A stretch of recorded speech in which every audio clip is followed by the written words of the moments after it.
If I had to put a stamp on it, what's the one thing that is missing? I think it's passion. I think personally, for me, you need to know how to create it at least at a basic level to then be able to judge any editor that you would then bring in. I think currently we're in a phase, and I personally believe that will hold on for the next 4 years at least, whereby it's not yet replacing creative editors. If you stay in your local area or you work in your local area, then you'll be limited in regards to income because of the likelihood of the ability to make a fee. A good strategy when it comes to content, if you're trying to become a standout name, is just do the exact opposite of what everyone else is. Hello, my friends. Welcome back to a brand new episode of What's Missing in Marketing Today. So this week, I'll be interviewing Ryan, who's a content strategist and also, of course, a video editor. Ryan, thank you so much for the time, and I can't wait to get into this conversation. But before we start off, what do you think is missing in marketing today, my friend? Thanks, first of all, for the introduction. So I've been giving this one a lot of thought because that was definitely one of the questions. It was kind of obvious that was going to come. For me, I think it's passion. If I had to put a stamp on it, what's the one thing that is missing? I think it's passion. And what I mean by that is, I think sometimes people confuse that with authenticity. And so, that is probably the loudest shout that I see on social media. It is make more authentic content. But when you break that down and try and understand what that even means, because often I think people misconstrue that with raw content or unpolished content, but then there's plenty of creators who make fantastic unpolished content and it gets 200 views. And then there's other creators who make extremely polished content, which is as far from authenticity as it could be, and it gets millions of views. So if it was just make authentic content, that wouldn't technically then translate to any views for those creators. And so for me, I think it is passion. And I think that just means people that can tell through body language, through energy, through the things that you say, that you truly care about that thing that you make content. Yeah. No, I agree. And I think sometimes we use, or one could use, a lot of quote buzzwords, right? I know we were discussing before we started about, being authentic. What does that actually mean, right? I'm so glad you mentioned it as passion, because for me, it's about the energy, right? And the demands you put on yourself. I mean, this episode is a clear example. I feel fine. I sound like I'm dying, right? But I said I would create a weekly show, and the schedule has only allowed me to do that because I'm able to consistently create and consistently put out what I believe to be value content. And I think for me, it's more about leading with what you believe to be your North Star, rather than, because something I was going to talk to you about was because some people would say, oh, but what if that video that gets 1 million views, what's it really going to do for me in regards to business, right? Because sometimes we look at it and we go, well, if it's the wrong people, then it maybe won't do anything. I guess, how do you, when you work with your clients, either from a strategic point or looking at edits, how do you balance that, making sure that it is the right views or the people who, are able to create something that can get good traction and it is going to be the right people, so it will actually move the needle for that business as a whole? Yeah, great question. I think given the, let's say, the client, my predominant client base for who I make content, their approach to content is often in the need of views, right? So I think there's a certain group, especially within the podcast space, as you know, the goal is to get lots of views, because the views often then generate enough traction for a company to, in essence, sponsor you. I think that's the main business model that a lot of podcast hosts try to stick to, right? There are people that I work with who don't focus on views at all, but also because they don't have sponsors, nor do they want sponsors, and instead pitch their own products. So Daniel Amen is, for example, one of those who has a massive following, and he only pitches either his own supplements, which is Brain MD, or the things that they do with their brain scan. Yeah, the brain scans at their Amen clinics, and for them that delivers way more revenue than if they would do it in such a way that they do it with brand sponsors, because those people are already, that business model is so dependent upon trust that if people are watching the podcast, that time they spend with you, the more they engage with your content, the more they trust grows. So ultimately it's easier for them to eventually buy when they're then ready to say, okay, I'm ready to figure out how I can improve my brain health. Yeah. And so in terms of what I do with creators in advance, especially when we're in the strategic phase and setting up, I try and ask them, what is the goal? Like, how do you intend to monetize this? And when it is through brand sponsorships, for example, I understand, okay, we've got a different type of content that we need to make. We need to, for example, have way more controversial hooks. We need to have way more baity lines. Because usually that drives attention and views, and people get invested. They will feel the need to debate.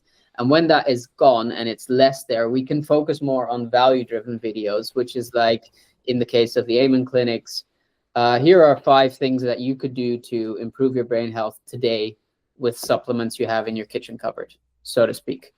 And then the rest of these like clickbaity hooks are not gone, because they still need to drive a certain amount of traffic, but they certainly become less important.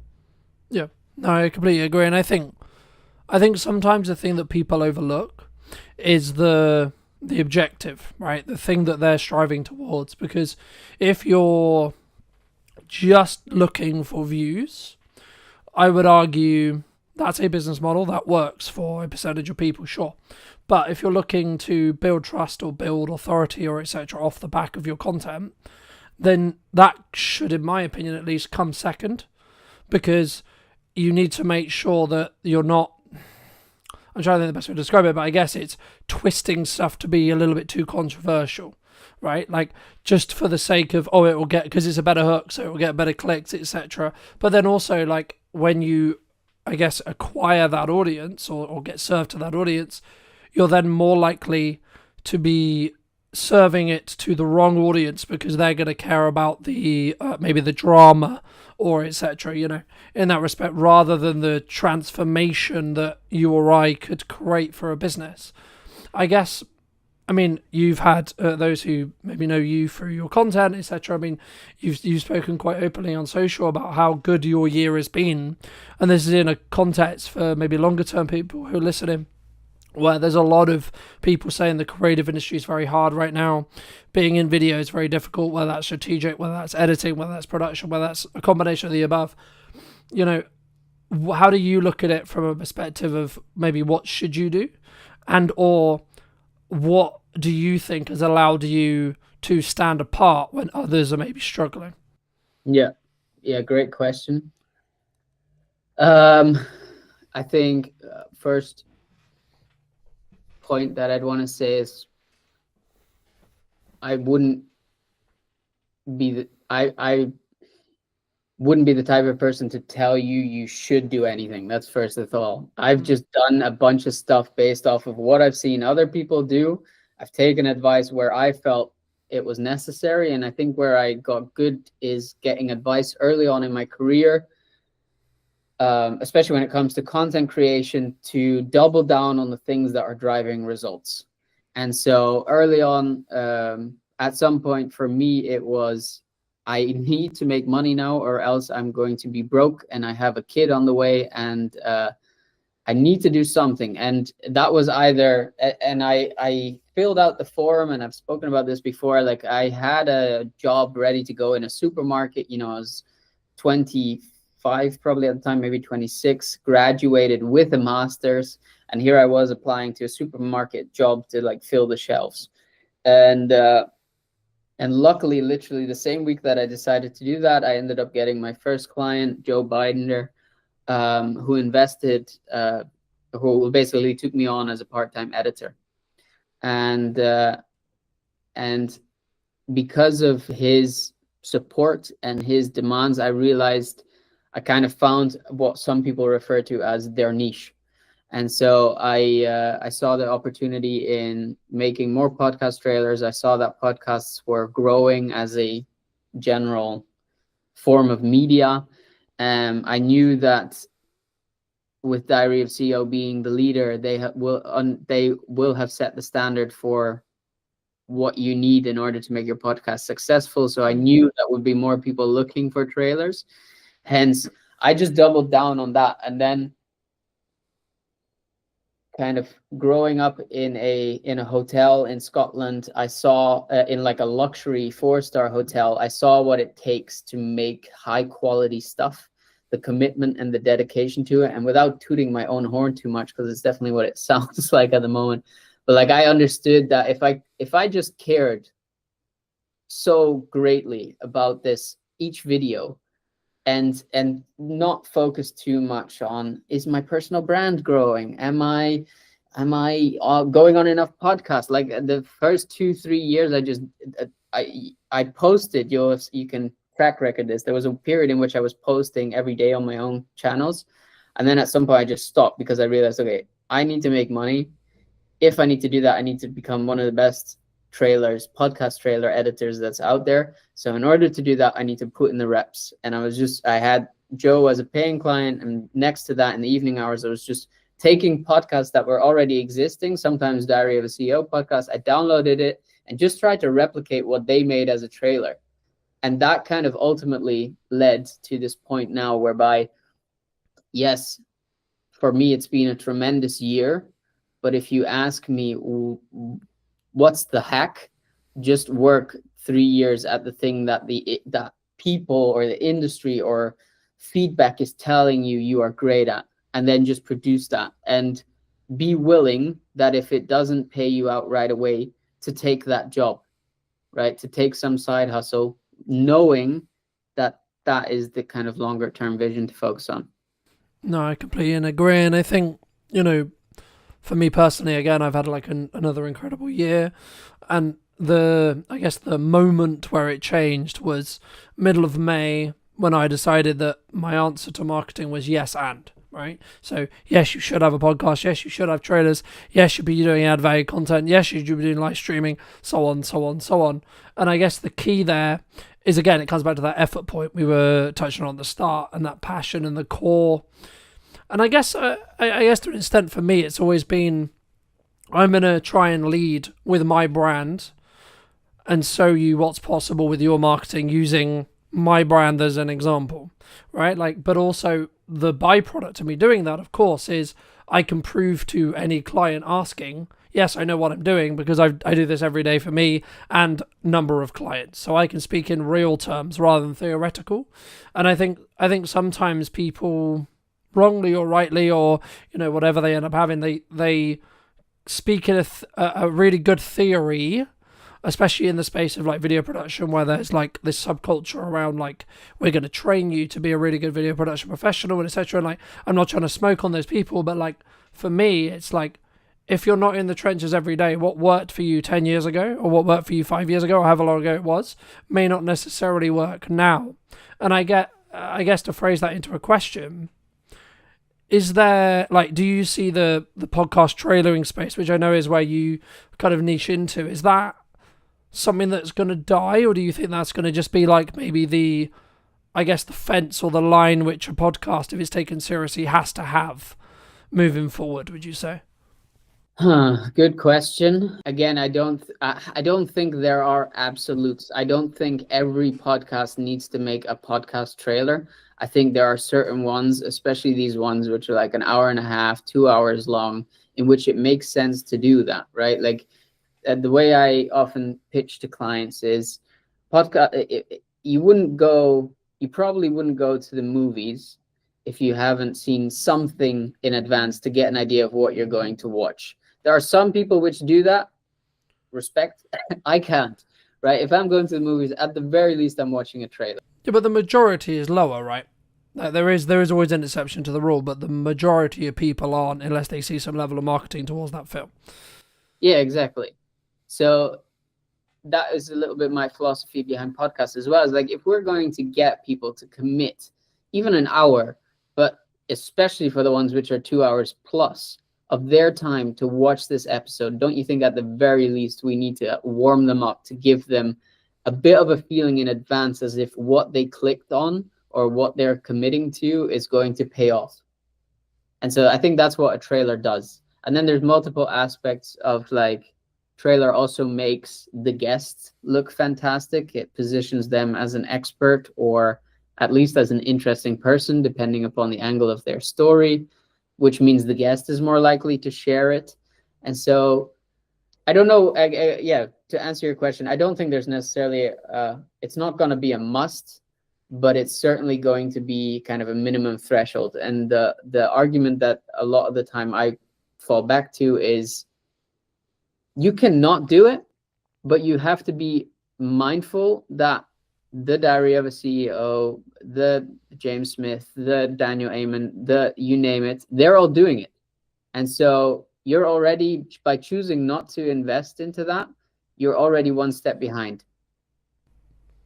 No, I agree. And I think as someone who does do trailers, and I'm sure we'll get onto that conversation as well, but I think for me, as we are moving more and more into interest graph based algorithms, and in a world where whether you're service based, as in you're trying to establish an audience, establish rapport, establish trust to then potentially sell to a small number of them, or you're looking for larger numbers to then apply sponsorship and add revenue and etc., whichever model you're looking at, the concept of having a strong hook that then tells YouTube or whatever platform you're on that this is a good piece of content will always benefit you in the long term. And I think for me, I guess it's some way, if you were going to put it into like A, B, C, D, T tier, you need to ask yourself, do you want to start at B and then work your way up? Or do you want to start at C, or to start at D, or whatever, or do you want to start at A? And or do you have enough resources, bandwidth, etc., etc.? Like, if you're someone who's just starting out their business, they've got zero budget, and they're doing all of it bootstrapped, and they're doing all of it themselves, should you have a trailer? You should have something. Yeah, right? I think. But exactly. So as someone who had a podcast, who bootstrapped it, who didn't have any resources, I just learned how to make the trailers myself. By the very thing that I just said, of just copying to some degree what other people were doing. And that copying, yes, it might mean that it's not original content, or it feels less original, whatever. But it did mean that it gave me the skills to start learning and understanding what works versus what doesn't. And yeah, you can argue that you maybe don't have the time for that. Then at some point you have to question, well, something's got to give. So you have to make choices. I agree. I think personally, for me, you need to know how to create it, at least in a basic level, to then be able to judge any editor that you would then bring in, right? Like, because for me, otherwise, and this is the same with any marketing, this is the same with anything you do, you should be able to do it yourself. A, because when shit hits the fan, you might have to, right? And B, you also are in a position where then you can judge the person you're outsourcing your ads to, you're outsourcing your marketing to, you're outsourcing your video editing to, etc. But then also, like, think about it this way. The capacity you could gain by getting someone, quote, more skilled in trailer making to come in, someone like Ryan, for example, right? And then that gives you, we were talking before that it takes you like a day, sometimes 2 days to do a trailer. Okay, cool. So you're saying to me that I can get a trailer that's 2 days worth of work for X price. Cool. Okay, so my objective then is to spend that 2 days making more than that price. That's it. That's the only objective in that respect. Unless you're truly passionate and your core is, I want to become, sorry, Brian, one of your competitors. Right? I would say the better use of someone's time is actually developing their craft. And that could be an adjacent craft, like getting better at production, getting better at filming, getting better at marketing, etc. And then you can bring in someone like Ryan or a specialist to then do XYZ, right? But especially if you're trying to keep consistency, the reason why I live stream the show, but then also then pre-produce it, is so I can have the best of both worlds, and I can just simply have more volume, and I can squeeze each episode a lot more when it comes to the output. Now, it doesn't mean by any means that, by me doing that, I'm necessarily going to have larger views. Is potentially the likelihood is yes, because I've got more content going out around the same topic. But actually, again, it comes back to that overarching strategy and what are you looking to do and how you're looking to do it. But I guess, in the research I did around yourself, it's actually, you said you aspire to be a Netflix documentary editor, right? I mean, how does that, I guess, there's kind of a two-part question here, which is like, number one, how does that influence your mindset if you haven't already touched on it today? But then number two, I would argue that that's I won't go as far as dying job or dying field, but it's definitely not as, I would say, or harder, you could say, like to get into or like to keep, because that industry is in transition at the moment with a lot of AI and et cetera, in that respect. I mean, has your views kind of changed as you've had that kind of want and that core, from when you wanted that at the time? Yeah.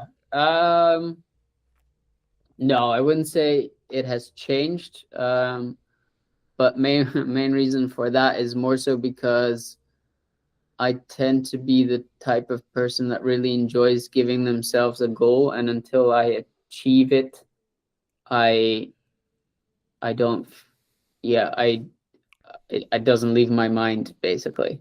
So another example which still haunts me on the daily is that at some point I made it publicly aware that I wanted to write a book. And I wrote chapter 1, but so far I haven't gotten further than that. And that was, again, comes back to like this period in which all of a sudden I needed to make money, and that just became more important. There's definitely still the hunger in me to do that and to finish that, especially now I'm out the other side. Like, the goal at the point was to write about the quarter life crisis, and as I was learning about everything that goes into that, now I'm out the other side and I kind of achieved what the intention of that podcast was. I feel like this, now I have the insights to write that book. So yeah, anyway, that was sidetracking. I still have the intention to do that. But to answer the question whether or not Netflix editor leaves my mind, even though it's a dying field, not really, because of this like innate drive to be like, okay, I've said I wanted to do that. It's publicly on my LinkedIn. I'm, for example, not getting called out seems hard. Called on it, like that gives me that ambition to keep pushing for that. And I don't doubt from experience that once I achieve that, I will end up finding something else to be a new challenge within that space. In terms of like the aspect of its dying industry, AI and stuff, I think currently we're in a phase, and I personally believe that will hold on for the next 4 years at least, whereby it's not yet replacing creative editors. So yes, it's making things like, for example, to stick to podcast examples, making a multicam cut. You now have a tool, you can do it within 10-15 minutes. Count in an extra half an hour to go through and check whether it's done it well. A task which used to take 3-4 hours. Yeah. Right? These kind of inefficiencies that were already within production anyway, it's currently replacing them, and that is phenomenal, right? But we're nowhere near yet to the point whereby I can just type into a chat GPT or something similar within the creative space what is in my head, and that it does it well. Like, you have to have a very, very in-depth knowledge of prompt engineering in order to get something good to come out of AI within a creative space. And maybe people who disagree with that and I don't know, talk about whatever. I personally don't think, like, nothing original comes from it. And so I'm not worried about that yet.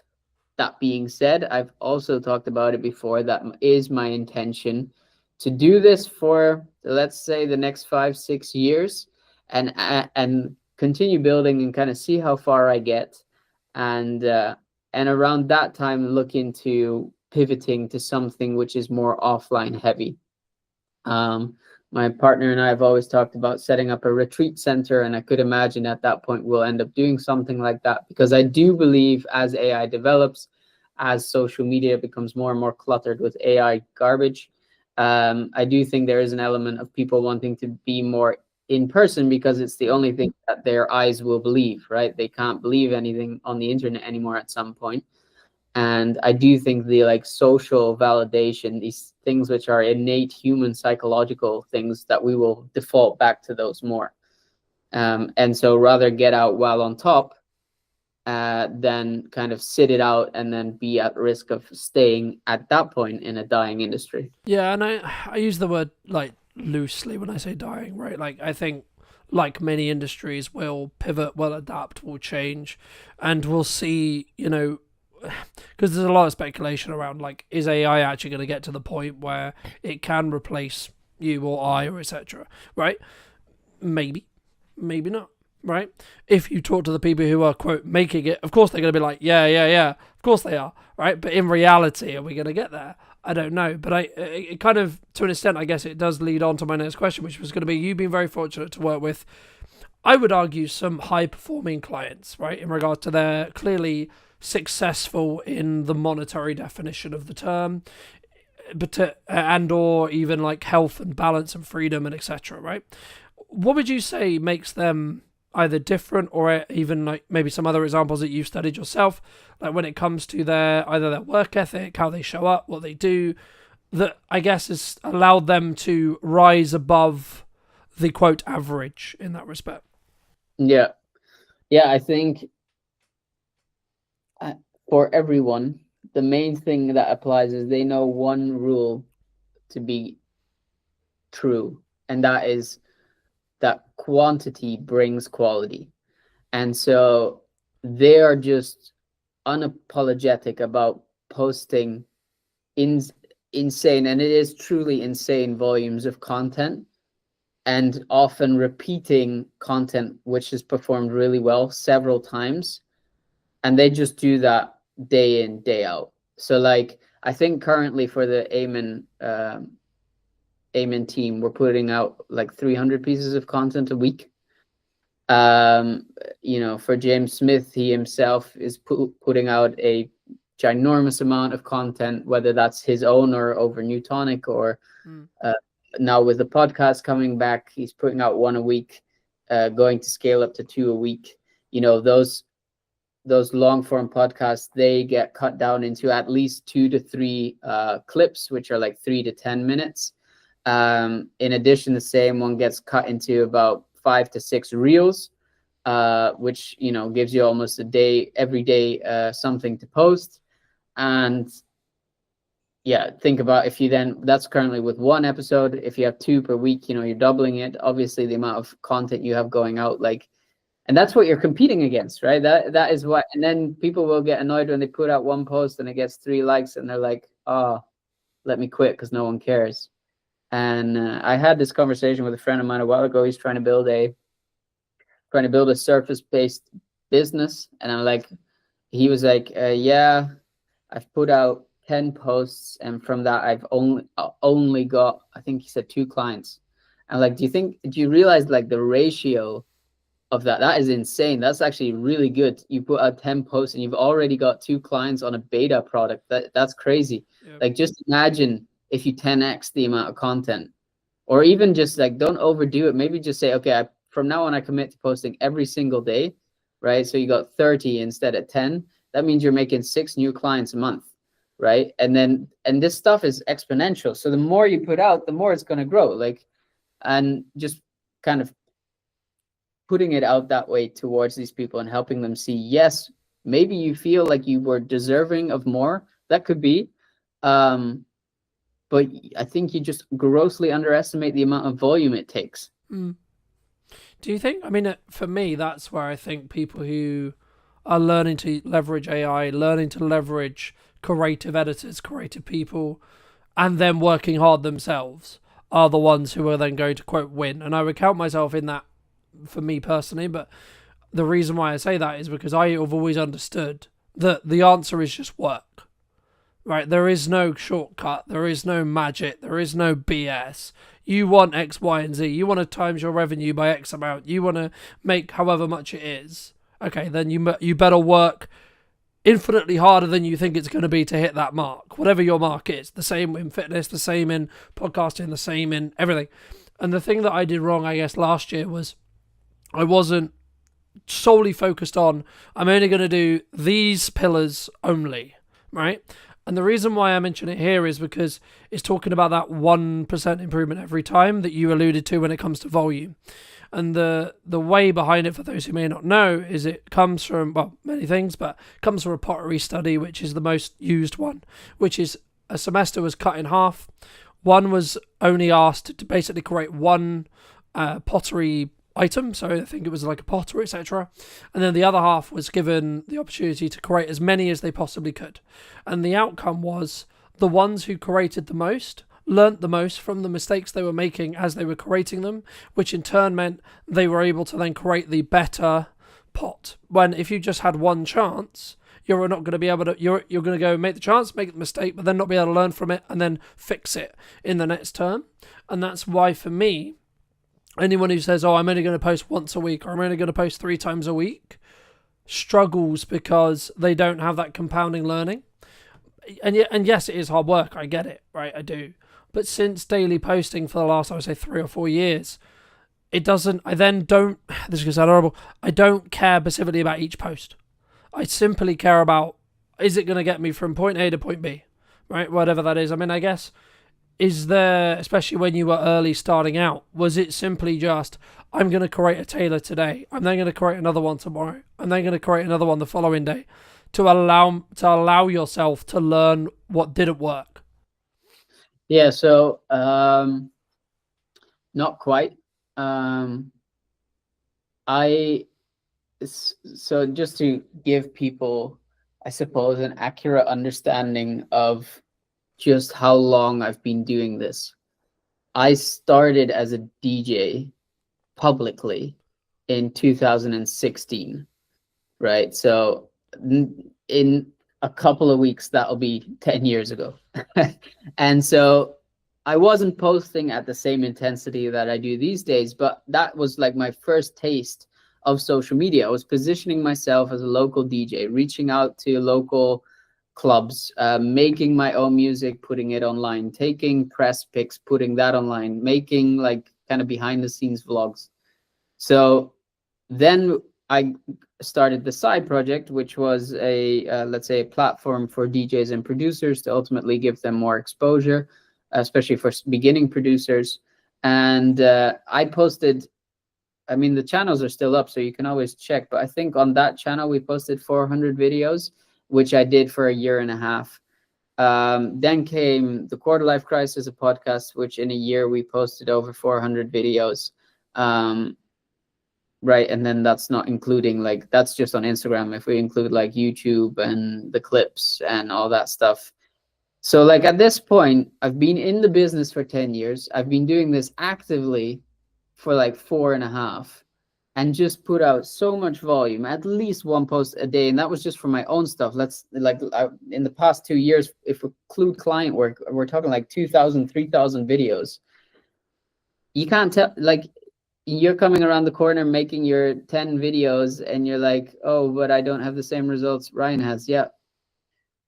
What do you expect?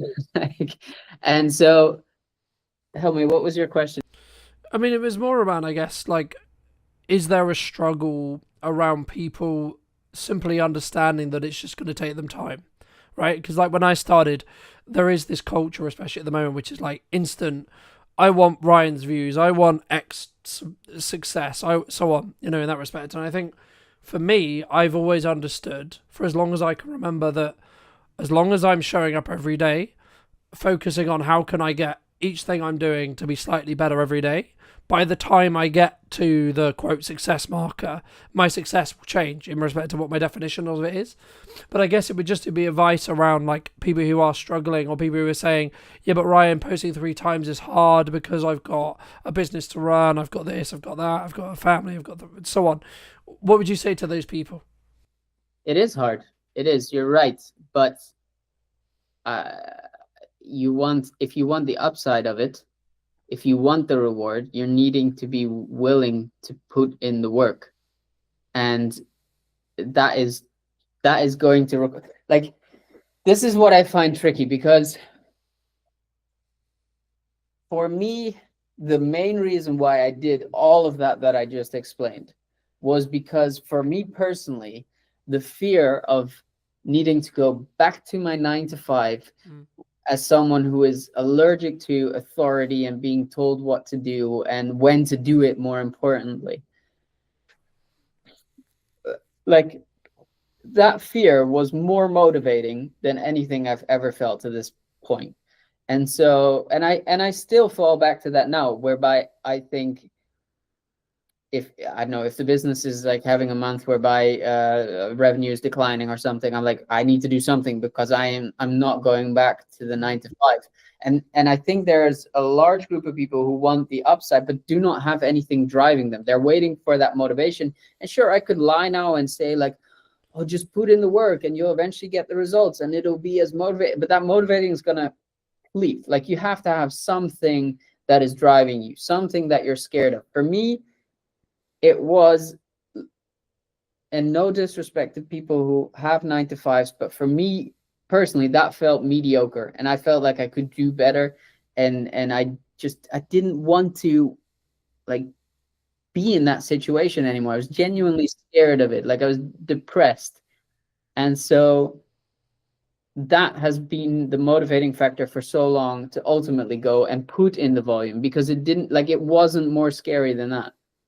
Yeah. And so that made me come back time and time again to just put out another post, and I get some very creative comments still from people who then hate in some way or whatever on the content that I produce or whatever, and I'm like, okay, but like, I could listen to you now, or to friends or family. Like, the family who was telling me, yeah, don't you think you need to get the normal job and stop messing around? Like, until this year, my grandma thought I was just, she doesn't understand what I do. She thought I was just messing around, and she was scared for me, which is meant very well, but was not productive to what I was trying to achieve.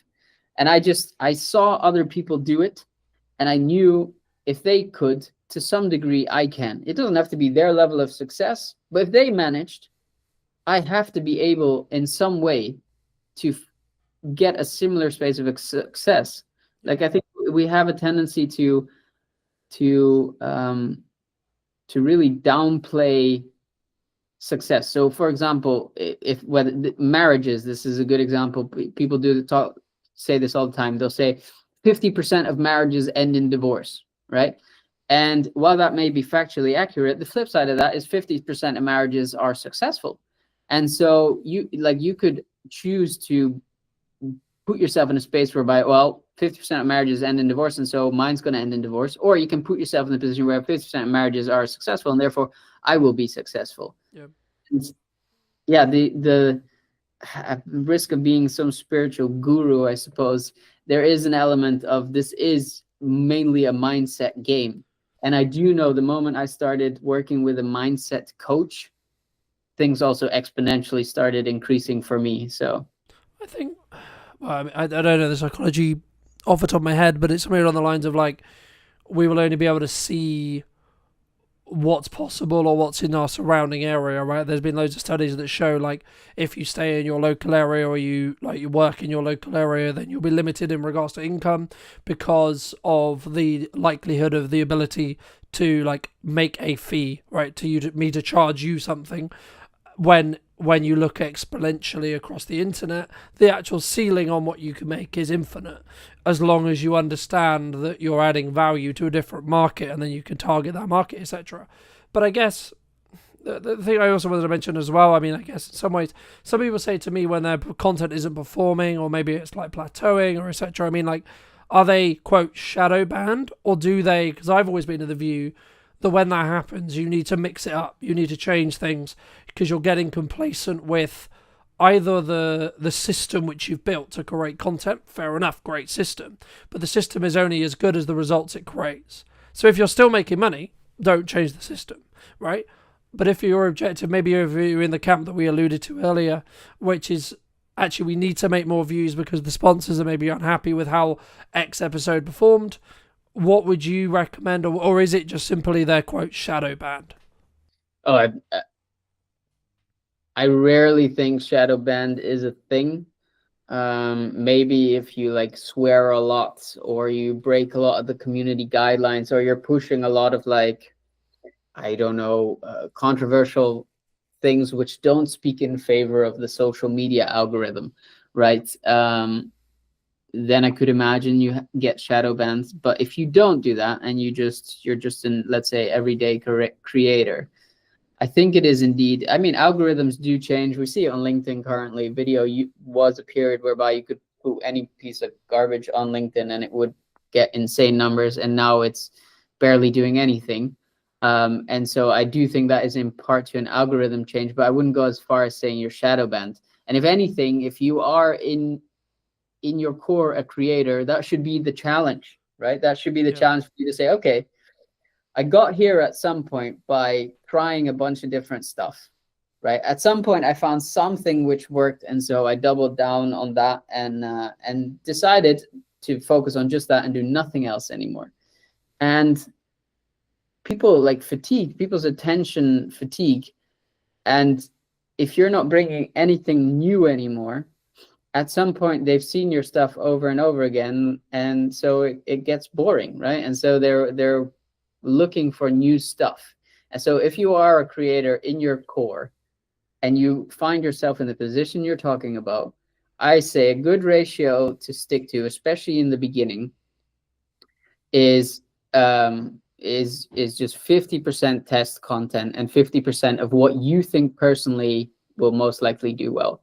And as you grow, you'll see certain videos do better than others, and the ratio kind of adjusts. And so you'll at some point be producing for 75% of the content that always consistently does well. But I still think you should have that 25% of content whereby you're just testing new ideas, new formats, new iterations of stuff. And sometimes it doesn't have to be extensive. Like I produce a weekly show in which I break down how edits are made, right? And so I've been doing this now again for about 2 months. And in the most recent episode that I recorded last week, I decided to add a segment in which I basically give strategic advice when it comes to content. It's like a 1-minute thing in which I basically give a strategic tip of the week. And so that show expands, right? It's gone from just me reviewing 3 videos to my strategic advice plus the 3 videos.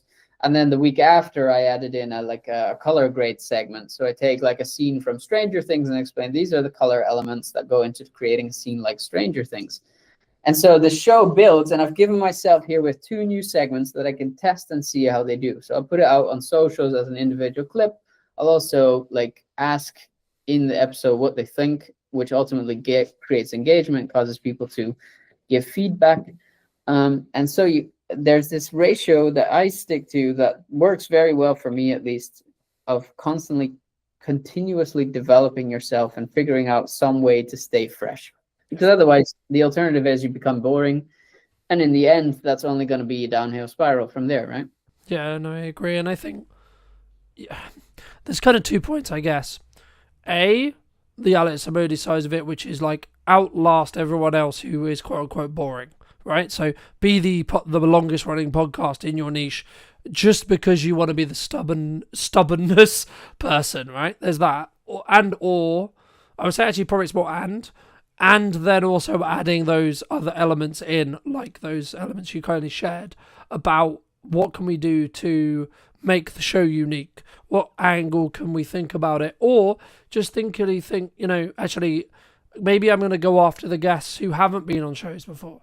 Maybe I'm going to simply go after the people who are, tiny, right?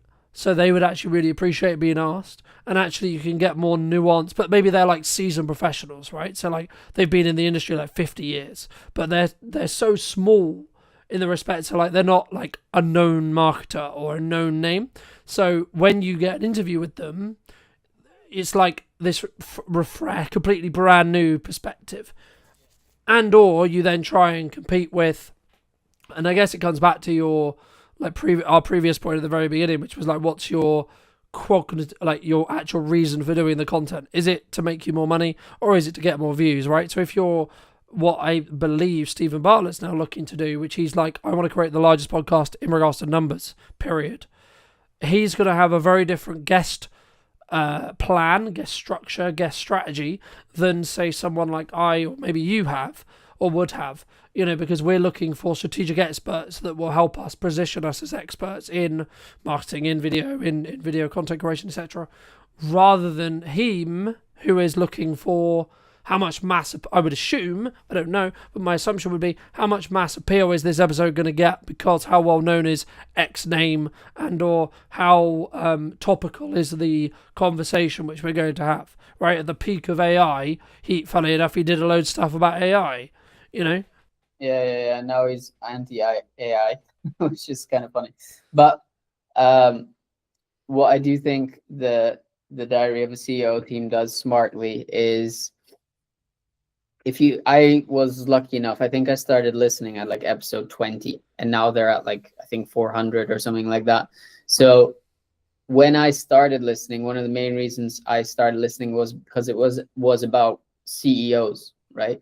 And with time, as Stephen developed and got more interested into, because you can look back at the first, he was definitely not lean or muscular or like he was, it was most definitely not fat or anything, or it was just, normal dude. And over time, you can tell with the people he interviewed and the learnings he was taking from them, fitness and health and all of that started becoming way more of an interest to him. And so what he did as a result of that is started speaking to these people who were also interested in health and fitness, etc. And I think he's done it very smartly, whereby he understands there's an element, what you're referencing at is like which people get massive views. So like Michelle Obama, right? That's just naturally going to be a hit. Recently Kevin Hart, that's naturally going to be a hit, right? And then there's the element of all of the like technical experts that he still interviews, which are more in relation to health and fitness.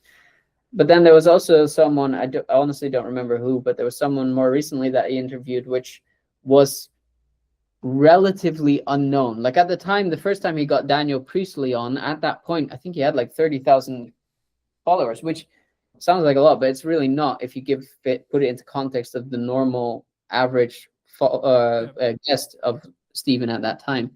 And so I think if anything, he holds exactly true for what I just said to the ratio of like testing, right? Continue that. Sure, focus on the views if that is the goal of the podcast. Keep that in mind. But like also feel free to like get the random guest on there. And that being said, the flip side of what you were already hinting at is a good strategy when it comes to content.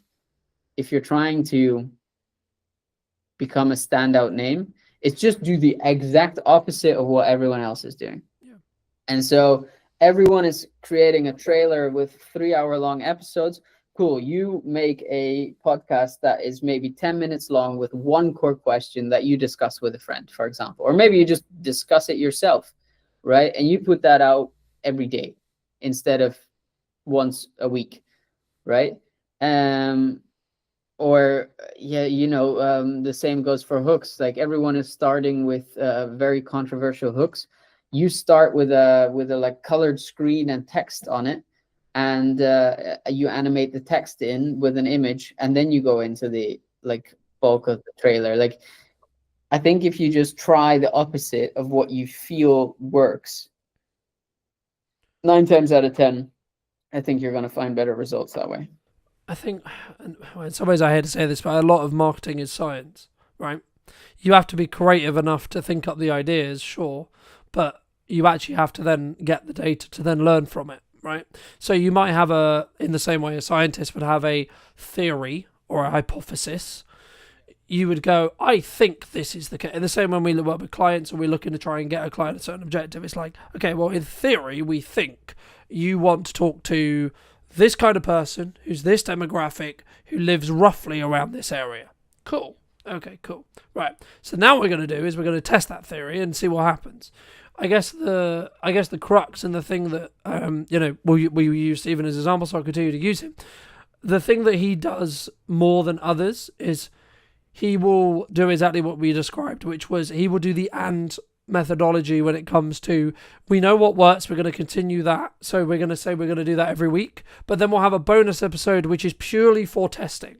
We don't care whether that episode is going to get 5 views, 10 views, 1 million views, or 100 million views, or whatever it is. We're purely going to do that episode just so we can understand, does this resonate with our current audience, and or do we gain a new audience from doing so? And I think if you scale this really down into the majority of people who are maybe consuming this, who are maybe smaller businesses or 1 or 2, maybe 2, maybe up to 10 employees, if you take that same thought process, as long as you have the bandwidth and the resources to be able to do so, of course, you'll be able to, quote, outpace some of your competitors if you move quickly, because you'll be able to say, okay, cool, let's test something, let's see if it works. Okay, cool, it works. So now we can do this on top of everything else we already know works. So every time you do that, you're adding more fuel to that fire and that engine as a whole. So it's going to, or using the snowball analogy, it's going to gain more snow going down the hill, right? And the more compounding you have, the faster it grows, so on, so on, so on, right? But for those who have been really interested in this conversation and maybe want to check out some of your stuff, check out some of the editing show, etc., where's best for people to reach out to you? Probably via LinkedIn. Just on my channel. Pretty sure if you type in Ryan Faber, you should find me.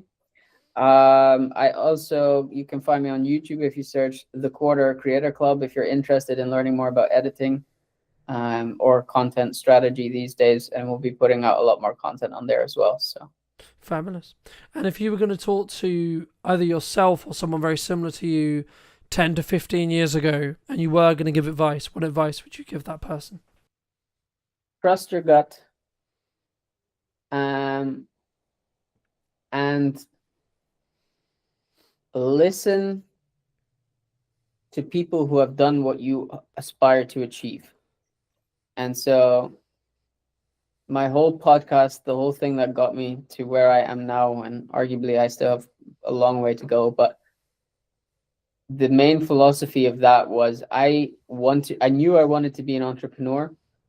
I knew there were hundreds to thousands of entrepreneurs who had made it work. I figured if I would talk to enough of them and ask them questions as to how or what they thought the frameworks were that made it, in all of those subjective experience, I should be able to find an objective line.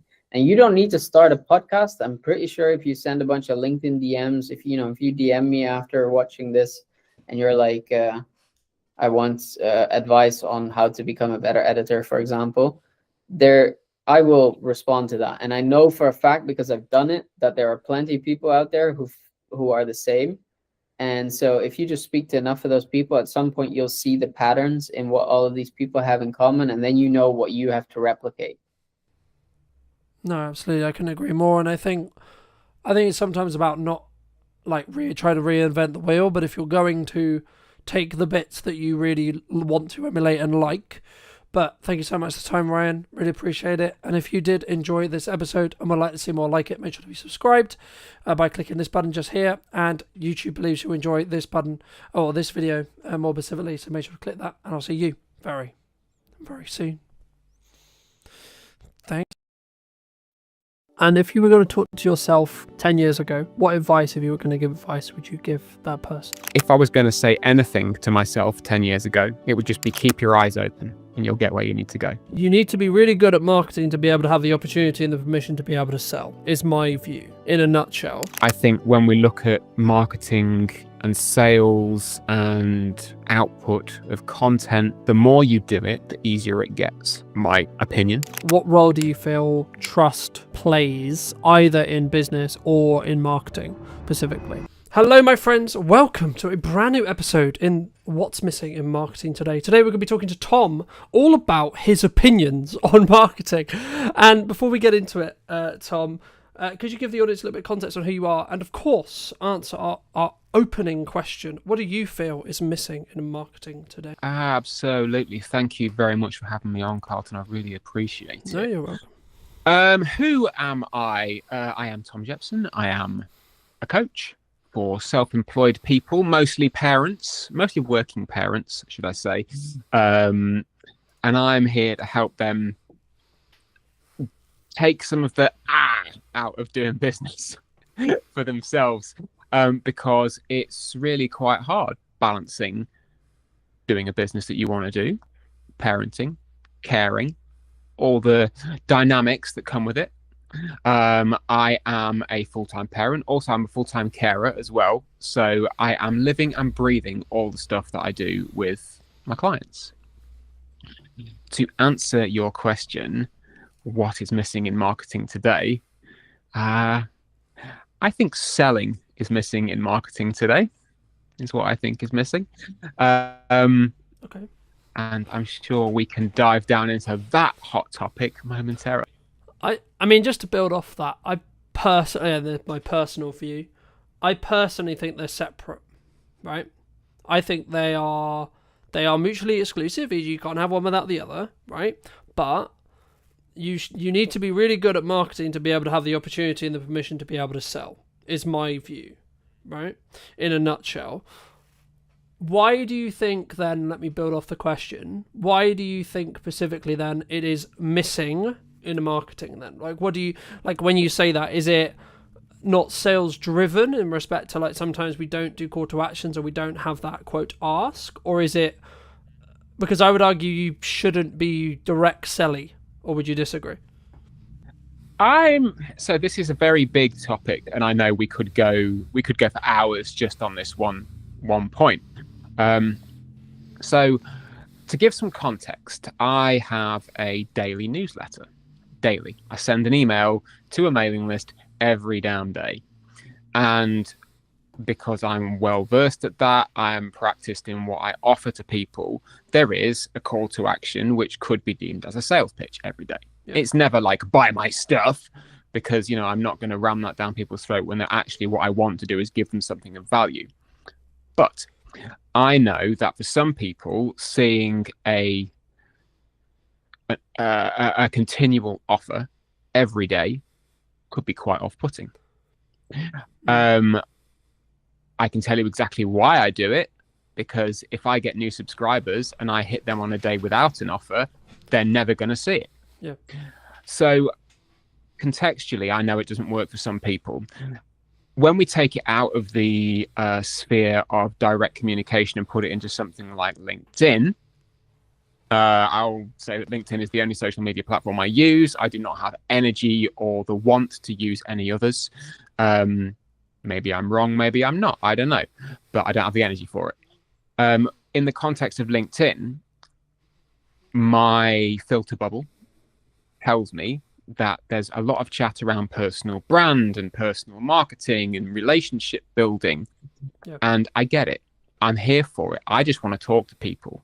But when I want to say, hey folks, here is a thing that I have built, here is a service which I offer, and I want you to buy it. I don't, in this moment, I'm not making it so difficult for you to receive this that you have to get to know me for weeks and weeks before, so then you can benefit it. I'm offering you something now which you can buy with money so I can feed my children. When that sort of message comes out, it either disappears because the algorithm says, no, you mustn't sell to people. People just don't act on it because for whatever reason, they don't find it engaging content. Or any other reason that you could possibly want for that thing disappearing. But I think there's just this almost acceptance that it's not, I'm going to use the word acceptable. I know it's a big word to use. I'm going to say that it's accepted that it's not acceptable to sell in that way. And honestly, when you mix that into the marketing that we do with our content posts and our emails and our podcasts and all of that jazz, if we don't feel that we are able to do that one thing and have it be effective, how are we ever going to be able to run a business?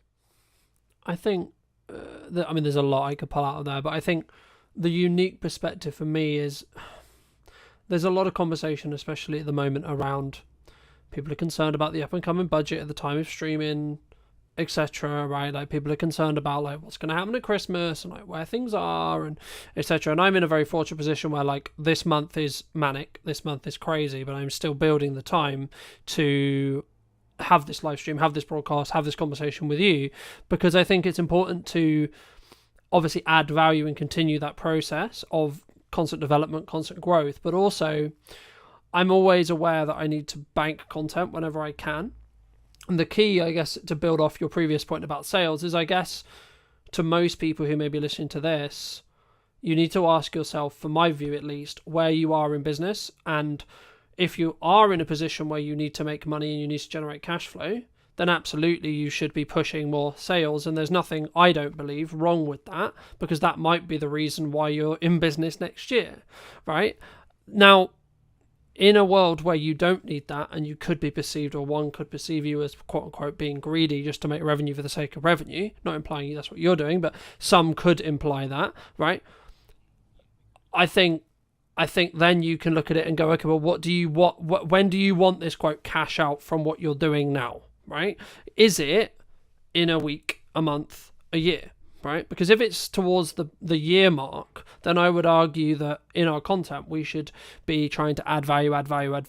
Not saying you shouldn't have a call to action, because a call to action could actually be, hey, you really enjoying this? You'll probably enjoy the content I put on my YouTube channel or the newsletter I put out, etc. Right? So I think sometimes when we look at quote sales, we're sometimes looking very transactional. Right? We're looking at, I've got this power hour to sell, I've got this coaching thing to sell, I've got this course to sell, I've got this ticket thing to sell, whatever it is, and we just push to that instead of thinking, actually, because I would say you should have a call to action in every piece of content you do, but it should be in relevance and understanding with where the business is and what the business needs from you, and how much, I guess in some ways, how much good karma you have with your established audience, whether that's on socials, YouTube, email list, etc., depending on your method of articulation.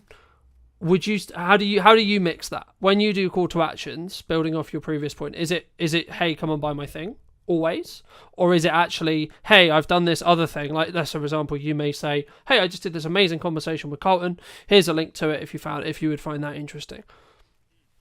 That's an interesting question, and I do mix up the calls to action, because I'm fully aware, I've been doing this business thing for a long time.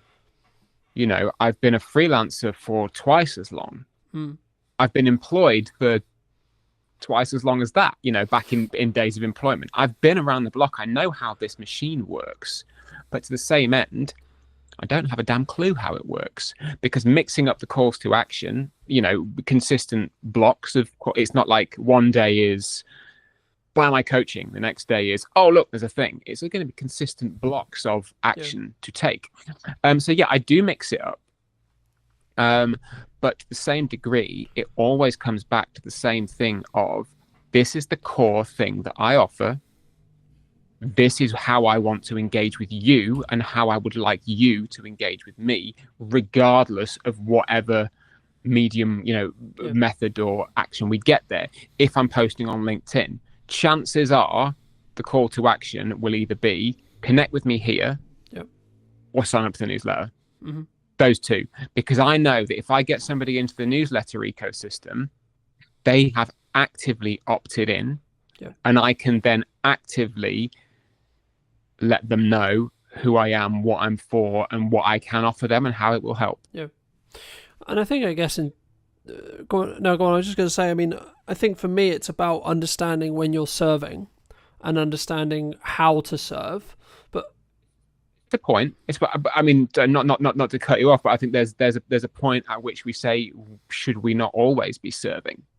Like everything, every action, every piece of content. Again, my 2 cents, big chefy pinch of salt. everything comes with value. Everything comes with a desire of, actually, if I was sat down with somebody in a coffee shop, what would I want to tell them, and how would I like them to benefit from this conversation? You know, it's not the generic, here's 10 lessons that I learned as an entrepreneur of 20 years old. You know, here's what I'm doing in Bali with my remote nomading, you know, and that's my high horse, which I'm sure we'll get onto later. But to like pull the thread of service, yeah, I believe that if you are in a business, if you are in business, there is always going to be an element of service to your customers, regardless of whether it's paid, whether it's free, whether it's interactional, whether it's transactional. You know, put something out there, because that then is the marketing, and then you can direct the sale. Yep. You know, I'm not an expert in sales. People know this way better than I do. It's like they make jobs out of it. I haven't. But I do believe that aspect is almost becoming culturally unacceptable because people don't want to be sold to, and that's okay, but it doesn't mean we shouldn't do it. I think the reason why I paused was because I was just thinking, do people not want to get sold to, or do we need to position it in such a way where it doesn't feel like we're selling it to them, right? What I think you're referring to there is like, I don't want to be hard sold to, right? Yeah. Like, I don't know you, but you can buy my thing, thanks, right? For some, it works for some, and that's great. You know, I don't think it's ever going to work for me personally, so I probably would never do it. But in terms of, I don't want to feel like I'm selling to somebody. No, absolutely. I have to feel like I'm selling to somebody. Otherwise, what am I doing? I'm not. Otherwise, it's a hobby. Yeah. Like, at some point, I need to be in selling this thing mode. Yeah. You know, I'll offer somebody 45 minutes on the phone with me for free. I will pay attention to them. I will direct that conversation in a way which is pure coaching. I won't sell to them in the service element of that call. Yeah. They're gonna know at the end of it what I can do to help them if they want to take it further. But the service comes first. Yeah. And then once that has been rounded out, I can then go, well, look, here's your call to action. This little piece is me saying, here's what you can buy if you want to. Yeah. And I think it's that mindset of, okay, you're allowed to sell what you do because you're damn good at it. And people need to know that. Otherwise, how the hell are they going to buy it from you? When did you choose daily?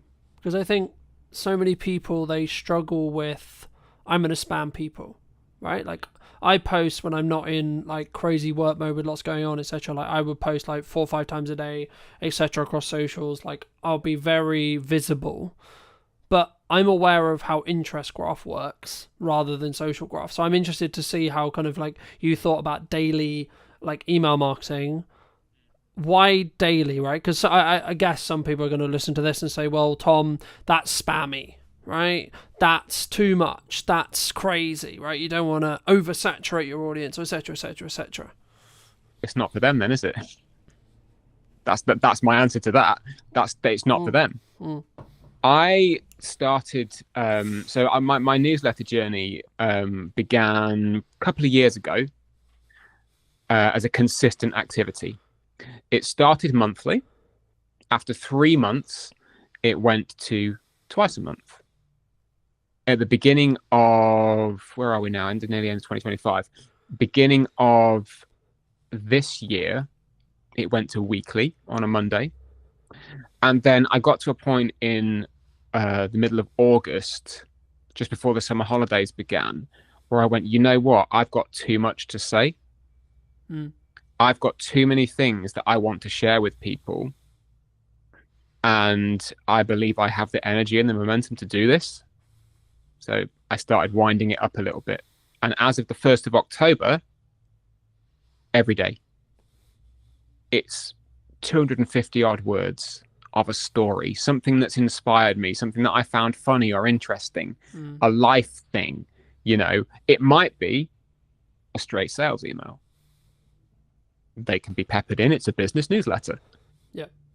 But I found that from the beginning of October to today, when we're recording this, sorry for suddenly removing the evergreen content barrier, but we can say over the course of the last 5 weeks of doing this consistent daily activity, I have found that my writing has gotten better.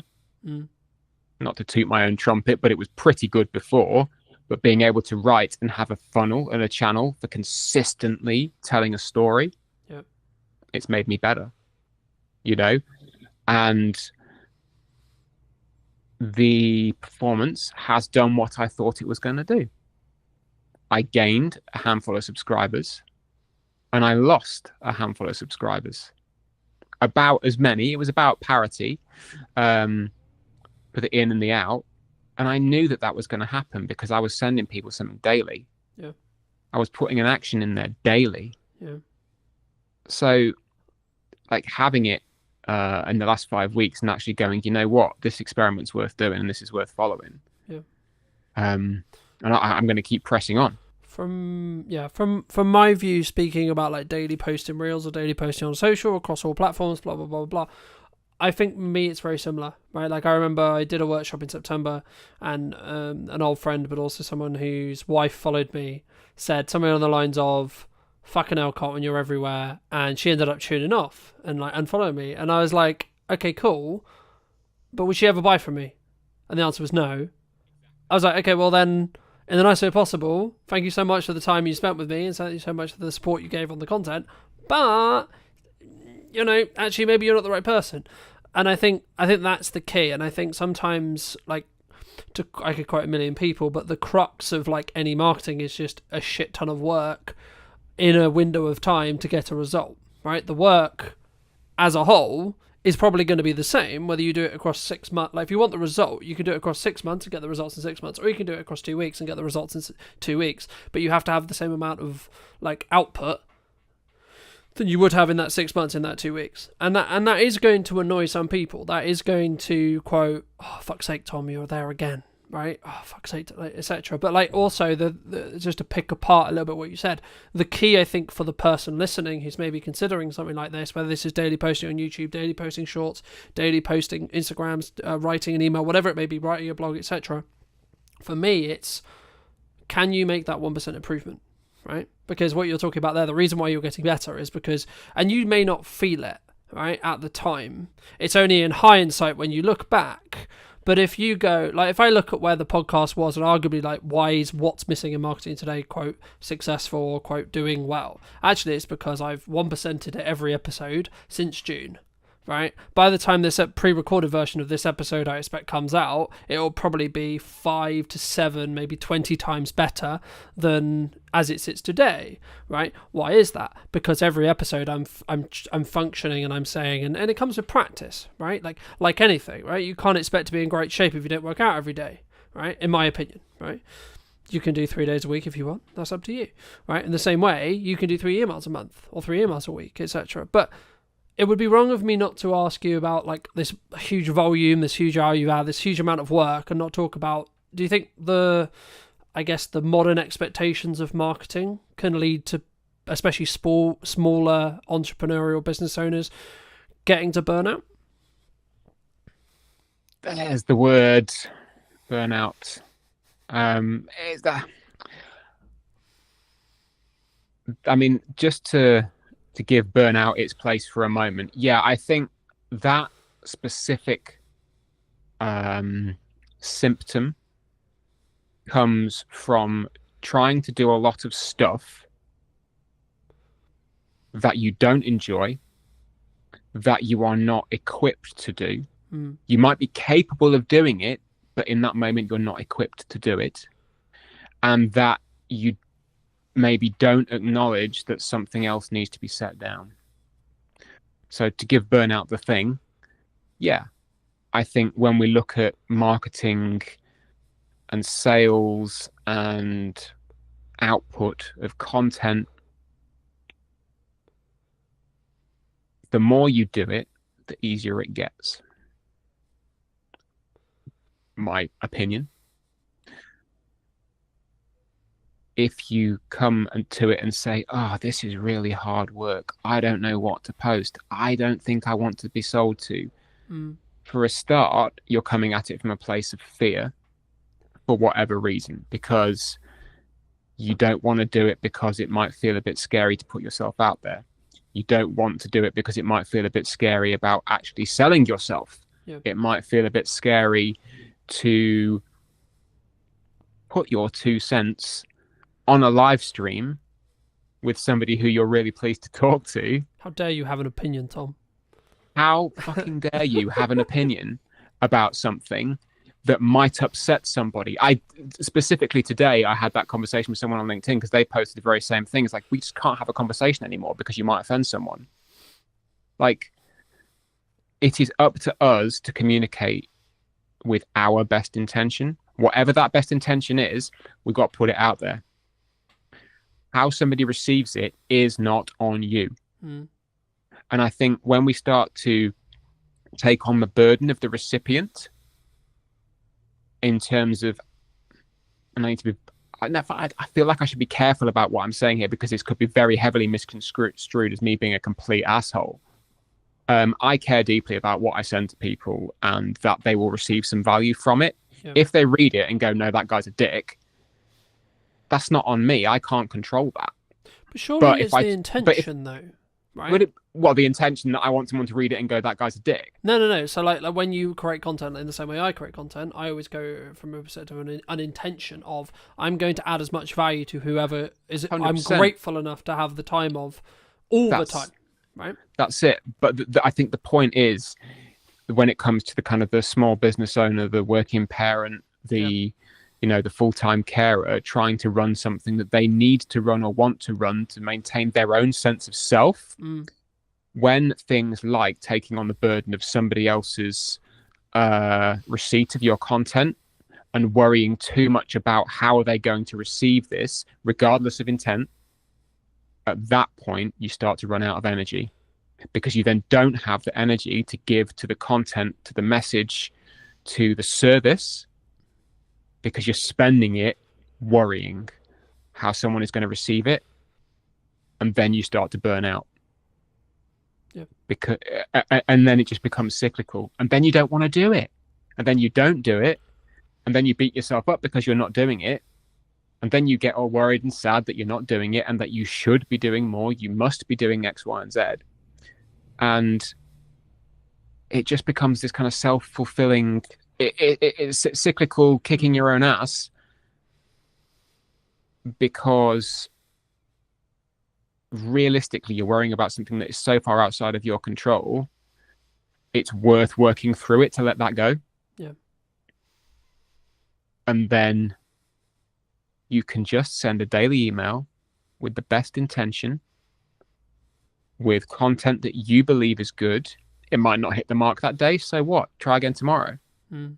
But you can do it without worrying that somebody's going to tune out, because as you said before, if they tune out, it's probably not for them, and that's okay. The same goes with daily posting. I mean, I try to post daily on LinkedIn. Presence, makes me a bit sad sometimes. But as you take away that fear of, am I going to get cancelled? Is this message going to miss the mark? Is this any other thing? Chances are, worst that's going to happen, no one's going to see it. And if they do, they're going to have some other thing happen, right? Like I can't remember exactly, he said to me, but a client many years ago said 95% of the things that you do and you worry about, no one's going to give a shit about because they've got 15 other things to worry about that aren't you or anything to do with you, right? We're very internal creatures in that respect, It's almost like being a little over empathetic. And again, not being a dick, caring about how other people are is incredibly important. It's the crux of my business. It's the crux of me as a human being. I care about how other people are. I was gonna say you could arguably care, but I also like. So I'll give you an example. I care about how your business is, right? I care about how everyone's business is, even if they're a competitor of mine. However, it's still none of my bloody business how their business is, right? Whether it's going well, whether it's not, whether it's whatever, whichever end of this spectrum we're talking about, right? Whether they're doing incredibly well, incredibly successful, and they have a record-breaking months, or the opposite end of the spectrum, they're about to go bankrupt and they're actually like swimming in miles and miles and miles of debt. Okay, right. I can care and I can empathise as a human to a human and a business owner to a business owner. But the reality is it's still got nothing to do with me. Right? The only things I should focus on is me, my business, and what I'm doing. And staying in my lane and moving myself forward. Do you agree? I like the awareness. I'm very much attuned to being aware of what is going on around. Because then you know, if you see a strategic opportunity to make a move, you can make a move. Yeah. You know, you see a gap in this is how the best products come out. You see a gap in the market, you fill it. Yeah. You know, but as you say, how somebody is doing day to day, if they are not publicly putting it out there on the line, telling their story all the time, because they want it to be seen. Mm. And I mean, like, not a curated version. I mean, the whole nine, just open book stuff. Then no, you're absolutely right. It's none of your business. You can be interested and you can still care. Every person that I know on a personal level, I care about how they're doing, how their work is, how life is, you know, how the family are, how much detail they give to me is up to them. Because some stuff just ain't my damn business. Yeah. But understanding that they're at least there, being empathetic to that is good. But you know, to circle back around to the over empathizing, as you say, when you get to the point of actually that's not your damn business, then you can stop. You can go, all right, I've used my energy to this point. I can put it back into marketing myself. I can put it back into selling myself. I can put it back into serving other people who are actually on my doorstep waiting to be served. Yeah. I think it's knowing where and how to channel that energy to build the right boundary and really to keep yourself safe. Do you think business owners struggle to give or set boundaries, either with clients, with colleagues, with friends, with marketing, with themselves, with family, with friends? Yes. I'll elaborate on that. Well, there we go. No, there's the answer. And if so, why? No, that's a really good. Is it? Sorry, that was a veiled attempt at humor.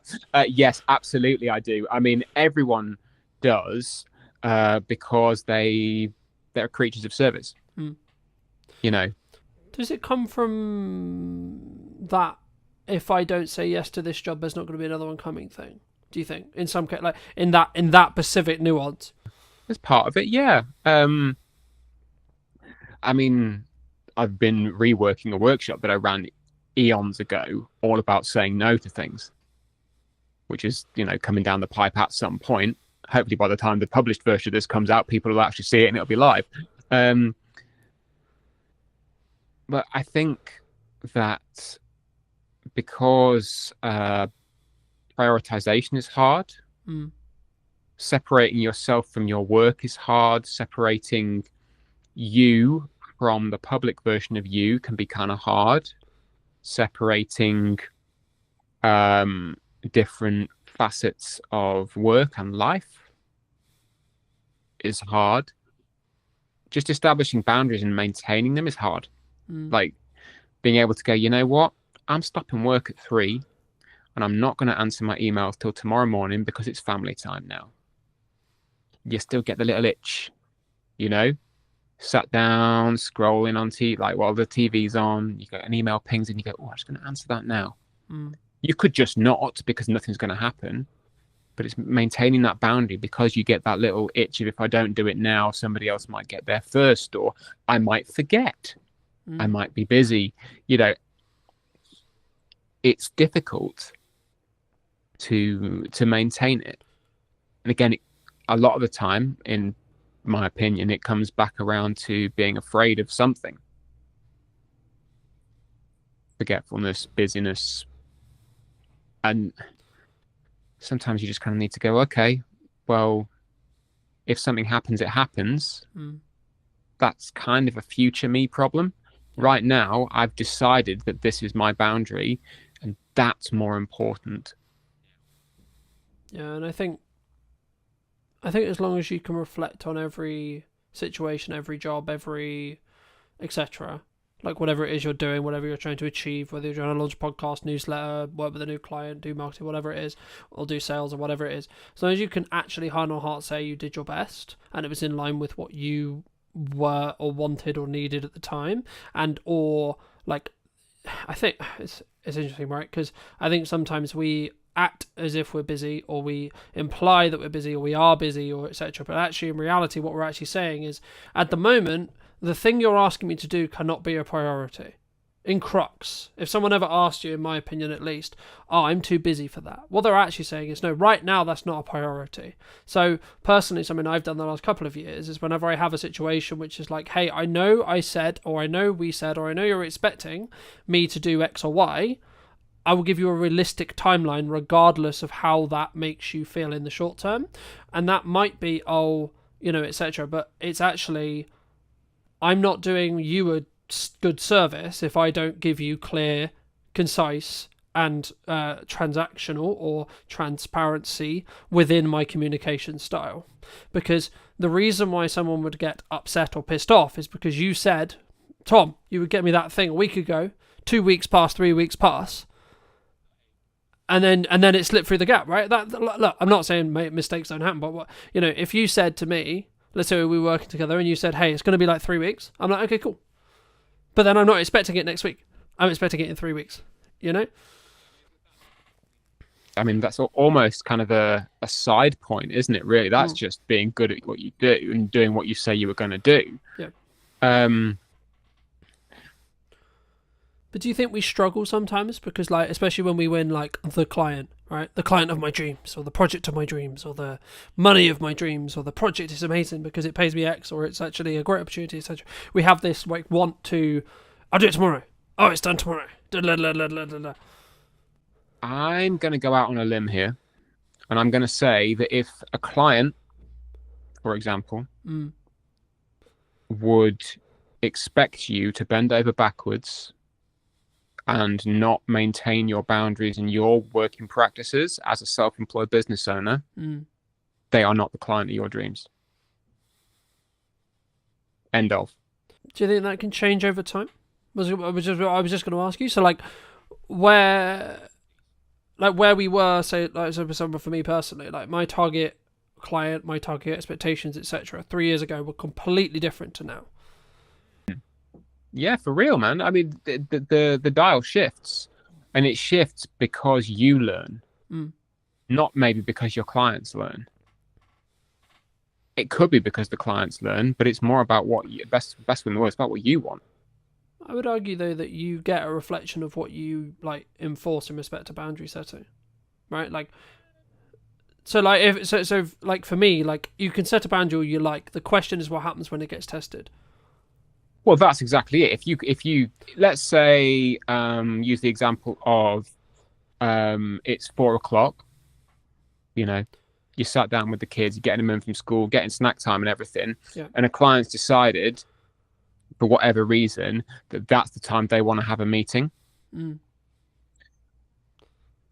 You can handle that in any number of ways. And again,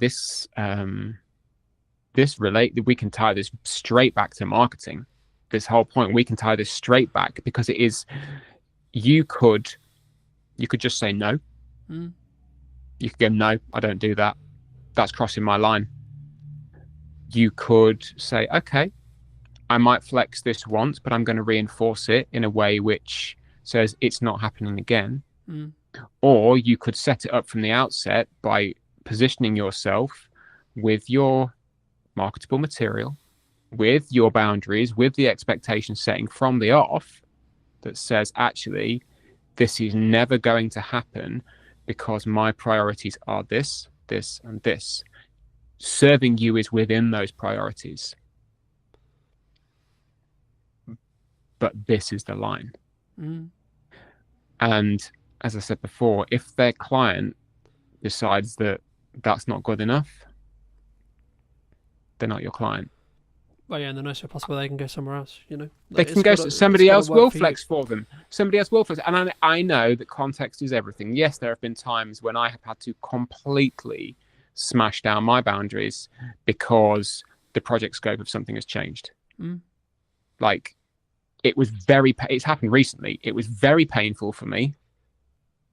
Like, it wrote off days of time, weeks of time that I thought I was going to be able to spend with the family, but I had to do it. I had to because money would have been lost. And in today's economy, at some point, yes, you do need to go. I was going to say, does that come back to kind of what I opened with, which is like, you need to understand what the business is required for you? Like sometimes you need to eat the shit, so to speak. Sometimes, but at best will in the world, I'm 42 years old. I've been doing this for eons. I ain't eating shit for anybody. I'm not doing it. Yeah. But in this occasion, I went, you know what? The scope of this has changed. You've acknowledged that it's changed and that the work you're asking me to do is borderline unreasonable. But I'm going to do it because A, I'm not a diva. I'm not going to throw my toys out the pram and say, oh, screw you guys. That's bad business. But the acknowledgement from everyone is that actually this is crossing a line. So yeah, context is everything, but being able to control that yourself is what is important in this. The client, because they know how I work and they know my boundaries, we've worked together for a long time, I marketed that to them from the beginning.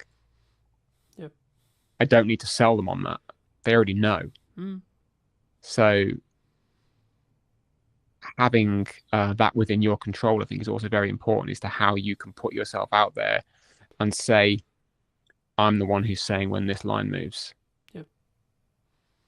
I mean, that kind of bridges onto my next question, which was going to be like, what role do you feel trust plays either in business or in marketing specifically? So if it's in a marketing context, it would be building trust with your ideal client, your ideal audience, etc.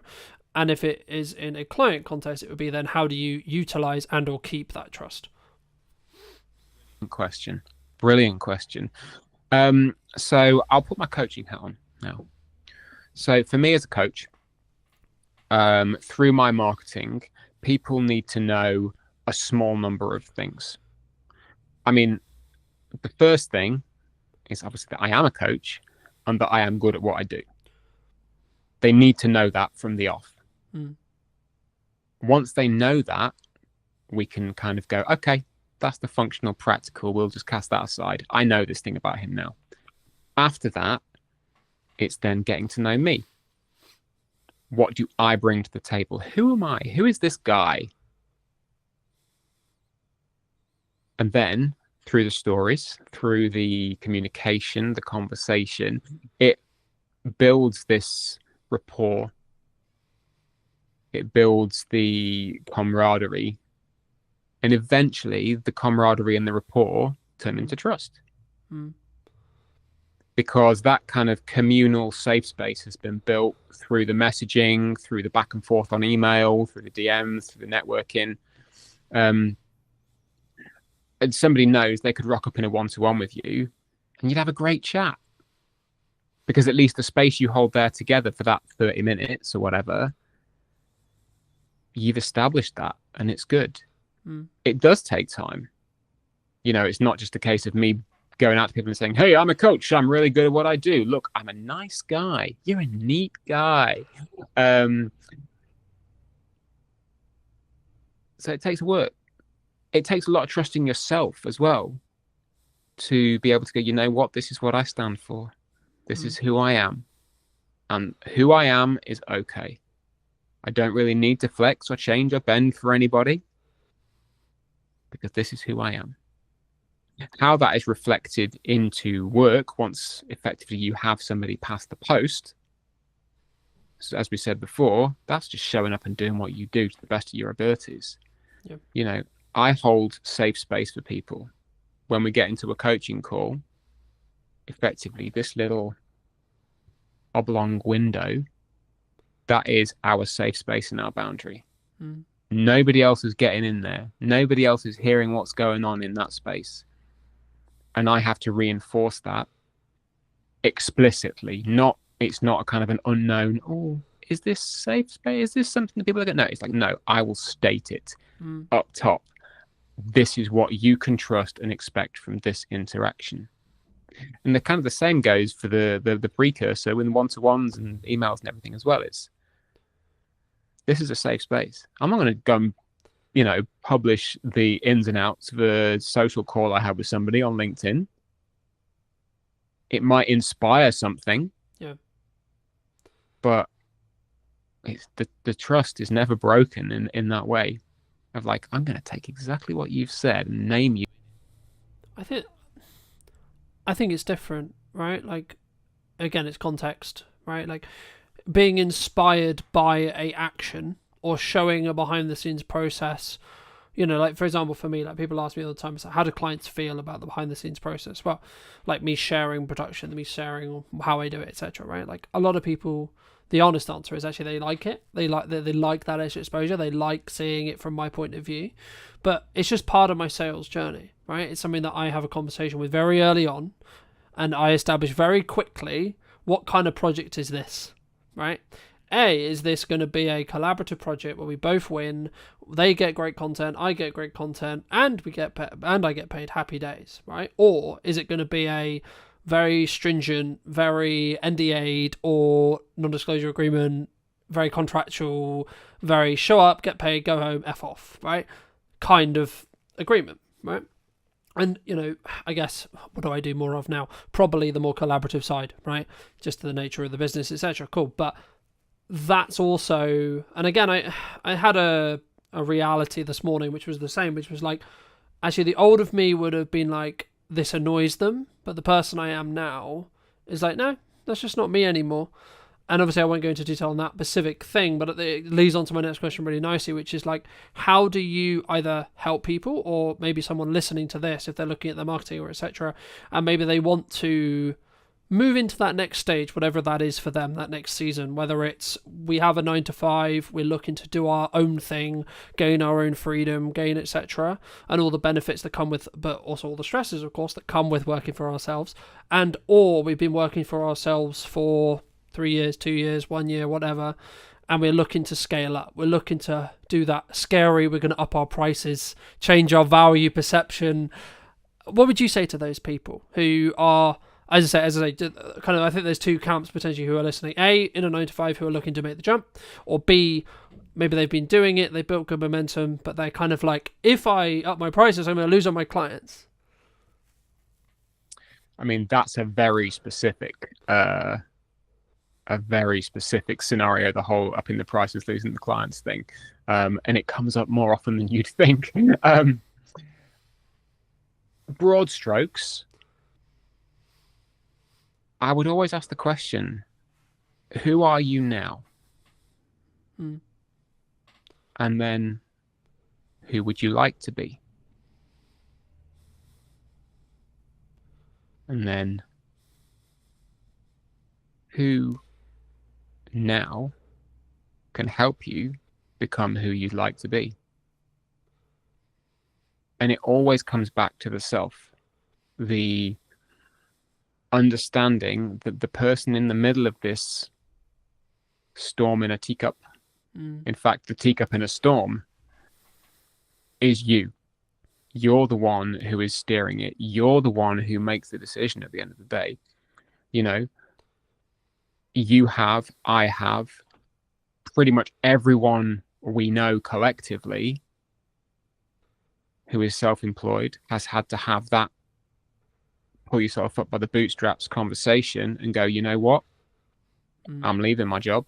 I'm going to go and do it for me.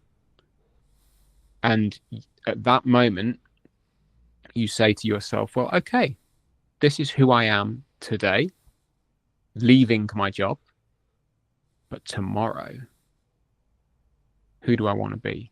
Do I want to be the person who's just left their job and is now running around like a headless chicken panicking? Or do I want to be the person who has gone, I've started something new? Yeah. Still scary. I talked a lot about fear in the last sort of 45 minutes. But it starts with you. Yeah. And I think just to build on that from a marketing context, I had a realization yesterday when I was talking to a client at the time of broadcast, and they were like, it's how they react. So we were talking about their brand in specific, and for obvious reasons I won't go into detail, but we were talking about how I perceive their brand. And what really stood by to me was then how they reacted to my feedback on what I was saying about their brand, if that makes sense, right?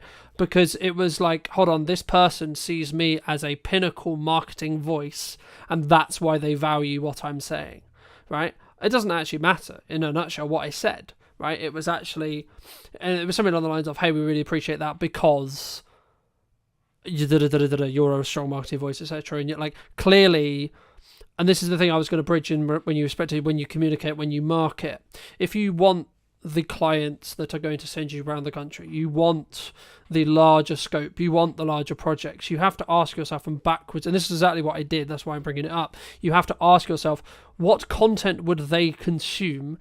How can I get their attention for long enough to build trust with them? But also, how can I show them that I'm worth the call, I'm worth the investment, I'm worth the, because etc. Not even like, first it's the time, then it's the money, right? And I think for me, that's the key. And that's where I think, speaking personally in my own marketing from previously, that's where I potentially was wrong, or where I was doing things unoptimally or wrong. And that kind of bridges onto that thing of, if you're going to post daily, it won't be for everyone thing as well, right? Like, especially if you're looking at socials, you have to have a level of volume to be able to rise above the noise, to be able to show up enough so that people realize, okay, yeah, you are serious. And regardless, I guess, in some ways, as maybe like a footnote on that, a sign of success sometimes is actually other people talking to you in a more negative connotation at times, right? And what I mean by that isn't a direct client. It could be a quote rival podcast, a old friend, a old person. And what I always ask myself is, what is their intention when they're coming with that information, or etc., and or do they have all the context, right? But I guess the question that comes from that is, kind of, we've answered it in regard to hate comments, but I guess it's, I've had it personally in my own personal network at times where people have said, like, especially when I'm trying to build like a side plan marketing wise, or a side like revenue stream potentially that hasn't started making money yet, it's like, yeah, but you should be doing your client work, yeah, but you should be doing the thing that previously worked, especially if that comes from your mother, your sister, your brother, your friends, your close people, the people who are close to you. I mean, how do you, or would you say to someone, if you're going to, talk to them about that, how would you recommend they, I guess, challenge that, deal with that, articulate that, reflect on that, etc.? Good question. When people come to you with commentary, we all get it. As I said before, I've had emails from people saying, love your content, stop selling every day. Which my answer is, thank you for your feedback. But no. but no. Not in so many words, although some days you would just like to go, well, fuck you, buddy. We don't do that. It's not particularly... Yeah, but also just to quickly interject, you have every right to say, well, look, if you don't enjoy what I'm doing here, you can watch something else, right? And or read something else, or consume something, etc.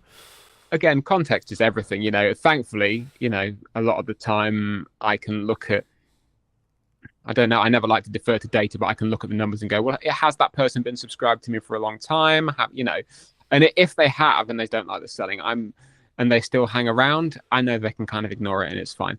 But to come back to the question of commentary from outsiders, first, I would always, I caveat this with, you're a human being. Okay, you're a human.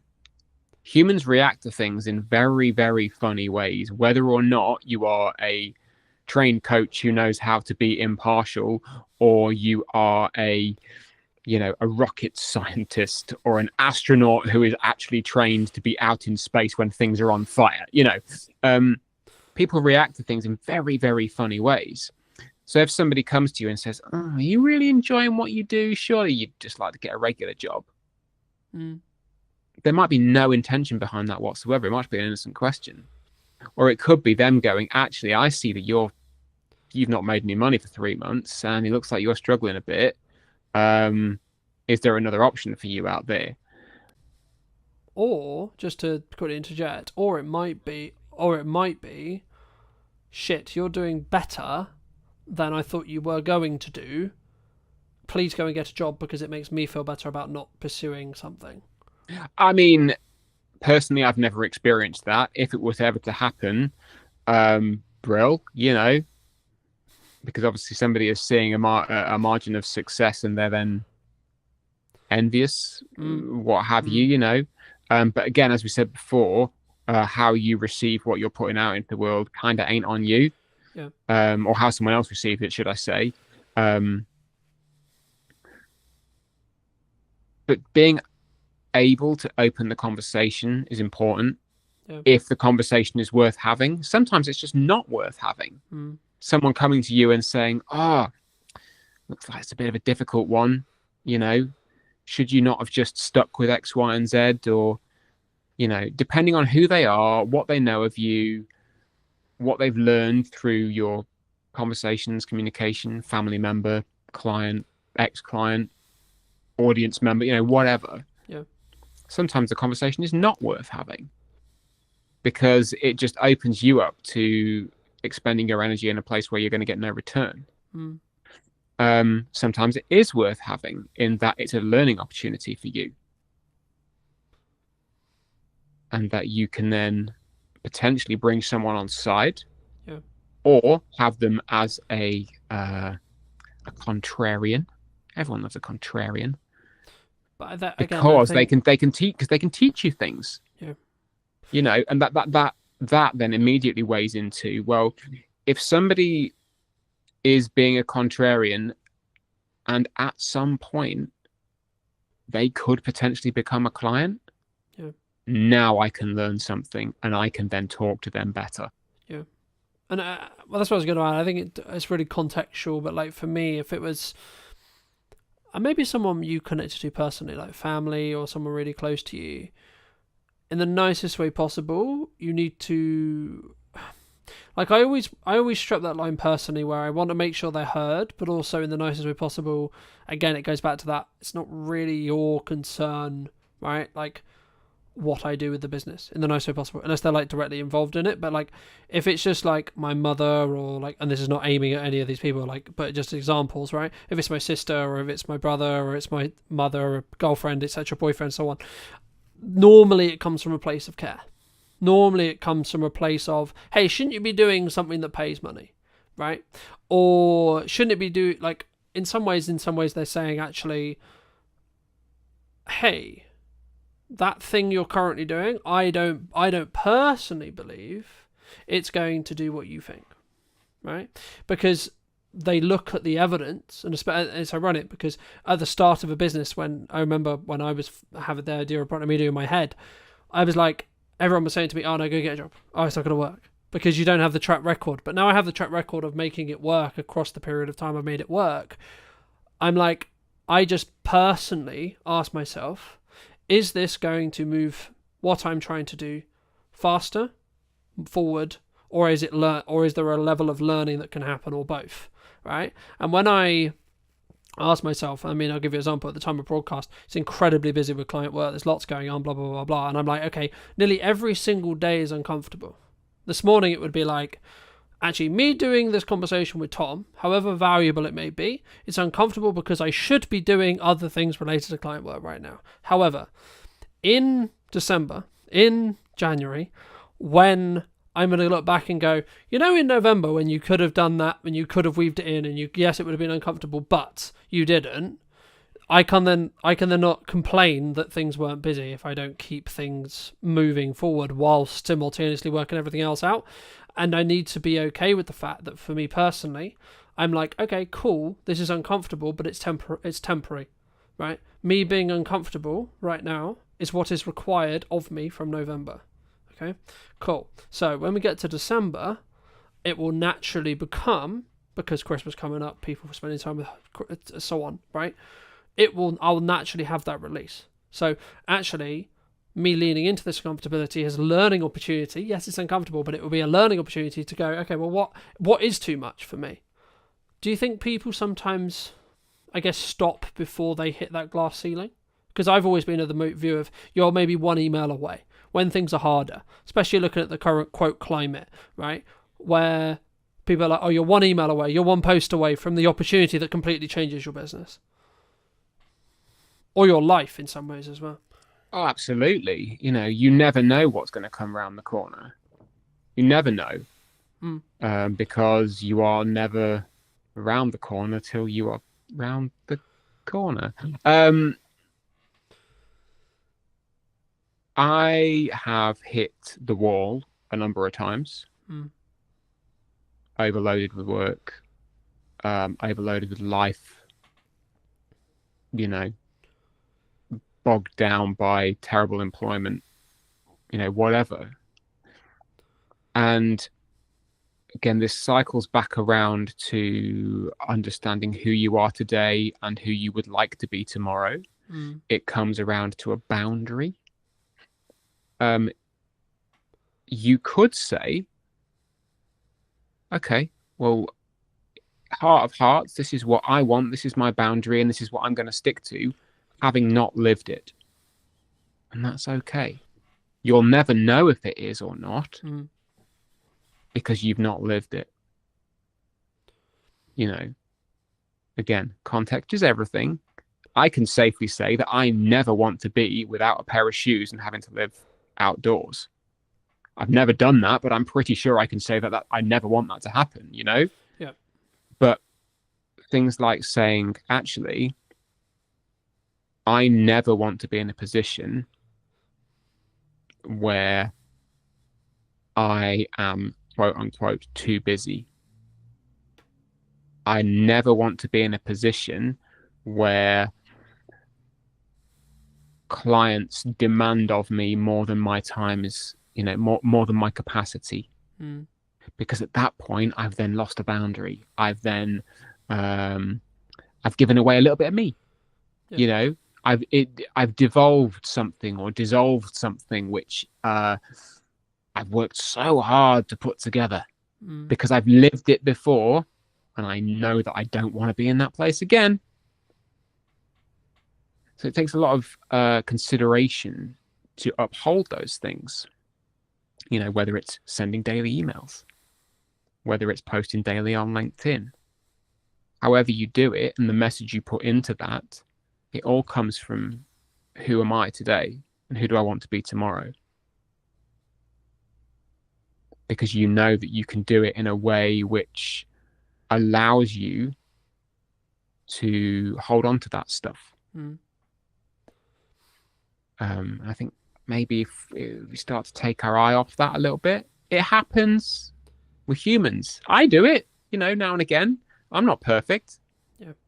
Far from it, If you've got long form content, and this is why you and I, or all three of us, love long form content, is that you have so much more opportunity with it. If you've put it through, I don't know, Riverside or whatever, and you've got yourself 50 clips, why would you not put all those 50 clips out? For people who maybe don't know you, what starting advice would you give them if they're looking to build their, I'll use your terminology, ecosystem, right? Or they're looking to start out on video? What should we do? First people advice. What are you trying to achieve? All right. What do you want to do? Because we're never going to tell you to do something you don't want to do. What we are going to say is, though, regardless of those things, you do have to lay your foundations down. And this is something that a lot of businesses don't do. If you were going to give advice to either yourself 10 years ago or the other person 10 years ago, what would you say? Be memorable. Be as memorable as you can be. And if you think you're boring, you possibly are, not being rude, but that will be memorable in its own way. You can still find your audience.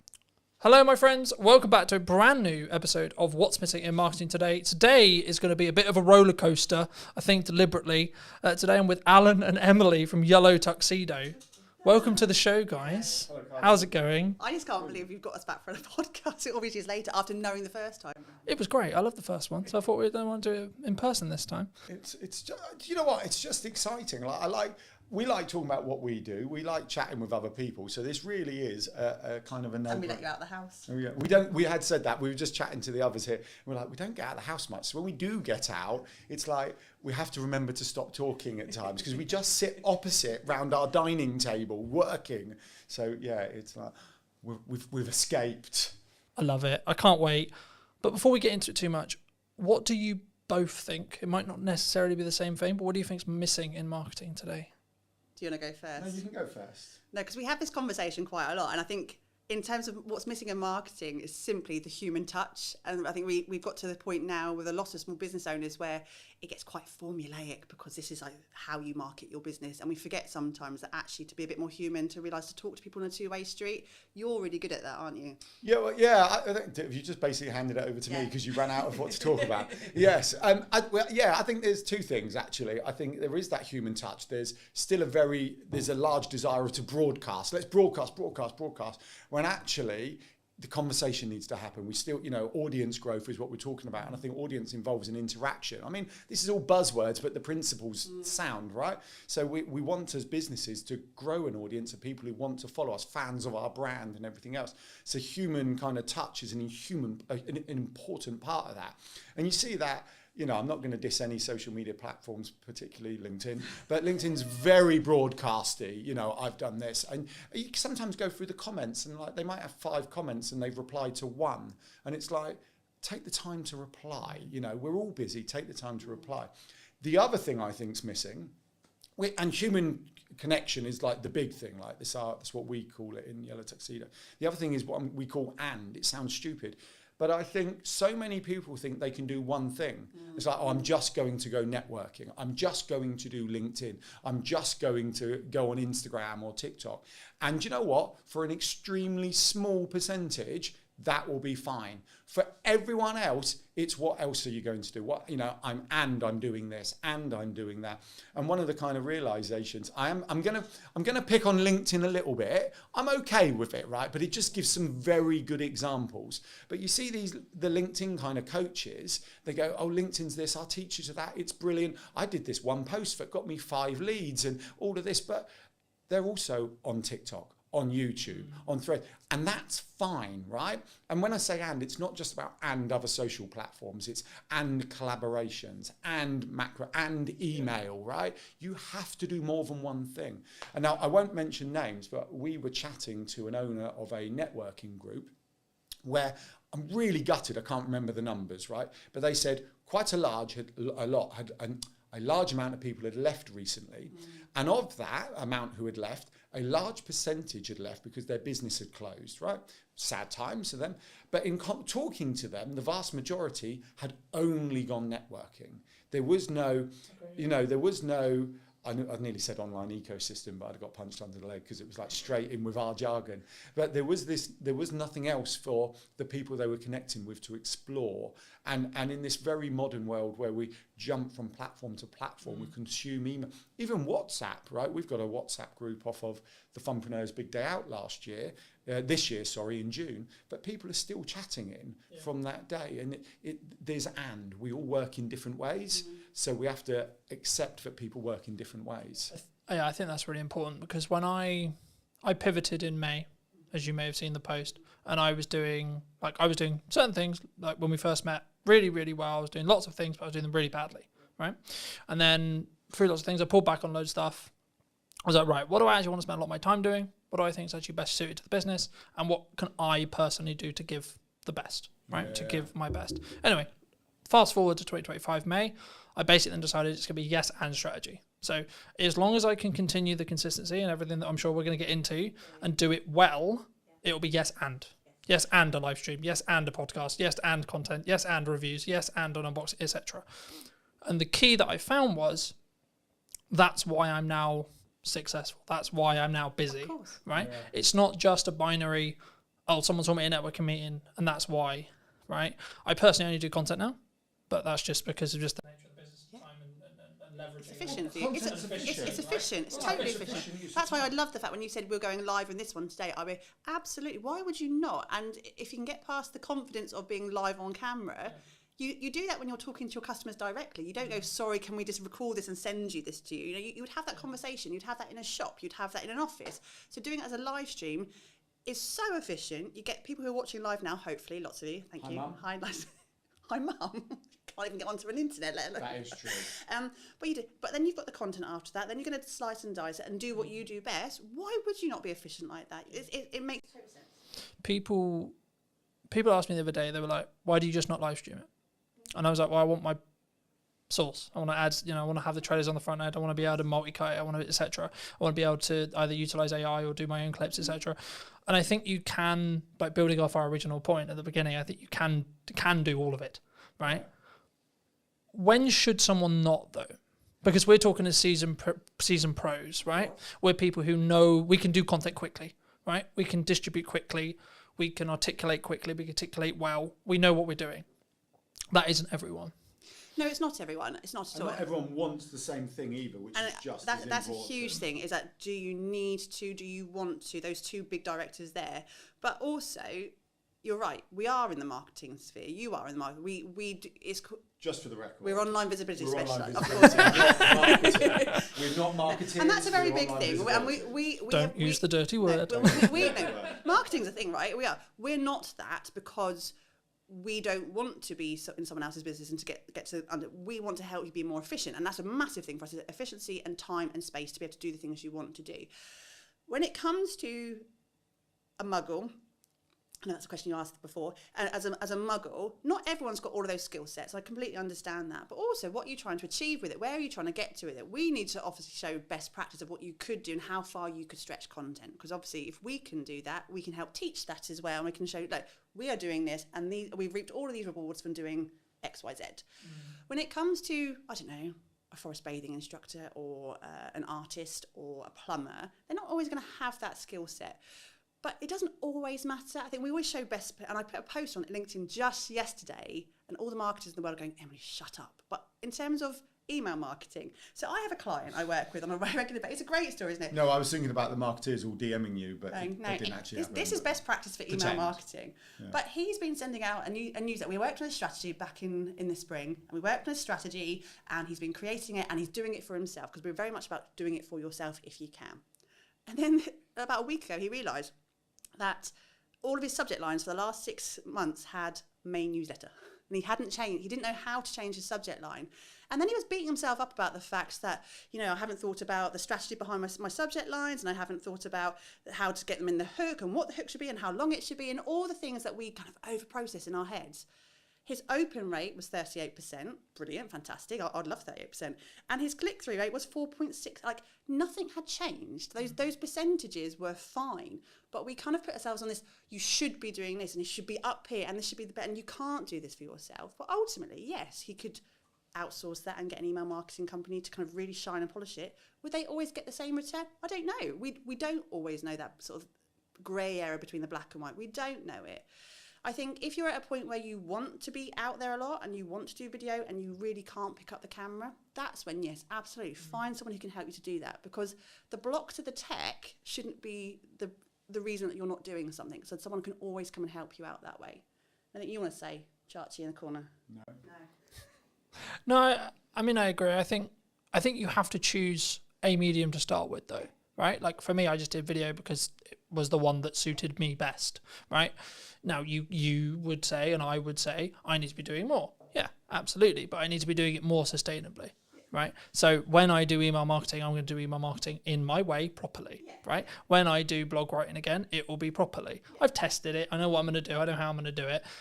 But I don't turn on those taps until I know I'm going to be able to keep those taps running. The same thing with the live stream, the same with etc. Like, I'm in a very grateful place, but still a stage where time is the main barrier. because I only have a certain amount of time. We're recording this like towards the middle of October. This won't be out until December, the pre-recorded version. And that's simply because the only way I can be consistent is by doing it. When I have a window of time to record some shows, I record some shows and then I bank them and so on. For people who maybe don't know you, what starting advice would you give them if they're looking to build their, I'll use your terminology, ecosystem, right? Or they're looking to start out on video, they're looking to start out with blog writing, etc. How? What should we do? Well, right. So I think the answer to this is also a carry-on point from what you were just talking about. You'll turn on the taps when you're ready. And that's really important. So it has to, you have to start with what are you trying to achieve? Yeah, that's the first thing, right? What do you want to achieve? Because if you go, I want global domination, then you get a list like this, right? And if you go, I just want to, actually, we got someone we can talk about. So Callie, client of ours, member of the Digital Circus, the team community we founded. And I remember when we first started, she said something like this: I'm just trying to make enough money to take the family on holiday, right?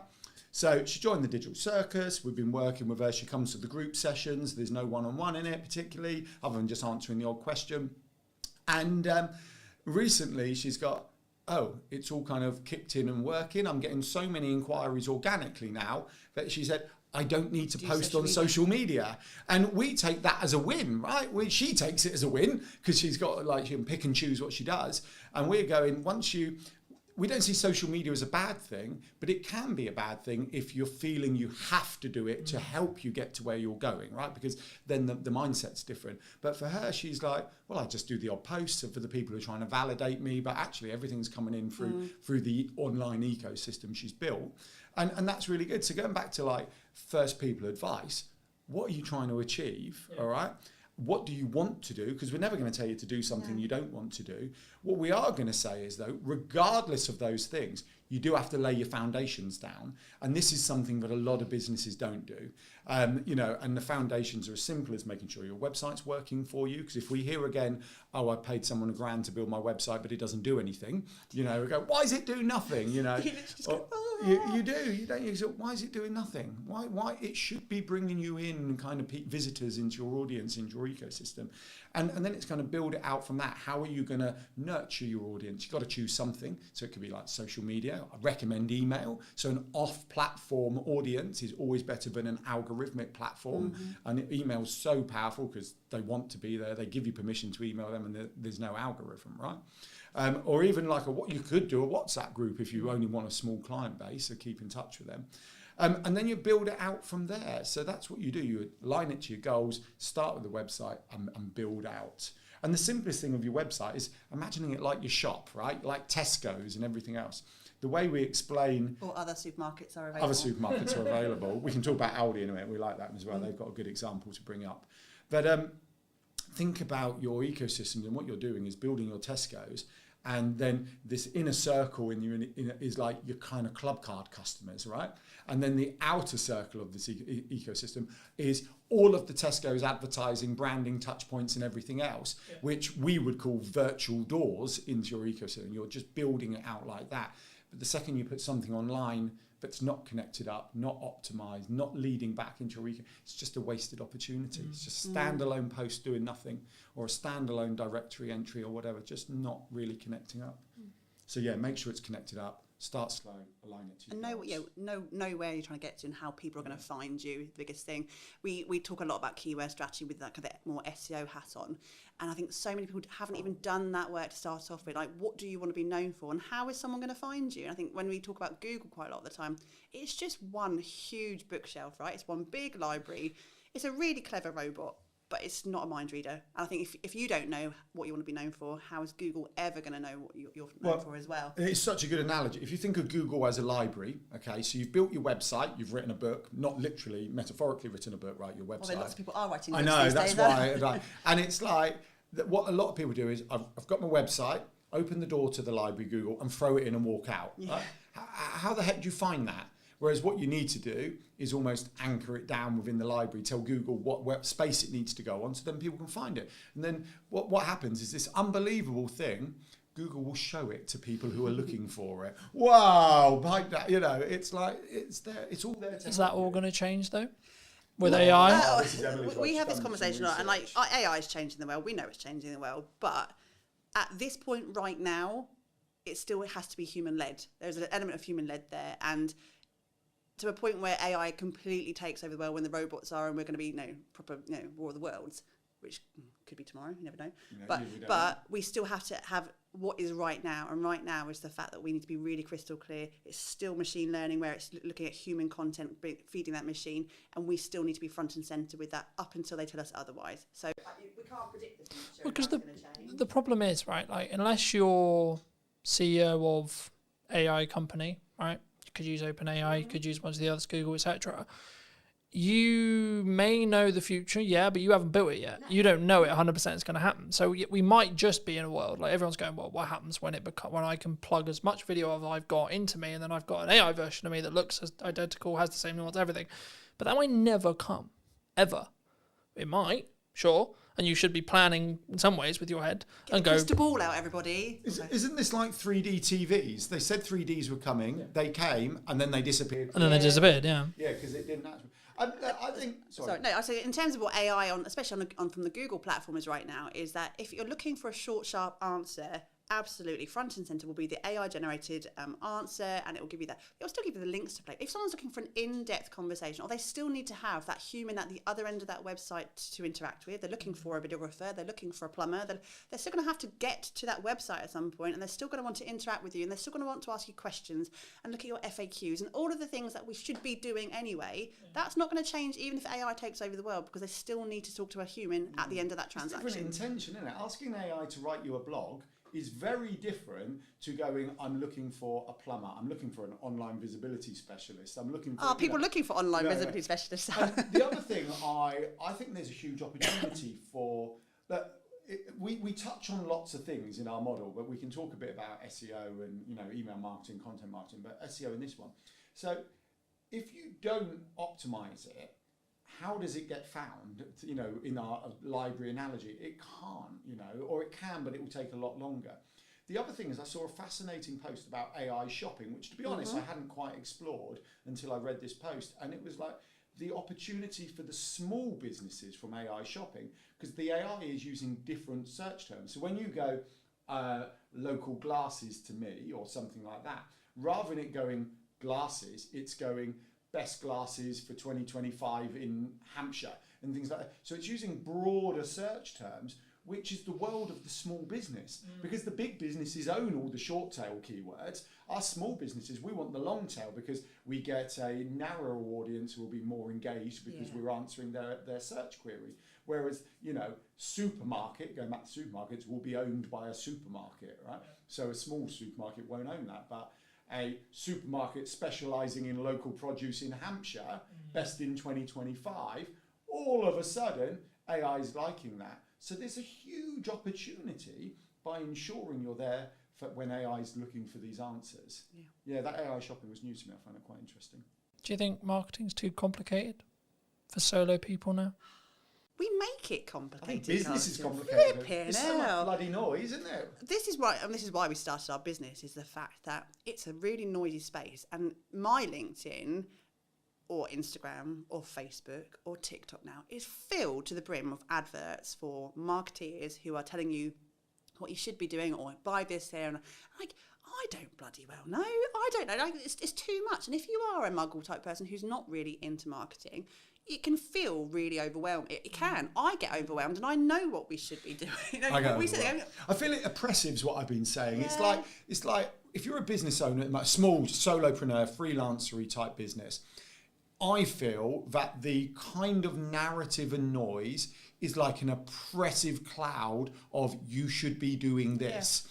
And you've got, people like, I'm trying to think of big business, Alex Hormozy, Gary Vee, the big influencers going, you need to do this.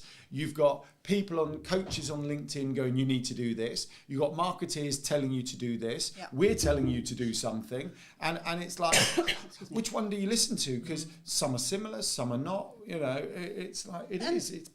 And I think it really is simple. You can extrapolate as much as you want. You can be really simplified. You can do everything like we were talking about earlier. You can do all of the things. No one can tell you you're wrong to do that. That's why I always get quite frustrated when you hear the influencers just do one thing and do this. Well, that's fine if it works for you, but you may want to do more. And in fact, fill your boots, crack on, do you. And I think what's missing these days is that we're so focused on the structure of marketing that we forget the creativity of marketing. And like, I look at our social, not ours, we look at other people's social media, and it's like really transactional. Small business world is, I have a thing to sell, buy my thing, I'm going to target my ideal client, talk to my ideal client, and hopefully you buy my thing. But you look at the big brands, like we were talking about Aldi before, weren't we?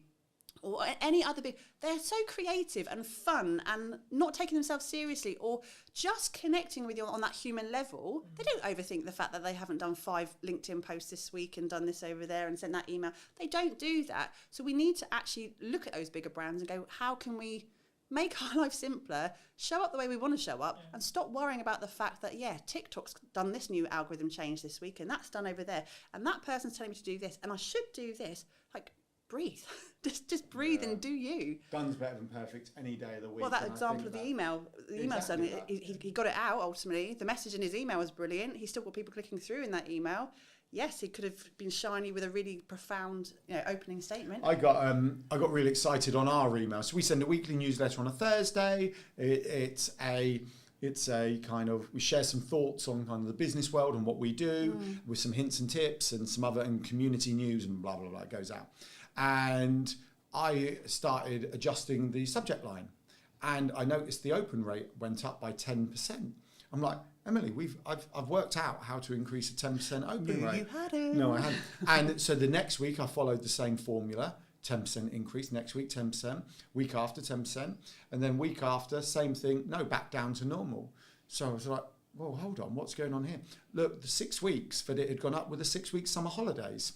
So we'd increased the 10%, So the point is, the subject line did nothing, but the summer holidays, people were sitting there reading our email who were usually rushing around. And it's like, that's fantastic. But there's me thinking I was really clever, securing the best kind of subject lines ever, taking ours up from about 38 to 48, when the reality was, it was just the summer holidays, which is good. I think people... They don't, because sometimes people use it as an excuse, right? I'm slow because it's Christmas. I'm slow because it's the summer. I'm slow because da-da-da-da-da. But then I have a conversation with someone, and I'll just use MySpace as an example. So I have a conversation with a videographer. They'll be like, I haven't had any jobs in, things are really slow. Da-da-da-da. I was like, okay, but when did you last show your work? When did you last write a blog? When did you last make a YouTube video? When did you make a passion project? So on, so on, so on, so on. And I guess there's a level of a self-accountability that you need to have yourself. So like for me, regardless how busy I am, Brunton Media will be the top paying client in respect to my output, because I know, unfortunately, right or wrong, some clients will still work with me. Other clients will choose to go different ways, go different paths, whatever. So I need to make sure there's a bloodline constantly, refilling that pipeline. And even though now, as the time we record this, I'm basically not looking for any more work to a 25 at all. Not really at all. But grateful place to be. But I still should be having the marketing turned on so that when we hit 26, I'm busy still. Right? It's not going to be magic. It's not going to just appear. And I guess that leads into a question of like, is it just doing those things and building those reps that you like, I'm going to commit to doing video because I love video, I love etc. Or I'm just going to do email, etc. And do we sometimes get dragged away from shiny things? Like, oh, shorts are really strong right now and I need a podcast. And everyone's got a podcast. And then people are doing live streaming and da-da-da-da-da. And that's the conversation we have so often with our clients, especially clients within Digital Circus as well, is that there is no magic bullet, right? There is no, but what you do need to do... There isn't a magic bullet, realistic. I know we've said and we've said human connection. It's doing the bloody work. It's just working hard, right? And like you can we're all adults. Well, majority of us are adults. A lot of... Hello. Adulting is the biggest con in the world ever. Well, we can tell. We have a structure and it works for us, right? And we're not going to say it doesn't work because we spend a lot of time doing those things. It does take time. And yes, there are 2 of us. I get that. But it still takes time. We still run a family around it. We still try and do other things. We have to make twice the wage. We have to make twice the wage in our business. There is no plan B. So we have to do the work. And I can repeat it over and over to someone going, yeah, but you haven't done that. And you keep saying, I will get round to it. Just have some self-discipline and do it. And if you do the thing and it doesn't work for you, at least you can come back and say, I've tried, and then I'm going to maybe work on the next shiny thing if you really need to. But until the point where you just sit down, commit and go, this is going to take time. I have to find the time in my week. I only have these amount of hours in my day, but I'm going to have to sit down and do it at some point. Just do the thing. Do the thing. And then stop getting blindsided by, TikTok or Clubhouse. Is Clubhouse even still alive? No, it's not, is it? But we all run to it. But it's okay when it fills a space, because we know people who did quite well out of Clubhouse. Of course, but it's fine. But it's not long Thing is, I term. think it's a bandwidth thing, though. Right? Like, I had this conversation with Chris a couple of weeks ago. We were talking about, like, you should be doing the authenticity, the add value piece, etc., stuff like this. But if you can trend jack on top of all of that, then absolutely you bloody should. Right? Because it will add into your overarching, the number of views I can obtain, which means conversion, blah, blah, blah, blah. But if it's to sacrifice the value add, just can it off, don't do it. Right? Is my view. And it's purely a bandwidth question. And that's why I think you've got to have some level of tough love either from someone else or yourself, which is I think what you were talking about like, you've just got to get it done. Right?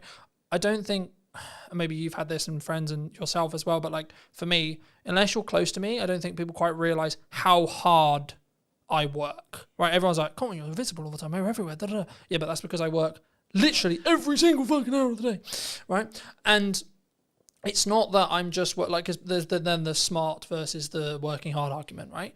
But the thing is with AI, if you're working smart hard for the same amount of hours I am, and it's just compounding on top of it, right? So I think it's not just a binary of, I use AI and then I can go and chill for the 5 hours, right? Because it saved me 5 hours. What you should actually be doing is, it saved me 5 hours, so I can do 5 hours more work of the work only I can do, right? And then you actually 5 times more, or etc. Right? Yeah, or the thing you love, like within it. So networking's a great example, and it's like actually even driving here. So we live half an hour away, and we're chatting to you for an hour, let's just say. And so that's 2 hours, but that 2 hours doesn't factor in walking, parking, popping, so it's 2.5, it's possibly 3 hours. Yeah. It's actually, if I'm brutally honest, an inefficient use of our day, right? Yeah. Because we've squeezed everything in the school run, but actually we want to do it, we want to do this. And those systems, those automations and the AI, whatever you're doing, allow the things you want to do to happen. So whether you're replacing it with something else or adding more in, or you're going, actually, I just want to talk to people. So I was chatting to an AI guy, James, I met from Ireland the other day, and we were talking about an AI CRM that looks at your entire online Stop presence. giving the idea away, because someone's going to go and build it. Yeah, and but we're I'm quite gonna miss happy that someone one. else built. We're not about to build it, right? But it was kind of, I don't actually want this, because it does something I don't want. I'd rather do so. But to the extent where it looks at your entire online presence, so it will factor in likes on posts, comments, email open rates, previous stuff, bookings, DMs and everything. And if someone went past a trigger, using AI audio, it could send them a voice DM, because that's our thing, voice notes, and it go, hey there, it's Alan here, blah, blah, blah. Would you love a virtual cuppa? I haven't spoken to you in ages, or would love to get to know you. Here's a link. And as much as I would feel that's not quite cool, what that would actually allow me to do is just focus on the chatting to people rather than working out who to chat to. And I really like that idea. I don't know how happy I would be with it sending a voice AI note, but we've played with it. At least to trigger who you need to go and send the message to. Absolutely. So if someone wants to build that, just give us a shout when you've done it, because we've got other things to do, like go on adventures, take people to Palms Park for the day. We have to talk about some fun stuff at some point. Absolutely. I mean, just quickly on the voice cloning note, like that you can, like now, as of today. We use Riverside we've played with it. It's brilliant. Alan said to me, absolutely clone your voice, I could period. not tell the difference. Yeah. He played something to me and he said, do I sound all right? Does my microphone sound a bit tinny? And I went, no, it sounds really good. He went, yeah, it's not me. I put a post out on LinkedIn with it. I put a post out. It was, so I got the audio, and then over the top of it, I did a video of me doing like a phone jacker voice out. Like this, and put it out, and people go, no, it sounds just like you. So I thought it did as well. Scary. So I think, moving back to what we started the conversation on, we might get to there with video, right? We might, right? But the thing is, then I'll go back to my previous conversation about working smart. Mm-hmm. Okay, well then, technically, if we've all got that ability, I could technically script this entire podcast if I wanted to, or get AI to, and then we could have a 45-minute podcast that we weren't even there to do. Now, should we? that then becomes a question, right? Because is the energy going to be different? Yes, AI can mimic us, but the nuance, is it ever going to... we don't know, right? No, and also, in terms of your own sort of self... It exists. Come back to it. It exists. I watched a video this morning on it. But forgetting on the output, it's surely about your own sort of, I don't know, self-gratification of enjoying to do these. As I was going to say, but surely if you enjoy podcasting, you want to surely that's counterintuitive. You wouldn't AI it out if you enjoy doing it. No, but what we're saying is like we can get so far from it, but ultimately, what is the end of it? What's the ROI? You know, the ROI would be, yes, getting some efficient content created, but the ROI also has to be You're so businessy. I'm sorry. You said ROI and ideal client I wrote a blog today. that had ROI on it this week, and I kind of felt dirty. Honestly, who even are you? You've changed. It's like, it's what you're trying to get out of your business, and I think something Alan and I have been exploring recently in terms of time and space in your business and what your bigger picture is. Actually, we don't get into business to go, what else can I do to be really efficient today? Like you go unless your goal is, But also you choose your chosen field because of your love of the field, or the fact that you want to be outdoors more, or you want to chat to people, or you want to, whatever that is for you. I don't know what everyone else's sort of end goal is, but for me, I like humans. I really like humans. Well, some humans, not all humans, won't they? But I want to. No, we like chatting. I think in a world where I could not chat to another human being again, I'd be really, really flipping lonely, and I don't want that. So yeah, AI might be efficient, but I'm still going to want these kind of interactions. Yeah, but that's for me. That right? Hold on. AI video. So I watched a Casey Neistat on YouTube this morning. I think it only came out last night or this morning. And there's a new TikTok. I think it's called Saru or Sura or something like that, by OpenAI. When you start it up, you scan your face like this, and then you go video of me, 1930s James Bond style thing, and then you get an AI video of you. And he did a whole video of it, and he was talking about it's cool, but it's slop, and he explained why. And he said I'm not anti it actually, but so go and watch that. That's worthwhile. So it does exist. Whether it exists for 1 hour long form, I don't know, but that'd be interesting to see. It's how you take that and use it, isn't it? It's like if you're taking the piss out of yourself, absolutely. That's a great example of being able to use that kind of filterage type thing. We've had filters on your phones for bloody years. It's just not using that as gold for your business, and that's not expecting that's going to be the magic bullet. I think there was also, there's lots of trends that me and James talked about for ages.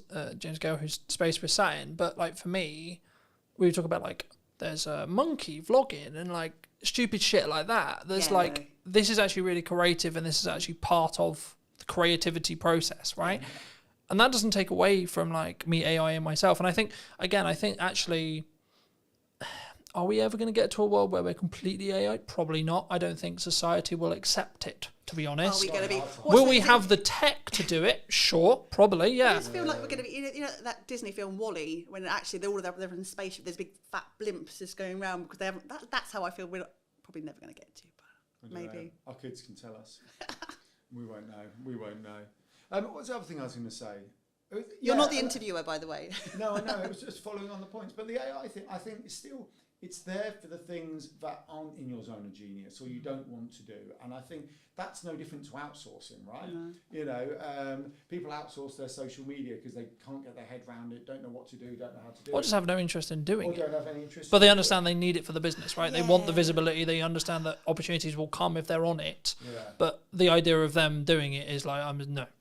Especially as, going back to, like, whatever your goal is probably the most important thing, with your why and everything else. And if you've got, Emily mentioned forest bathing, we've got a client who's a forest bathing instructor. She wants to go forest bathing, right? That's what she wants to do. She wants to take people forest bathing. Does she want to sit there doing short form, blog, SEO?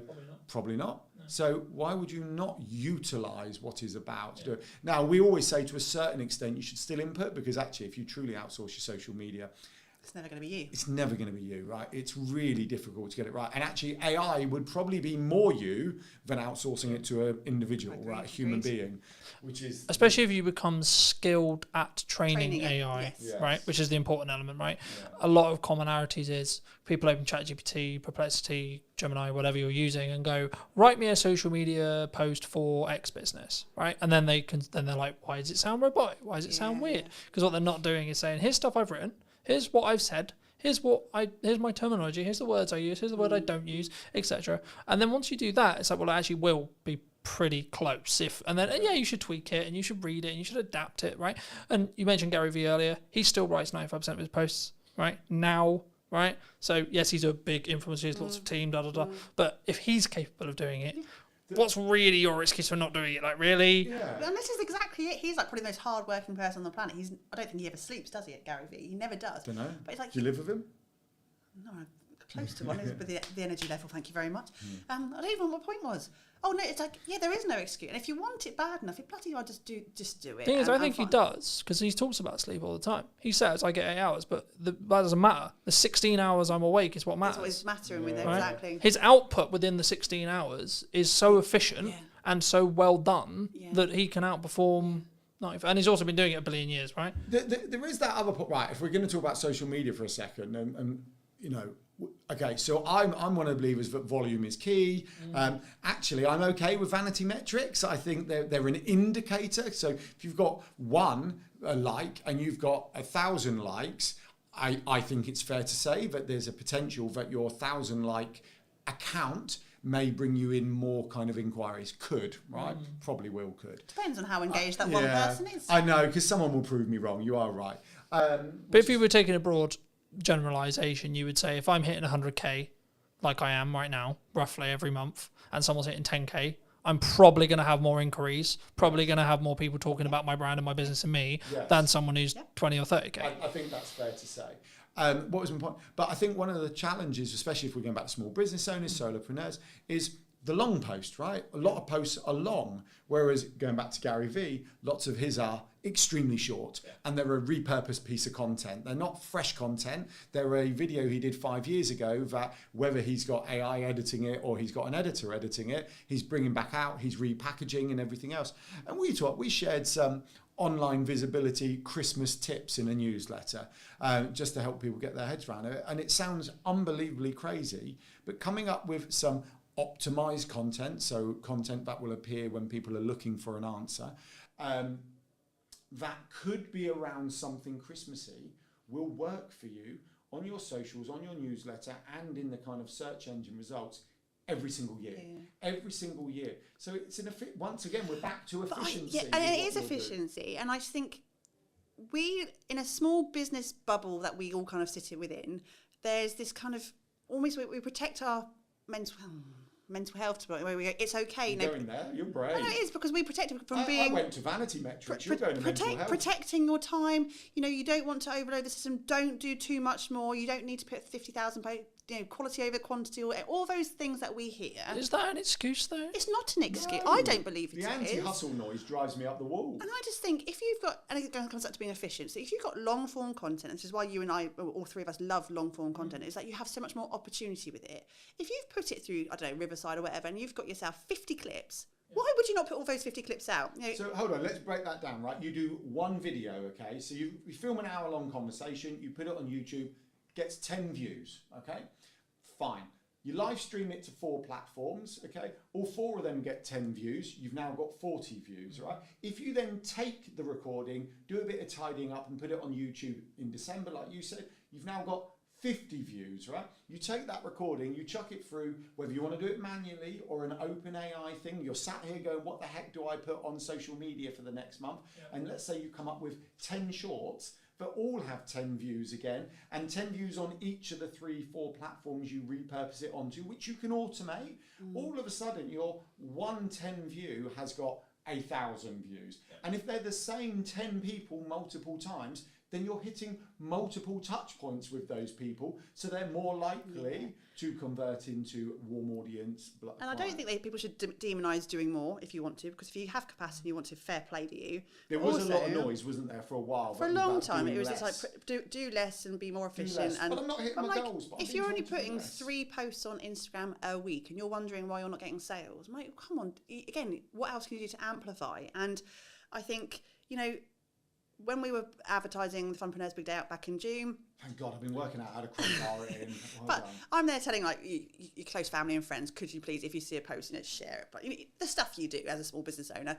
My mum's like, Ems, when are you going to share it? I can't find it. Like, even my mum can't see that post because they don't see it, and we know what algorithms are like. We know it pushes you further away from people, so you have to do more, because that person may not see that one post out of your 3 that week. But if you are consistently putting stuff out, that is still quality, because the original content is quality.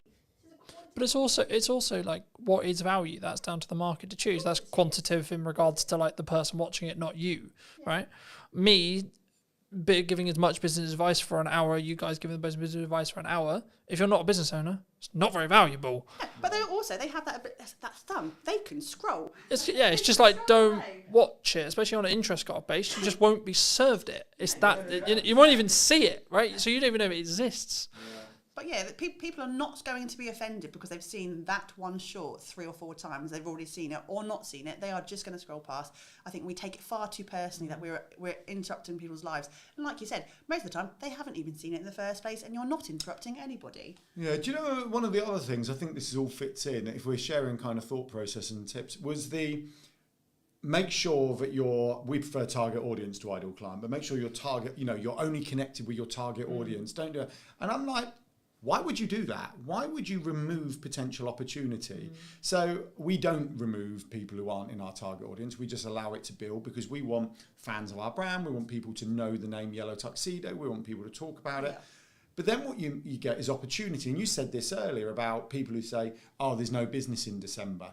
Rather than saying there's no business in December, why don't you go, what could I sell this December? Because people are definitely spending money in December, right? They may be spending on something else.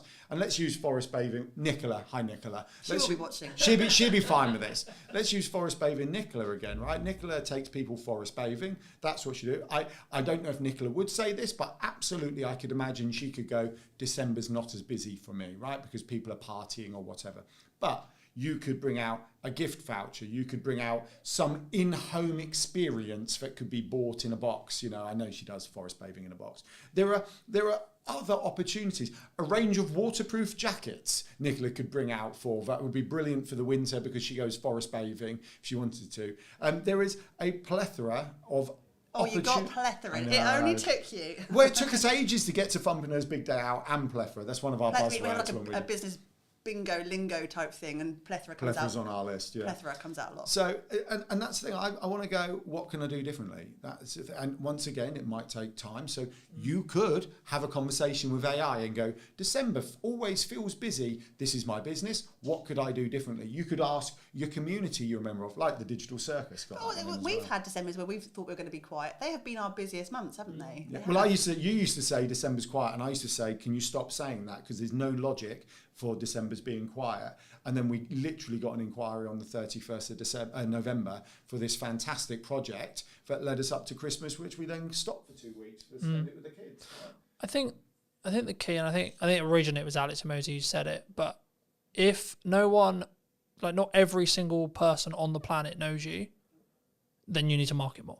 Yeah, I do agree. Like, simple as that. And I keep having multiple points whenever I do a podcast, whenever I do an event, etc., where like, I think someone said it in the event I did in September. I forget who exactly it was, but it doesn't matter. The point still stands, which is like, well, actually, you're marketing too much. Someone said, oh, I'm marketing too much. I said, okay. But then someone literally within the same room said, in the second after that, they said, yeah, but not every single person in the world knows Colton, therefore no, then he hasn't. Because the thing is, yes, I may not want work as of today's live stream, necessarily, okay? If the right project comes in and I can make it work, cool, yes, sure. But as I said earlier, I will want work in January, February, March, April, so on. And the thing that people don't understand or don't think about sometimes when they do marketing is you need to front load it by 3 months for it to then work. Because it takes time for people to firstly see the content, then go, actually, hold on, do I even want to, what does this person sell? What the fuck? Like, who, what, do I even like this person? And then once they're there. It takes a long time to go from, It's also some people are, really slow burn. We had a speaking gig 2 years ago now, when we were in Bournemouth, a speaking gig 2 years ago from someone who had been, she'd known us from our previous business, which was in the events industry. That was back in 2012. She'd been following us. She's one of those lurker type people who had never interacted with us, had never liked or commented but we weren't connected on any platforms. But she'd gone, I see everything you're doing. I really want you on my stage. Will you be there? And like, that was a 10-year burn, man. Like, it was a really long, but you can't, work out when those opportunities are going to be. But you could have stopped 2 years. You could have stopped 2 years ago, and it wouldn't have. You wouldn't have, quote, hit the glass ceiling with it. Yeah. Totally right. Going back to the Alex Hormozy talking about, does everyone in the world know? Look, we have to go, right? We are huge advocates on aligning it to your goal and business on your terms, right? So some people are not going to want everyone in the world to know who they are. But there was this other one I quite liked, another quote from an influencer who basically said, if you are not full up, market harder. If you are full up, increase your prices. Yeah. And I just feel we all get caught up in the noise, get caught up in the narrative, get caught up in all of this. And I think there are some someone once asked us, we were talking about our online visibility model, and they went, how much time a week would you spend in this, doing this? And we went, as much spare time as we have, because that we are putting into our business. Because if we're not doing that, then we should only not be doing that because we're full up, or we're at the capacity we are choosing to be at. And when we're at the capacity we're choosing to be at, then we're going on holiday. We're going to the park with the kids. We're going on adventures because this is our, that's what we want to do. So, but that's your decision to make, right? That's your life choice. And that's why it irritates me when people go, I don't have the work-life balance I want, right? It's like, well, especially if you're an entrepreneur, it really irritates me because I'm just like, then take on less work and be okay with making less money. Adjust what you do, change your business plan if you need to, come up with a slightly higher ticket item, potentially, right? That might help with that. I mean, there's a reason we're not in Barbados just yet. No, of course not. Yeah, but do you want to be on Barbados? Do you want to I'm be? not going to say no if someone buys me a flight ticket. Okay, no, I don't want to. You know we don't. We don't want to, but we've designed it, and we talk about, it's again so buzzwordy, we talk about like what life-work blend, and it's going to be very much incorporated our lifestyle, and we can't, we don't have capacity to be 1,000% all the time. We can't, we'd burn out. But we do get the time with our kids. We do get to spend time together. Alan and I work together as best friends and partners, lovers, all that. That's really, I know. We've chosen that. However, if we want to be more, we have the tools, we have the knowledge. We could really scale it up if we wanted to, but we choose at this point to hold back a little bit. But when we want to be, we will be in Barbados. Yeah. Well, what we have done, we've integrated. So we're evolving Yellow Tuxedo a little bit as well. So not only do we show people how to do online visibility, which really is about them having efficiency, simplicity, time and space. So when they are marketing hard, it's actually working harder for them. It helps it become more efficient. So rather than throwing higher leverage, but the other thing we're bringing online is back to this kind of whole time and space and efficiency. We're bringing on some events, right? So we do the Funpreneurs Big Day Out, which is about solopreneurs, freelancers getting together. It's kind of a day focused on fun to get out of your business. But what you actually get when you focus on fun is stronger relationships, stronger connection, creative thought processes. You get so much more when you're not focusing on those things and you're focusing on over here. And I sort of was chatting to someone recently about who they'd come to the Funpreneurs Big Day Out this year. We'd never really met them before. They were completely cold. They just came along, brilliant, winning. And I said, oh, how was it? She said, oh yeah, I sent some business over to such and such recently. And I said, oh, that's cool. She said, well, if I'm not honest, she said, once you've screamed next to each other on a roller coaster, your kind of trust level goes up monumentally with them. So it was easy for me to do. And that's complete, contrast to delivering an elevator pitch around a table. And we're looking, Emily's got a retreat coming online in March. Not online, it's not coming online. It's already not online, there. It's in person. 2/3 full up, so be quick if you want to go to March on Emily's retreat. Look at you crowbarring. No. I'm crowbarring it all in, Emily. We're putting a trip to Morocco together. We're taking people up Pen y Fan because actually our love is adventures. We've always seen business as an adventure, so then it's like, well, actually let's bring the more literal adventures in for the people who want them. And I think that's coming full circle. Full circle. You are. Did you? I'm sorry. You're such a coach. But it's about going back to the online ecosystem and getting your online affairs in order and having those foundations in place. It makes your life simpler. Once you've got that in place, you can go to Morocco, right? But you need to stop whinging when it's not working because you're not taking that time to build what's going to lift you up. And you have to put that effort in, and it comes right back to... Sorry. We can't... we could do it for you if you want to. But, you have to... Kids do need shoes. do need shoes. And it's Christmas coming up. We need to buy presents. No one's going to do it for you. You have to put up your big pants, like Gail Tong would say, put up your big pants and just do the thing. Even if it was really awkward, even if you don't like the camera, if you're doing content, even if you don't like pressing buttons because you're worried you're going to break the tech, Go and either find someone to support you doing those things, or just get over yourself and do it. Well, Really, Ricky's Ricky Locke, long-term friend of Yellow Tuxedo, member of the Digital Circus. He's a great one. I was catching up with him this week. We're just kind of hanging out, chatting, and he's evolving his business. He's been doing it 5-6 years. He was a wedding and events magician, still is, but he's evolving into confidence speaking around the world. He's done a TED Talk recently.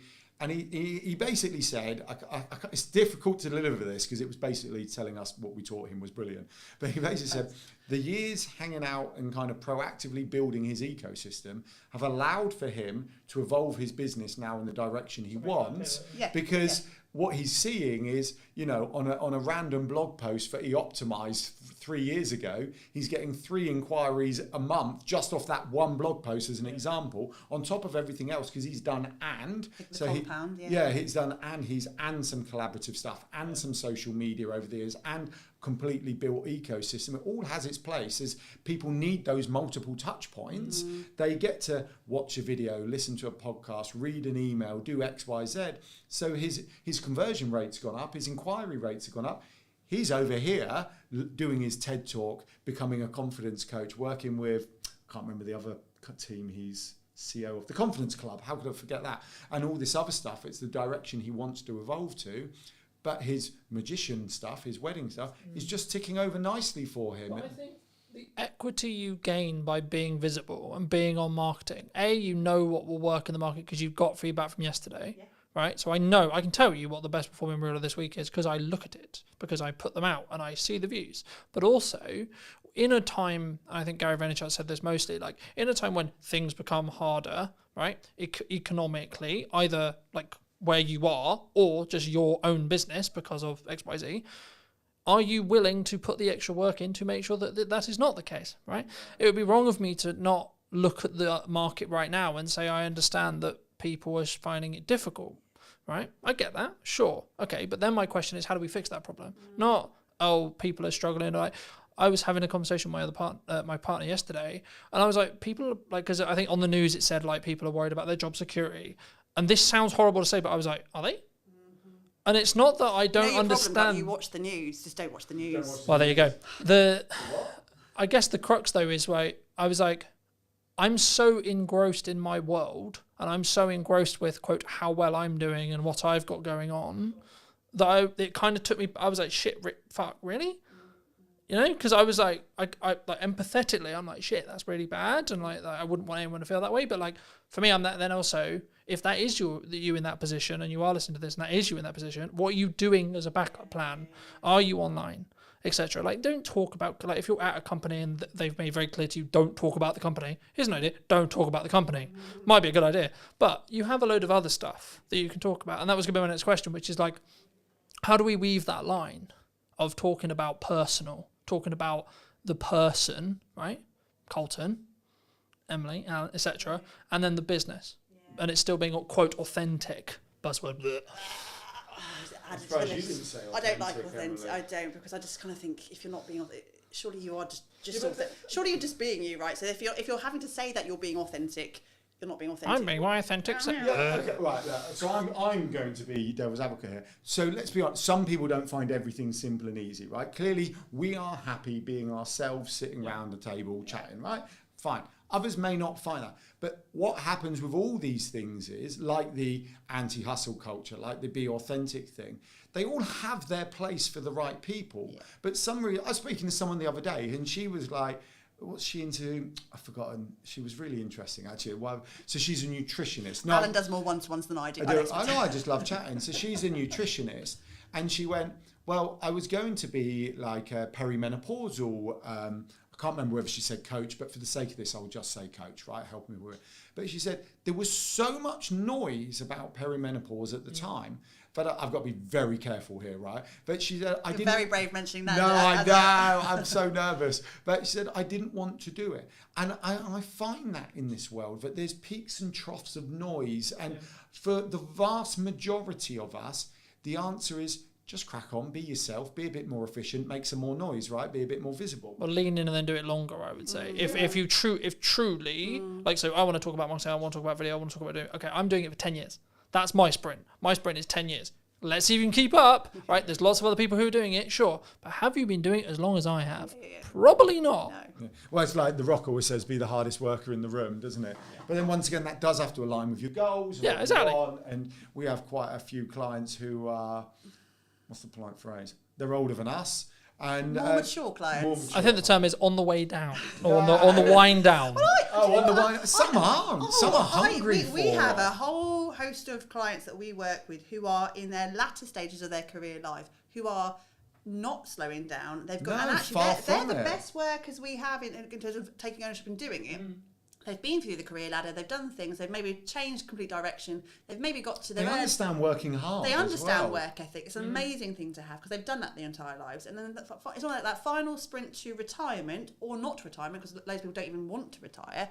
Is that this is my last career. The last thing I'm going to do, I'm going to make it count. And they are the best workers. I really. Well, really Michelle Armitage is. Oh, you are dropping names today. No, well, not because they're compliments, right? So Michelle Armitage had a corporate life. I think she said she was 10 years from retirement if she wanted it. She didn't. She quit. She wrote the book for the topic that no one else had written the book on, but she was interested in something, went to find a book on it. No one had written it, so wrote it, right? It's on design psychology and how you mix psychology with design, literal design. And so she wrote the book, and now she talks about that. She's bringing that into business. But I love that. She could have just done that last 10 years, but went, no, I want more out of my life than this. And I respect that. So. We going back to your question about sort of bringing that person into the business, I think a lot of us spend too much time comparing ourselves to what other people in our industries are doing and what we should be doing, and then that whole transactional thing comes back out to it. Like, I don't know if anyone's seen any of our social media reads, and if you're watching live, some of you who are watching us would probably know this. Hello? The conversation about the bears. The bears, right? And this is a great example. I don't know if, Carlton, you've seen our video on bears. I'll be honest, I haven't. Okay, so I'm now going to go and watch the conversation about bears. So we had one in the summer, one of those giant Costco teddy bears. You know, they're like the massive ones, bigger than Alan. And I was like, oh, crap.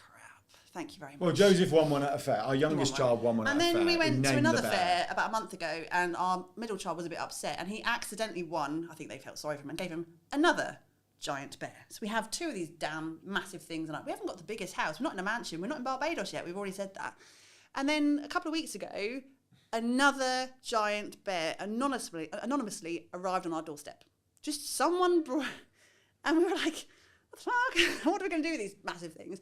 And that became, again, it was a light-hearted bit of banter. It became a bit of content on there because it wasn't about online visibility. It wasn't about digital marketing or social media. We just put some posts out about the bear. And then what we couldn't have accounted for after that was the conversation from people outwardly who were watching our stuff, sending us bears in the post. We have had mini bears put, we've had Care Bears through the post, we've had people, and the conversation and content that came on, it's been hilarious. That's nothing to do with what we do, but they're getting to know us. They're looking at our tone and our fact that we don't take ourselves too seriously, and the fact that we are just human beings. And also, it was content gold. We did a reel in the end of us beating up the bears. Adam actually put his shoulder. I still have a bad shoulder. He's got a bad shoulder. He kind of threw it on the floor and kind of rammed it and hurt his shoulder. Approaching 50 and doing a big elbow on a cuddly bear on the floor is not a good idea.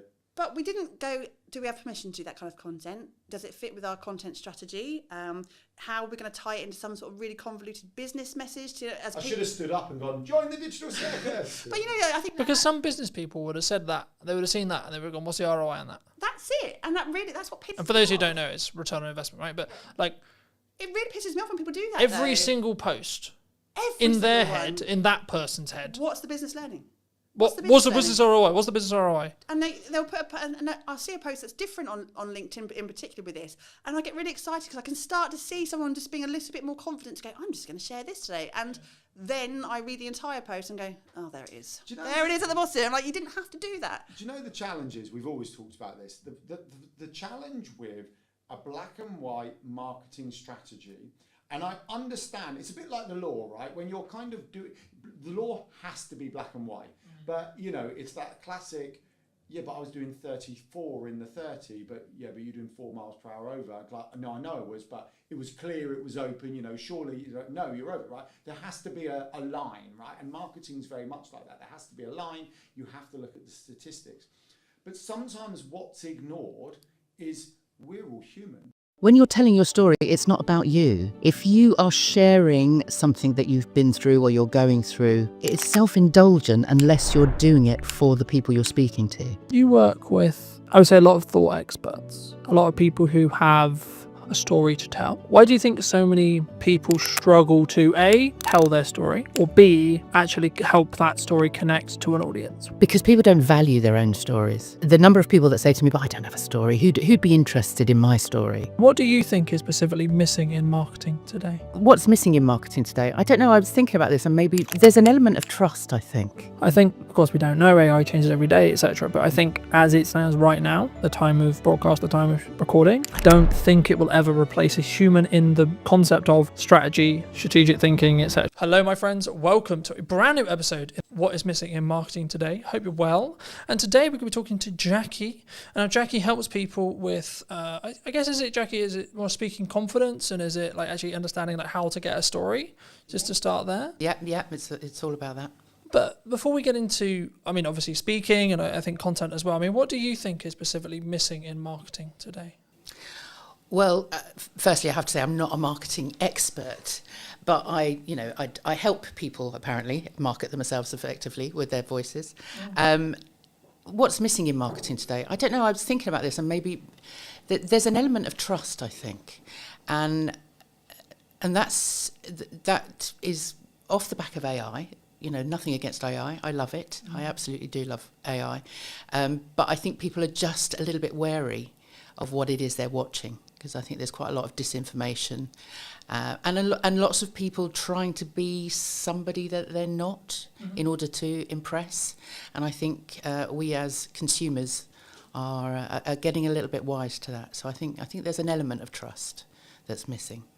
Do you think, because a lot of people talk about AI, they say that maybe we're all going to be out of jobs, or maybe it's going to replace, I mean, specifically AI has seemed to be targeting the creative sector as a whole, right? Maybe by proxy or maybe by accident. But would you say that is true? Are we all about to lose our jobs, and we're all, you know, the universal income argument is necessarily going to happen, or is it more actually in the middle ground? I think we'll adapt, as we have with every other piece of technology that's come along. I think what is different with AI at the moment, as you say, it suddenly us creatives are thinking, oh, we didn't understand that somebody could possibly take away. I mean, we're all creative as human beings. Every single human being is creative. But if that's your job, if you're a writer or an artist or a singer, songwriter, whatever, there suddenly is something that could take away that element of creativity, your IP, your intellectual property, and I don't think that's actually happened before. So I think in terms of being creative, I think maybe there is something to worry about. But otherwise, you know, robots have been doing jobs for ages. When computers were invented, you know, we all thought that was going to be the end, that we'd never have a job again. But I think we adapt, and I think AI will be similar.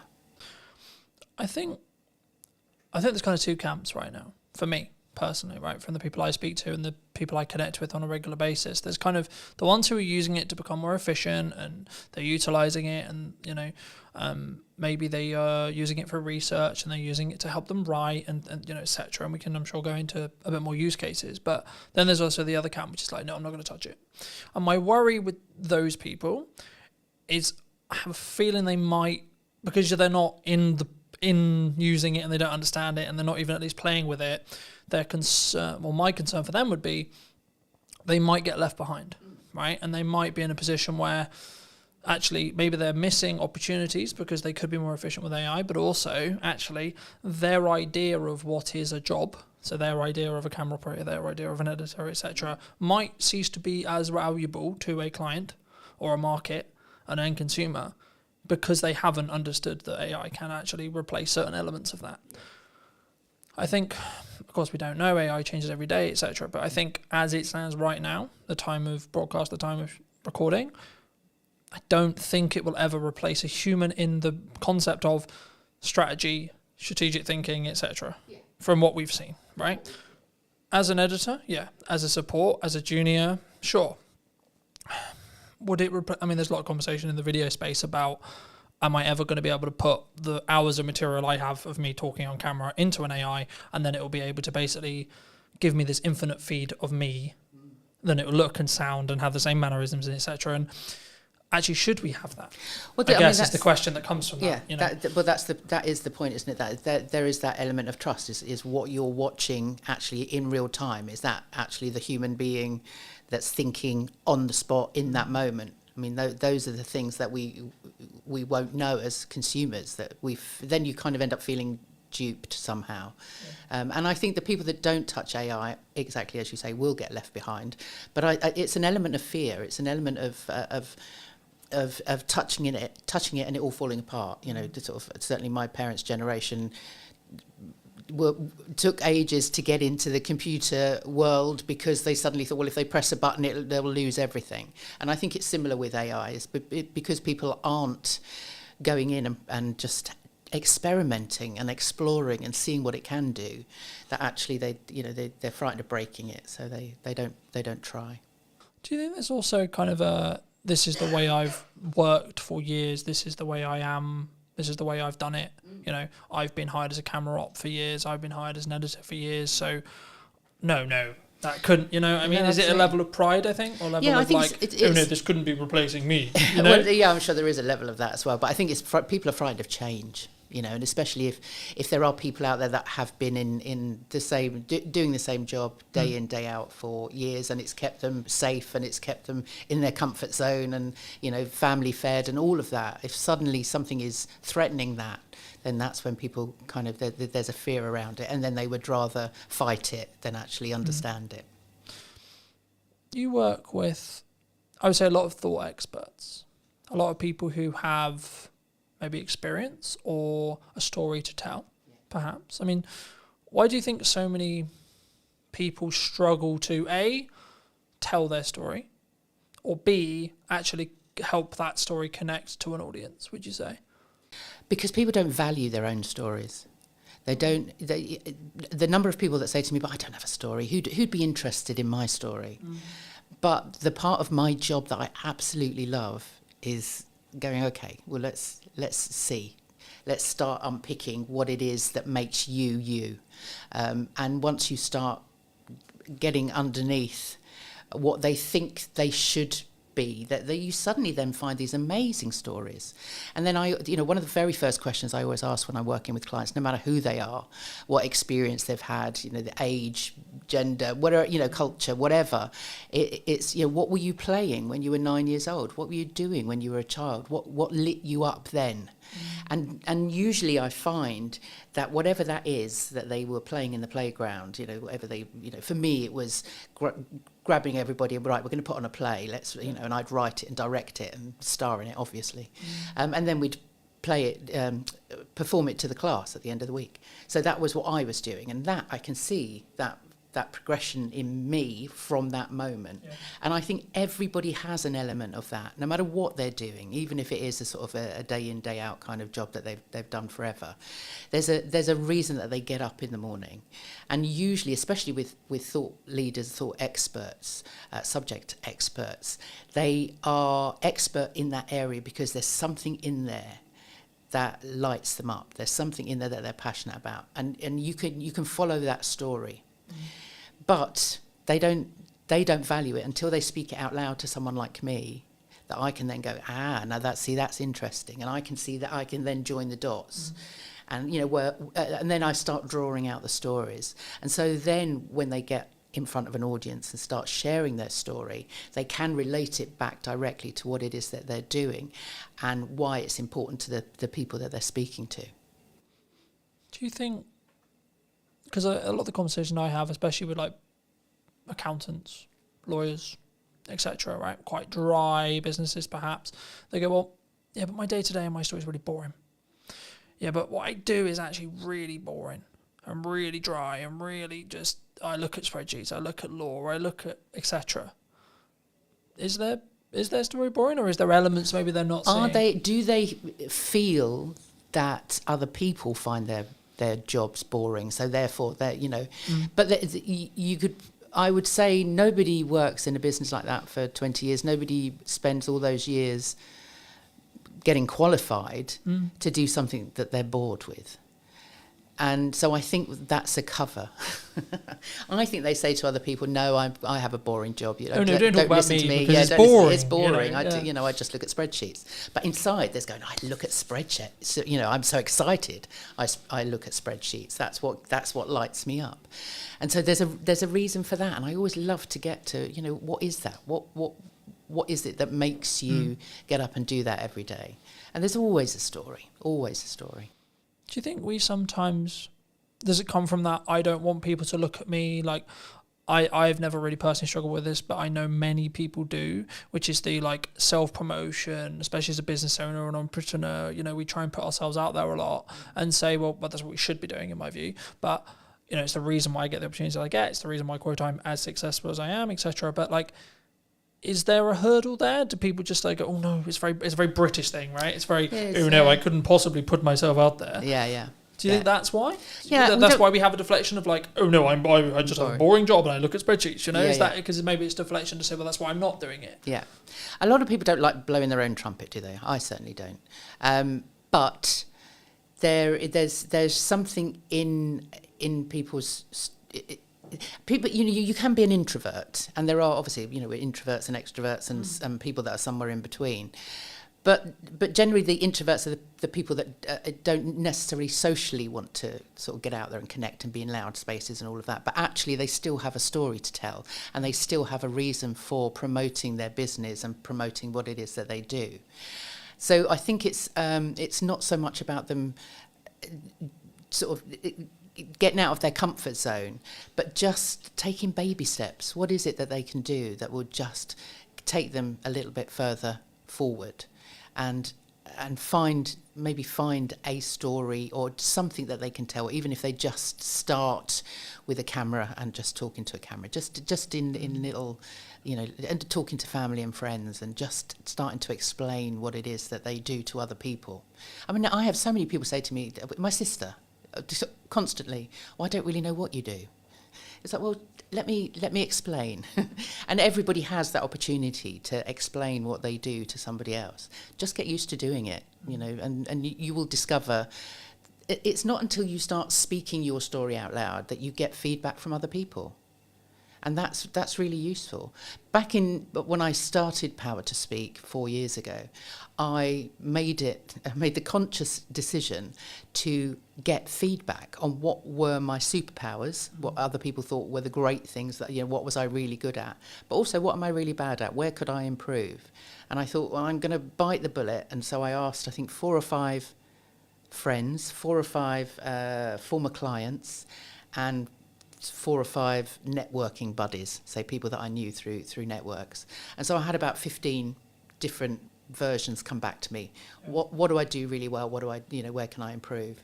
And I was amazed. And I don't think it is quite a brave and vulnerable thing to do, because you don't know what you're going to get back. But I wanted them to be as honest as possible. And actually, the good certainly outweighed the bad. And the bad I could improve on. I knew where that was that I could then improve. So I always recommend people do that.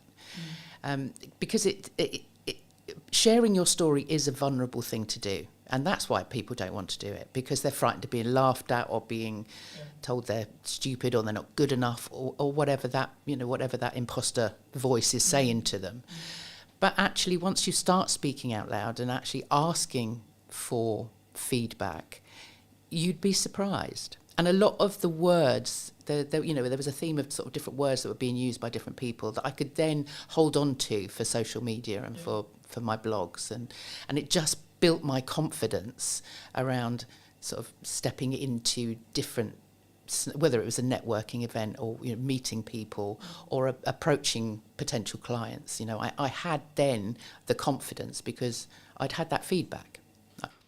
It reminds me, and I forget where this story originated, so if it's a bit fluffy, I apologise, but I remember someone said to me, I think it was in a networking room or it was a business friend or etc., it doesn't matter, and they said, well, ask around people who your network is and ask, when you think of me or when you think of my brand or my business, what do you think of, right? So we'll do the exercise here really quickly. I mean, when you think of me and my brand and what I'm doing, what do you think of?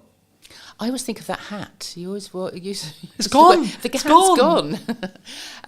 But no, I suppose that and the waistcoat. So I mean, you had that kind of the personality that came through the way you dressed. Which you still a very dapper dresser. I'm not saying that, but actually, when I think of your brand, that makes me think of a brand that's creative and curious, which I think is good. And I think the reason why I asked you is I didn't necessarily want to put words in your mouth, but I think that's a key example of like how I've positioned a lot of what I do and how I do it to imply what I am, right, and what I feel like, and hopefully it will then. If you did choose to work with us, you did choose to trust us to do some marketing or trust us to do some filmmaking or etc., then you would understand that it would be to a level, to a standard, etc. In the same way, if we flip the table, if I come to you, I'm going to think, okay, well, Jackie's going to go deeper into my story than maybe I would have done, because she isn't going to have the hookups that maybe someone would have, right? Speaking personally, or anyone listening, they might have, but I can't talk about that because maybe that's a bit too raw, or that's a bit too much, or maybe I'm oversharing. I mean, how do you ride that line? Because I think sometimes we should share certain things that have happened. My view on it quickly is like, if you've healed from it, happy days, use it as a story. If you're healing from it, no. No, absolutely. And that's absolutely right. Those stories may well come out in a session with me, but I will always say to people, you don't have. That's not something that I'm going to say to you. Well, you need to tell people that. That absolutely not. No, if you're not ready to tell everything, then when you're telling your story, it's not about you. If you are sharing something that you've been through or you're going through, it's self-indulgent unless you're doing it for the people you're speaking to. If you're just wanting sympathy or wanting people to know what a terrible life you've had or whatever, things then are really hard. It's all about you then. And actually, really business things really hard. And but what you need to that's fine and relevant if it's relevant to your audience, because if it's not relevant to your audience, they'll switch off. Well, you could tell the same story. So, well, this is how I overcame being, I've discussed it in podcasts before. I've discussed it saying, well, 24 was really challenging and really difficult. Okay, but here's actually what I was doing wrong with marketing. Here's actually what I was doing wrong with networking. Here's exactly what I was doing wrong. And this is how I've done it better this year. And this is what I, funnily enough, this year is a lot better than 24, right? So I think it's within that context, right? But it was wrong of me not to, hint at your story a bit, right? You began in fashion. You then moved into acting. And then you help people, shape their voice, understand their voice. Would that be fair to say? Yeah. Did you always want to? Have you, the question that comes from that is, in your current career path, is it where you expected it to be when you were maybe acting or in fashion specifically? Is that like you just go, okay, well, this is the path I'm going to go on and this is where I'm going to end up? And if so, how did you sort of get to where you are now? Yeah, does anybody actually end up where they think they're going to end up? When as I said, when I was 9 years old in the playground, I was writing, directing, acting, literally producing. I was doing all of that. And then when I got through my teenage years and went through grammar school and O-levels, as they were back then, and I went to my careers teacher and she said to me, what do you want to do? And I said, well, I want to be an actor. And she sort of head tilted to one side and went, I don't think so. She said, do you go to the theatre? And I was like, well, no, not very often. I lived in North London. I wasn't anywhere sort of near that sort of places, those sort of places. And I wasn't doing a lot of drama. I was doing sort of bits and pieces at school. And she said, no, you don't want to be an actor. She said, if you wanted to be an actor, you'd live, die and breathe the theatre. What else can you do? And I'd said, oh, well, I'm not bad at art. So I ended up, and I loved fashion, I always loved dressing up. So I ended up going to fashion college because for better or for worse, the woman had just literally crushed all of my dreams in that one meeting. It was like, well, obviously I can't do it. That's me done. I can't do that. So I became a fashion designer, which was fun at college. Once I actually got into the business and I was I was in the sort of rag trade end, so I was literally churning out stuff for Topshop and Miss Selfridge and H&M and all of those sort of places, and just they would fly me out to Paris and to copy the stuff on the catwalk to then come back and reproduce for our high street. And I thought, this is no fun, this is not creative at all. And a friend of mine was working at the Royal Shakespeare Company in costume. So I kind of moved sideways into costume and I worked there. But obviously, I was at the Royal Shakespeare Company. So I sort of was literally looking through the curtain, watching the actors on the stage going, oh my God, that's where I need to be. So I went to drama school when I was 28, actually. Well, actually, no, I was closer to 30. So I went off to drama school then, came out and did the Fringe. I did Edinburgh Fringe and all of those things, London Fringe, did a couple of bits and pieces, went off to auditions, did some acting, but actually to subsidise that, I got into teaching. And so I was then teaching kids drama and doing Lambda exams and all of this stuff. So I never taught drama in a school, but I was acting coaching, basically. I was running little clubs and things like that. And I think I am a natural teacher. There's something in me that wants to actually put my hands under people and kind of guide them. Guide and teach. Yeah. And not so much in that kind of curriculum, this is what you need to learn and this is how you need to learn. But everything that I learnt at drama school, over the years, I've seen how fundamental the training is to everybody. Whether it's the breathing, the voice, when you're taking on a character, you need to find out their motivation. What's the intention of everything that they're doing? What's the story you're telling? Who's the audience? And everything now comes back to what I do now. So in lockdown, right up until lockdown, I was still running. I was working more with adults then. I was acting coaching with adults. Also going into schools with adult theatre companies and doing sort of work within schools. Lockdown happened, all that work finished. And I then thought, no, I don't want to go back to that. I want to do something different. And so I took a coaching course, because I knew, as I say, there was something of the coach in me. And it was during that course I was in a breakout room and we had to explain. By then I was working with people, thinking, how do I work with people with their voices? Because I'd been in lots of Zoom calls with business owners. I think we met on one of those, in one of those sort of networking spaces, and everybody was like, "Oh no, we have to make video now. We have to put ourselves in front of a camera. We're on Zoom all the time. People want to know what my 60-second elevator pitch is," and I could see that there was a fear there. Yeah. And so when I did the coaching course, I knew by then that that's kind of where I was going. And the exercise within this room, there was only 3 of us in this breakout room, and we had to explain to each other what it was we did for work, or what we were planning on coaching. Mm-hmm. And so I explained what I did with people, and I said, okay, that's my minute. I've told you what I do. Now explain back to me, what did you get from that? What did you understand from that? And one woman said, you help people market themselves effectively. And I thought, I hadn't even considered that I was helping people actually market themselves. And the other woman said, you help people show up powerfully in the world. And I thought, I like that. and so power to speak. It was then all around, the fact that it is empowering when you give somebody that voice. And certainly in the 4 years that I've been doing it, it's just the transformation that I see in people when that kind of penny drops and they go, actually, I can just be me. Yeah. They take ownership of all of those stories and all of those experiences. And when they show up with that courage, then the confidence and the excitement of actually sharing that comes from there. It jumped to mind while you were speaking, so I think I'll mention it, but I remember watching a YouTube video a while ago that said, like, during COVID, when there was a lot of money floating around, working in the arts seemed to be like just the thing, right? There was a lot of filmmakers, there were a lot of marketers, a lot of speaking engagements, etc. But like, I think the thing that sometimes people misunderstand or misthink about sometimes is actually being in the arts, whatever your definition of that is a privilege, right? Working for yourself is a privilege.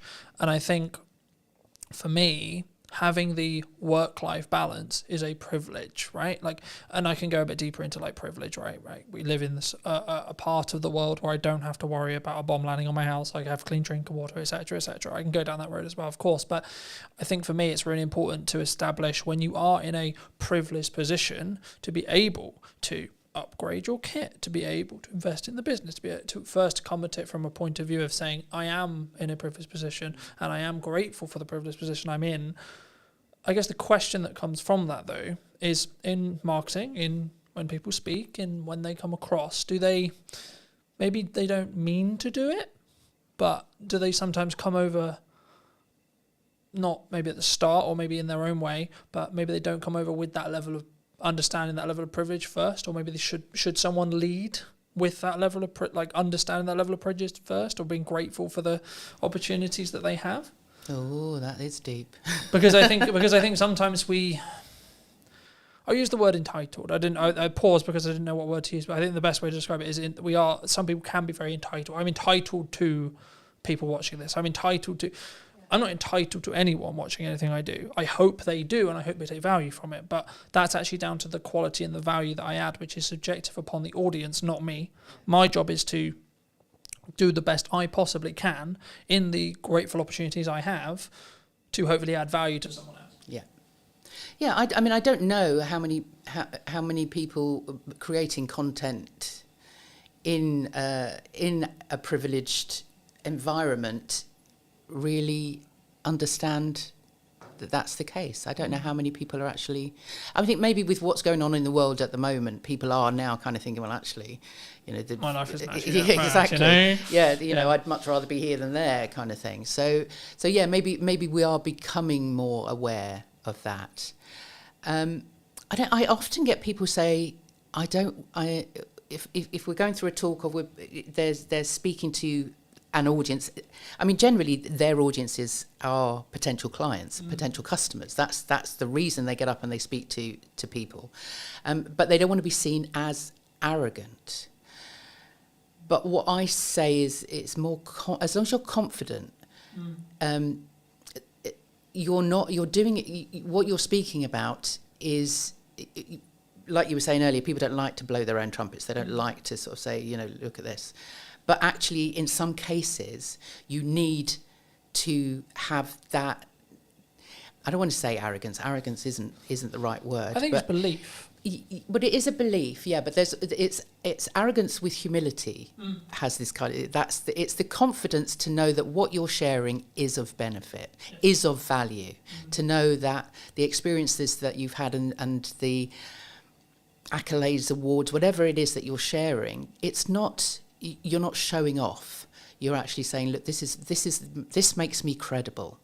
This means, and hey, I worked for it. Yes, yeah. You can trust me. I have the discipline to get myself to the. I am running a 5-day. I have done for the last 2 or 3 years now, a 5-day acting course for stunt performers. Okay.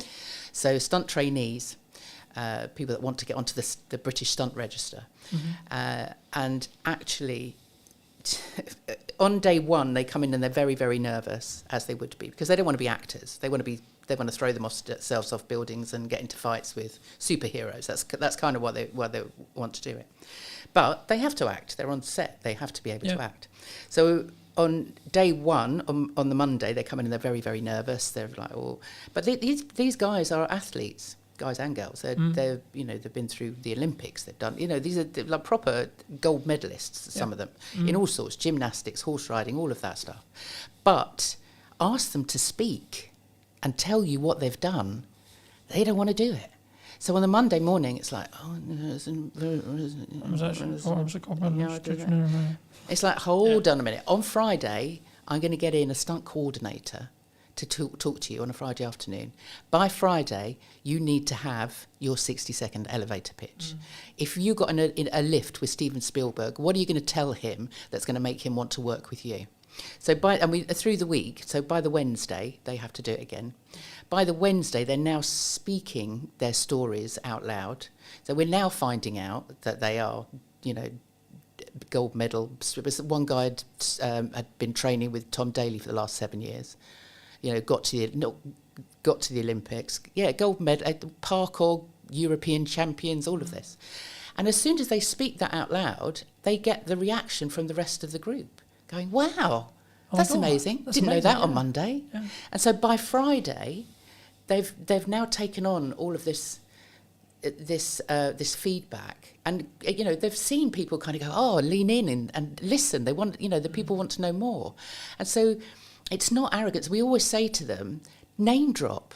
Don't name, if you've just worked on Tom Cruise's film, don't go into a pub and start mouthing off about how great you are and you've worked with Tom Cruise.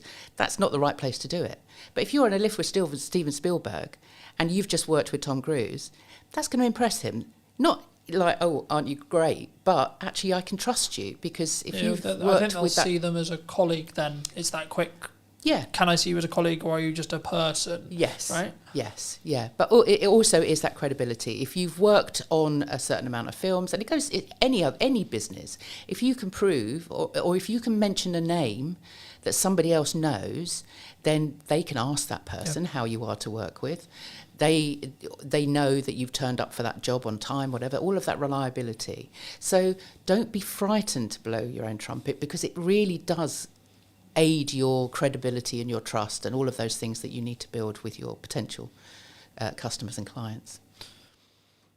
You obviously work with people, I guess, in a more public setting, right? When they tell their stories, they're more, I imagine, correct me if I'm wrong, but I imagine they're mostly in front of rooms.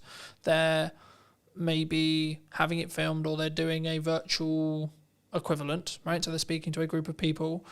Is there crossover between like speaking in front of a room and delivery and creating content? It's all content, isn't it? I mean, it whatever you write. I mean, this is the other thing with the process that I go through with my clients, is that it might be that they'll come to me because they've got a 15-minute talk that they're giving in a room somewhere, or on a conference stage or whatever, and it might be about personal branding. It might be about software design. Whatever it might be. But we'll still go through that process. I'll still ask them what they do when they were 9 years old, and every story that comes out is relevant. And even if it sort of gets thrown over the shoulder and like, we won't use that yet, they've owned it. Once it's they've said it out loud to me and I've written it down on a piece of paper, it's there in black and white. You've owned this story now. This is yours. And so by the end of the process, they might only have 15 minutes for that particular presentation, but they've done all of that work. That means that they can then create content from it. Yeah. So then they've got a blog, they've got a story to tell, they can get on video and make some videos, they can do a Zoom webinar or whatever. They now have all of that content. So there is a crossover. I think there's a way of using both. Because the reason why I asked that question is because when I started doing public speaking, whether that was through a Zoom or as part of a conference or as part of like my own events, I was like, yeah, I'm gonna ace this, right? Been on video 10 years, piss, right? Like been on podcasting forever, etc., etc. Then I had this moment, I was like, shit, hold on, this is different, right? This is not the same. This is like real people, and they have real reactions, and they like, if a joke doesn't land, I will have the feedback instantly. And I think that's why I think sometimes there's this like, I think they're more adjacent skills, but I think for me, I think you should develop both, right? Because I think there's obviously byproducts of what happens across, but when does it go wrong? Do people focus too much on perfectionism, would you say? Because I'm speaking as a content person who helps people with content a lot. Everyone's like, I'm not going to do that. I'm only going to overthink it. Can't do that. I don't have the podcast. Don't have this because it's not perfect, right? I don't have the perfect live stream. I don't have the perfect camera setup. I don't have the perfect microphone.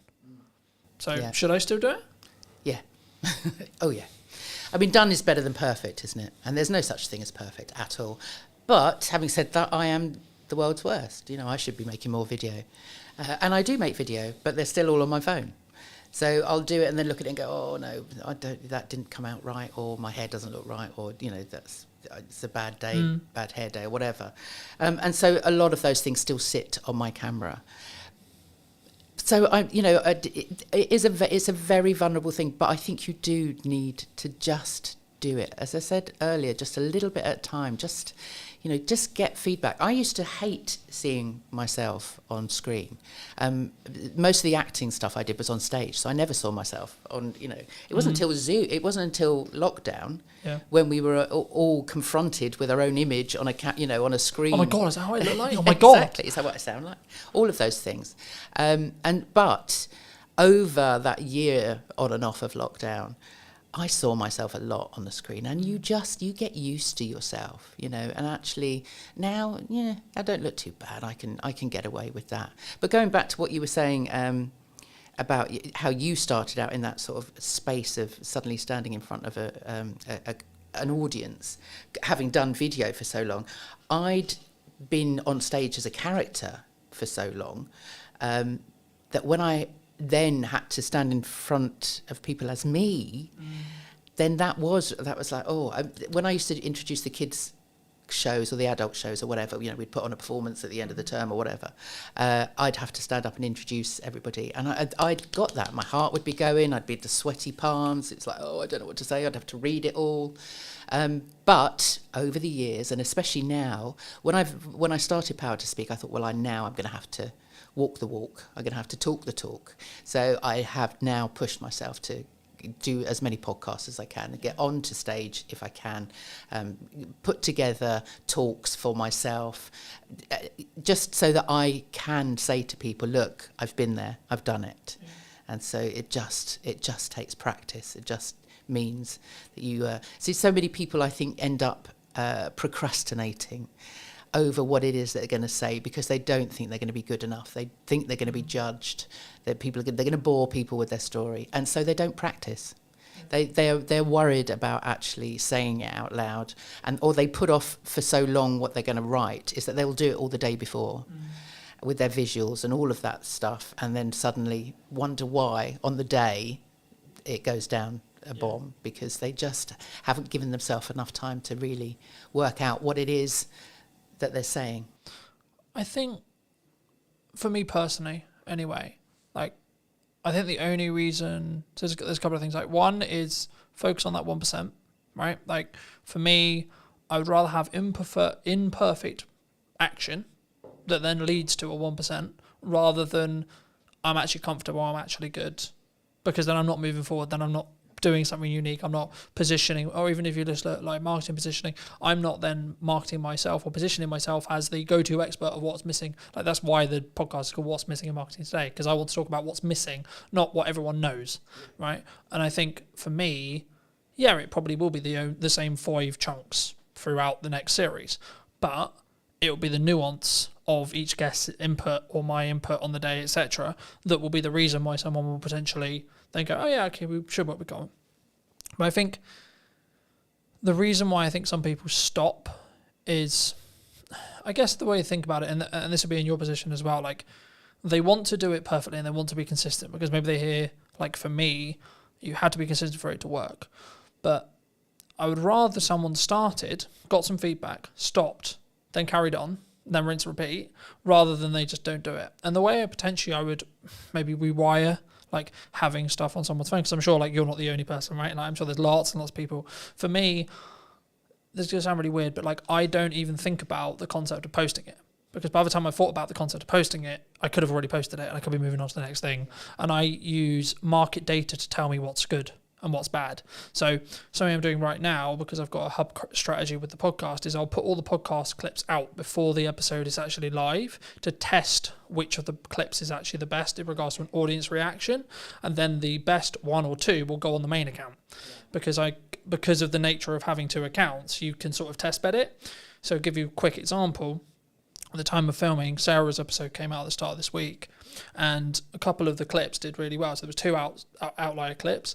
When I put it on the main account, it got 4 times what it did on the other account. Now the other account's new, and it's deliberately designed in such a way where it's just for podcast clips. It's also a test bed, etc. But the thing I found really interesting is when I did that, I think it was 500 on the test account, and it got 2,000 on the main account, right? But it was because I didn't need to question whether the creative or the clip was any good, because I already knew, because I knew it had already overperformed. So it was like, okay, cool. So now I'm going to serve it to my audience as kind of a test bed already. But also I experiment a huge amount.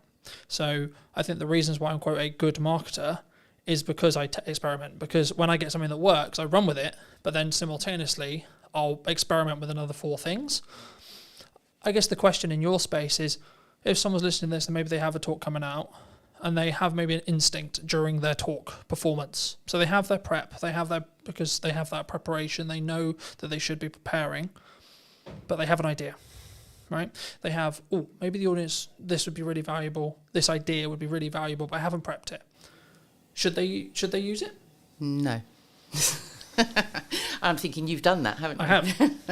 and it so I'm partly asking selfishly, because exactly. I have done that. Yeah. And lots of people have. It really depends on your audience and what you need your outcome to be. Because what happens in that moment is that if, for example, you've been given 15 minutes and you're on a whole raft of other speakers, you've got 15 minutes, you've honed your talk, you've prepped it, you've practiced it, you're there, you're doing it, and then suddenly something pops into your head.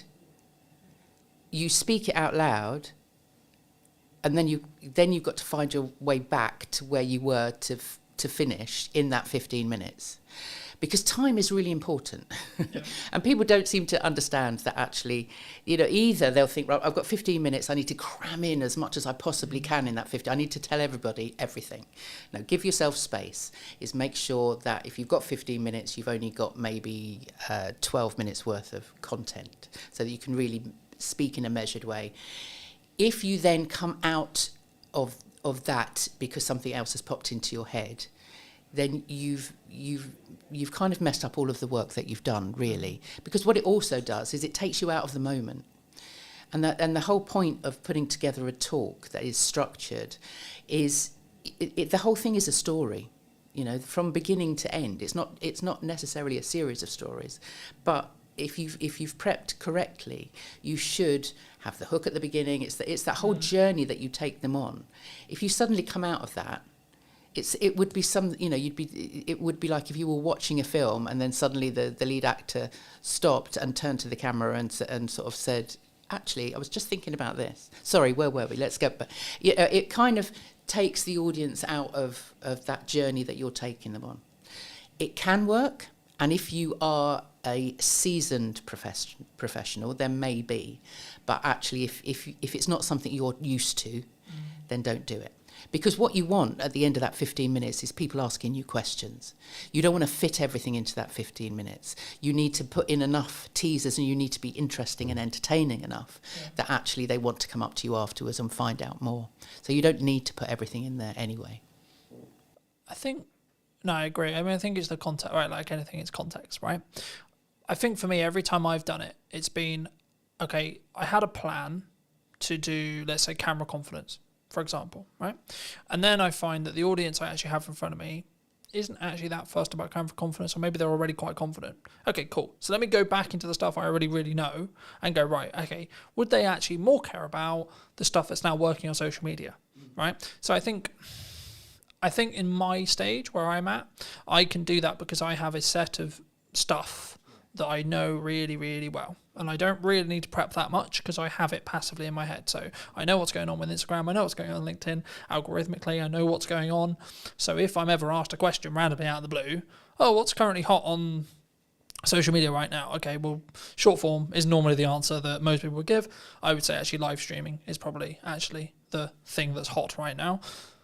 And the reason is it's counter AI, right? So bridging back to the start of our conversation about AI, it's actually anti-AI, because for AI to be live, it's nearly impossible as of today, right? I'm not saying it's not going to be, it might become but from my understanding of the technology, from what I've played with, it's nearly impossible for a live stream with people on it to be AI'd, from what I know.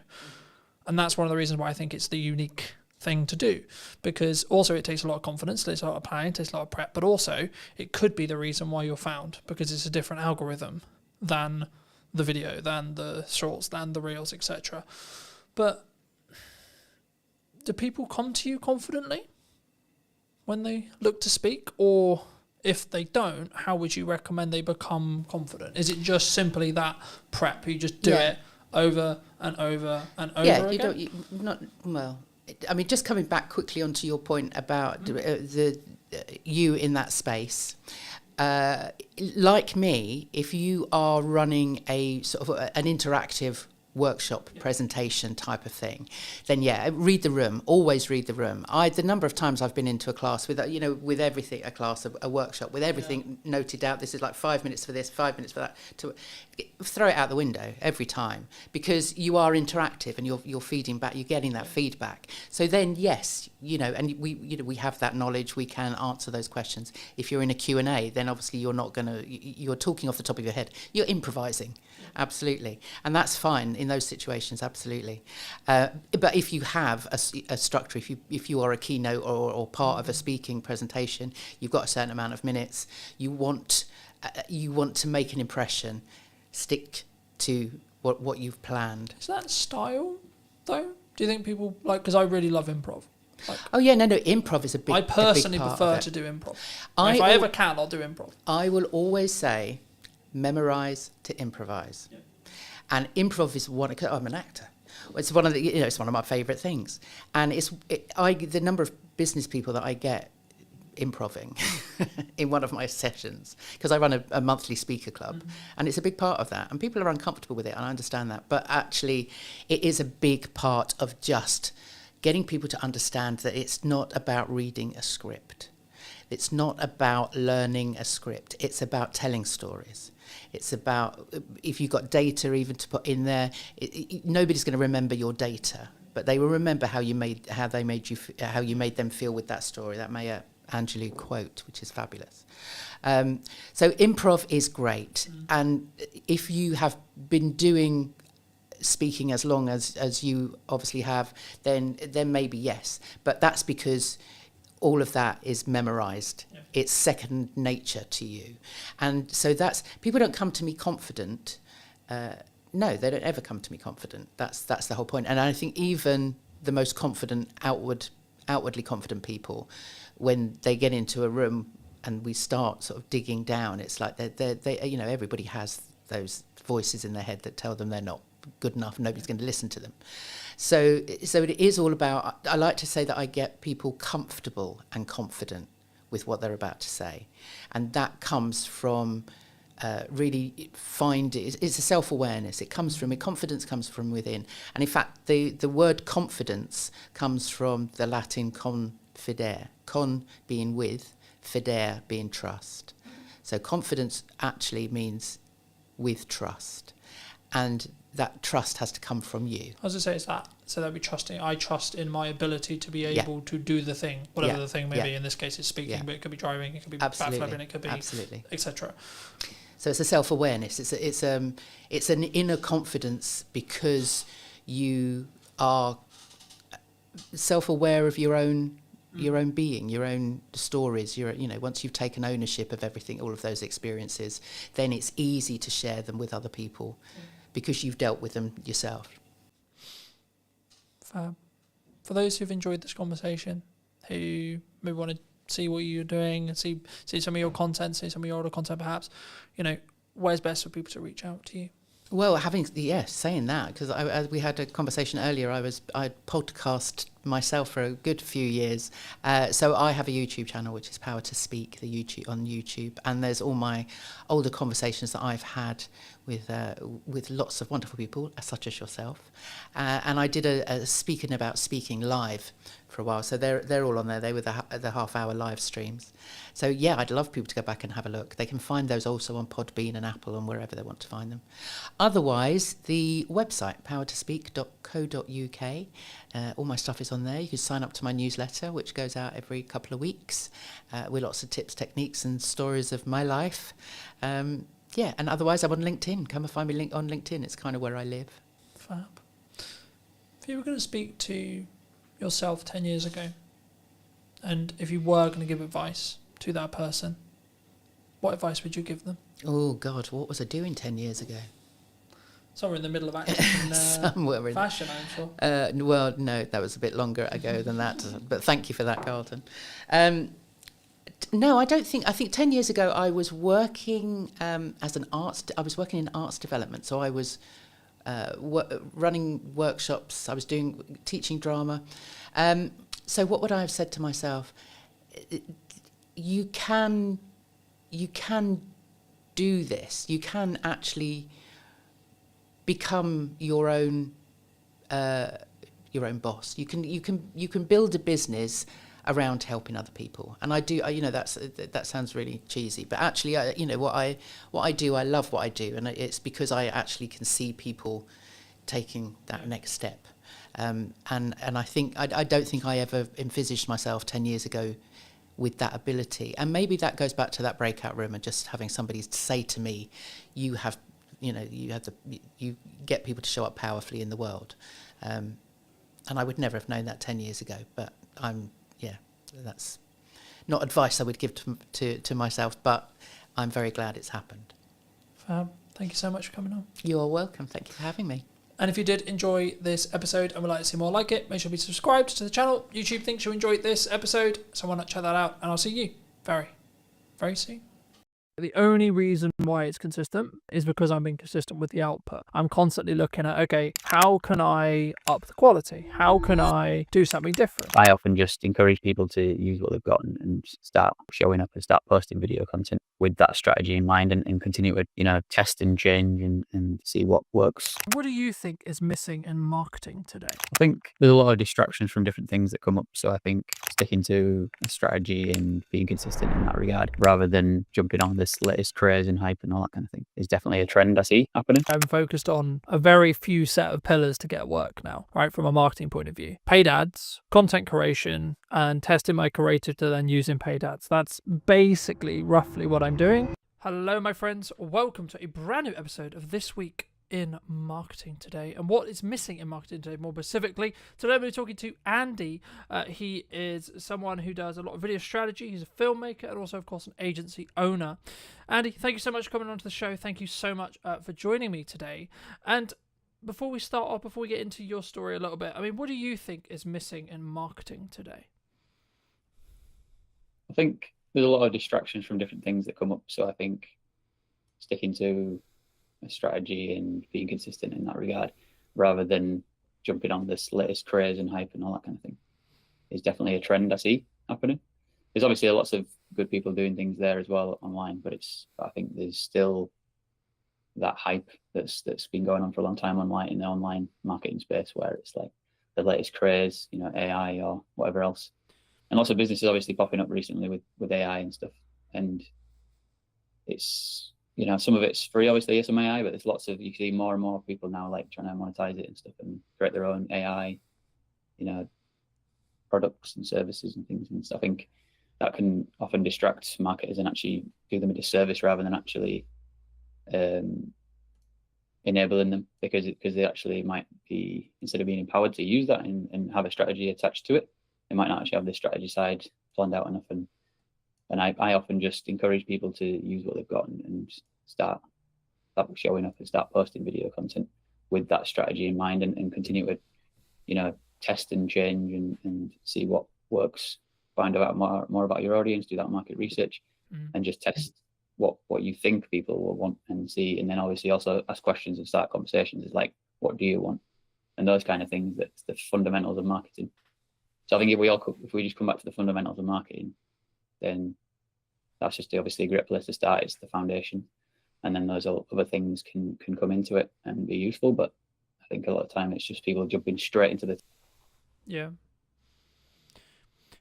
Do you think? I guess my next question would kind of come along. I guess should we trend track? Because I think some people, within context and within bandwidth, my view on it very quickly is if you can do it whilst doing the stuff I'm sure that we'll touch on in respect to the traditional marketing pillars, I think you should look for opportunities to get yourself out there a little bit more, and you should always try and be more visible, etc. But just building off your initial kind of answer, do you think people, they jump to trends maybe because it's easier?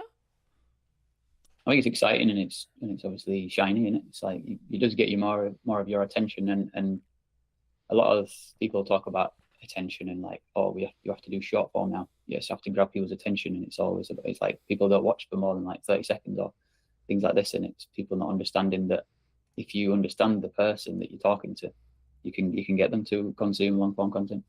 And I think there's just different things like that are going around, and it's been going on for years, obviously, like people talking about their perspectives of what they see working, and it's like, yeah, that does work, but it doesn't mean that you have to always do short form.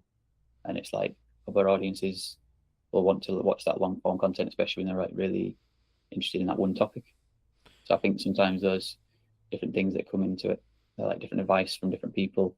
It just distracts you and gets you off the path of actually doing the most fundamental stuff, really. And it's not necessarily, to me it's not about traditional versus modern advertising or anything like that, because everything's kind of combined now anyway. So yeah, outdoor advertising is digital, radio is digital, and all this stuff. And like these are the things that I've learned from Mark Ritson. So it's like I'm kind of just really talking back what he talks about here, but I just really resonated with the stuff that I learned from him. And I did his mini MBA back in 2021. And that's what helped me to understand marketing and understand the importance of strategy. And also it's like it goes from diagnosis to strategy to tactics. But then, you know, some of this content he talks about how it's just oftentimes jumping straight into tactics and things. So yeah. I think the tactics side, right, is like this new shiny. It's like that. Oh, we're gonna do video. We're gonna do live stream. We're gonna do etc. I'm sure, like, because we're both video creators and etc. I'm sure we'll get on to like the reasons behind why video, but and then maybe even why you should do live, etc. But like, I think for me, the reason why some people don't do like the strategic stuff is, I hate to say it, but it's like it's the boring stuff, right? It's the stuff at the top, which sometimes will actually mean you don't do the live stream, don't do the video. It's the reasons actually sometimes about why you won't do something rather than why you would do something, right? Because I think it's very easy for me to say, or you to say, who are quote seasoned professionals, to say, oh, well, you should do video, oh, you should do live streaming, oh, you should do this, you should do that, etc., right? Because we can naturally go towards that. We can naturally do it quite quickly because we have a skill set in it. But if you're looking at it from a very basic level, I guess the question that comes from that is like, well, firstly, how would someone get started, like from a strategic point of view? Like, why market? Like, in a really nutshell, really basic way. Like, why does someone, and what does that actually mean? Like, for maybe someone who's maybe on the fence and like, okay, well, what does marketing actually mean? Like, at a basic level, from your perspective.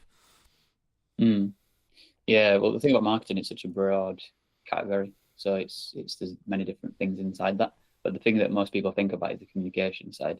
And when it comes to video marketing, for example, it is the communication side that is kind of the main thing. But there's obviously things around still behind that, because even if it is video marketing you're doing, it's like before that there still needs to be the market strategy underneath it. That's like just marketing in general. So there's different parts of marketing. One part of it is pricing. You got to figure out what's the correct price for my target audience. What's the most relevant, and based on like testing and saying your prices to people, and then also like market research of asking questions about, is it just price or is there something else going on? And that's kind of sales as well, but it's like sales and marketing kind of, you know, go back and forth from each other really. But then the price and the objection handling and different things like that, that's stuff that's fundamental marketing again, but going back to that, which then once you understand that and you're doing your pitches or you're doing your call to action and your video content, then you've done that work. You might say it might be more boring work, but it's actually the most impactful and powerful work. So if you can recontextualize it in your mind rather than it being boring, think about how it's impactful, because we all want our businesses to thrive. So then if you're passionate about building a business, remember that is a thing that you do actually enjoy, because you'll get something out of it, and you want to be in the process of building a company and growing it. So like if you just remember yourself that you're growing and building that company, I think that's the passion and the excitement that'll remind you that it's not actually a boring task I'm doing, because there's context to it and motivation to do it. So the task itself doesn't matter if it's boring so much if you know that what you're doing it for. I think that especially helps for people like me, myself, neurodivergent and stuff. So when we've got a meaning behind things, it helps us to motivate us to do tasks. And because I've got ADHD, task initiation is another struggle for me oftentimes. Yeah, I think for me personally, I've found it, like in the past anyway, like very, I guess in some ways frustrating when there isn't, and the reason why I bring it up is because I think there is a strong correlation, and this might be a commonality, where there's not necessarily I do this live stream, I do this video, I do this marketing effort, whatever it may be, right? I do this pamphlet, I do this print ad, etc. And then I instantly get a return, right? So the phone rings instantaneously saying, oh, hey, Andy, I love that video you did, etc. I mean, for me, like, if you're doing something now, in 3 months to 6 months, you might see a return, right? And the key there, and the reason why I say might, is because it depends on, as we've already alluded to, the strategy, how you're doing it, what you're doing it, etc. But what would you say are like I guess just focusing a little bit on video then, why should, I guess there's this kind of a two-pronged question here, like number one, like why should, in your view, someone do video as a whole, right? Why, as a medium to create content, put themselves out there? But then number two, what would be the reasons behind A, why they shouldn't do it, or B, what are the hurdles they might run into when it comes to their fears, their worries, their concerns in respect to actually like doing this thing that we call a video, right? Because I think so many people don't do it because they're worried about it or because they're concerned about it. I mean, from your perspective, just to reiterate the question, why should someone do video? And then secondly, like, what kind of are the fears and the worries that they might run into? I think because something stood out to before what you said, I think I could tie it into what you said before, because obviously what you talk about before is ROI.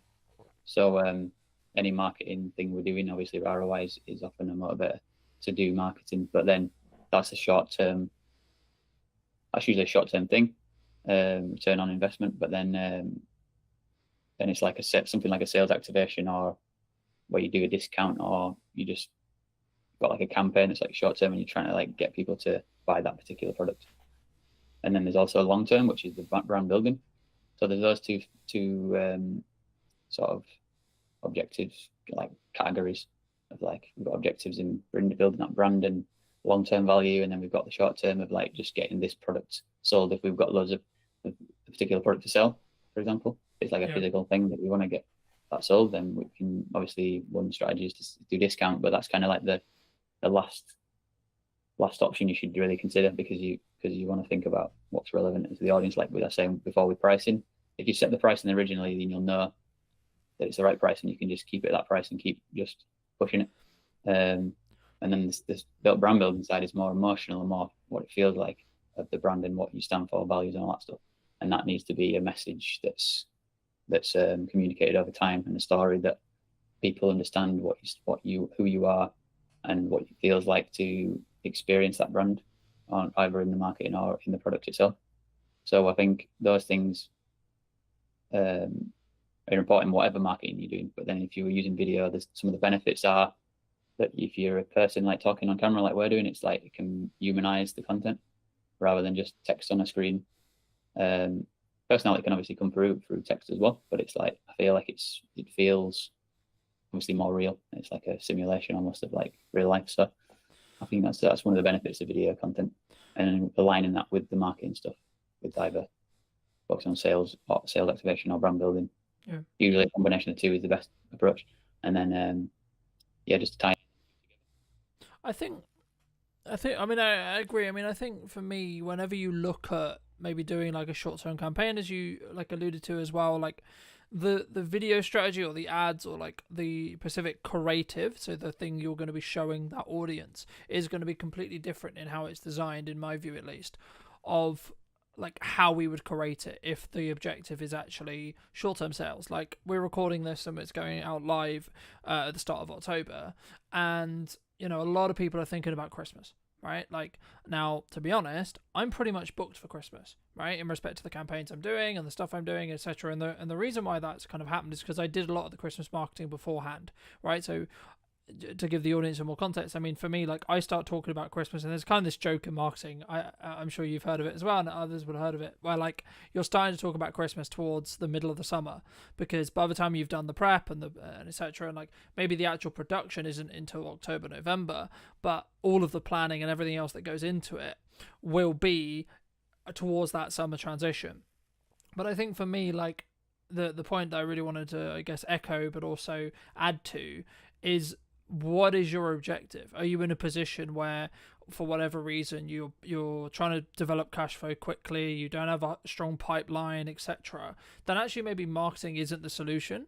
And that for that specific case, I think for me, in that case, it should be more cold outreach. It should be reaching out to your, creating an ideal offer, creating a glance time offer, that kind of thing, and more looking at that, because that will have a shorter return window in respect to the amount of cash that can be generated and collected by a business for work done. So let's say, for example, I'm in a cash flow crunch, and I'll go, okay, so I'm going to do a video, promotional video deal, for example, for X price. Cool. And then I'm going to go to like 150 people within my network and say, hey, would you like this thing? Right. And if it's kind of more a binary yes or no. But for me, the role, and this is why I think sometimes people get things wrong when it comes to marketing, is because like they don't see them as separate tasks, right? You've got to do marketing to get people to the point of sale. And I think for me, like, the overarching perspective when it comes to video itself is it humanizes, as you say, of course, but it also allows people to get to know you and build that parasocial relationship faster than like us. Like there's kind of there's two ways, and it's about the depth of connection, right? So you meet the person, you have meetings with the person, you go to networking, etc., which will lead into my next question, or you consume their content and you build that parasocial relationship. But a way of building a parasocial relationship is by having one-to-many, e.g. a video, e.g. piece of marketing that can help nurture, can help build trust, know, like, and trust through your audience to allow you to then, so I'm going to spend time with you talking today, but actually this is going to sit online and it's going to potentially be a multiple set of touch points or multiple sets of clients. And then that's not even before you then start pulling out the, the smaller chunks, etc. But for people who are maybe listening to this who are like, okay, cool, I'm going to start doing video. How should we start? Should we just jump in? Should we just record a quick video on our phone and post it? Like, what do you think? It all starts with diagnosis, basically. So, like I mentioned before, so you can diagnose where you're at, where the business is at, like what are the challenges you're facing currently and all that kind of stuff, and like get a bit of a map. You can also then think about what you want to get to, and then map that out, and have use different tools. So like project management tools or things can be useful, like diagrams and different things like that. And once you've had that, then you can sort of think about like what could be the quickest thing we could do if we wanted to do that. Like if we wanted to we want to get like good at creating videos, so maybe we could like do something really simple that moves in the right direction, but it's not so specific at the moment to actually get into that vision, but it's us practicing the skill of it. You could do something like that, for example, and you could just keep it really, really simple of like, let's just get on a video and just say, hey, we're thinking about doing more video content, and just like, we want to hear from you what your struggles are right now, like challenges and things, like let us know in the comments, or like give us your experiences of what it's like been like in the past with other content we've done, or other interactions we've had or whatever. And just see how people react. Because I know that sometimes some people actually get like a really good response from that, and other people don't get anything. So it's worth testing things like that and seeing where your strengths are and stuff. Because sometimes people have got a massive network and they've just never created content, or maybe a few written posts every now and again, but they're not really put video content out or content like that. And then just one thing like that can often get a lot of different people commenting and things, and obviously you can share it around and things. So that's one way of getting started. And then going back to your vision and your diagnosis of like where are our challenges and where are our strengths, and like how do we go and lean into the strengths and sort of make up for the challenges that we're facing at the moment. Do you think, I mean, my next question was going to be around consistency, but like for me, when someone's looking at what they're doing, the key to whether someone's going to be successful for me is that element of consistency, right? Like, so I'll give you a very quick example. One of the reasons why I would argue that the podcast, or like what I'm doing with the YouTube channel, what I'm doing with the business, etc., like the only reason why it's consistent Well, the only reason why it's consistently working is because I'm being consistent with the output. I'm constantly looking at, okay, how can I up the quality? How can I do something different? How can I, how do I attract someone in that first 4 seconds or 5 seconds or 10 seconds, depending on where you look at your hooks, etc., depending on what platform we're on, etc. But from your perspective, I mean, is it just about having those consistent reminders going out and having that consistent content to show up for your ideal audience? Or is there actually more to being consistent? And then if so, how would you recommend from your experience people actually are consistent when it comes to video or when it comes to marketing as a whole? One thing I was thinking about when you were talking about something else earlier was you mentioned about getting your personality across. And I think that's a big benefit of video. And if you've been to a networking event, which I've been going to quite a lot recently, and connecting with people, connect with somebody and then they see your content after they've met you in real life, I think it's a powerful combination. And it's and just having that going out there, even if it's nothing to do with your business, I think it's still a powerful tool to use so people that get used to you and feel comfortable with you. It's like building that trust. But it's I think, even though I've talked about strategy and things like that, I've also recently been thinking less about it as well. And I think partly it might be to do with being neurodivergent, because I always seem to find it natural to break rules and to test new things that people don't expect. So for me, I've been more less strict about strategy and less strict about certain ways I show up to sort of say I do video content and all that, because I know that just showing up and being myself will like I say, will build trust, and people will go into my page and they'll see my other content I've done about video content anyways, and they'll see read my headline, read my bio, whatever, or go on my website, whatever, and then they'll find out more about me naturally. So it's like having that faith a little bit that I don't always have to be showing up like a maniac talking about video content all the time. It's I can just be myself, and I can talk about the things I care about, which more of the stuff I'm planning on doing more content around is accessibility, inclusion, and leadership. So these topics are the ones that I'm interested in and I'm passionate about. So then me talking about that is just an extension of my personality, and it all motivates me to create more content. And then there's also going to be those moments when I go back to the expected thing that I talk about, which is about video again. But then because I always use a lot of video content anyways, and I'm filming myself, people will see the video content. So they'll see the quality of the content that I'm filming. And that's already showcasing my skills at the same time as me showing my personality. And I think for me as a video person, that's one thing I often remind myself about. So I don't need to stress myself out to think I need to be giving these video tips like everyone else does, or I need to do this, or showing up in a certain way and strategically positioning myself in a certain way. I'm still working on that, and that comes with time, I think, a little bit to refine things. But it's I don't have to be too obsessed with that. And like I say, I like to break the rules and just test new things. I think, the things I'll just pull out of that I completely agree with. I think sometimes when we look to either do video, we look to do content, it has to be in this model of loads of people online, Gary Vaynerchuk, etc., people who I follow a lot, they constantly talk about add value, right? But I get where they're coming from, and yes, you should, right? Is the answer, but the caveat is, actually, if you're looking for long-term sustainability and long-term growth, and it's kind of a cliche now, but people do buy from people, right? So when I'm looking for a supplier, when I'm looking for whatever it may be, I'm looking for a position where I can get to know the person behind the brand, right? Yes, I need to know that you're a good, in your case or my case, yes, I need to know you're a good videographer. Yes, I need to understand that you're good at X, Y, Z. Sure. So personally, yes, you should have some of that content out there. Yes, you should be sharing your knowledge. Yes, you should be sharing. But I think for me, it comes back to, and this is something I touched on last week with Chris, is just about bandwidth, right? We discussed at the beginning a little bit about trend jacking, and this is where I think you can really have that kind of creative spark and kind of that creative element. But we did mention at the beginning about everyone wants to talk about AI, everyone's looking to use AI. I mean, are you personally using AI? If so, how? But also, should we? Why do you think it's such a big talking point online at the moment?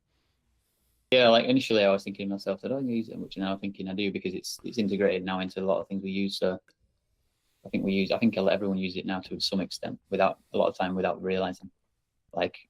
AI is obviously built into search engines now. It's built into video editing software like DaVinci Resolve that I use. So it's like I do use it, but I don't really use it in a like in much of an intentional way of like using one specific tool and like in that kind of way. But yeah, it's become a part of my workflow.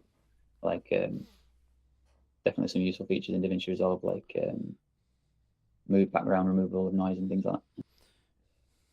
Do you think it can go too far? Do you think people can use it too much? A tool that's used for this, for like I say, go back to the strategy and really, because I think you mentioned earlier, like sometimes it's about what you don't do in your strategy, and you just think of like, as long as I'm clear about what I'm not doing, it'll become clearer what I will do, because it's like I have less options and the choice overload is reduced, and you become more clear, you have more clarity, and you're like, I know I'm not going to do that or that or that or that. Yeah. And especially if you're thinking like as a default perspective, not to jump on hypes and just think about your strategy, then you're going to be like more grounded and be like, what's going to be best for the strategy? Yeah. And then you make that decision. And then if it is one of the hype things, you can go, okay, I can use that and test that out as part of it. But it's not like a crutch. Mm. I think you have to experiment in marketing. Like that's the first thing I would say, and then the second thing though would be everything I put through that I'm thinking of doing, spending money on a trip, whatever it is, a piece of gear, so on, right? Or even nowadays, to be honest, looking at some client jobs and looking at some projects that I'm like maybe asked to consult on, or asked to help with, or asked to produce, or whatever. And I think, is this gonna make my boat go faster?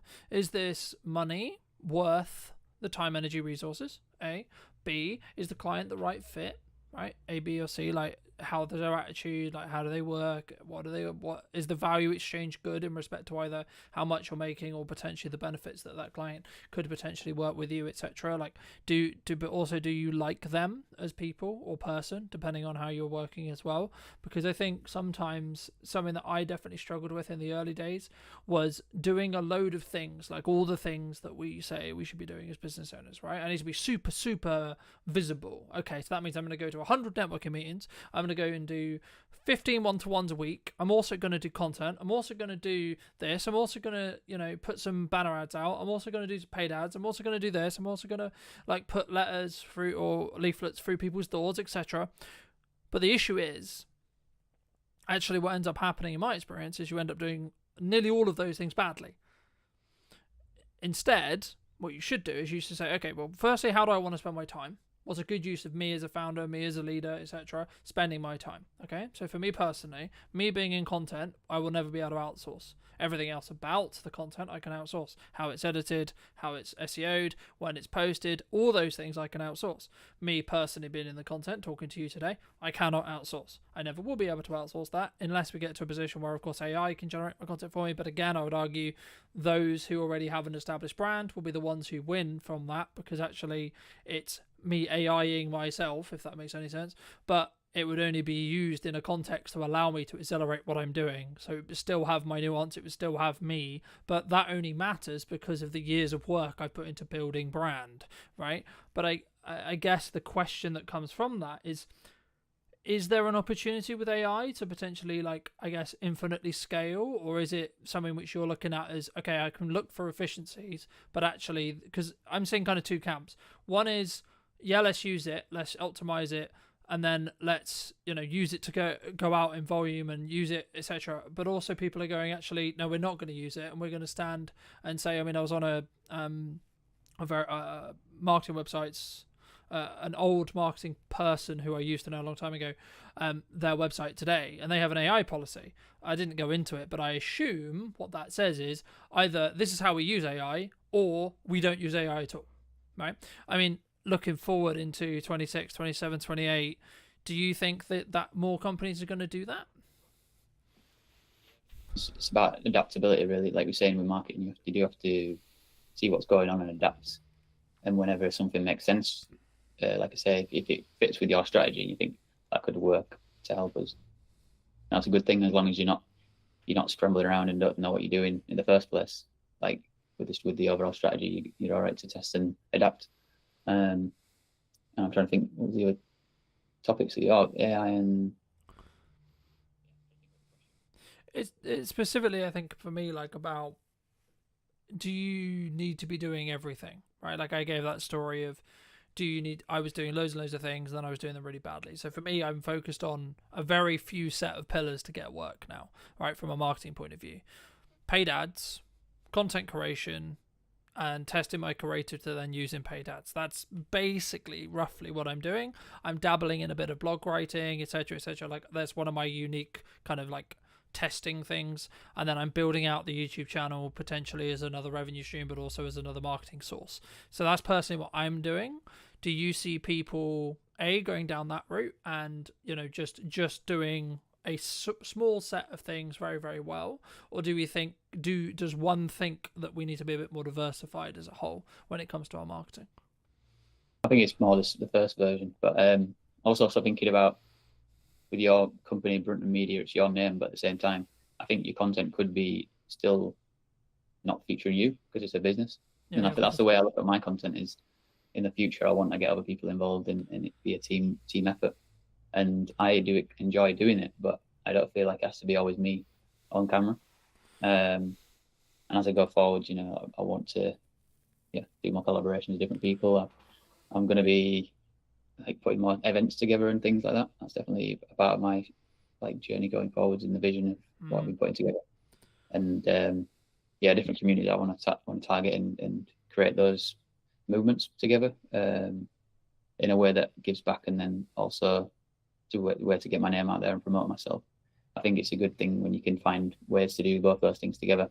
You're having a positive impact and you feel satisfied by the interactions with people, networking and being creative together and things, collaborating. But then you're also obviously putting your name out in the brand building side of things. And that's what I'm thinking about, is like things like podcast episodes, but also like creative sketches, like comedy sketches is something I want to do more of. And I'm going to be working more actors and things like that. And it kind of goes into the filmmaking path, which is something I've always found tricky to actually execute on, because you kind of need like a bit of a team generally to make that work. Especially, obviously, you're working with actors or whatever to really bring a story together. And it's something I want to experiment more with, and at the same time, like be building my brand and stuff like that. So, yeah, excited to do that.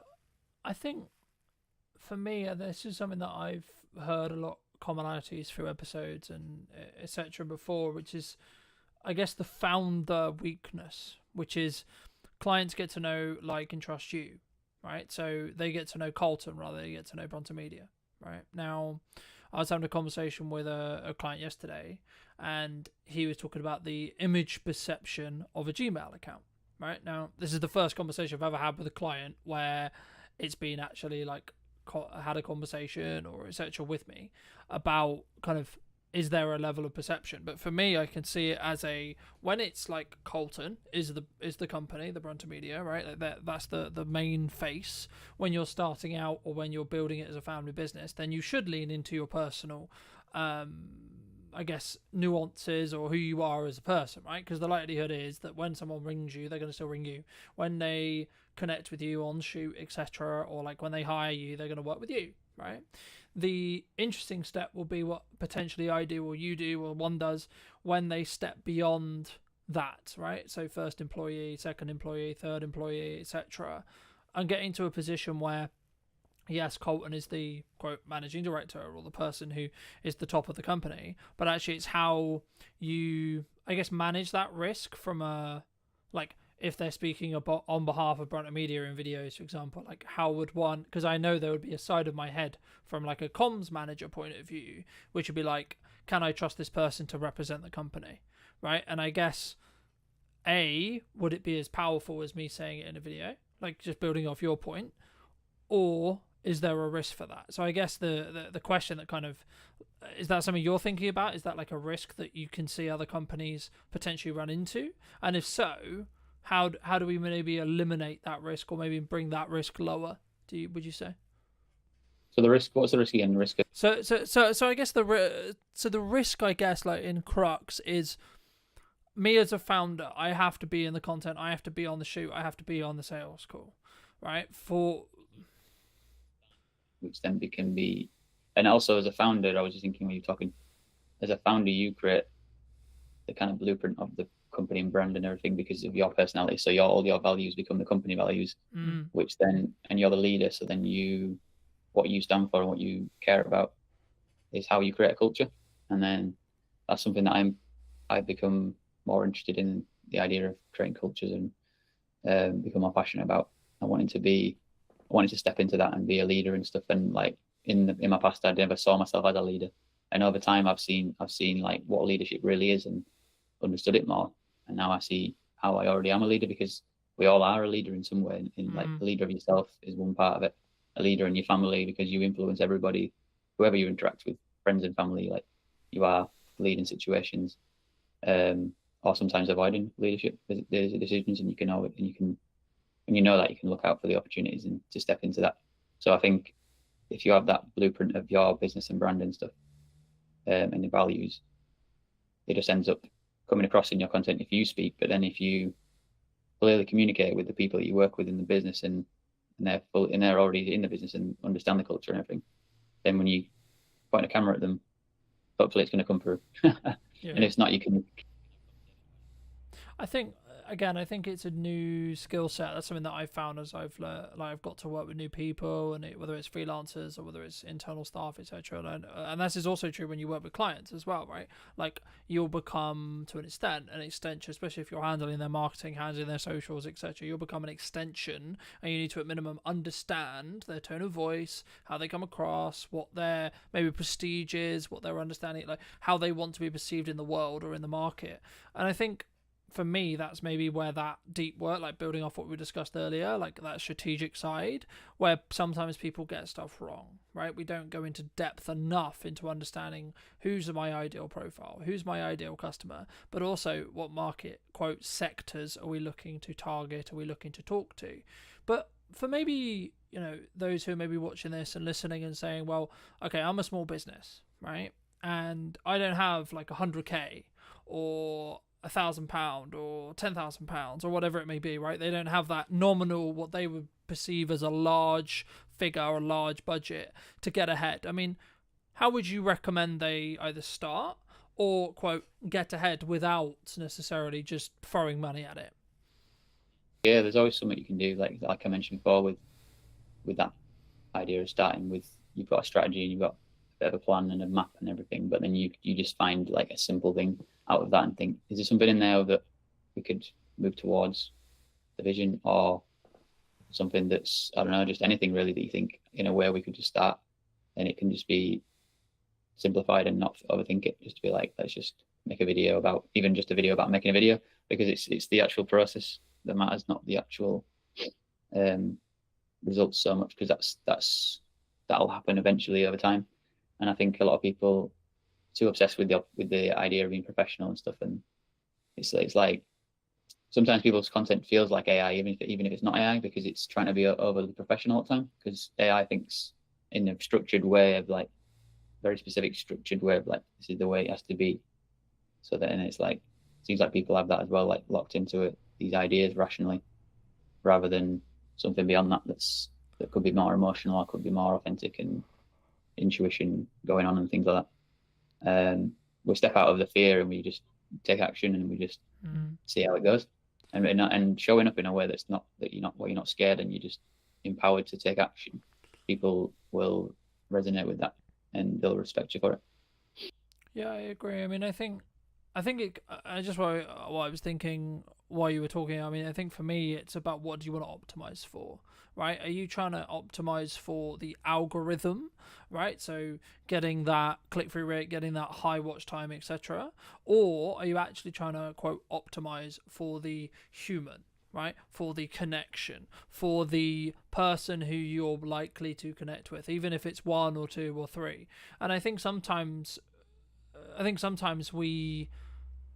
we don't feel great, right? We don't start the podcast, we don't do the video, because the nature of it is going to be, when we start, it's only going to be 5 views, it's only going to be 3 views, it's only going to be, my mum and my friend and Andy who likes my content, right?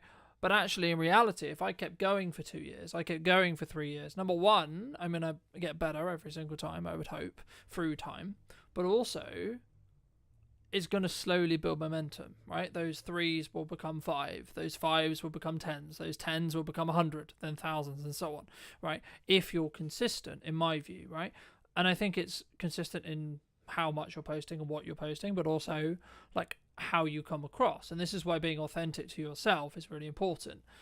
I'm aware of times, I think, let's wrap up soon, but for those people who, have really enjoyed this conversation, who, really want to connect with you, where's best for them to do that?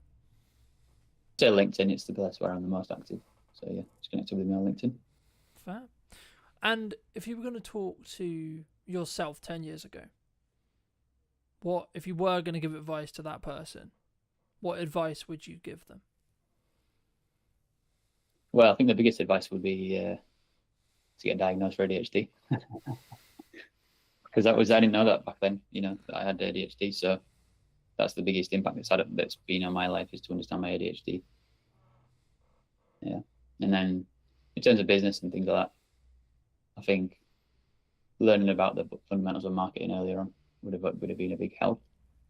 And then also like about the time things you talk about, like putting your energy into things that are specific about, what your strengths are, putting time into that, and then finding like support systems around other things to get help with.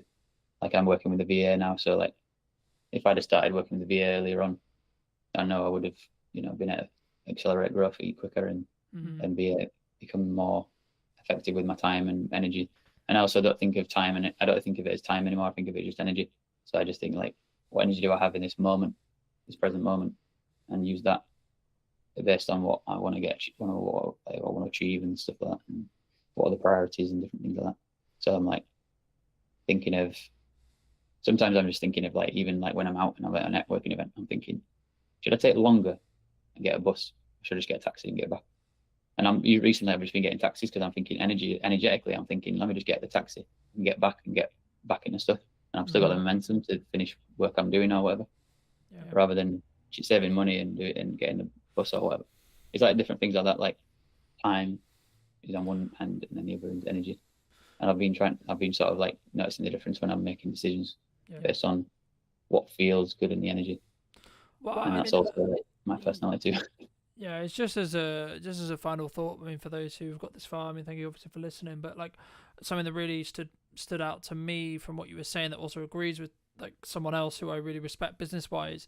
He said, well, you need to specifically understand it's about fit efficiency, right? But also about how you set your mindset up when it comes to like what you're going to do. So there's kind of like two modes, the way I see it in business. A, we're trying to cut costs, we're trying to limit our risk, right? We're trying to bring down that overall cost. Or B, we're trying to push forward. How can we make more sales? How can we bring in more revenue? And I think once you're in that growth stage, now this isn't to say don't have cash discipline. This isn't to say don't have a cash cushion, don't do good money management, etc. But I think it's a different shift in your mind, and that kind of builds off like what you were talking about, the bus versus taxi thing. For me, the taxi thing is obviously a more efficient thing when it comes to time, but also it's about flow state, right? If you've got, say, this really great networking meeting, or you come off this live and you're like, actually, hey, this was a really cool takeaway, etc.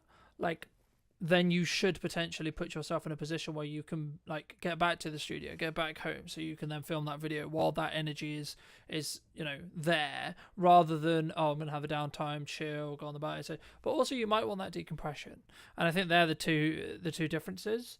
But Come and relax straight away, and it's relaxing to have a taxi. It's more convenient. I get in it, go straight there. It's less complications going on, or risks of things going wrong, or whatever. And then I can actually decide to rest or work when I get back. So I like having that because it's flexible, and it's like for me to figure out how to work flexibly. That's been a big part this year for me, knowing that I'm neurodivergent and realizing I need more time to process things and I need more space and flexibility and that kind of stuff. So that's like a massive learning this year, which I would have told myself 10 years ago. Definitely those kind of things. Fab. Anything else you want to mention before we part ways, Andy? I guess going back to just reiterating the part about energy versus time, and like thinking about what the energy and how it feels like, and following that can be a powerful place to sort of leap into, rather than us thinking about time all the time. Because sometimes I'll be pressuring myself through the day, thinking like wanting to do things all the way through the day, like because I'm thinking of it based on time, like I should be working from this time to that time and this time to that time, you know. And it's like but then I don't need to think of it that way. That's just a structural way I think. I can actually change that and flip it on its head and be like, what energy do I have in this moment? And then flip into that. And then do I need to rest? Maybe rest. And then when I come back into things, I've got more energy again now. So then each task I'm doing I can be more effective at doing it. And yeah, and then having other support systems around me, I've asked people to do things for me that I don't really want to spend my time doing, or I have resistance.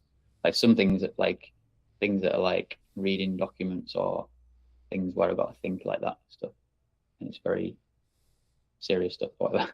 Some people are a lot better than me at doing that, and for me, I'll just get overwhelmed and I'm like, I want to avoid it, and it's hard for me to actually face it. And they can do it really quickly, and it always surprises me because I'm used to doing it myself, and how much of a pain it is for me to do. When I see them doing it, I'm like, whoa. And they finished it and sent it back to me, and I'm like, that was crazy. So yeah.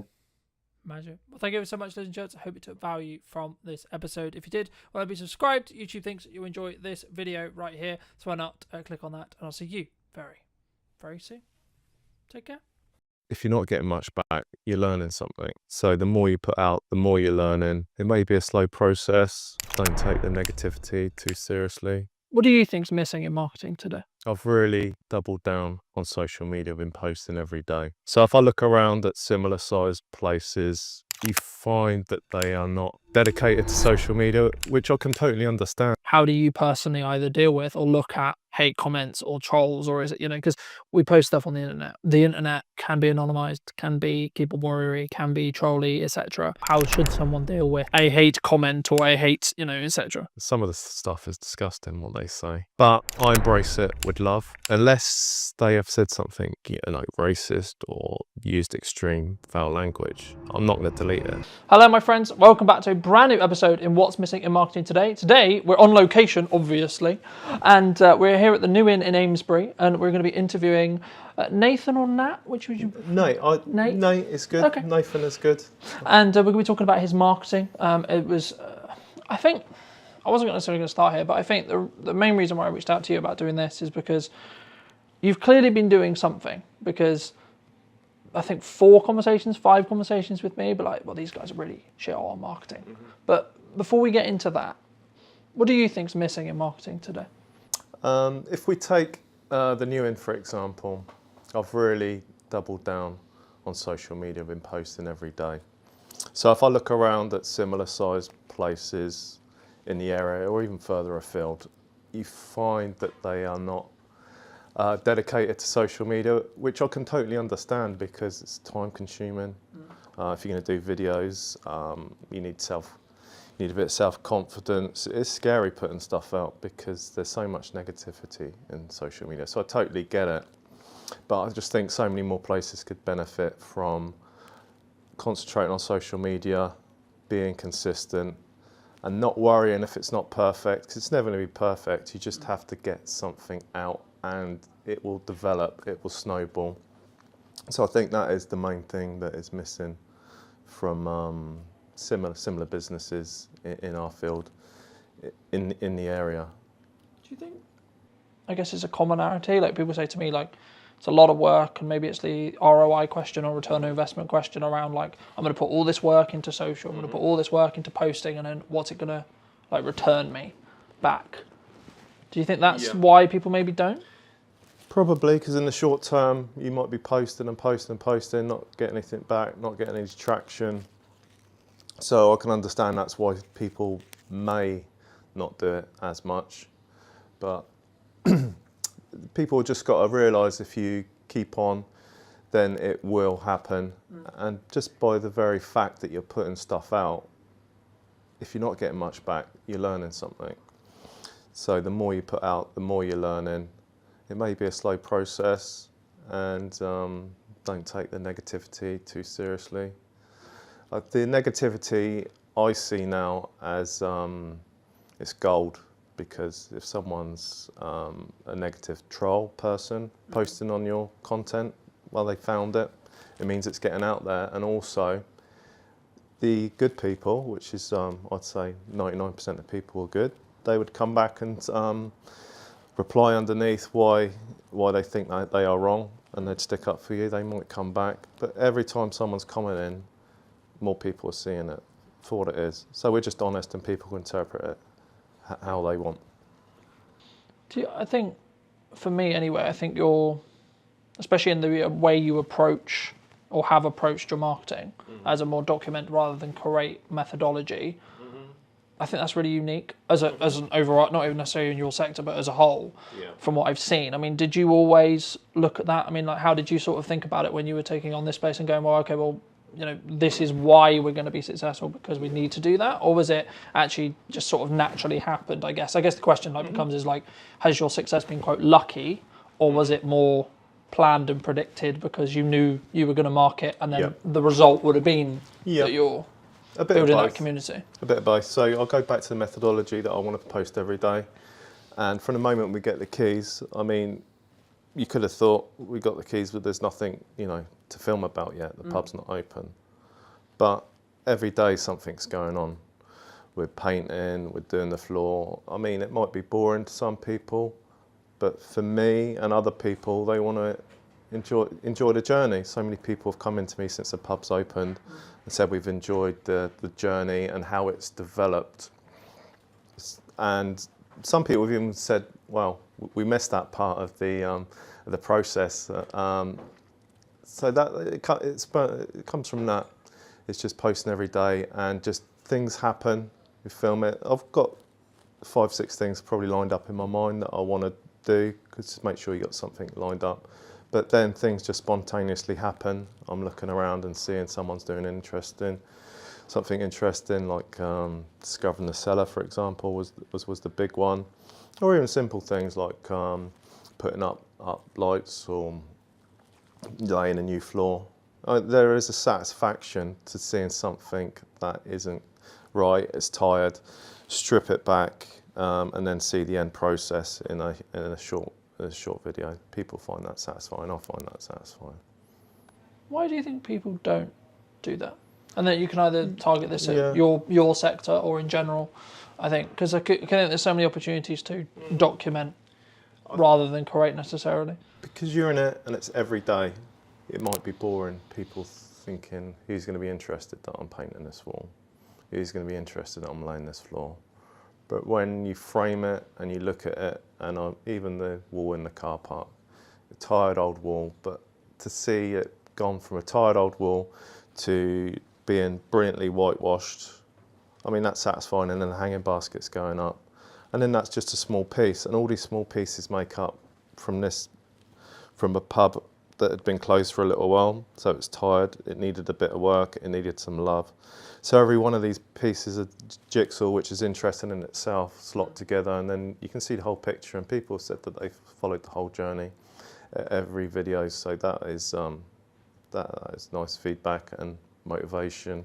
And also it feeds into itself, because people coming back, making nice comments, and then that gives you motivation to keep going.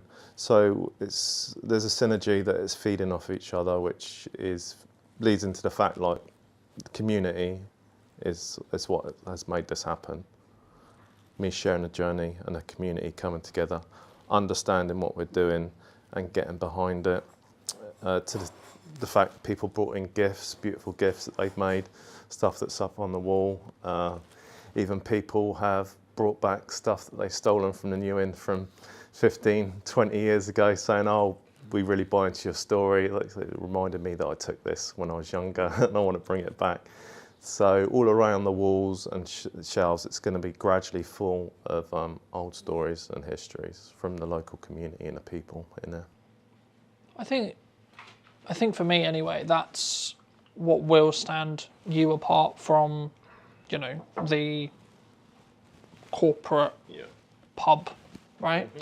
But I think as well, like, maybe people who are watching this who are maybe not in the hospitality industry but are in maybe other industries. I mean, what you're talking about there and touching on there is the storytelling aspects of our daily life, right? Yeah. I think especially now in a, quote, harder climate, people want to connect to stories. They want to connect to people who, I guess, are building community around their businesses. Yeah. Did you, I mean, I guess the question that comes from that is, what advice would you have for either your sector or general for people who are looking to build a level of community, a level, because it can be quite buzzwordy, right, in that respect, and the concept of building story and something that maybe we both understand because we've been doing it a while, but for those who maybe haven't and maybe are starting on their journey, what would you say to those people? I'd say the advice I'd give people, I did it myself, is especially at the start, I don't so much now, is like look at people that are telling the story well in your industry, in your sector, and look at it from the outside, because a lot of things that you think might be mundane are actually interesting. If you're not confident on video yourself, there's plenty of people around you, the bar supervisors or even customers, that there is people that will go on video, and that is part of your pub as well. That's part of your story. So try and find those people. There will be someone around. I think you just have to sometimes put out that intention, right? You said very early that I'm going to post every single day. Yeah. Right. That's, for me, that's something which I've done for many years, but I think that's rarer, right? Yeah. I think people sometimes struggle, like the keys that I hear from people I work with or etc. is like, we don't know what to post, we don't know how to post it, or we don't have the confidence to post it. Yeah, they're the key things. How would you, I guess, fix those problems from your experience? So maybe either pick one or three, and I'd be curious to hear how you would personally recommend people try and fix that if they are looking to maybe daily post, or is it actually, go to weekly posting, get that done for a couple of months, then go to 2-3 times a week, and so on, and build it up from there. I'd say go into posting daily and commit to it. I mean, you can write a list of stuff that you think's interesting. You can ask people, and you can work through that list. The thing is, if you're going to post something, if you've got nothing to post that day and you just randomly think of something, you may not think it's that good, but post it anyway, because that's happened to me before, and it's been like one of the most biggest posts. Just because I've put something out, I think, well, I don't know if it's that good or people are interested, but I've just posted anyway. And occasionally they can be your best post. And conversely, you might have a really good idea and think, I've got this story and I want to put it out there. You put a lot of time into it, and for some reason it doesn't take off. So I think you should commit to doing every day. I mean, everyone's different, but I think that forces you into actually posting and learning. And being in that, I guess, inconsistent, in unconfident action, rather than, this post has to be perfect. This post has to be, the thing which is going to get loads of views, right? Yeah. Don't worry about it, because you're going to be posting the next day. And if it's not perfect, it's going to be buried within a week if you're posting every day. And you're learning every time. That's the beauty of it. No, I agree. Looking a little bit more towards the pub, then. When you reopened it, was this the vision you had for it originally? Or has there been, you mentioned the cellar, right? Yeah. I think it's one of your highest performing videos, correct me if I'm wrong, but I believe it is. Yeah, I think it's over 700,000 views on that one, and subsequent ones, which is fantastic. Was when you took it on, was like, okay, I've got this vision, I've got this plan. Yeah. Did that stay true, or has things changed and adapt since we sit here today? Yeah, I think it stays true, and it's been our vision. At which point I want to say that's my partner Gemma, who's the driving force of it, great business mind and organiser and manager. And then there's Kirsty, our other co-owner, who has a background in catering, and she's a chef, so she's been brilliant, getting the kitchen organised. And her partner Adam, who's been doing some maintenance and some DIY stuff. So as we talk forward, I want just to acknowledge that it's like a massive team effort, especially Gemma being the driving force. But that being said, me and Gemma and the others, we have had a similar vision, and it has come together as we expected. And on the opening night, I knew it was going to be, say, the soft launch. I think it was on the soft launch. I knew we were going to be busy. So I made it in my mind to take a moment and just like step outside and see it, which I'm glad I did, because I quietly snuck out the door. I went over the road and the pub was lit up for the first time, and you could see people in the windows mingling, enjoying, and you could hear the quiet sound of people laughing and talking come across the road. So that was like a special moment. I just sat on the steps opposite the outside the church on the steps and just took a moment to watch it, because that's what it was about. So that was our vision right there. How did that make you feel? Satisfied. Yeah, it's a nice. Because I think that's kind of like a plastic. You put all this work in, and there's no guarantee. Like with a lot of projects, especially like in your example with the pub, you put all this work in beforehand, and then it's put a piss. It's either going to work or not. Yeah. Yeah, that was a great warm feeling, and I was confident it was going to work because we had so much positive feedback from the community, and that fed into the fact that we'd work harder and get it open quicker and do more. So that was a rolling effect, which was great. And while we're working on the building, I'll be working outside sometimes, inside. The amount of people that walked past and said, "We can't wait till you're open. We love what you're doing. We love the stuff you're doing on social media." It's, some same people walk past every day and ask how it's going, popping in and showing their support, which was great. It was really, really encouraging. And even walking around the road to get a coffee, you'd get stopped 2-3 times. How's it going? To the extent it felt like I was like mini famous in Amesbury, which was really nice, because it felt like people were getting the story, getting what we were doing, getting behind it and understanding it as a community and it's for them. We're just custodians of the place, and this place is for them to come and enjoy, even if it's having coffee and cake during the day, if they're playing crib or they're playing pool or darts or whatever, or starting a football team or supporting local groups. That's what it's there for. I mean that's really nice for me to hear, because obviously traditionally, what like a pub was a communal hub, right? That was traditionally what it was meant to do. And I think with maybe the advent of the internet or the advent of like I don't like leaning on quite harder times, but it would be easier to say that pubs are maybe slipping away and out of the community. So I guess in some ways you're an example of no, we can kind of, I guess in some ways is it more the community actually? Because then my next question was going to be around like when you look at the marketing you've done, some would say maybe the uneducated percentage, but some would say, oh, you've been lucky. Right, but I personally believe you've made your own luck with execution and learning rather than you're lucky. But do you count it as that? I think there is bits of luck, but the thing is you need to capitalise on those bits of luck. I mean, for other people those things may have happened and they might not have seen the value of converting that into a story, into sharing it with the community and the public. I mean, even with the bad things that happened, I knew I was going to post, and I thought, I need to be honest. If we're going to have ups and downs, so in particular, I'm thinking about the day after Gemma fell down the cellar, and I was shaken up by it, and I was upset. But I thought, I want to force myself to do a video. I want to talk about it, see what happens.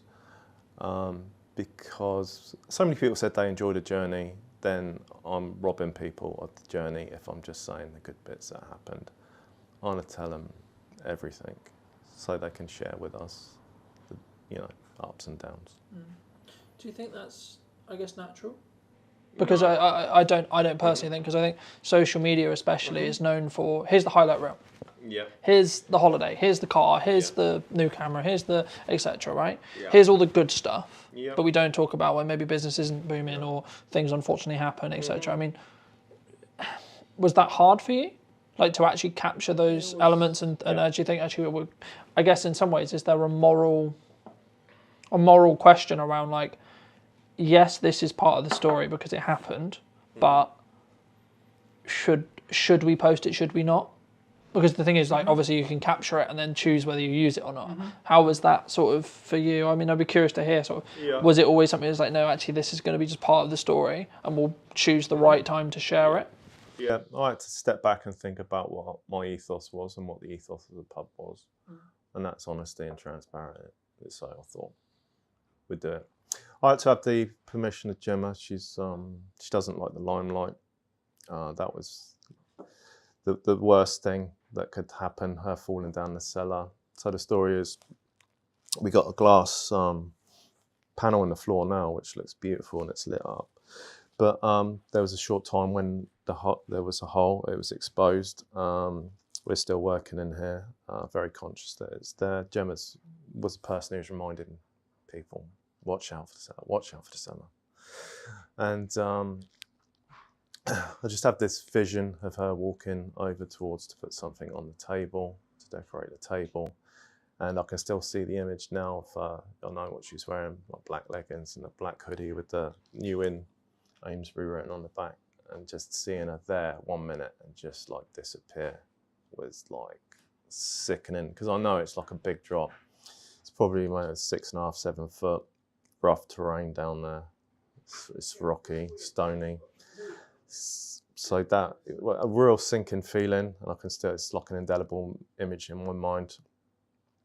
So the moment she fell, I rushed across, and looking at that now, it makes me feel sick that like I actually jumped from there to the floor. I don't know how my back survived, but just jumped straight down there, and I was with her for the duration. And when I jumped down, I shouted for someone else on site, Tom the electrician, who called the emergency services. At the same time, I called a paramedic, a friend of mine who's retired on the Friday, and I'm calling him on Monday, and said, please get down there.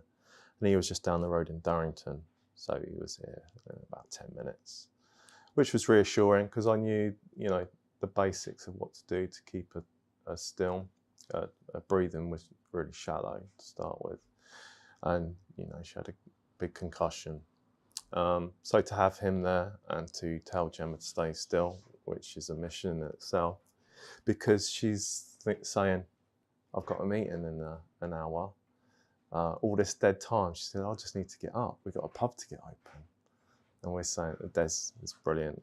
He's reassuring her to stay still. We need to get her out properly.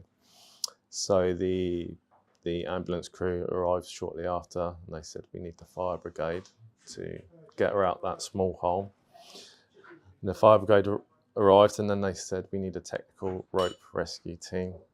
So over the next few hours, this pub was full of emergency services, and they were all fantastic.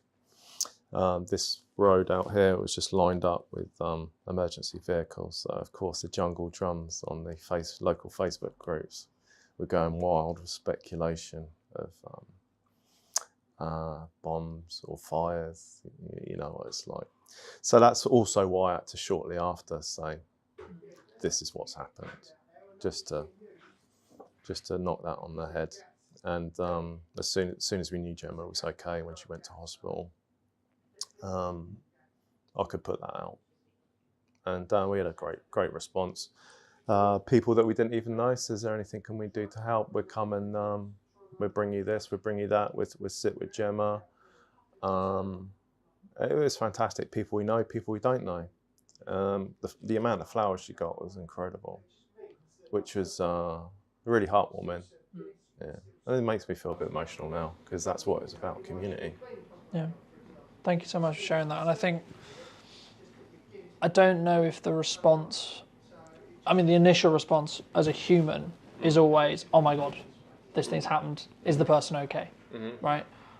But then I guess it takes another level of, leaning into your values, your trust in your community to say, well, this has happened. Mm-hmm. She's okay, but, this was obviously an accident, etc. In that respect. And I think it takes a level of, I'll use the word trust, mm-hmm. to tell that to your community, because in another world, in another way, your response was very positive, but there could have been a world where the response could have been very negative, right? And it could have been very, oh, this, that, you know.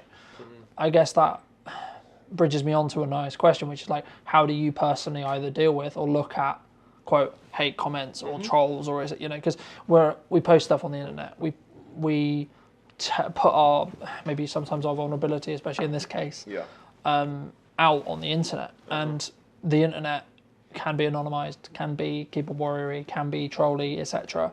Can be, yeah. You know, in that respect. And I think if people haven't been, quote, seasoned on the internet, then they maybe won't necessarily know. Like, everyone reacts differently, right? But I mean, if you were going to give advice to people, what would you, how should someone deal with a hate comment or a hate, you know, etc.? I can understand why that would put someone off, because it is, some of the stuff is disgusting what they say, but I embrace it with love, unless they have said something, you know, racist or used extreme foul language. I'm not going to delete it.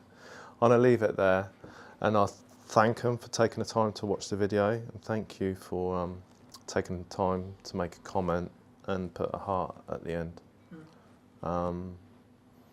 Other people see it and that they would like it.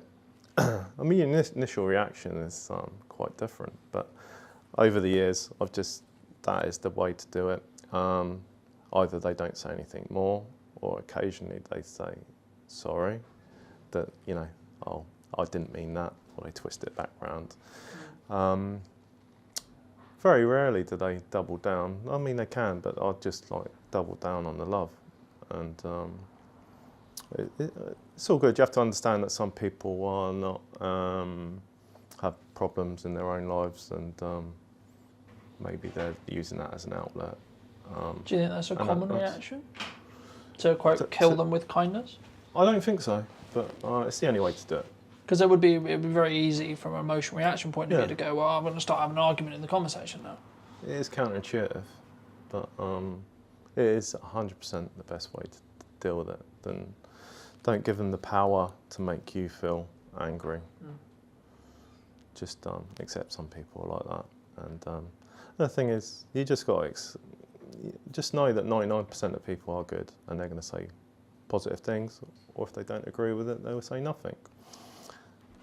So just, I mean, you need to have trust, but I can totally understand why people would get angry about it. My partner Gemma and other people would, but I say it's a good thing. Someone's seeing it, making a comment, it's fine.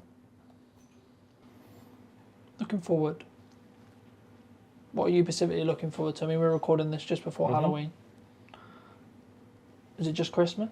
Is it going to be into the new year? Like, what's coming for those who may be watching this when this comes out, that it may actually have happened by the time this comes out? Okay. So every single event we're going to look at, and we're going to keep driving forward. We haven't just opened the doors and that's it. We got the we've got a sports bar open now. Sky TV just went in yesterday, so we'll start advertising that now. We're confident that's up and running, because it's a nice games room with a pool table, dartboard up there. There's more work to do in there, pictures up and bits and pieces. I think that the amount of response that we've had from the games room, sports bar, is been fantastic. So we've got a bigger room that's a function room. So that'll be the next project. So potentially we'll start clearing that out. And I think that may be at the new sports bar because it's bigger. We'll be able to get a lot more TVs in there, dartboards. The response for darts teams has been unbelievable. I think, you know, potentially we could have 2 or 3 darts teams and a pool team. So that's another thing to look forward to. And then over the summer, I showed you the garden, which we just made serviceable for now. It's all overgrown. That's a nice space. And by the time spring comes around, rocks around, then that'll be a beautiful beer garden. So that will always be stuff going on, and we're also led by, you know, what people want. So as people buy into it and spring comes around, we see what people want. You know, maybe a pizza oven out there, or do a barbecue, put the marquee out there, have an outside bar. All these stuff, you know, we got lined up in our mind. But if people are going to use it, then, you know, we'll do that. Do you think people I mean, you're clearly investing time, energy, resources, money, etc., consistently here. Do you think that's rare in the hospitality industry, especially at the moment? Because it would be very easy for you to go, well, I put in X, so now I'm going to start wanting to pull some profit back. I think maybe. I don't look around too much what other people are doing, but there are some people that are doing what we're doing. Specifically in Amesbury, there's a new owner down at the Kings. He's investing some money in it, making it better. That brings me on to with the pubs, you need each other. Coming into this area, I thought I'd need to work on everyone to like work together. Because I know in previous years there's been a lot of backbiting and people competing each other in Amesbury. But the thing is, if you just have the new inn by itself and there's nowhere else, people want to come to a pub and have a meal and go to another place and come back, or go to another bar. So you need the whole of Amesbury to be working together. And I want to make Amesbury busy again with the help of everybody around. Because we're not competing against each other, we're competing against people going further afield, out for a meal and a drink. We're competing about people staying in and buying cheap supermarket beer. We're competing with the cinema, we're competing with so many things, the internet, everything. But Amesbury needs to work together because we're not competing against each other. We need 4 or 5 nice venues, which we have got here. And everyone has been so helpful. When you open the doors and everything's brand new, no matter how much you plan, you forget something. On the first day we opened, someone asked for a bottle of wine, and we were like, oh, we ain't got a corkscrew. That's one basic thing that we've got. So I popped over to the George over the road, and they were like, no problem, here's some, have these. And same with the other venues. I'll try and list them all, like the Kings and the Dunkirk and the Anthropos and the Bell, and sorry if I've missed anyone, Piazza. They've all helped us with things that we might have forgot or change or support or sending people here, which is great. Even the offer of, we'd take some menus, and it's been fantastic. And that, everyone buys into the same thing. It's been a great community amongst the bars, As I say, do you think that's... I personally think in some cases that's maybe more true now, because things have got harder, because people need to band together a little bit more.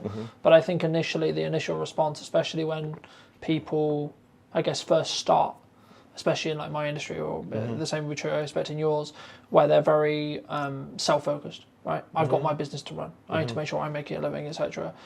And I guess they don't, in some ways they don't appreciate or understand the reciprocity of, hey, there's other options, and hey, you should go and check out these other options. I mean, did you always have that mindset? And if you did, do you think that's rare in your industry? I think it's rare.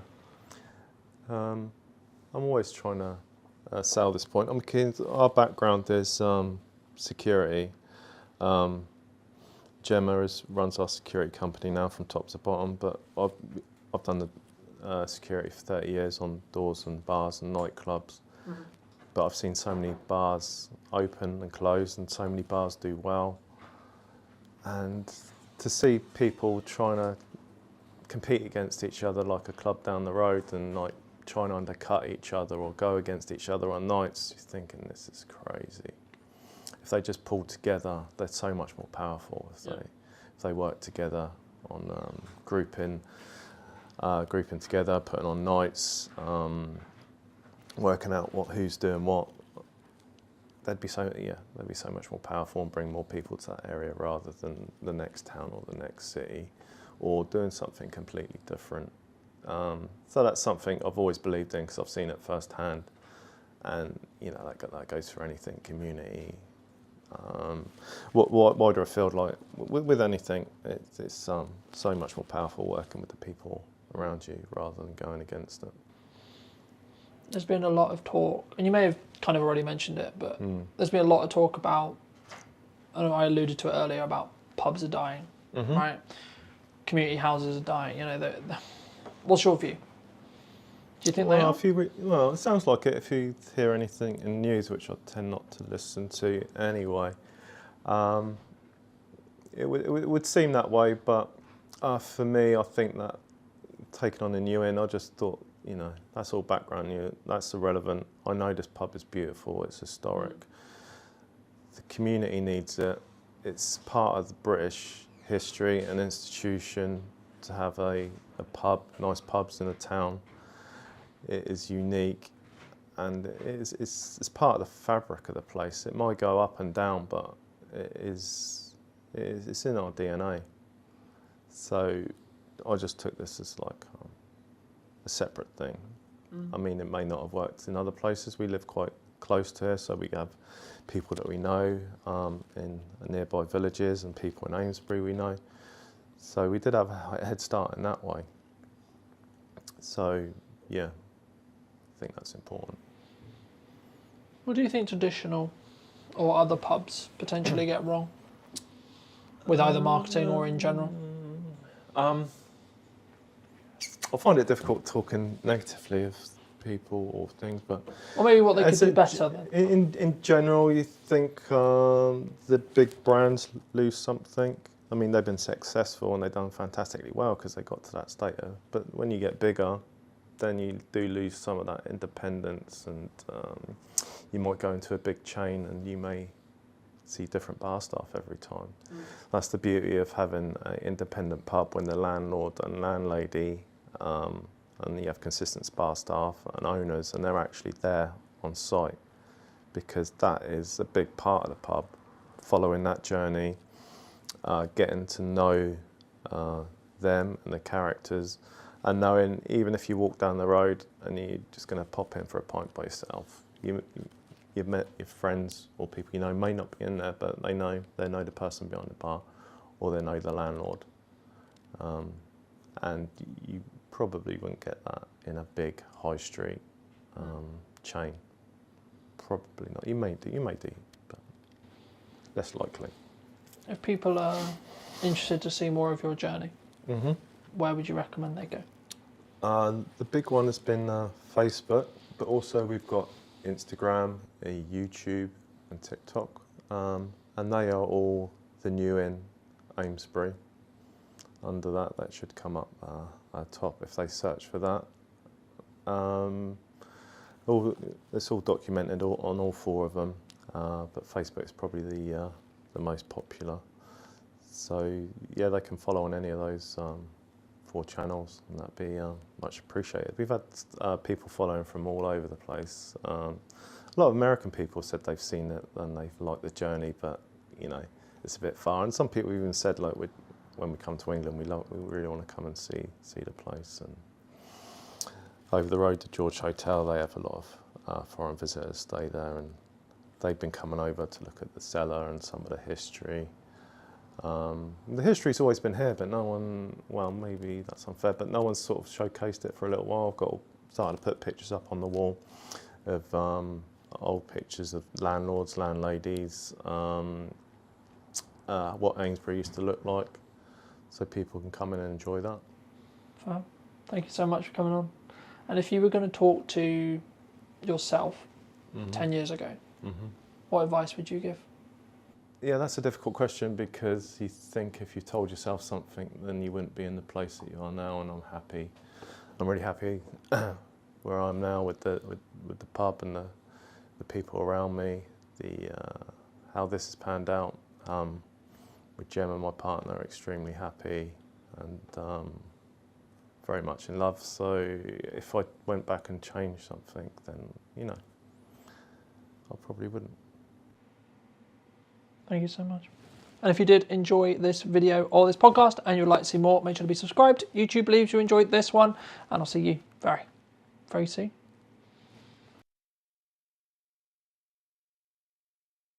I've got my video goggles on as well, and I'm completely biased towards video because it is the most impactful content on social media. Full stop. End of. Key question for you. What do you think is missing in marketing today? What's missing in marketing today is emotion, authenticity, and consistency. If you were going to talk to Chris 10 years ago and you were going to give advice, what advice would you give him? The more that you are unashamedly you on social media, the more impact you will have in terms of reach, in terms of engagement, in terms of sales, everything. Hello, my friends. I hope you're well. I hope you had a good day, video night, wherever you are. Today, we're back with a brand new What's Missing in Marketing Today episode. Today, I'm going to be talking to Chris. I imagine all things about social media and all of those wonderful places to put our content. But first, Chris, welcome to the show. Thank you so much for the time, and thank you so much for coming on, of course.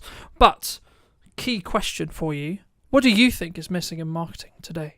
Thanks for the invite. Really appreciate you hosting me today. What's missing in marketing today is emotion, particularly emotion, authenticity, oomph, and consistency.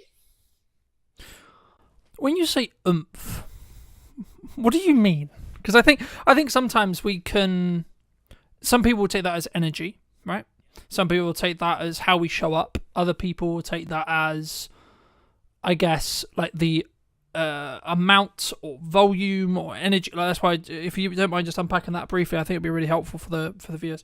Yeah, absolutely. No problem at all, Carlton. I think by oomph, I do mean energy. I mean true commitment to the cause. I think for far too long on social, people have seen it as a tick box and not this kind of ongoing personal or business brand commitment. And if you are truly giving it your full oomph, your full energy, your full commitment, you will get so much more out of it. I'm so aware of the fact that might be perceived as fluffy, but I think, in fact, I don't think I know that people can see right through cold, corporate, boring, emotionless content. And so it's so important, and it's critical actually now that the content that you're sharing, you give it your all, you give it your full oomph. So that's what I mean. Magic. I mean, you're very seasoned. You know, you've been on social media for over a decade, starting out as a side hustle, creating your own agency. What was the turning point that you thought, actually, hold on, this could actually legitimately be the career of my dreams, so to speak? I became addicted. I became obsessed with the platforms, the algorithm, the opportunity, particularly because really with social media, you can honestly go anywhere and get into any audience and reach any person anywhere. How incredibly remarkable is that? And I think when I first started on social, I was gaining traction really quickly, and I was connecting with people in places that I could never dream of. And of course, most people that tune into this podcast will understand the 6 degrees of separation, right? And I think that process is sped up so much more because of the power of social. And so I am just obsessed by it, and I'm excited by it. And I just truly believe that anyone can create impact for themselves or their business through organic social media. And the opportunity of that is bigger and better than any opportunity in the history of the internet, in my humble opinion. Do you think people don't do it because they're worried about what if someone sees me? What if Gary, Sally, my mum, my friends from high school, etc., etc.? Like, is that why people don't do it? Definitely, Carlton. I think a huge amount of work needs to be done in terms of self-discovery and your why and your own self-psychology and having a coach. So many people come to me, Carlton, they say, yes, Chris, let's do social media. Let's get going. I want to do this. I want to go there. I want to achieve this. I want to achieve that for myself or my business. And on paper, that sounds amazing. But often comes the stumbling block of getting themselves out there, seeing themselves on camera, being okay with how they sound, understanding how to, have some confidence in your conviction, and being okay with people judging you. And that's something that is really, really tough for so many people. And I actually think is a great place to start this conversation with, Carlton, because before you get into all of the technical, geeky social media strategy, tech, platform, algorithm stuff, content creation, how are you showing up? How confident in your conviction are you? Are you okay with people judging you? Are you not okay with people judging you? Are you way too tuned into the vanity metrics? Oh, this post only got 2 likes, therefore I'm never going to do it ever again. So there's a lot of mental work that has to go into it, Carlton, and also again, that's not a tick box. It's not a one and done. It's a continuous thing. And the unsexy truth about social, and certainly becoming successful on social media, whether that be for your business or your personal brand, you are going to get people that criticize you. You are going to get people that disagree with you. You are going to get people that leave you snidey comments. But with that growth comes huge opportunity, both financial and just general impact in whichever way you perceive that to be for yourself or your business. No, I mean, I completely agree. And I mean, I think, but I'm also aware when saying that, though, that we come from a place of privilege because of the years we've been doing it for. If someone's listening to this and they're maybe concerned about, okay, I've got my first hate comment, what do I do? First of all, pause. I think so many people just jump into it, Carlton. They'll get a bad comment and they'll react emotionally immediately. Hold the line, folks. Calm down, breathe.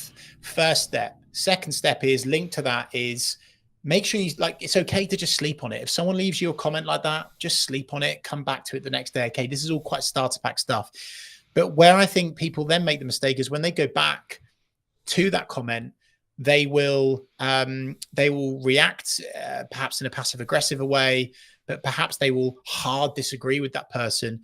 But the thing that's always worked for me, both personally and professionally, given what I do in the media world as well, is that I always respond with empathy, with kindness. And I understand that the reason why that person is leaving a comment on your business page, on your personal page, they're going through some stuff right now. Okay. So coming at it from a genuine place of empathy and killing them with kindness. And from a business side of things, it's an opportunity for you to show off your exceptional customer service skills by going back to that angry, frustrated customer or someone within your network or your audience with genuine kindness and empathy and care. And it can only help your brand, and understanding that actually, if you respond to that comment, it's going to help your post perform better and stay in the feed for longer anyway, right? So there's a whole lot of stuff on that, and I could go deeper into that, Carlton, but that's what I'd say to begin with is sleep on it.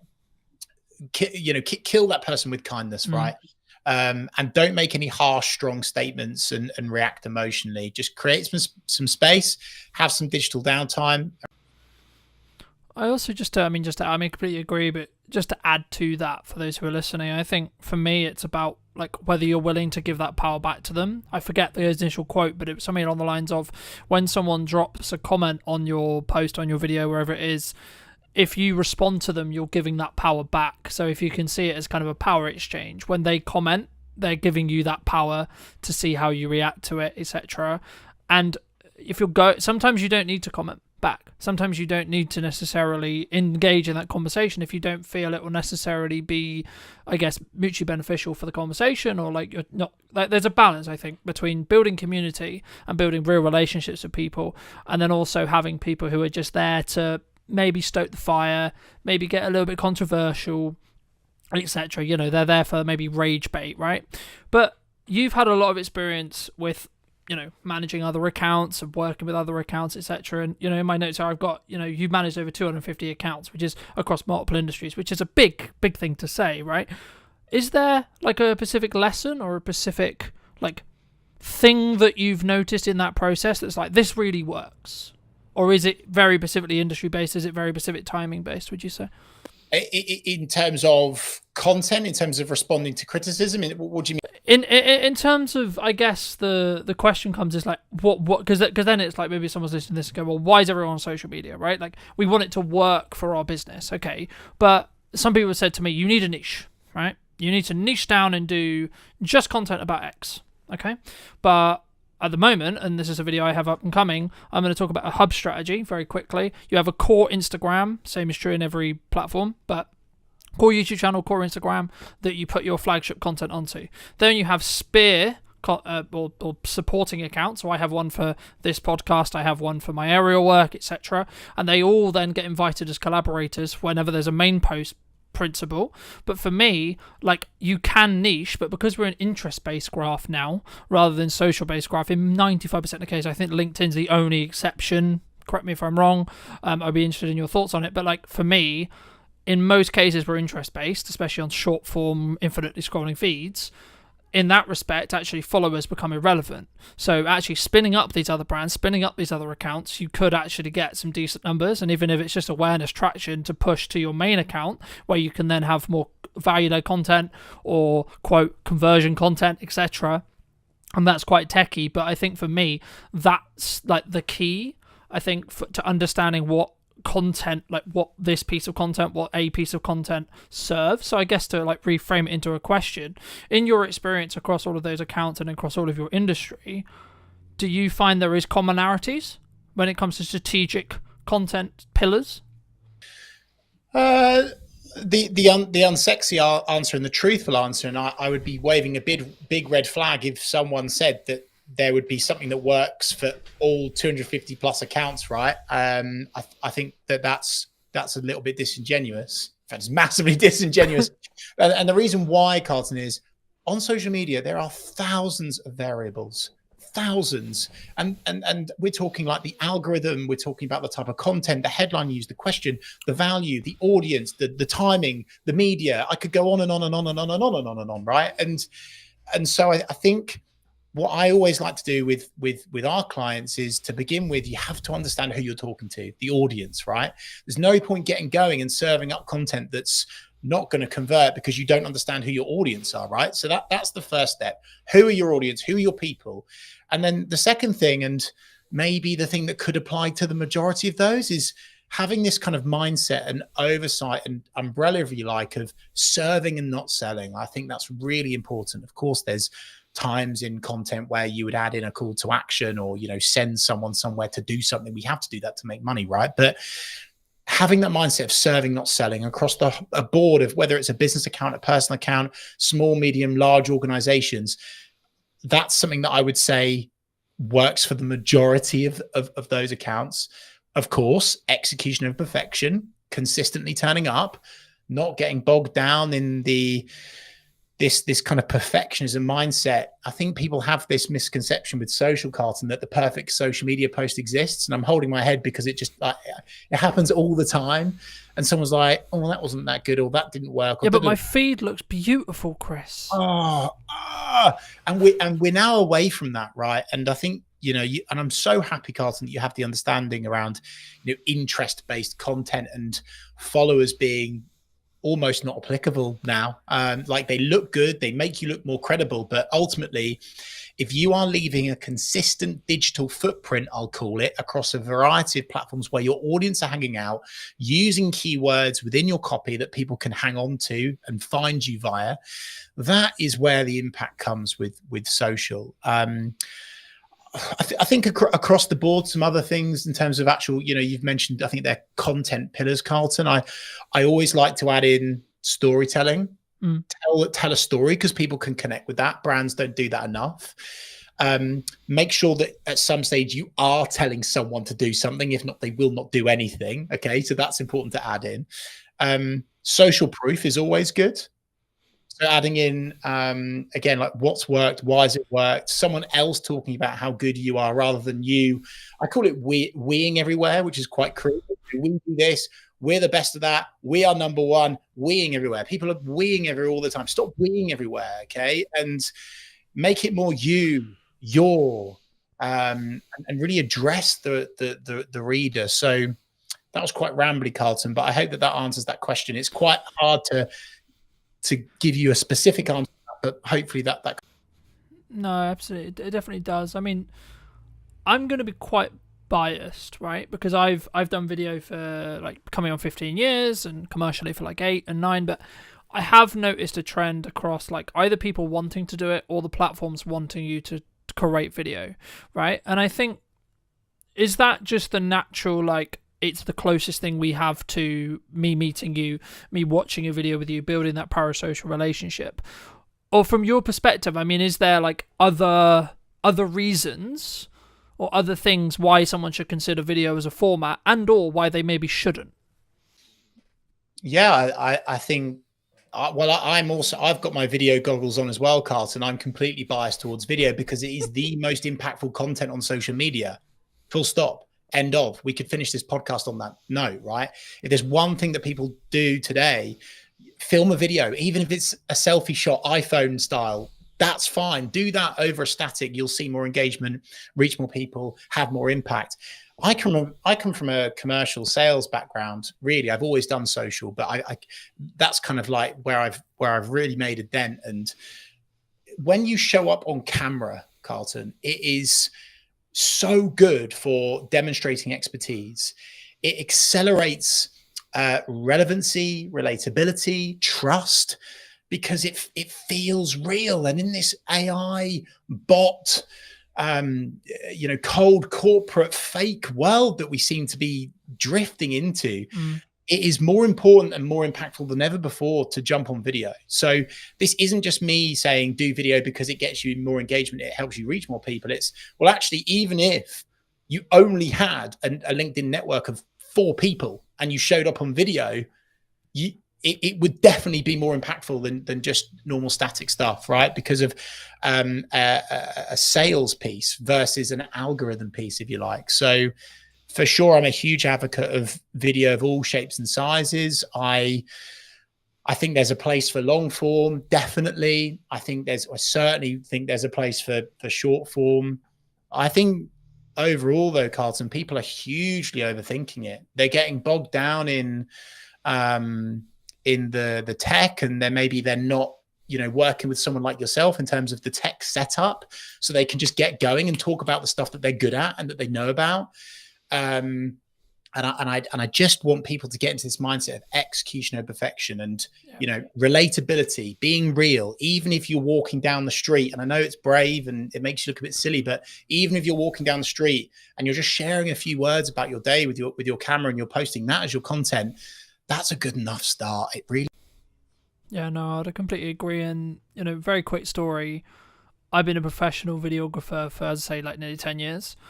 I do a couple of phone videos every now and again, and I'm almost willing to bet, I haven't checked yesterday's one, but nearly every single phone video, I think, it's really bad for me to say, but I think it over-indexes in respect to views for, like, on Instagram especially, but even on LinkedIn and other places as well. Like, I've noticed there is a algorithmic boost for phone content if it's executed well, right? Granted, right? And in the one that I'm specifically thinking about, I did tell a very cohesive story. I did give a very specific setup and then a very good resolution, but that was because I'm in the process of creating good content consistently and doing those reps. So whether I'm filming it on a camera, and the reason why I mention it here is because I think some people, they look at like what I'm doing with like the trailers and it looks good and it sounds good and I've got professional mics all the time and then I'm flying a drone and they're doing all this stuff, but it's like I don't have that, so I can't do it, right? I don't have the microphone. But you do have a phone, right?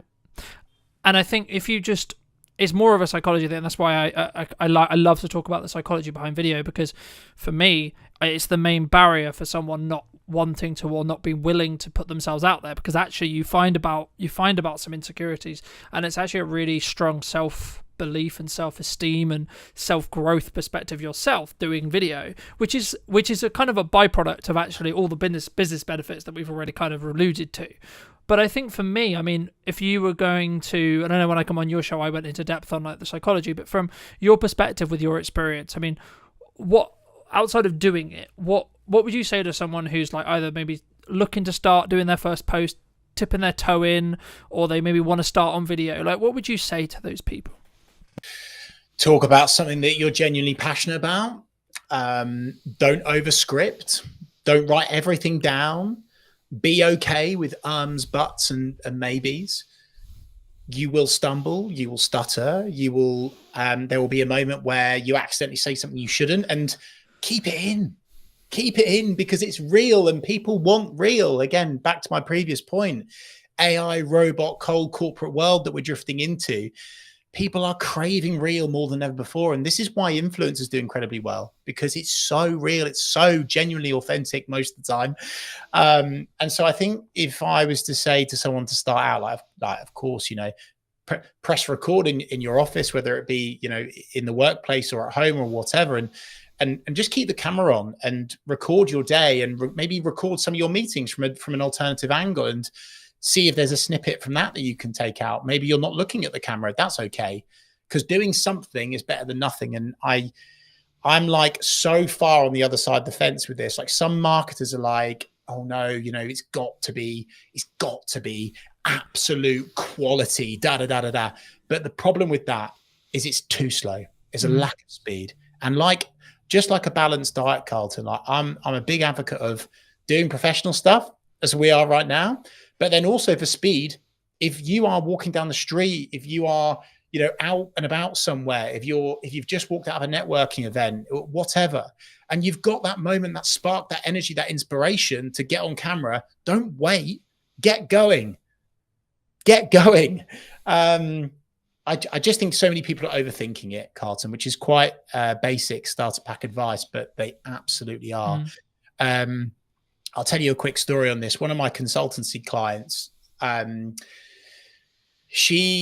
was going through this process with her. We were running through various static. We'd established our top line strategy. We had images, we had graphics, we had design, we had some polished video. And I was saying, hey, look, Cassandra, I think we should really shift more towards this kind of real, relatable portrait, selfie shot style content. And she sent me a couple of videos. One was her at home, and one was her at the beach. And the one of her at the beach, you could barely hear her, to be honest with you. Like, you could hear what she was saying, obviously, but it was quite hard to hear. However, when she shared that one, you use that word over-indexed, it was so real. The wind was in the background. You could hear the waves. And most people, they wouldn't have used it. They would have gone, it's too difficult to hear me, I won't share that. Whereas actually, I would say, if there's a car in the background beeping, if there's an animal, if there's a bird tweeting, if someone walks in, you know, like it's like the classic BBC Reader where the kid walks in, right? Like, use that, you know. I just think so many people are overthinking everything, and it's I mean, maybe it's a wider societal, deeper issue, right, around our own self-image. I think it's getting worse because of social. That's maybe like the dark side of it, but if you can just be okay with who you are and unashamedly sharing who you are with the world, then you will reach so many more people and be able to spread your message and create more impact. Something that I understood a handful of years ago when I did a video talking about marketing funnels was actually the job of a marketing funnel is to basically repel or exclude a certain sector of people, right? The wrong certain people. Because I think when we look at marketing, we go, I'm trying to attract the right people, right? But we don't always look at the other side of it, which is that repulsion side. But something which I've found really interesting as I've grown and I've developed is like, I'm talking to more business owners who are getting busier and busier with the operations of a business and et cetera, et cetera. And that's probably one of the reasons why they, to be honest, they bring me in, because they want the professional content, they want the feel, they want the sound, but they don't want to have to worry about what lens are we shooting on, what light are we using, what microphone are we, so on, right? But for some business owners who say they don't have time for social media, they don't have time for content creation, what would you say to them? I would say, like anything, it's whether you truly want to commit to it or not. I would say that it's more attainable than ever before to work with a genuine specialist that isn't going to charge you, you know, through the roof like a large generalist agency that doesn't specialize in. And you, as long as you go through an appropriate in-depth onboarding, consultancy, strategy, agreement process, if you like, and you're able to define exactly what you want to achieve, where you want to go, how you want to do it, your tone of voice, then you could outsource it. But I also truly believe, Carlton, with the tools and technology that are at our disposal today, I've got a lot of concerns around AI, right? But then also, I am an advocate of using AI in terms of ideation, in terms of building out content pillars, headlines. There's so many things that we can get from it. So it's easier than ever before to get consistent on social, whether you do it yourself through tools, through techniques, learn techniques, or you outsource it. You know, you don't. I think there is this kind of there's this real thought with most people that it's like this huge unattainable expense to work with a specialist on your social now, but that's certainly not the case in my humble opinion anyway. So again, not maybe a one and done answer there, but an honest answer, which is that you can absolutely commit to it, whether it's yourself or whether it's through a. I think for me, my answer would be like leverage, right? Like, it's what are you leveraging? How are you leveraging your time, assets, resources, etc.? Like, you could, using like what I did for a long time, hire someone to follow you around with a video camera and document rather than create in a Gary Vaynerchuk style, and or actually, like as you've already mentioned to it earlier, record what you're saying in a meeting. And this does one of two things. A, it gives you infinite content opportunities, especially if you're going to use things like ops clips to do the editing for you, because you're only doing it for short form. But also, it actually means you're going to show up better for that person in the meeting, because you're not going to spend time talking about how's the weather, how is the dog, etc. You're going to go, okay, how tangibly can I add value to you? Right? How can I tangibly add value in that hour? Because A, you're creating content from it, so you want to add kind of generalized information, and you want to create the most valuable content you can. But also, I've found personally, people take more value from the meeting because you are kind of in that performance mode, I guess you could say, right?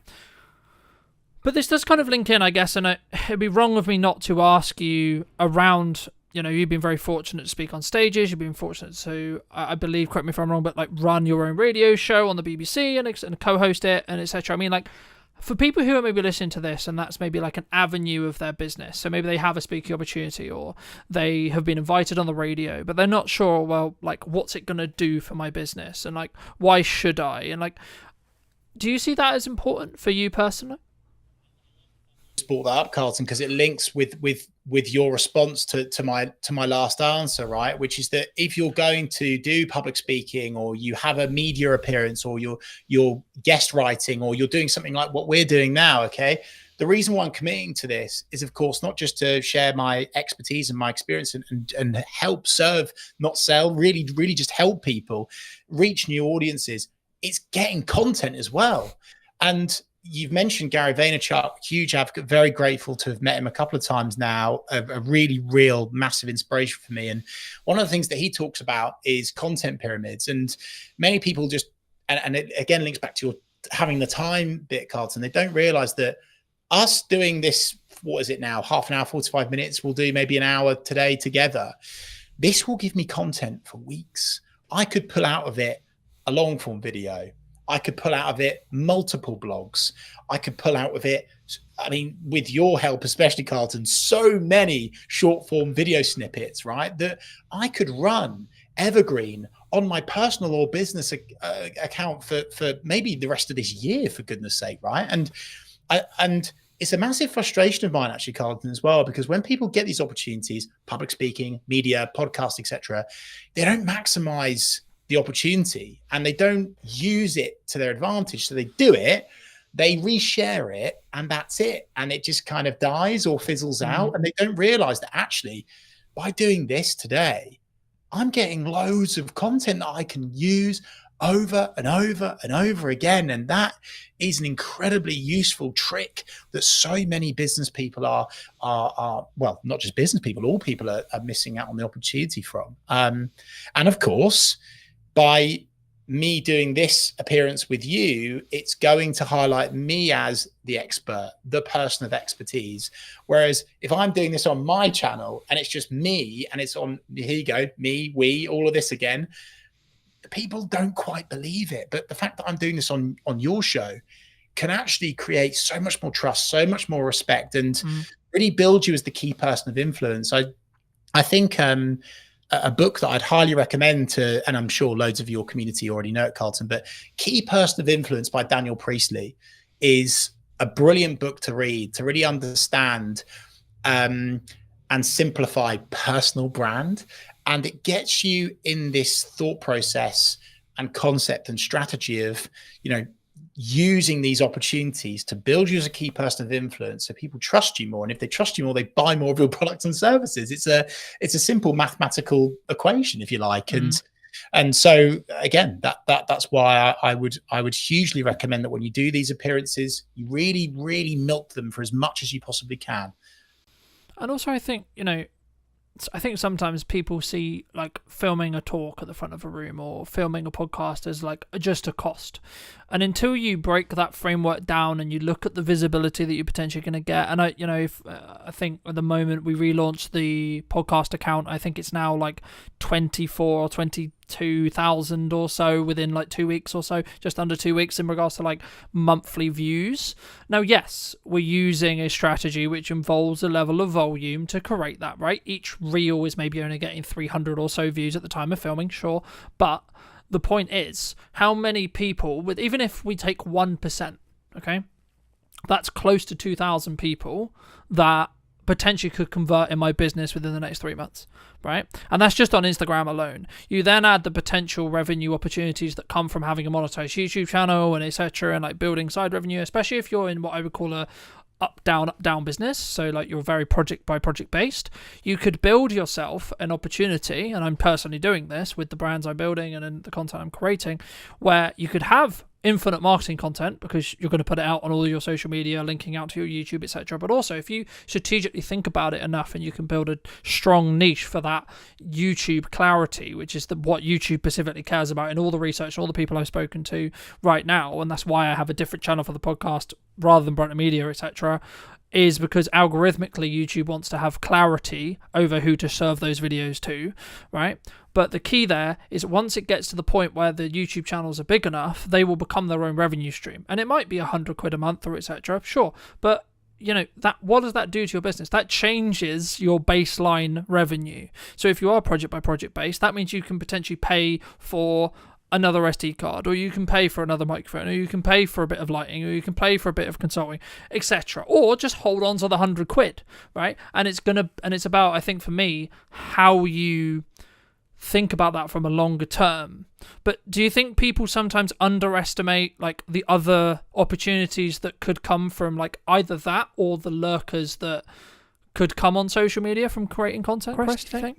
Yeah, for sure. I was going to say, though, something that you've brought up there, which is a huge gap for the majority of people. Unbelievably, they are not using and making the most of the second biggest search engine in the world, which is YouTube. And YouTube Shorts right now are so hot. They are absolutely flying. They are getting so much organic reach. And so even if you were to set up your own personal YouTube account under your name, right? And you just share all of these little videos that you do from various appearances, public speaking gigs, talks, meetings, whatever, wherever, however, getting your name on YouTube and giving these AI tools, hey, by the way, something to grab onto because then you're the expert. Boom. And that is a massive gap for so many people. So again, link back to your previous question, Carlton, we're doing this in a funny order today. That will hugely help people. So definitely jump on YouTube and really, really capitalize on that opportunity by using that video content. And the great thing is with YouTube is by tweaking, tailoring, optimizing, making something, amending something, is that it can go viral like that. Okay. So with LinkedIn, with Facebook, with Instagram, if you edit something, if you edit a social post, it will penalize you, right?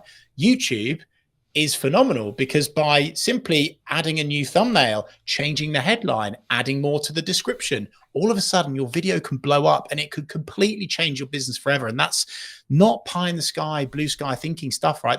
That's very real and it's happening for so many people. And so again, another takeaway for people listening to this is please jump on YouTube. Please start publishing to YouTube. Yeah. And I think, we've talked a lot about like the commercial benefit of doing content, the commercial benefit of like why I should be looking at marketing, how I should be consistently marketing, but you've done some incredible work through your Big C initiative about, specifically raising I believe this is correct, do correct me if it's wrong, raising up to about £40,000 for the charity involvements and etc. I mean, how specifically is that kind of, I guess, purposely shaped your work, or like how did that kind of come about? Like, because I think that's really rare in the business landscape, but also in the social media landscape as a whole. I don't think we sometimes think, hey, I could actually do something really good and really meaningful here. Love that, Carlton. And we're talking here about business and doing all this, but hey, actually, what charities are you passionate about? What do you want to change in society? What legacy do you want to leave? You can use social as a tool to support with that. I'm so proud to say that we've now got up to over 50,000. I think we're almost knocking on the door of 51,000, right? For a cancer charity that supported my mum before she sadly passed away in 2007. And my mission is I want to get to 100 grand before I retire, right? And I will get there. But the takeaway and the learning from that is all of that money was raised because of the power of social media, specifically the power of building a engaged community. And we jumped on YouTube lives. We were talking to our subscribers. We did a 24-hour watch along, which was phenomenal. And we raised, I think it was like annoyingly, it wasn't 24,000. It was 23,000 in 24 hours. And that was on YouTube, one platform. So again, like, if it's not enough to already jump on social media for your business, what about the stuff that you're passionate about? What about the charities that you want to help and support? It's definitely the right thing to do. Do you think AI is going to change this? Yeah, I do. I think AI has already changed a lot of social media. And I think that it's one of those things that you can either lean into, you can sink or swim. And I think that many people are already swimming with it, but then also some people are unintentionally sinking because they're using AI. They are they're really rubbish with their prompts, Carlton, and they're just kind of spewing up stuff and throwing it out there. And the algorithm is understanding and picking up, that's AI content. And there's certain things that you see and you're like, you've swallowed a thesaurus overnight. You're using the rocket emoji on every single post. You're using multiple line breaks in weird orders. It doesn't feel like you anymore. So I think AI has changed it, but not just for the good, but for the worse as well. And honestly, not even just saying this because I'm on your podcast. It's why video. I mean, I didn't think video could be any more I didn't think it could be any more valuable. AI coming in has made video work even more valuable for you and your business. Because of course, AI tools are developing all the time, right? And it's going to get scary really quickly at what it can do, even in video. But right now, there's this opportunity where doing video as you, for real, there's going to be this nice soft squidgy stage where you can get so much impact now before these tools and technologies catches up with it and are able to dupe you to a quality where you can't tell the difference. I don't think that's going to be long, by the way, and I'm quite scared by that, to be honest. For the world, not for me or my business, everyone. But for the next year and a half, 2 years, I think there's a real moment where you can jump on video, make loads of money, create loads of impact, help support causes that you care about. So yeah, I think AI has made things really good in terms of getting people going, ideation. But I actually also think it's really showing people up, and it's making jumping on video even better for showing off your expertise, your knowledge, your wisdom, your skills, because that's something that AI can't do. Yeah. How shouldn't we be using AI? How shouldn't we be using it? Putting a. I'm not going to try not to swear, just in case you're monetizing this. By putting a rubbish prompt into ChatGPT, copying and pasting any old nonsense, right? If you put rubbish in to ChatGPT, you will get rubbish out of it. And people aren't even proofing it, Carlton. It's so scary how lazy humans are. It's so scary. They're literally putting a rubbish prompt in, getting a rubbish answer response out of it, copying it, whacking it in LinkedIn and sending it. Yeah, that'll do.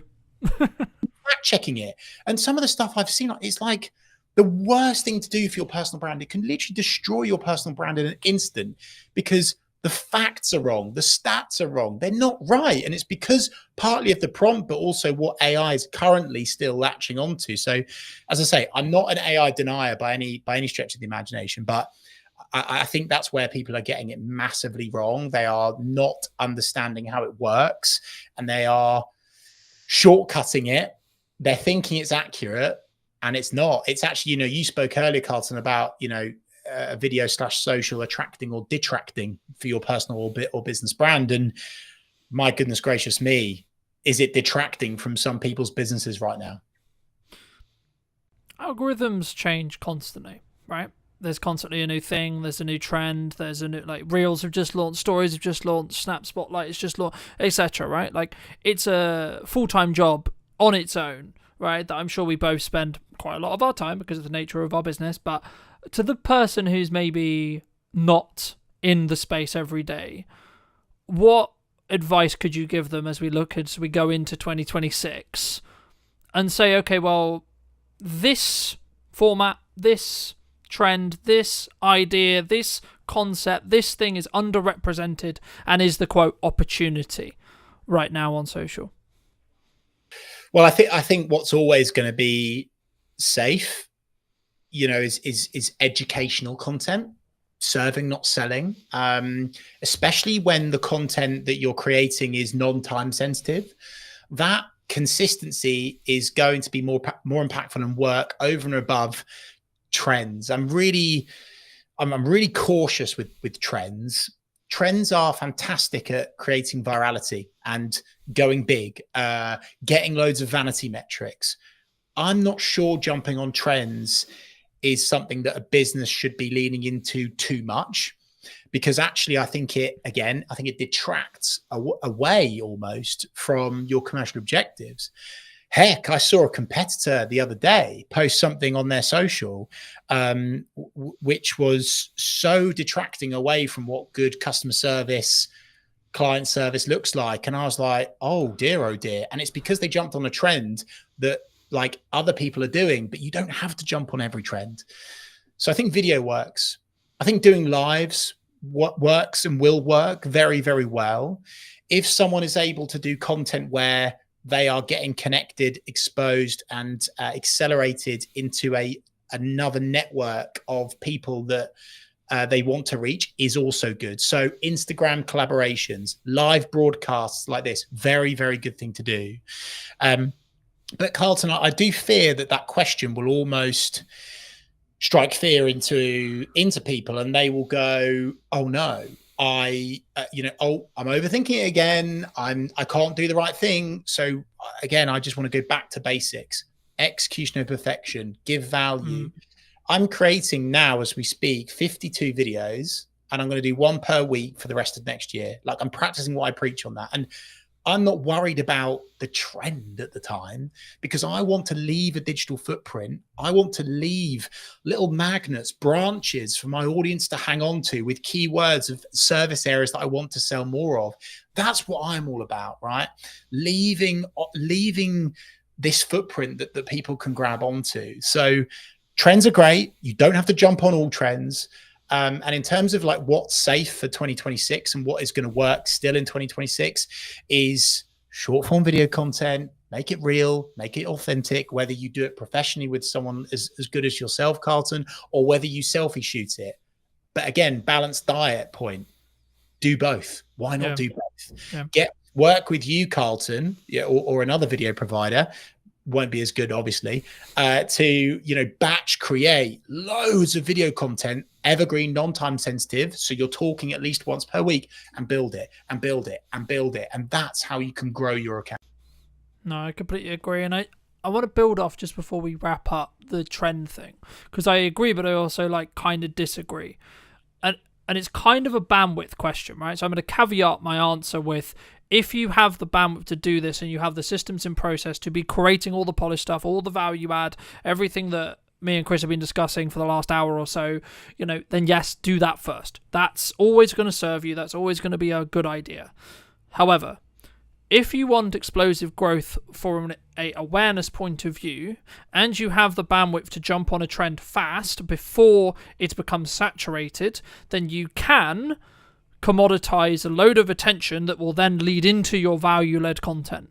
And that's where it really comes down to, in my opinion, a yes and thing rather than a yes or thing, right? We've alluded to Gary a lot, and I will link some resources down below for those who are interested, but like, this is one of the things that Gary talks about a lot. It's like, yes and you should talk about your hobbies. Yes, and you should talk about, I think he had a video that got like silly views, like millions and millions, and it was like him talking about like a fruit, right?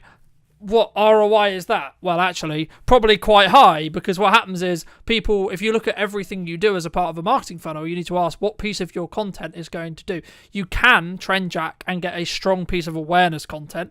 No, it won't convert. No, it's not going to miraculously mean you get hundreds of millions of pounds in your bank because you've converted it. But what it will do is it could give you a boost in followers and or a boosted initial interaction. And if you have your leading to a book that's actually on Chris's bookcase behind him, where Gary talks about your profile hygiene, right? If you have your website, you have your email, you have your phone number easy accessible on those profiles, when you get something that gets 1 million, when you get something that gets 100k, there's going to be a percentage. Again, if you take 1%, you're going to be in a position where you're going to get some more work. You're going to get even 1 or 2 more people who potentially will become clients. So that's kind of my, I guess, counter argument to trend jack, and that's why I caveat it with the bandwidth thing. But Chris, for those people who, because I'm aware you've got to go very shortly, but for those people who want to connect with you, who want to see more content, who want to see some of this video you've already alluded to, where's best for people to reach out to you? And do you agree with what, that strategy as a whole? Well, I was going to say, I just looked at the time and I went, oh, that's a shame, because I've got so much more to give. And for people that have kind of liked the cut of my jib today, I'm serving up a ton of value over on my REEVE social media YouTube channel.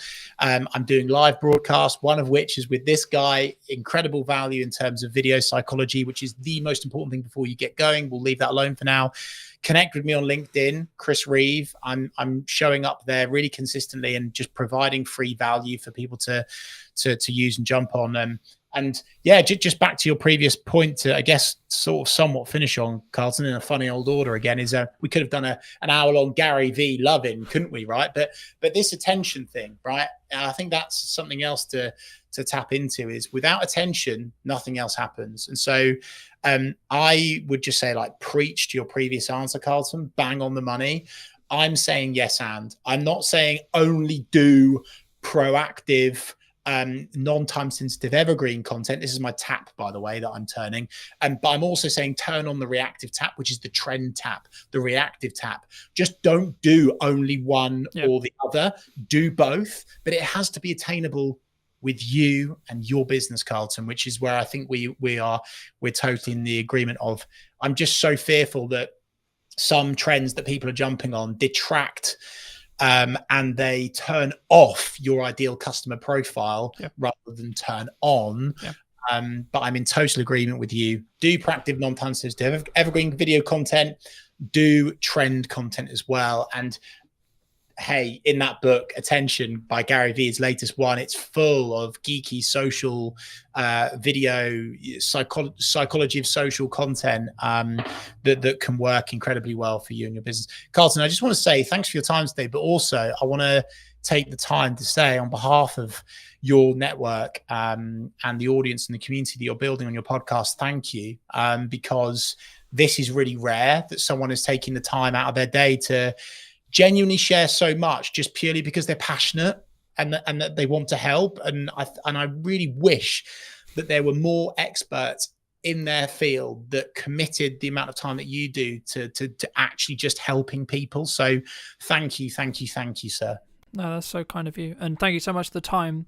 If you were going to talk to Chris 10 years ago, right, and you were going to give advice, what advice would you give him? Be more you. You cannot be anyone else. Stop trying to be someone else online. Stop copying your competitors. Stop just doing what the other people in the industry are doing, because actually, if they go yin and you go yang, if they go black and you go white, that is really, really impactful. And the more that you are unashamedly you on social media, the more impact you will have in terms of reach, in terms of engagement, in terms of sales, everything. It all comes back to the more you that you are, the more impact you will have on social media. Thank you so much for the time, Chris. And if you did enjoy this episode of What's Missing in Marketing Today, make sure to be subscribed and all that lovely YouTube stuff and etc. as well. But thank you so much for coming back and joining me. I'll see you very, very soon.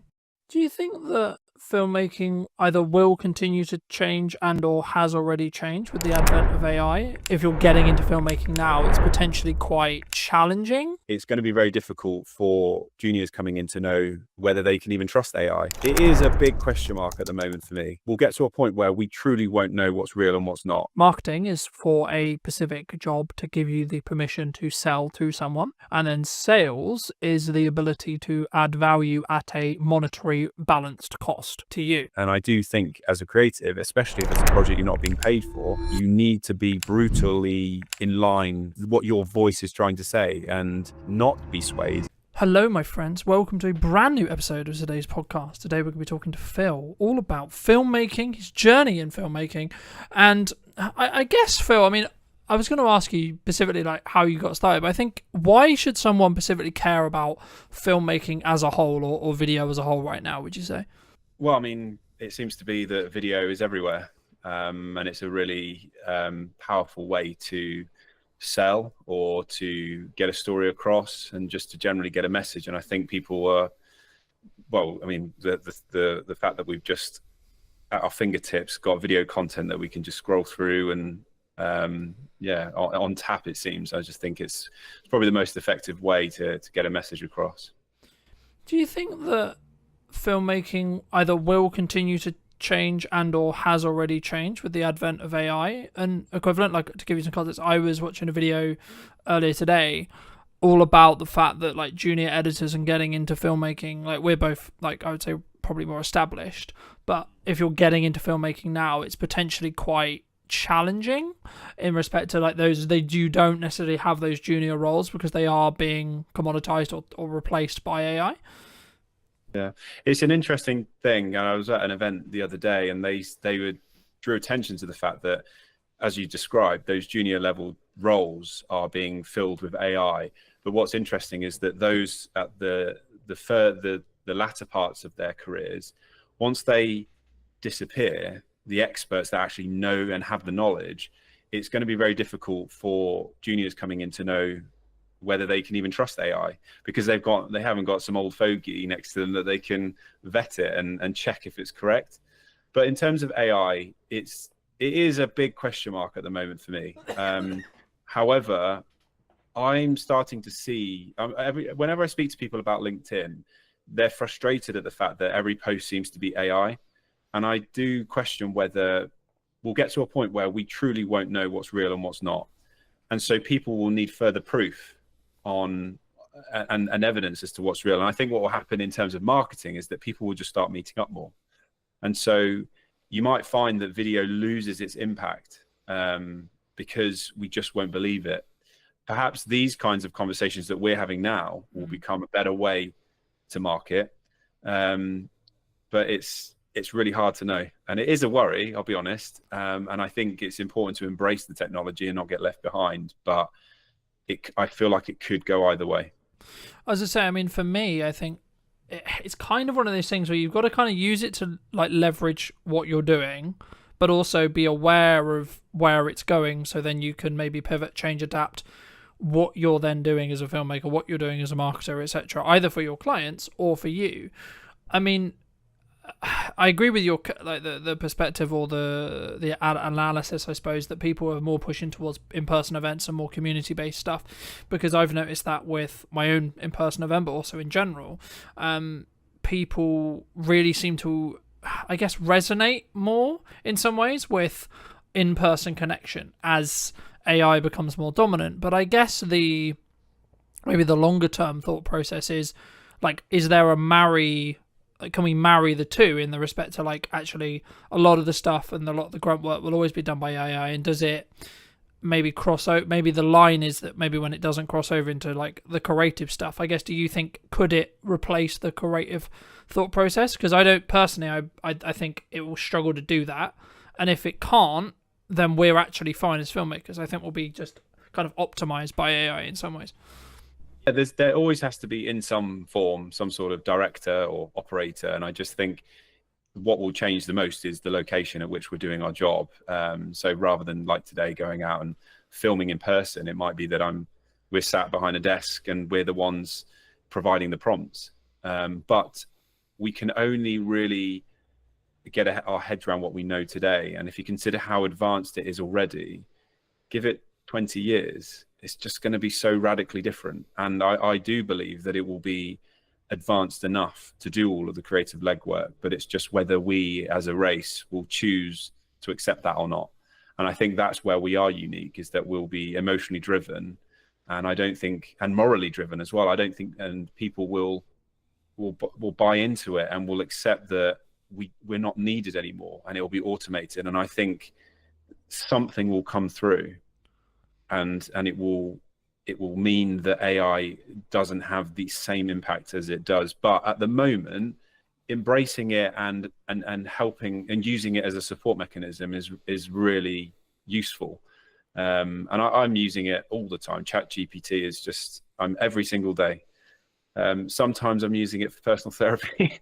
Sometimes I'm using it for my work, and I'm finding it's helping me to speed up the process, but it's not replacing me, because I still have to be the one to then decide, is this decision it's made or suggestion made, is it suitable? Yeah, I agree. And I think, I don't know if it will ever, because the problem with like large language models, right, is if they start embedding mistakes and they have mistakes in them, then they'll learn from those mistakes and then repeat them, right? And I think to an extent that's kind of why I'm maybe slightly more skeptical of whether it will become this all-seeing power. Is it going to be in a world where we have it and we use it? Absolutely. But I don't think it will. I'm kind of, it might be famous last words, right? But I'm skeptical that it will get to the position where it can completely replace a human, right? Will there be elements of, like, I can see a world in 5-10 years where the camera we use for work or the camera we have in our webcams have AI features built in, right? They can, I mean, that's what we're already seeing that with iPhones and etc. when it comes to like beauty filters and etc. And I guess in some ways the vulnerability maybe if you're already in the beauty industry, I can see as a specific industry that will potentially struggle with this, because they already try to beautify non-reality, if that makes sense. The thing that AI will struggle with, for example, is like the detail on my beard, for example, at the moment, right? And I think as we move forward, I guess the question comes is like, is that a regulatory thing, do you think, of like stopping it from just completely obliterating like the entire industry as a creative industry? Or is it actually just going to be people will eventually just say, yeah, it was kind of a gimmick and we kind of use it as quote work, but actually we're going to draw a line and sort of say, well, we're not going to, it's not going to be used for this. Do you think? I feel like we are in such a capitalist society that sadly, I feel that the need to create revenue will be so strong that I don't even think, I think it will just happen and we won't even notice. And for people like you and I, we know a world before AI, whereas in 20, 30 years, the next generations coming through won't know any different. And so it will just be part of their life. So I think that's when we'll notice the biggest difference. But I do feel strongly that we will just require that real human interaction. And for as long as we don't know, we'll crave it. It's just hardwired into us as a species to want real connection. So I do think in some form we'll seek it out. And I reckon a new art form will come about from it. I don't know. Or it might be, as we see quite commonly now, things that are retro coming back in. It's because even the younger generation are looking at simpler times. My daughter is 13 and she's taking a break from her mobile because she doesn't like what it represents in her life. And I think that's an incredibly mature choice that she's made. So it could go either way. It's so difficult to know. But what I do know is that we can't be those that turned our nose up at, back 100 years ago, the car versus the horse, because it's just inevitable. And you have to be, rather than just rolling with it, what I'm realizing is that I still feel like I'm behind the times, whereas what we should be doing is being a pioneer. We should be the ones perhaps steering the direction of AI, making use of it, and rather than sitting back and waiting for it to dictate our life, we can be the ones to say, well, this is how I plan to use it. And we can make choices now that then steers the direction. Yeah, no, I agree. And I think for me, the key is whether you're in the driving seat, right, or not, which is kind of what you're implying there. But I mean, I guess, like, getting it back to basics, I mean, a lot of what we do is tell stories, right? I mean, how did you get started in either filmmaking or like telling stories as a whole? So I went to university, started in 2004, and I did a 3-year course, video production in Gloucestershire. And it wasn't until the last year that I really started to get a sense that I could direct. And so I did that in the final semester and really enjoyed it. And then I left university and spent 5 years working for a video and photography studio, worked my way up to producer level. So I wasn't really telling stories, but I was starting to get a sense as to what it meant to create content for clients, understanding budgets, their needs and things like that. And then I set up my own company in 2012. And that's when I started to get that itch and that need to want to make content for myself, or to prove that I was more than just a corporate video producer. So I made a music video in 2014, which was my first ever real creative, in inverted commas, personal project after university. And then I made a Christmas film called Love is a Gift in 2014, which went on and did very well, oddly, when I re-released it in 2018. And that's when I started to get a bit of a reputation for being a storyteller and a director. So since then, it's always been in my head, this sense that I want to tell impactful stories. When I'm doing my day-to-day job as a head of creative, it's a catch-22. So I've got this desire and need to tell impactful stories, but sometimes the projects don't need it, or they don't need the amount that I want to put into those projects. So I have to be careful not to overinvest and drain myself emotionally on every single project. But I do have a need to, at least once or twice a year, tell a story that I feel resonates with my viewers. Do you think a lot of people struggle, like, I guess in some ways they're always in the rat race, especially as filmmakers, right? They're in that corporate kind of revolving wheel of, I need to create something, I need to create something, I need to create something for a client. And maybe they don't step back and say, well, why should I create something for myself? I mean, is that something you've always done, or was that just to like sharpen your craft and lean into that more creative side that maybe didn't necessarily fit the client's vision, would you say? When I started making, yeah, kind of the reasoning behind, I guess, why you still create, or why you did create your own stuff, rather than, because I guess in some ways some people would say, well, you don't make direct money from it, so why would you invest the time, energy and resources in doing so, right? Yeah, it was a twofold thing. So when I made the film, it was because I was, I guess, sick to death of doing interviews, and I wanted to demonstrate that I had more to give. So there was a personal need there, but it was a marketing piece. I truly believed that if I made this Christmas film, it was going to promote my company and push us into new territories. I wanted to create TV adverts and music videos, and I wanted to be paid to do them. So I thought, well, if I just make something that demonstrates my capabilities, well, then I'm doing that's the best thing I can do. And it's paid off. It took 4 years for that film to gain the traction that it did, but I've had some successes off the back of it. So I think it's really crucial that creatives don't just sit back and wait for the brief to come in from the client. They play their part in steering the direction of their careers, and then that influences who then approaches them and the briefs they receive. It's like a self-fulfilling prophecy. They'll receive the briefs that they want to receive because they're demonstrating what they can and can't do. Do you think, I guess, I mean, that's always been an approach that I've had, which is like, if I want to make the step into a specific area of work, I need to kind of do spec ads or free ads or etc. around that thing, or a personal project to sort of prove, I guess, in some ways to that industry, for me to have the right to then potentially pitch for stuff. Do you think business owners, creatives, I don't want to use the term they're lazy, because I think that's it's kind of up your own arse kind of opinion of saying that. But I guess the approach could be like, if their back's against the wall, maybe they don't appreciate that marketing is the understanding, or maybe they don't have the runway financially to think about what are we doing in 3 months' time, right? Because a project like that, I haven't done one to that scale, but I expect it didn't exactly take a week, right?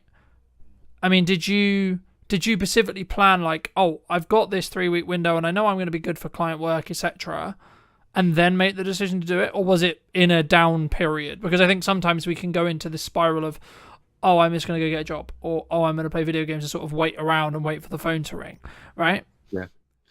For me, so Love is a Gift, the Christmas film, I was on a run and the idea came to me, and it was just before Christmas. I think it was early December, so I was quite late in the day to get something made, but I didn't hang around. So it was a Sunday, I ran home, literally sped up to get home to write it, and then I'm pretty sure it was the Tuesday that we just made it. So I'm very impulsive, which is a good and a bad thing, but I don't like to hang around. When I get excited about something, I just want to get it made. And I think that's the best way to be, especially as a creative, because the moment you pause, you start to second guess, and you start to worry about, will it be successful, or will people like it? Is this right timing for me? And then you just end up talking yourself out of it. And there's a danger as well with the second guessing, is that you start to lose. When I was running, I wasn't thinking about who was watching it.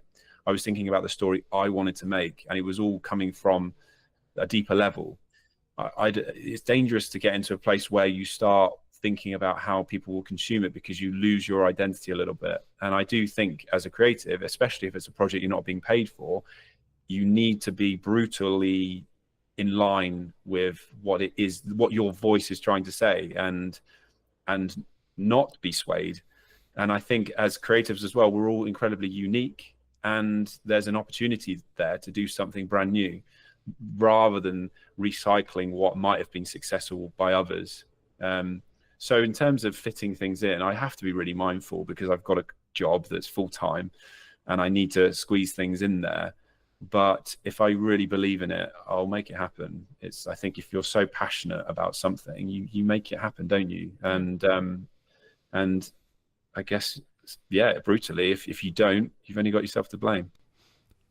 Would you have done it if there was absolutely no guarantee, or absolutely like the likelihood actually in general was that you probably wouldn't make any money off it or get any more projects off it? Will you still made it? Do you think, in hindsight now?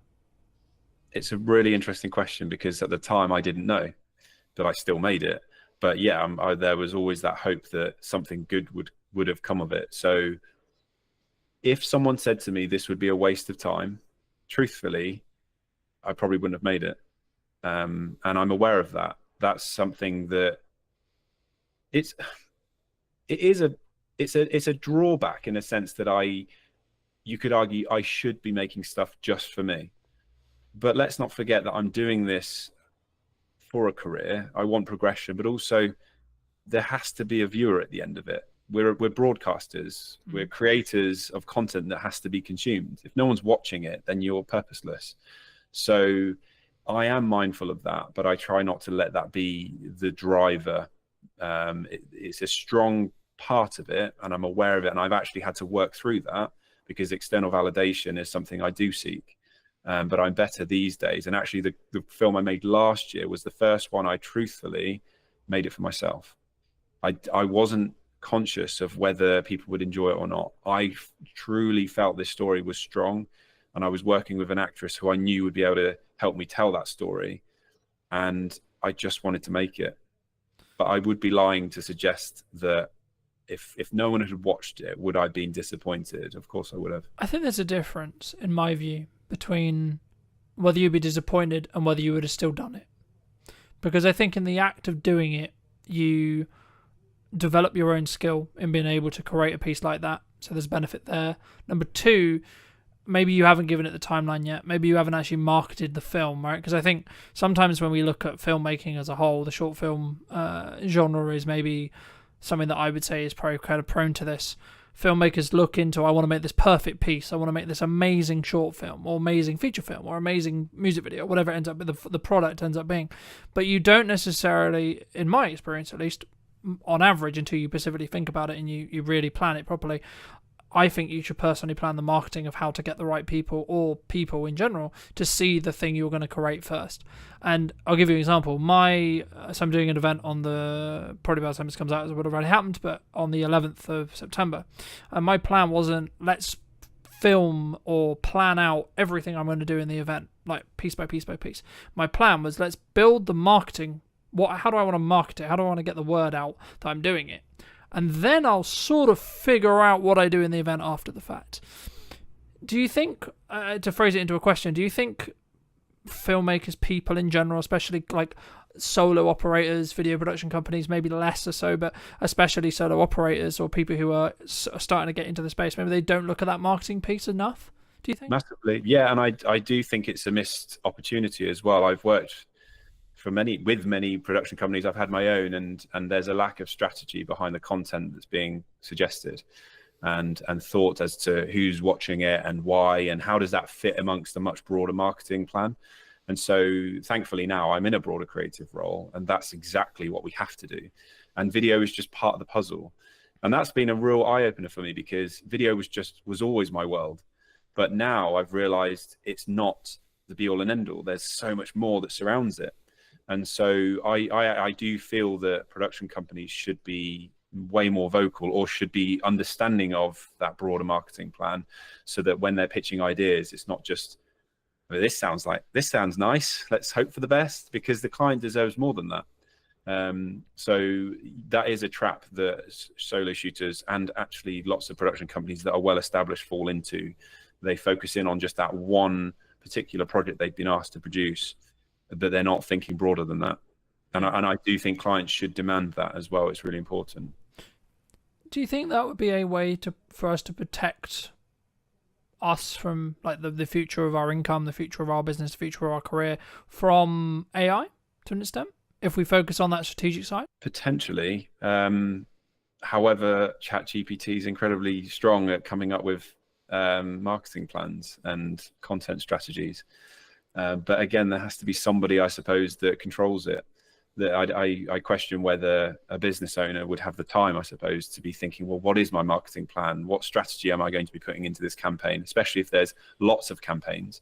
So yeah, that's a really good argument there. If video producers can get on board with that and bridge the gap, so that perhaps you don't want to get rid of marketing agencies altogether, but for those smaller projects where they just need a video or a suite of videos, yeah, that's a really good way to add value. And whether they charge for it or not, I don't know. But then a client or a customer would come to them seeking that value.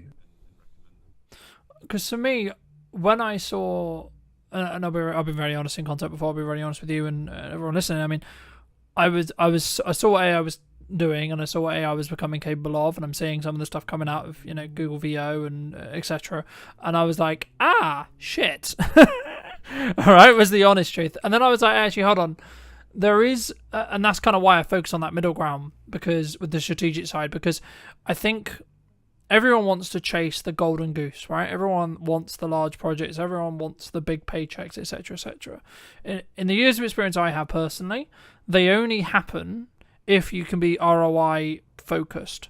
And for those who don't know, ROI means return on investment, and it's basically just focusing on, because at that point, if you can, no one can ever guarantee like a strong ROI, right? You can't. But what you can do is you can stack the odds in your favor, right? So something that I'm trying to do a lot of at the moment is be very omnipresent in my marketing, right? Like, this is the first one that was streamed, right? I'll be curious to see where the podcast is in a year when it comes to either the quality of streams, how I stream, how I record it, etc. But the key for me is to either utilize strategies from either older content to distribute on other discoverability platforms to give me the opportunity to potentially reach a larger audience, for me personally, and or potentially everything I'm experimenting with, everything I'm trying to move forward with, I can then, when I work with a client, I can say, well, actually, this is working for me. Have you considered doing this, this, and this? I mean, is that also, I guess, part of the argument or part of the thing you would personally say about why someone should make a music video, should make a short film, should make, you know, their personal documentary, their personal project, etc.? Not necessarily about them, but they should make that personal thing that they're not necessarily getting paid for, would you say? Yeah, I mean, arguably, then you're kind of looking at yourself like a client, I suppose, aren't you? Rather than, that one big shiny video or whatever it is, asset that you think will win everybody over and go viral. Like, that's the term that everyone seems to sway towards. Like, will it go viral? It's like, well, it's impossible to gauge that. But yeah, if you can demonstrate how you can add value across multiple platforms, or if you've created content to then repurpose it and recycle, then that's definitely going to help you. But I've never really thought about that, to be honest, because I'm guilty of just coming up with ideas and making it and then moving on. It's a real short attention span that I have for my own content, but drawing up your own marketing plan sounds like a great shout. I feel like we should be having a conversation offline. I don't know whether I'm just unique in the way I think, right? But I've always treated and continue to treat Brunton Media as the highest paying client, right? Now, the reason why I do that is because it allows me to be what I believe and where I am as the cutting edge of what I know is working in marketing, and then using video as a vehicle to do that.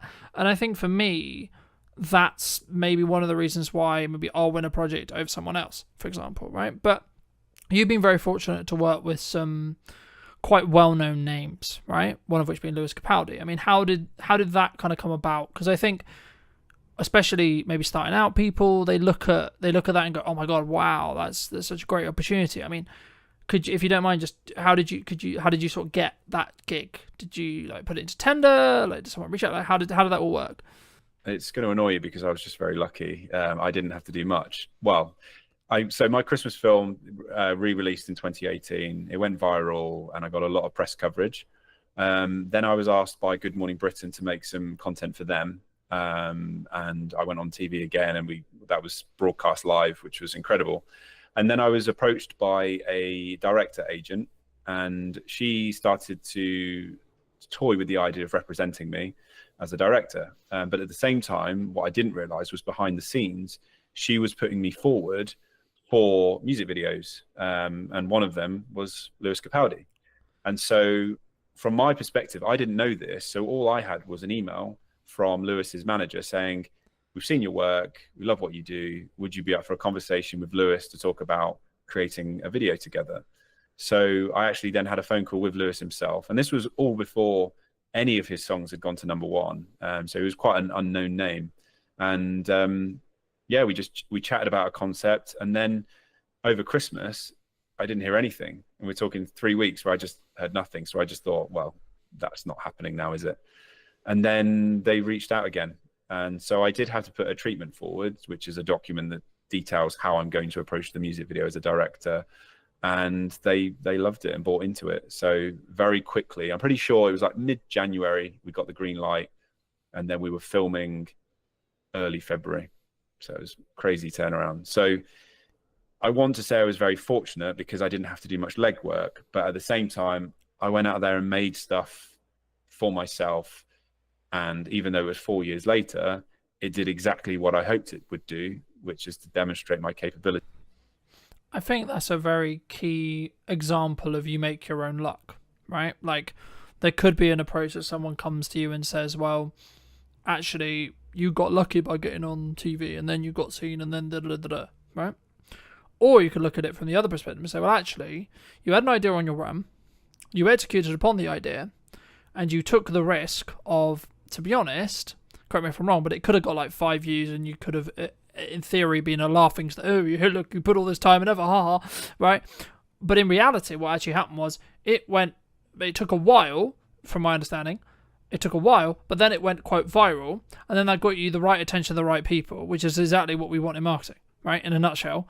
And I think sometimes, especially maybe people who listen to this, hopefully will take that as an example to say and have permission to actually do those projects that you're like, yeah, but this is a massive time sink. Yeah, but this is actually So for me, I think you make your own luck, and that's always what I believed.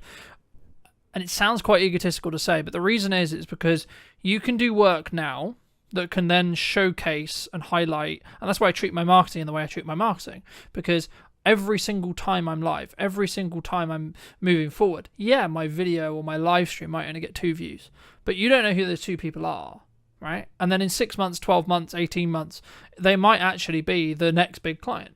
They might actually be, because they might have watched your progression and watched you tinker and watched you try and watched you fail, and then actually, hold on, he got back up and he did that, and then etc. I mean, how have you dealt with failure?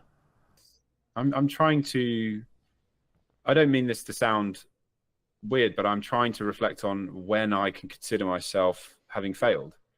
And I don't know whether that suggests to me that I'm continually growing, or I've just been very lucky and had a great experience in my career. The film Love is a Gift, I released it in 2014, and it got a few likes and watches on the Facebook notice board in Tewkesbury. And you could argue that that could have been considered a failure. But I think because the position I was in was that anything was better than nothing, I had no expectations. But I also wanted to relate to what you were saying about the waiting game. It's the same for brand. With brand messaging, it takes a long time, I think, to build a brand. And my example is a really good. I've built my own brand, haven't I? It took 4 years for the right people to see it, and it then took a further 2 years for me to get an incredible opportunity to work with an Australian company called Memories, and they'd been having conversations about me for 2 years, where they would talk about video, and they were mentioning my name in the meeting rooms. I didn't obviously know this, and then 2 years down the line, so that's 6 years on from the film being made in the first place, I then got reached out. They reached out to me and offered me a 2-year role. So it is really important to just be patient, I think, but not chase the quick wins. It's very common, as you probably know this yourself, that you've got the financial directors thinking, well, what's the return that I'm going to see next week? And it's really hard to be able to say to them, well, I can't promise you a return, but as experts in marketing, we are very confident that this will gain the traction that you're looking for. But this is where data comes in really handy, because if you can demonstrate that you've done it before, then they're much more willing to take a leap of faith. And I think, again, as video production companies, which they don't tend to do, they need to be desperately clawing any form of data that they can get to show that what they've created actually had an impact. And without that, it's just pointless. And I've been in those rooms where I'm saying, yeah, I feel so great about this idea, but truthfully in my head I'm like, I don't know if it's going to work. I hope it does, but I didn't feel confident in that. So now we're really hungry for data, because it just gives us that extra bit of confidence to be able to say, well, check this out. We've done it before. I reckon we're going to do it again. Yeah. And I guess in some ways, it sounds really weird to say, but sometimes the litmus test is turn off stuff, right? Like, let's say, for example, you've got a client, and maybe you're not in the position to say this or do this, but like, I've had it previously with clients. I'm sure I'll have it again with clients where they're like, well, what's the ROI? We're paying you all this money, etc. Like, we haven't made any direct sales from it. And I'm like, okay, right, let's break that down. So you haven't got a trackable outcome necessarily. Okay, we can add something trackable into the video to see QR code, discount code, etc. Right? B, we can also look at it as a top of funnel understanding of, if you're consistent and you're consistently having a load of visibility, actually it's then not actually going to directly actually give you the ROI as in the sale, because it's not designed to do that. What it's designed to do is get you seen by a load of new customers that then take 3, 6, 12, 18 months to then convert. But then actually, and I guess the issue or the thing that marketing and sales always has is sales always gets the credit for the sale, even though arguably 70% of the work was done by the marketing, right?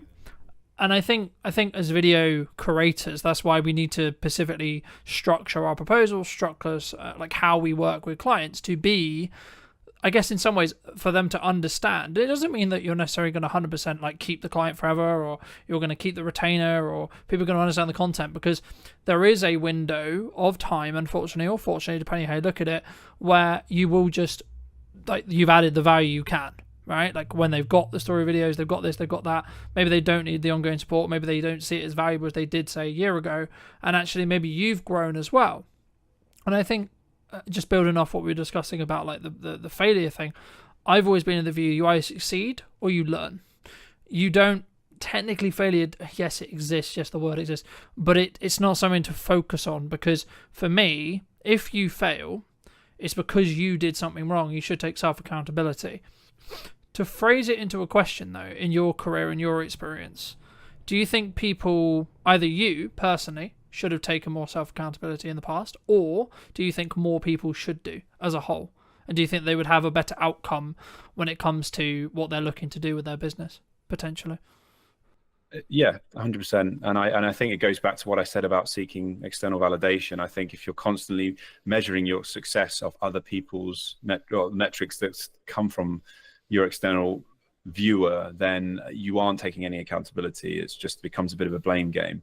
But it's totally agree with what you've said about failure being learnings as opposed to actually deemed a failure. And it's quite empowering to hear you say that, and for me to reflect on the fact that I cannot pinpoint a time in my 20-year career where I consider myself having failed. And that's actually the first time I've reflected on that. So that's a big win for me today, to be able to feel quite proud of that. But yes, we're all in charge of our destiny, and I think we should be taking accountability. And if there are moments where things don't quite go the way that we planned, well, we just reflect and move forward, don't we? And it's the same with all aspects of life, relationships, and just personal stuff. It's every obstacle is just it's something you can look back on in later life and almost be grateful that it happened, because it just gave you some further clarity. That's how I. No, I completely agree. And I think, we talked a little bit before we jumped on the actual show, and I said that 2024 was really difficult. And I look in hindsight now, and I blame myself for why it was difficult. Right? Now, some people would say, well, that's a bit harsh. That's a bit mean. But it allowed me to understand what I was doing wrong. And now I can look in hindsight and I can look back 6 months and go, okay, well, the reason why I'm where I am today is because of the work I did 3 to 6 months ago, right? In regards to marketing and output. So the thing that people struggle with, clients and like me and potentially you as well, is we do a load of actions. The analogy that's always used here is like the gym analogy, right? You show up, you do a good workout. Cool, sick. But I look the same. Okay, we'll go again tomorrow. Right, cool, sick. Do a good workout, cool, feels great. I still look the same. Repeat. There is a day, though, where that compounding effect will get to the point where you actually see results, right? And that's then a motivator, of course. But I guess in some ways, is it the same, would you say, in filmmaking, in marketing, in output, in outreach, in any skill set that we're trying to build when it comes to business? Like, do we just have to keep going for long enough for them to reap those rewards across time with consistency, would you say? 100%. And I think being present and for a long period of time is, you're establishing yourself as any good brand should and does. But I do think you're being hard on yourself, because you're just one aspect of what might steer you in the direction of success, whatever that looks like for you. You can't control other people's behaviors. You can only control your own. And I think there of course is going to be projects that you've created that might not have necessarily gone where you'd hoped, but there's going to be all these other people that will influence that direction. So I think as long as you're proud of the values that you have and the behaviors that you put into your work, I think that should release you slightly from, let's say it doesn't work out the way that it did. You can always stand back and say, well, I gave it my best shot and I used the tools that I had to my disposal, and I put my best attitude into that. It's like kids, we say that if they got an E or an ungraded on an exam, if they tried their hardest, that's the important bit. So I do think you should release yourself from some of that stress and blaming yourself for whatever it is that happened last year, because you're just one of billions of people in this world. And I do think we get lost in that a little bit, which is that we, as perfectionists, which a lot of creatives tend to be, imposter syndrome, we come down on ourselves like a ton of bricks, but that's not fair. And it's not, yes, there's many aspects that feed into why something might go the right way or not. And sometimes it is just bloody luck. My Christmas film in 2018 did very well because I was lucky in the way that I worded it, which was the Elton John Lewis Christmas advert. People didn't like it. And so what I said was, off the back of the John Lewis Christmas advert, here's one I made 4 years earlier. So the reason my video, I personally think, went viral is because they didn't like the John Lewis one and they were more receptive to something else. So the whole narrative was John Lewis, this guy creates a film for 50 quid that rivals John Lewis. There was that story there. I couldn't have dictated and controlled that. And I probably would have put the same type of post out had the video been successful. I wasn't deliberately writing it in that way to say, well, I know it's shit, therefore they're going to love mine. It was just good fortune. So I don't think I could have truly controlled that. No, and there is market, like to an extent, there is market conditions that do have a perfect storm, right? But the reason why I say luck is in our own control is because we prepare for an opportunity and then we can execute upon the opportunity. So, like flipping it the other way, if you're going to take maybe my point of view on it, I would argue by the fact you had the film and by the fact that you saw the way I actually remember I wanted the John Lewis advert that you actually questioned or that you're talking about. You maybe, I don't know whether you saw it and that's why you made the post, or whether it was because I don't know timing, but like in a world you could make the argument to say, well, actually you saw the market's reaction and then you went, actually, let's put this post out and see what it does. I would say actually that's your preparation towards you so that's your preparation related to the opportunity. So we can't control necessarily the opportunity, sure, and that's the element that is lucky.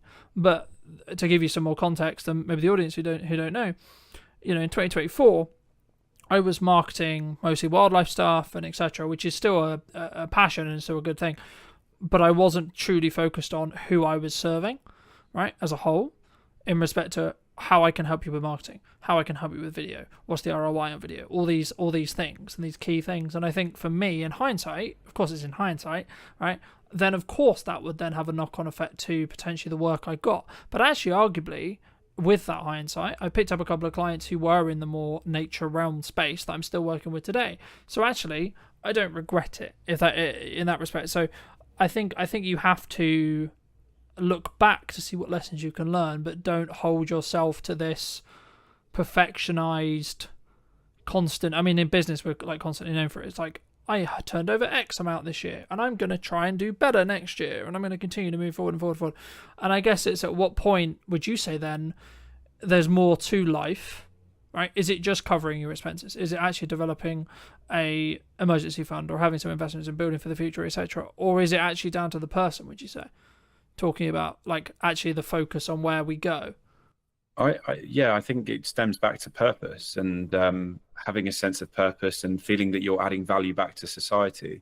I do feel that we're in an interesting time at the moment where even back at school, we're being fed this idea that we can all be exceptional, and it narrows it down to that one individual. Whereas we are a successful species because we were built on communities, and so what I want to feel in my life is that I contribute.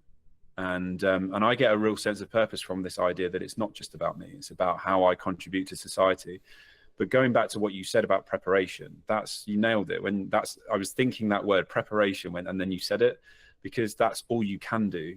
And it's the same I'm well into my fitness. I used to be a pretty established runner, and training is all about just preparing for that race. I can't necessarily control what the weather conditions are going to be, how I'm going to feel that day. And there's lots of factors I can't control, but I can be very prepared.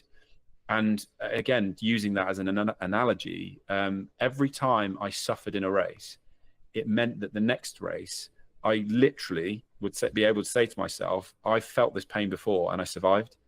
And so I think we can use that in business and all walks of life, which is to say, well, that didn't work out how I thought, but I feel. Yeah, and I think when you change your mindset around failing, right, and that is your mindset when it comes to potential failure, I think it frees you. For me, like in that scenario with the running scenario. Yeah. But I also think failure is often dictated by other people.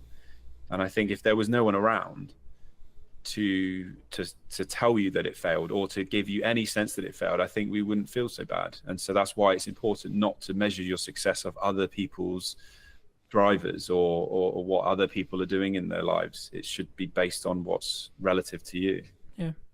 Do you think that comes from a self-belief, self-esteem, like in here thing? Like, this is more general, this is like not necessarily filmmakers, but do you think that the reason why we look for external validation constantly is that, or maybe like we want a film to go viral, right? But putting it back into our industry, do you think that's why, like, we there's something we're trying to fix in us? Potentially, but I think it's because we're taught the wrong lessons. We're taught that success comes in the form of finances and how many likes and subscribes we get and popularity. Whereas if we were fueled this idea that success came from making someone smile, it's just a whole different vibe, isn't it? And that's raw human nature. And I do think we all have it in there, but we're just being fed this dopamine hit constantly, and the need to want to be popular, which is just that again is a human natural thing, an instinct to want to be popular. We want to survive in our community.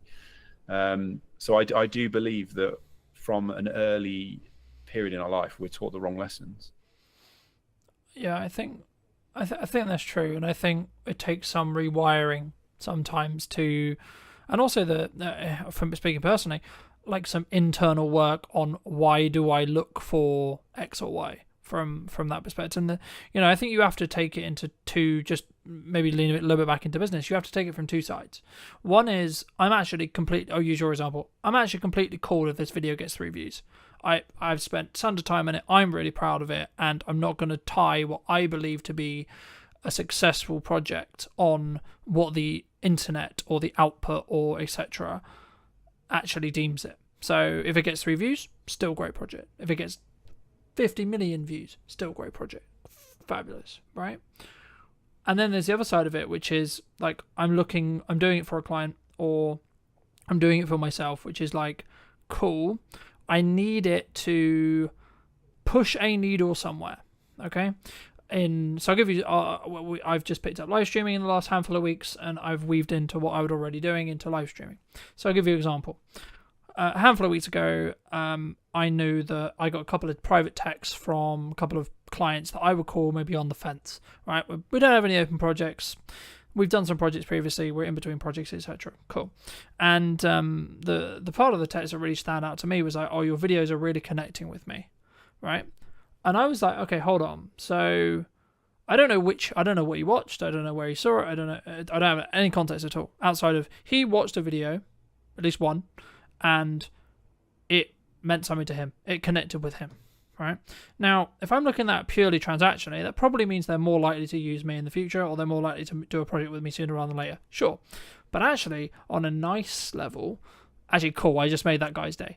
I made that person's day. I added some value to them. I helped them move forward, or help them pre-context or re-understand something related to the video. And I think for me, when I started really focusing on that bit, the how much can I help, how much input can I give and give and give and give without not necessarily expecting anything. Now, it comes from a place of financial planning and financial health, sure. But actually, once you can get there, you can then actually probably make more money. If you're just looking tangibly and that's your objective of success, you can probably make more money by continuing to do that, because you don't have to constantly ask for business, right? I mean, just as I'm aware of time, so I think let's wrap up soon, but for people who are maybe listening to this and thinking, okay, I'm going to start creating my own project, I'm going to start creating my own content, where should someone start, would you say? well, I mean, we've all got smartphones that are very capable now. We've seen it with 28 years later. Obviously, they had some pretty sexy lenses on it, but it was shot on an iPhone. So we can all be going out and making our own content. But I think in terms of learning, it's important to surround yourself by other creatives who are perhaps further ahead, and go in really hungry with a positive attitude to want to learn, but just to watch and see what's going on. And I think being broad with that as well, and getting a different spread, allows you to understand, well, what is it that I want to be doing and what do I enjoy?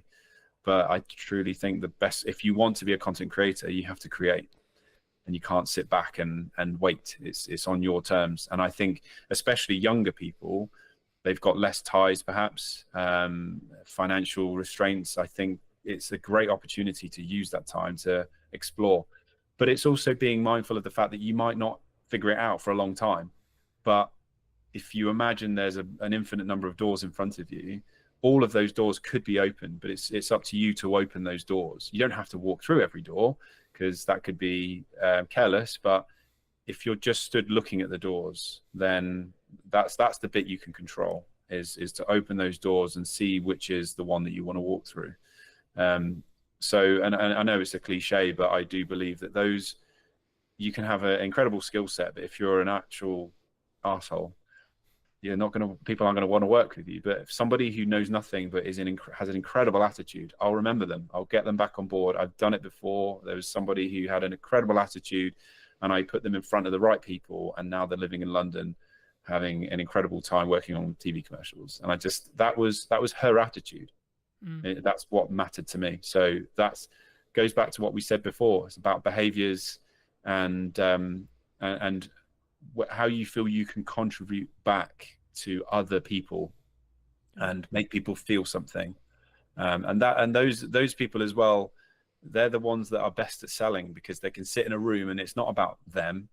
It's about, well, how can I want to add value to your life, to your business. And they truly, truly believe it.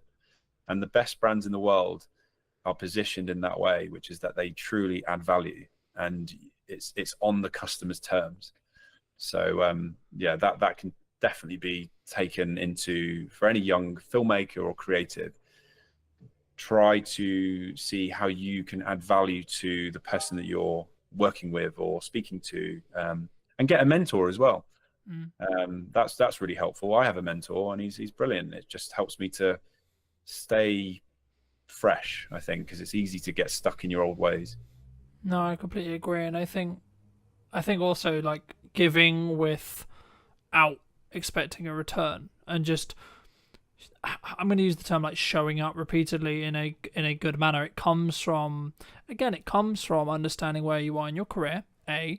B, financial planning, right? Like, there's something that I didn't get right in 24 that I am getting right in 25, and that's why I'm in a stronger position, and that's why I can act the way I am. But also understanding that, building it off the marketing and sales thing, marketing is for a specific job to give you the permission to sell to someone, and then sales is the ability to add value at a monetary balanced cost to you. So you're adding value to someone, and someone is then rewarding you with a monetary gain. Sure. Right, but what people sometimes get wrong, in my view, is they don't understand what camp they need to stand in most of the time.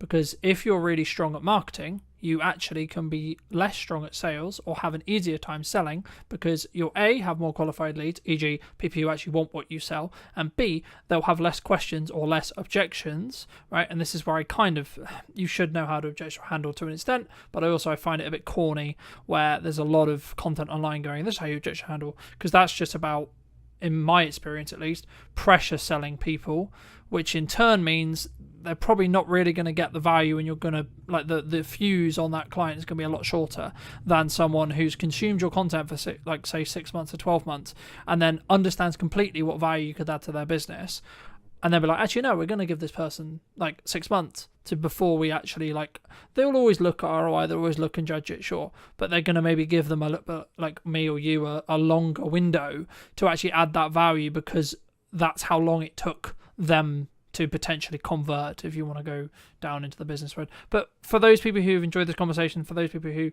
want to connect with you, want to reach out to you, want to talk to you, want to maybe hire you to do stuff, etc., where's best for people to reach out to you?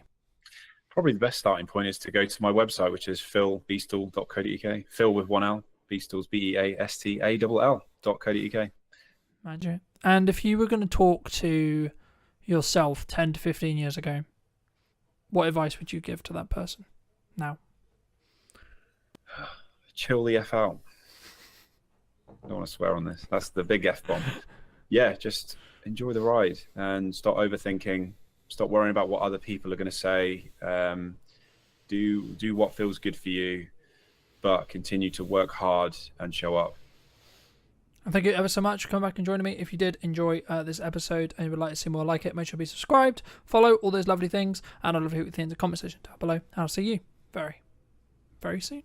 I think that's a really interesting observation, because a lot of people, I think, are maybe subscribing to the fact that things are maybe hard. A lot of people are finding or saying that the creative industry is hard, right? Or it's challenging. Have you found it challenging? Rejection is a fundamental within business. Then that's going to serve you within sales scenarios. That's going to serve you just generally in your life, right? I think it's a very fundamental just within life, just rejection in general. Do you think that many people struggle with that emotional side of video, like having it in there and or thinking about how to add it in? Because that's, for me, that's the key sales metric. Ultimately, how do you capture that moment? It's impossible because you don't know when that moment's going to happen. So it's very important to have as much coverage as possible, basically. It's what we always say to people is like, yes, one videographer or one camera operator can come and cover your event, but you are limited in terms of the moments that you can capture and the things that we don't know are going to happen, but will happen. We know they're going to happen. We just don't know when, we don't know where, we don't know how. Hello, my friends. Welcome back to a brand new episode of this week's podcast. Today, I'm going to be with Oliver, talking about all things video and also starting off with niching, because it's something that we actually both kind of do opposites, I would say. For those who don't know, Oliver, like, firstly, I guess, like, what niche do you operate in? And then secondly, why did you choose to go into that niche? Yeah, it's a great question, man. So first off, happy to be here. Thank you for inviting me on. Excited to chat to you for the next kind of hour or so about everything events and video and marketing and all of that sort of stuff. So ultimately, the question around niching, we've been doing this for nearly 5 years. We've dotted around a lot of different service offerings and niches and markets, if you want to call it that, and stuff. Really, the decision ultimately came because of the ambition that I have for the company long term. I want to scale. I want to grow. I want to specialize within particular areas and stuff like that. And I think ultimately, if you're looking to do that, it's much easier to do that when you decide on a niche or a market or an industry that you can really kind of get your teeth into and become an expert in. I know that it's cliche, but it's kind of that classic saying of like GP versus brain surgeon, you know, who gets paid more. And it's the person that is a specialist. I think if you had a problem with your brain, you would much rather go to a brain surgeon than a GP, and you would probably pay the money because you know that that person is going to be able to solve your problems, basically. Yeah, I mean, I completely agree. I mean, I guess the critical part of my head is like, so how was, obviously we didn't predict COVID, no one could predict COVID, right, in the respect to like how drastic it was in respect to maybe how it changed the event industry, etc. But like, I know that the event industry as a whole was maybe one of the ones that was hit harder. I mean, how was that from a, because that would be like the counter argument to like, well, you kind of got a risk in that respect. Like there is an argument to be made about the specialist, absolutely. And I'm sure we'll get into that a bit more, but did you in some ways, I don't really use the term regret, but did you regret that during COVID? Well, COVID was kind of the birth of the business, right? So we were still playing around in the very early days when COVID first hit. But yeah, I do know that obviously the events industry was hit really hard. From a video perspective and a video production perspective, I do know that a lot of the agencies or production companies, shall we say, who made the pivot to hybrid production and live streaming and that sort of stuff, when they kind of had that as a string in their bow, let's say, they did really well because it was kind of a select few companies that were doing it and doing it immediately. So yes, I think you can make that argument. There is the other side of the argument that is that the events industry came back stronger, probably than most industries, I would say, as well. I think that a lot of industries, let's say like high street and product and e-commerce and that sort of stuff, that was hit really hard after COVID, just because it was very much like a paradigm shift in people's minds, like they didn't need to go to the high street anymore. Whereas the events industry is ultimately built on human to human connection. And we hadn't had that for so long that I think it really bounced back quite strong. But I just wasn't involved in the industry at that point, so I couldn't really comment on kind of what I saw from a business perspective. Mm-hmm. I think that's a fair assumption. I mean, I guess I was going to bring in AI later, but I think now's a really great time. Do you see maybe an increase in demand? Because I think people are kind of going two ways with AI.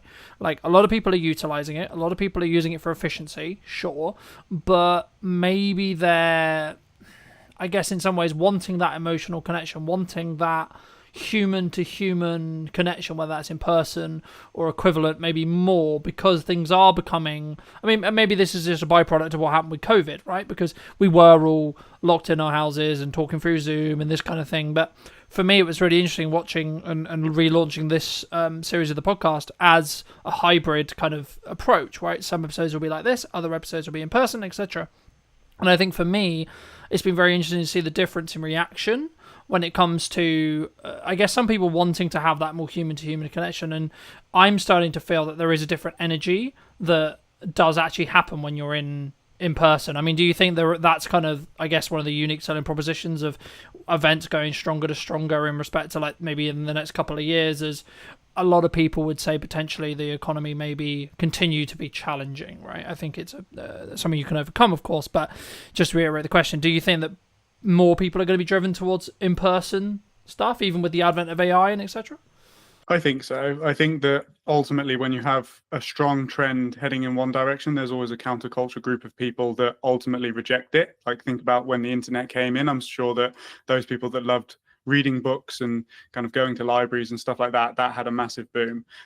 Ultimately, with the conversation around AI, I don't think it's worth rejecting, because it's here and it's here to stay, and it's going to revolutionize so many different industries. But ultimately, the events industry as a whole is pretty well hedged against AI because of that human to human connection, right? I think that it will do a lot with regards to, let's say, the ticketing process, the operational, the logistics, all of that sort of stuff. I think that will really help because there's probably a lot of human error that's made as a result of just having to check so many names and so much data and all of that sort of stuff. However, I think that what it will do is it will weed out the events that don't really have a strong selling proposition. And I think that the events that do have a strong selling proposition, i.e. festivals or really solid business conferences and stuff that people get a lot of value from, I think that those will be held in an even higher regard than they already are, because of the fact that it's so different to what people are used to experiencing on a day-to-day basis. I think that's a really interesting observation, because a lot of people, I think, are probably maybe subscribing to the fact that things are maybe harder, right? Like, I've been filming a handful of podcasts across the last couple of days, and a lot of the conversations I'm having in them is about a lot of people are finding or saying that the creative industry is hard, right? Or it's challenging. Have you found it challenging? And if so, how did you change, like, when it was maybe challenging? Maybe it isn't right now, but if it isn't, how have you pushed through that? And is it just because you niche specifically, do you think? I think that that's probably part of it, for sure. I wouldn't lie to myself in the sense that, well, we didn't pick events purely because it was hedged well against AI. It's just worked out really well. I think that if I was a production company, let's say, who niched into like animation or explainer videos or something that could quite easily be done by AI, I would probably have a plan B in terms of like pivoting. But I don't know. I think it's an interesting question. A couple of things that I'll say is that I think that your mindset and your perception around things can entirely dictate how hard things are for you. So if you believe it is hard, then you will unconsciously do things that affirm that belief. So I think that's something that people have to look out for. Ultimately, there is going to be, and there already is, a gap in the market for people that do things not with AI. Like some of the YouTube series and stuff that I watch, at the start of the video, they have a disclaimer that says like proudly produced by humans and stuff like that. And for somebody that values that and values the human input into creativity, for me, that's an even stronger reason to continue backing and watching that channel, right? So that's kind of just like a micro abstraction just there. What it's definitely done and what I've seen is on the post-production side of things, we're certainly less involved than we used to be. So I feel like internal marketing teams are utilizing, let's say, like AI short form editors. But in terms of being on the ground and actually filming the events, I think until it gets to the point where there's like robots and, you know, Elon Musk Tesla bots and stuff that can kind of run around with cameras and stuff like that, I think we're pretty safe for now, to be honest. No, I agree. And I think, of course, we don't know where AI is going to go, right? So it would be wrong of me to say, oh, that's never going to happen. But I think that actually when we get to that stage, I don't believe, personally, we'll see what happens, of course, but I don't personally believe that that will be the thing that's replaced. In warehouses, yeah, absolutely. In, like, repair jobs where it's dangerous or equivalent, yeah. Soldiers, if you're going to have to fight a war, yeah, etc. Things like that, I can absolutely see. But just quickly on the event side, I mean, do you see people maybe underutilizing the concept of, like, a hybrid event still? Because it's not, I guess, as cool, I was going to use the term, but like not as maybe ROI positive if you want to like lean into it business wise, because we're not in COVID anymore. I don't know. I think that there's still a massive use case for hybrid events. Ultimately, the main benefit being that you can attract a global audience, not just a local audience or a national audience, let's say. If you look at some of the people that are top of their game, Alex Hormozy, Tony Robbins, they always do virtual or hybrid events to a really high-end production standard, with the huge Zoom screens in the background, and you can see how many people are on the call and stuff like that. I think that ultimately, if you're going to produce a hybrid event, it can't just be 7 people sat on a Zoom call talking about stuff. I think you really have to go the extra mile with regards to like all of the energy that you would have put into the logistics and the in-person experience. If you take that energy and you put it into, okay, how can we make the hybrid experience better? I feel like you will definitely have a better event and a more engaging and valuable event for your delegates as well, for sure. I think that, yeah, I think that's the key. I think it's about like actually branching out a new audience and maybe having, from a strategic side, maybe looking at like, here's a online ticket versus here how you can be in the room, right? And having a different tier in that respect. But when we look at marketing, right now, obviously maybe we're going to talk directly at events, but like it could also, I believe, be used more generalized. What do you think I'll ask it in an event way, but it will probably branch out outside of that as well. What do you think people are missing in event marketing right now? What do I think they're missing? Like, what should they be doing, in your opinion, that they're maybe not doing? Well, ultimately, it's totally dependent on where the bottleneck is within your marketing system, right? This is what we say on every single discovery call with a potential client or a prospect, if you want to call them that. Like, are you getting enough eyes?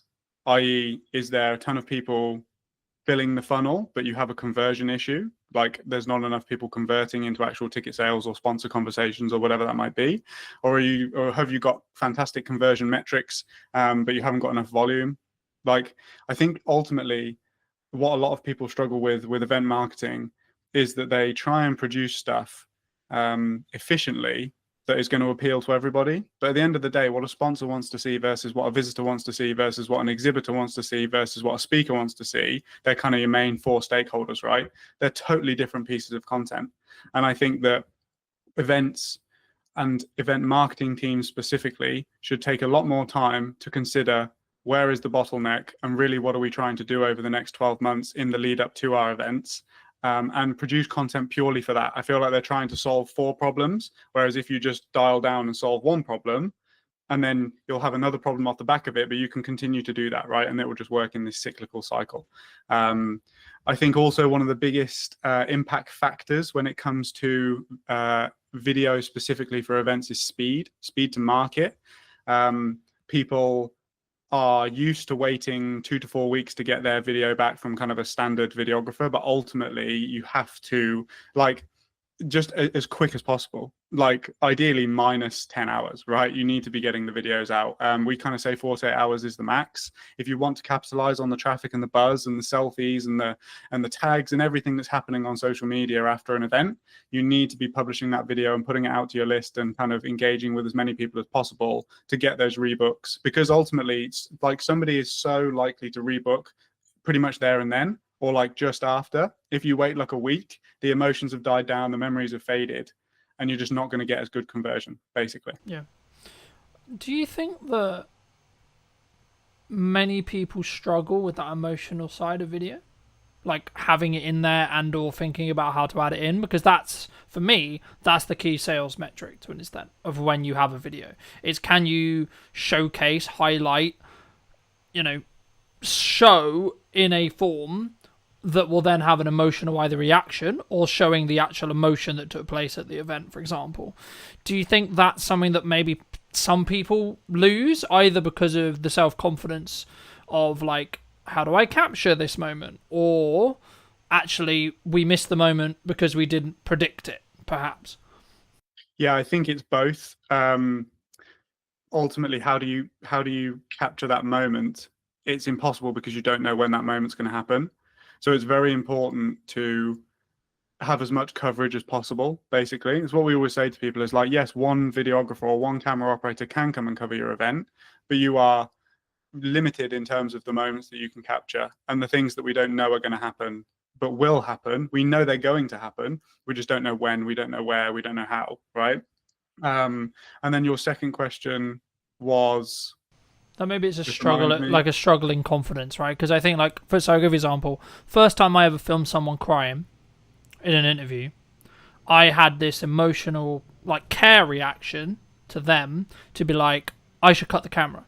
Now, in this context, it wasn't my set and that wasn't my call to make. So I was very, like, I need to be disciplined and not press the button. But my reaction was, this person, like, the human side of it was like, this person's clearly upset.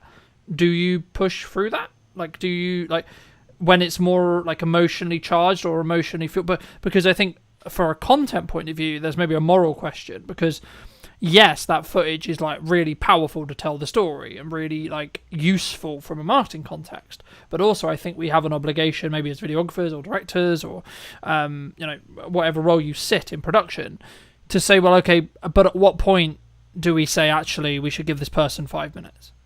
I'm a big advocate of forgiveness, not permission. Like, obviously, you have to ask somebody's permission in order to use a very vulnerable and emotional clip within there. I think that it's also important to explain to that person the reasons why, beyond just more ticket sales or something like that, right? If you've got like a particularly inspiring event or a particularly inspiring moment, that their vulnerability and emotion could inspire, motivate somebody else in that position who comes from a similar background and that sort of thing. But if you cut the camera, then you never have the opportunity to use that clip should you want to. So I would always say, like, I think push through it is probably the wrong term. It's more of a case of just let the moment unfold, let whatever is going to happen, and then decide how you're going to use it later. I would much rather have it and then not use it than not be able to use it because I didn't have it. Yeah. Do you think, I mean, I know we discussed briefly when we were setting this up as well, and I'm going to get a little bit into mindset to give you some clarity, but for me, I think I've always been a very disciplined person, and I think it bridges quite nicely onto what we were discussing there about like the emotional stuff, but like I agree with you in respect to like if it's not, because you can get retroactive permission and with the context you're potentially going to use it for, and actually that's probably a nicer way of saying how you're potentially going to use it, but is in more generalized term, when you're looking at business or when you're looking at maybe touching back to when things are harder, perhaps, and you need to do the extra hours, you need to do that one more rep on the sales call or do one more sales call, one more discovery call, one more piece of content, etc. Is that just a discipline thing in your experience? What, in terms of pushing through? Yeah, just doing when it. you don't want to do something. Yeah, like doing it. So like sometimes, because for me, I have the evidence that is what will be pushing me to the point where I will be able to get the result I'm looking for, especially if my back's against the wall. And when I was like, oh, I'm motivated, that would have potentially meant I didn't do it because it's uncomfortable, right? So what we're in Crux, what we're talking about here is uncomfortability.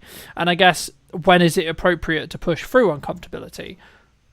And how does someone, if they are looking to build it, how do they build it?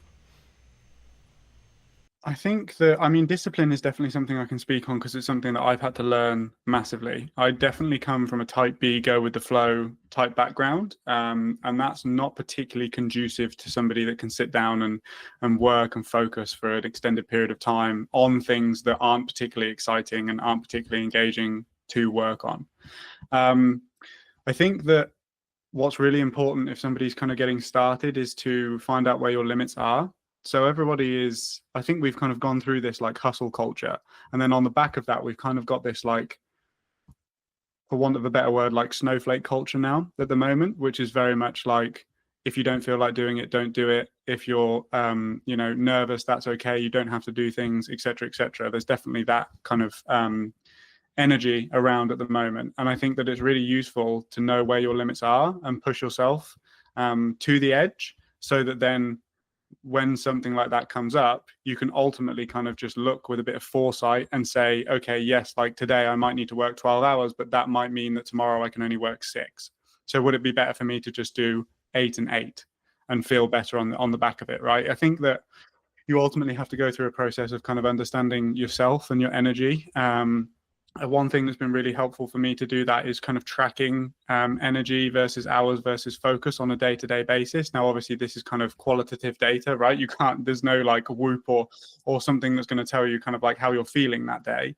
But I think if you learn to see patterns in your behavior and you learn to see patterns within the way that you go about doing things, you can kind of predict that, okay, maybe today I need to take it a bit lighter, right? Like events, to bring it back to kind of what we do, are so intense. The hours are insane.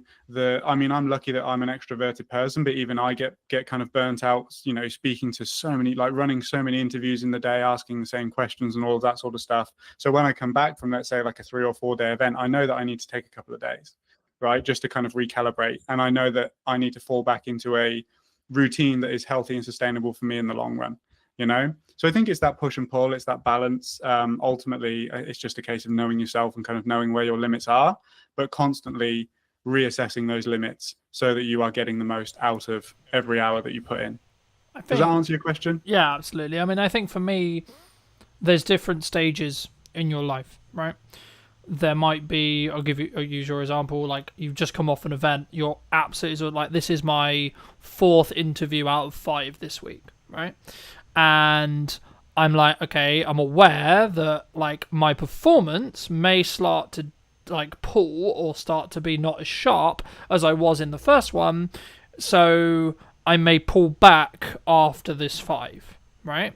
And that's a key understanding. But also, like, what else is going on around those interviews? Well, actually, all I've got is editing time, so doing the editing things that I need to do, and then the general working out or other, social activities, etc. So actually, in reality, my focus can be given to this hour, and my prep can be given to this hour, and etc. So the key is, for me, is actually like, it's about working hard and working smart, sure, but it's also about understanding. I work in sprints personally. So I will sprint to the point where I'm like, fucking hell, I'm about to burn out. Then I'll stop, look at the data, and now analyze what I did, analyze how well the interviews did, watch them back, etc. Make a debrief report, and then I'll go again, right? And rinse. And what ends up, I think, personally happening, from my perspective at least, is you end up getting more 1% wins. And something I wanted to touch on as well that I think your niching approach really, really focuses on and allows you to become very efficient at what you do is, and I've noticed this since I've really focused on like 2 main pillars of content for like a chunk of time. So previously, before I did this, I was very, I've got some podcasts, cool, we're going to post them, then I'm going to do this, then I'm going to do this, and then I do this. And of course, in hindsight, I could say, well, of course I didn't get traction because I wasn't looking at the micro improvements upon each interview. I wasn't looking at how far ahead can I get, for example. I mean, we're filming this towards the end of the summer. It won't be released until back end of October. And for me, it's about then saying, okay, well, in that window of time when I have the buffer, it's not that I'm not interviewing. I can then like do the stuff in the business to keep the business alive, right? And I don't have to necessarily worry about where the podcast is. But just like looking forward specifically on ROI, because I think people will look at a podcast and maybe like think about, well, what's the ROI? And it bridges into how do you look at it from a perspective of why should a sponsor or a event provider or etc. Like, is it just a marketing budget that someone has for the event in your case normally? That's how they do the video work with you? And then if so, like, what's your ROI metrics on those? Well, it's always about value. So whenever we're in if you want to call it a sales situation, like it would be sales, right? But I'm always very keen to constantly bring the conversation back to the value that we're providing rather than the day rate, let's say, or how much or what our prices are, for example. Really, it's about understanding, okay, cool, how many sponsors are you looking to bring on if that is your objective? What's the standard ticket price? What's the tiers? Okay, so reasonably we can expect that if we did bring on, let's say, 3 new sponsors over the next 12 months, that contributes to X amount of revenue for you in the long run, right? So then you compare it against the value. And ultimately then the marketing budget might expand a little bit because of the potential that can come off the back of it, if that makes sense. Now, in terms of ROI, I've always found it, and it always will be, I think, relatively difficult without the advent of kind of paid ads and stuff like that to track the ROI on video content. Like, how do you do that? You just can't really, and it's always been a struggle that we've kind of faced, because ultimately there's a lot of inference that's kind of involved in those conversations. But yeah, a sponsor could want lots of different things from an event. They could want straight ROI, let's say, like if it's a bank and they just want people to come and bank with them and they're going to put all of their money in and they're going to generate the interest, off of the fact of that being there. It could be brand alignment, right? It could be the fact that a sponsor is looking to tap into a different market, a younger market, an older market, and aligning themselves with a particular brand that carries that audience is going to do that. And then in the long run, they can expect XYZ returns for that and stuff like that as well. It could be general brand awareness as well. There's a lot of different angles, but I think that ultimately, if the event sales team dug into the sponsor conversations in the same way that we do and actually kind of helps that sponsor understand the value that they can expect over the next kind of 12 months or 18 months if they did commit to a sponsorship package, I think that they'd have a lot more success, basically. And then you've got the video content to back it all up, right? The video content from an event is proof, ultimately, that the thing happened and it was fantastic and that it got the audience that the sales team is telling the sponsor that they got, basically. Do you think people are hesitant to pay more than, like, let's just say, for example, like, a standard videographer can do it for a price, right? And you or I might be like B price or C price, right? And we're looking at the value, we're looking at the value we're going to add to a client rather than necessarily the time that we're going to spend doing that, right? There is obviously time involved, sure, but we don't focus on, in my belief, we share that in that respect. We don't focus on the time, we focus on the value or the transformation that we're adding to that client. Do you think people would struggle, or sometimes clients would just go, oh, they're cheaper, so we'll take them? They do sometimes. I think it depends on who you're speaking to. Ultimately, the person that I'm really looking to work with and attract into my business is not that type of person who price is the deciding factor. So I don't really concern myself with those sorts of people. If I do find myself on a conversation with that type of person where they're basically playing like a race to the bottom is essentially what we're talking about here, I will confidently sit there and say, look, we can be beaten on price, and the reason is X. If you don't understand that, that's fine. You're just not in the right position for us at the moment. That, come back to us when you, like, without sounding cocky, just come back to us when you understand that didn't get you the result that you're looking for. So you're actually wasting money. You've wasted money now. And then we're going to have a different conversation in 12 months time. This is the great thing about events, is that there is always 12 months, right? There's always going to be another event. Hopefully, if you've got a good event, you're going to put it on time and time and time again. So there's always opportunity to have another conversation, basically. Yeah, no, I completely agree. And I think, I guess, does that say more about like you then? Like having the ability to say no to a client, or saying actually maybe we're not the right fit? Because I was having a conversation a handful of weeks ago with a new client, and he said, well, one of the reasons why he went with me, even though I was more expensive, was because I don't work with everyone, which I found really unique. But I've been just like, I'm protecting my time constantly because I want to be able to run the podcast. I want to be able to put a lot of time into our marketing and our sales and such, and our scalability and our growth. So for me, I'm like, actually, I only have a finite amount of like availability for clients. And I think for me, that's always been the case. But I didn't always, I sort of had to grow into the confidence, I guess, of saying, well, actually, I can say no to this client if they're not the right fit. Did you personally always have that, or was that a skill that you've developed through, however many years? I don't think it's a skill that we've developed. I think it's a confidence that I've grown purely just because we've got good systems. Like, we've got systems that book calls on repeat. We've got systems, like, we know the metrics. We know if we speak to 20 people that then roughly 30% of them will convert over time at a lifetime value of X, whatever, right? So like, I know my numbers, and it's okay if it's okay that 70% of those people don't go ahead at that time, right? Because we know how the business operates and we know kind of where that comes from.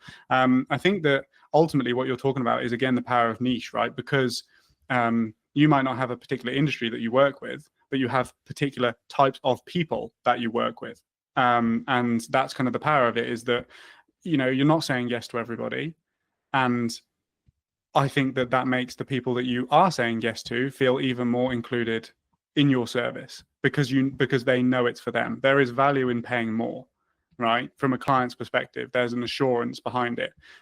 There's confidence behind it. There's there's just power behind saying no. Yeah, I think it also goes into that perspective of, it comes with a level of prestige if you want to look at branding or marketing as well. Like, why do we perceive Rolex in the way we perceive it? Why do we perceive Audi, BMW, so on, in the way we perceive it? Do you, either for clients or yourself, look to trend jack or look at what is, quote, trending when you look to do your own marketing? My marketing? Yeah, personally for you. No, I don't. Okay, and why don't you? I don't. Because the type of people that I will attract through following trends are not the type of people that want me for me. I would much rather a video that I produce get 50 views, but all of those 50 people love that video and get invested in the things that I'm saying and be the types of people that I made that video for, than 100,000 people when, like, really none of them actually wanted to watch it. They wanted to watch the trend. That's what they're trying to watch, the trends. They're not interested in the actual content itself, right? Now, there definitely is a place for trends. It's just such the fact that we don't have the resources, i.e. time or money, to jump on particular things. My available resource for marketing my own business is extremely limited. So I'm going to do activities that I know are going to get the biggest return. And ultimately, with a trend, I don't know whether it's going to work or not, right? Yeah, absolutely. Because I think sometimes, not us maybe, but a person starting out, videographer, starting out business, they look at the potential likelihood that they could get something to like 1 million views, let's just say, for example, and they're like, oh my god, that's going to change my business overnight.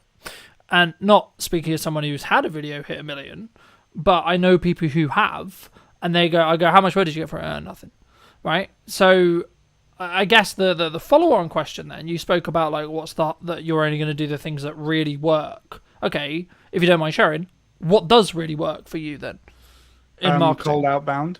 Okay. Has always worked for us, because I've always been a fan of outbound, because you go to the market doesn't come to you. I think there's definitely pros and cons to both, but essentially, if I message 20 to 50 people per week, they are the exact type of person that I'm looking to work with, right? Versus, let's say, we also do paid ads. So I don't want, we also do inbound marketing as well. But like, for example, I dialed up all of our inbound paid ad leads this morning. One of them was qualified. And I think I spoke to like 20 people. So you have no control over the type of people that are coming in, which is a bit more of a waste of time. But the flip side of that coin is that when you do find that person, they've already consumed your content. They already know who you are. They're already interested in working with you because they've clicked through. They've made that action themselves, right? Whereas on the outbound side of things, you probably have to do a bit more persuading, because it's a case of like, who are you? I don't know you. You've just connected with me on LinkedIn and now you're messaging me, right? Yeah.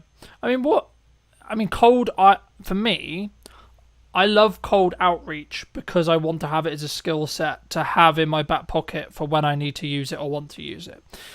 What advice would you give to, say, a starting out creator, starting out videographer, etc., or someone in the creative industry who looks at cold and goes, that's terrifying? Because I think that's really common, right? And it might come from like the rejection side. It might just be the nature of they haven't done the reps yet. But what would you say to those kind of people who are like, because you're obviously a massive advocate for outbound, cold outbound, right? I would say that rejection is a fundamental within business. So the amount of experience, if you can become comfortable with people saying no, then that's going to serve you within sales scenarios. That's going to serve you just generally in your life, right? I think it's a very fundamental just within life, just rejection in general. What I would say with outbound is that people severely underestimate the volume that is required in order to get returns. People think that they're just going to send like 10 messages and get 5 clients. It does not work like that. You know, for example, our metrics on purely cold people is like a 4% appointment booking rate, and then off of those appointments, I'll convert maybe 30% of those people into actual clients, right? So let's say that you did 100 outbound cold approaches. You're going to book 4 people, and you might sign 1 client. So it's going to take you a long, like it takes volume, it takes time. And then obviously with that volume becomes skill. You learn what works, what doesn't. You learn how to say things. You learn how to deal with objections in the DMs as well. Like a lot of people aren't saying no because they don't want to work with you. They're saying no because you're a stranger. It's just like when somebody knocks on your door, right? You're trying everything in your power to get out of that conversation. But ultimately there could be somebody that knocks on your door that could change your life. You just don't know. And I think you have to take the perspective of like, this client is going to benefit. It's the same as in a sales scenario, but like you've got to do everything within your power to get that person over the line, because ultimately you know that you can come in and change their business, right, through what you do, because you're good at what you do, right? Yeah. And I think for me, I mean, the mindset I heard from a fellow guest a handful of weeks ago was something along the lines of, I'm doing them a disservice by not allowing them to understand that I exist, right? Because exactly, and this sounds hugely egotistical. It does, right? It does. But the key is I know I'm really good at my thing, and I know I can create really strong results. So actually what I'm doing by making it appealing, obvious that they should work with us is actually I'm making sure they don't make a mistake on who they hire, because I don't want my potential client to lose money.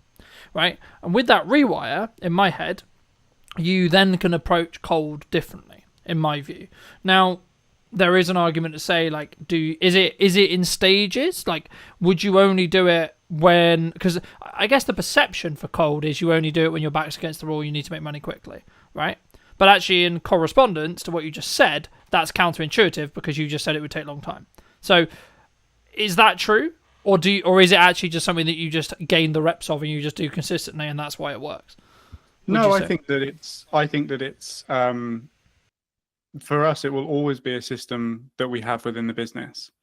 I mean, again, it's purely just based on experience, right? But it's always been the thing that's worked for me the best, be it cold email or cold DM.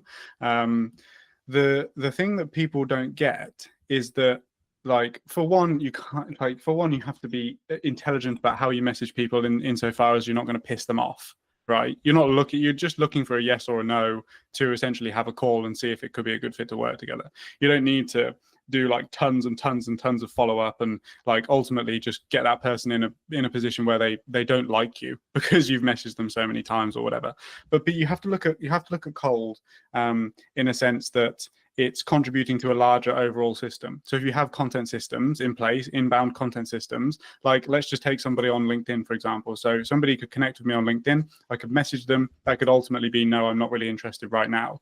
They would then get drip fed my content over the next kind of 3 months.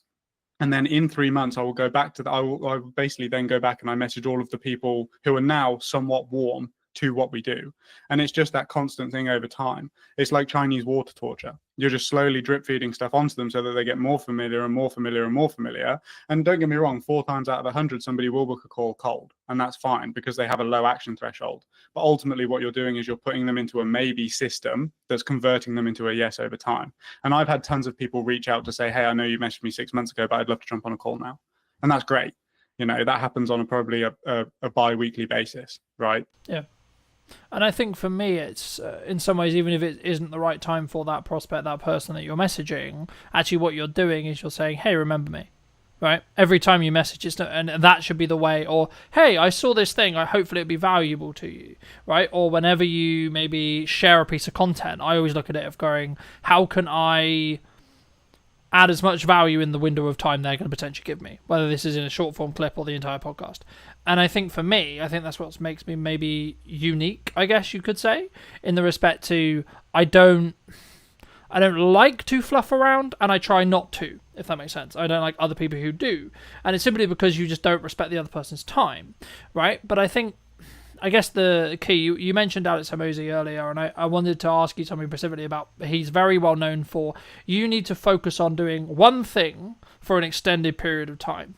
And what does that actually mean in tangibility reality? And does it actually work? I guess is then the follow-on question. So like, is it going to be you just focus solely on cold and you don't then look at content, you don't look at etc.? Or actually is it you get to a certain level of doing it consistently, you have a system, and then you can add another thing? Do you think? I think it gets to the point where the system's working and then you outsource it and then you build the next one. Like ultimately there's a literal job role that is an appointment setter, which is somebody that takes control of your social media accounts, goes into the DMs and does what you do. And you give them the system and you say, hey, if you message 100 people, 4 of them will book and I'll pay you for the 4 people that book. Right.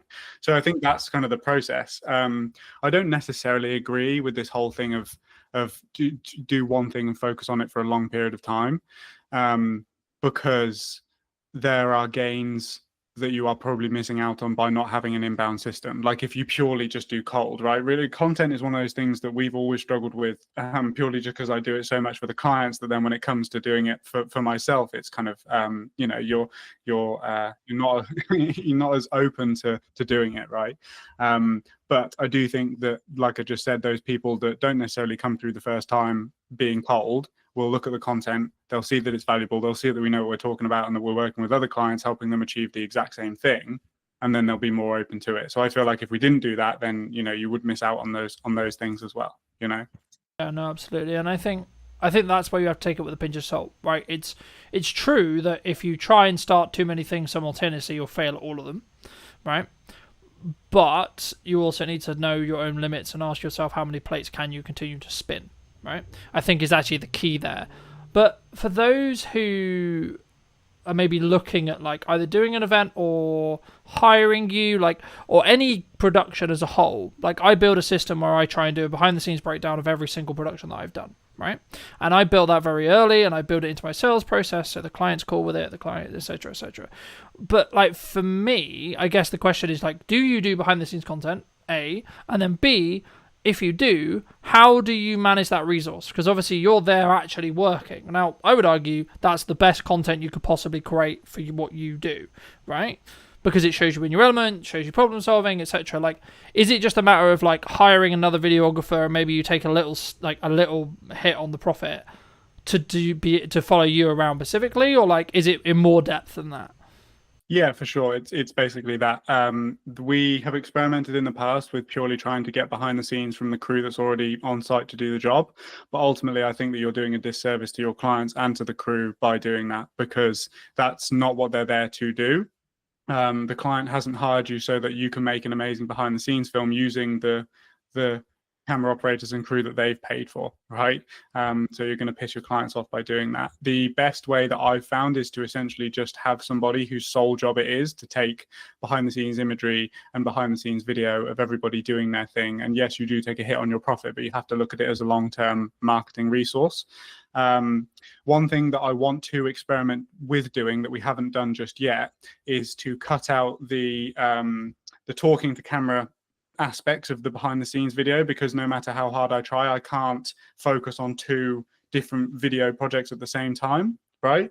It's very difficult for me to think about how the behind the scenes video is going when I just need to be focused on the client's work, essentially. So what I want to start doing is bringing somebody whose sole job it is to do that, have me mic'd up the whole time, and then have those clips of the problem solving and have those clips of us working on a day-to-day, bring that back in, and then probably review it with the camera in the studio, and basically just say, like, look, this is the context, this is the situation, here's what happened, here's how I dealt with it, have a look, right? That I think is going to be a much more valuable resource. And I think that we'd be able to turn one behind the scenes video into probably 5, because there'll be multiple instances of problem solving over time. So that's something that I've discussed with the team, and that we're going to start doing moving forward. I think I think also it protects your bandwidth, right? Like just looking at like that approach, because you're not then thinking, oh, I've got to do a piece to camera because they're about to do this, and then I've got to do that, etc. Like, yes, in an ideal world, that's what you would do. But actually, I think potentially you could think about it as this way. Like, actually, if someone's listening maybe and thinking about doing that, are you doing your client a disservice? Like, whenever I do mine, I've wrapped. Basically, I've wrapped. So I'm basically just referring back to what we did, right? So my initial focus, as I think everyone's focus should be when they get on set, especially in an event context, but in any production, is, hey, what problem are we here to fix? Remind myself of that problem that we're here to fix, and then focus on making sure that the content does that job, right? And then if there's time at the end, or sometimes I'll do like, oh, I've got the behind the scenes, or here's like the setup, etc., and then I'll talk through it in a studio context. But for me also, it's about understanding like when that's, so I guess in some ways you could just say it's like reading the room, right? Like, when is that appropriate to do? When is that not appropriate to do? And or was that planned in? And or was the client aware of it? And how do they feel about it, etc.? And I think it's about how you manage that. And actually, maybe if that's something you are going to do, maybe look at, like, especially if it's a returning client, maybe look at it saying, well, actually, and this is really counterintuitive because you're sacrificing profit and then sacrificing profit, but maybe add a percentage discount because you get the marketing out of it. But then also you have to then pay someone, which in turn means you're kind of losing money again. But if you've planned it in, you'll still make good profit, in my view, right? I mean, do you think that's an approach or not? For sure. I would always try and not have to pay first, right? Not have to give the client a discount in order to do it, because, like you said, you're kind of losing double money at that point. We write it into our contracts, so it's a line item within the contract of like self-promotion. We are going to use the opportunity as and when appropriate to capture behind the scenes content and promotional content for our own brand.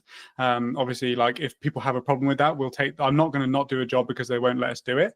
And obviously certain jobs are also a bit more, certain events are a bit more, how would we say, like, they don't want to be as publicly facing. Yeah, right? so, yeah, sensitive, so right? Yeah, sensitive, great word.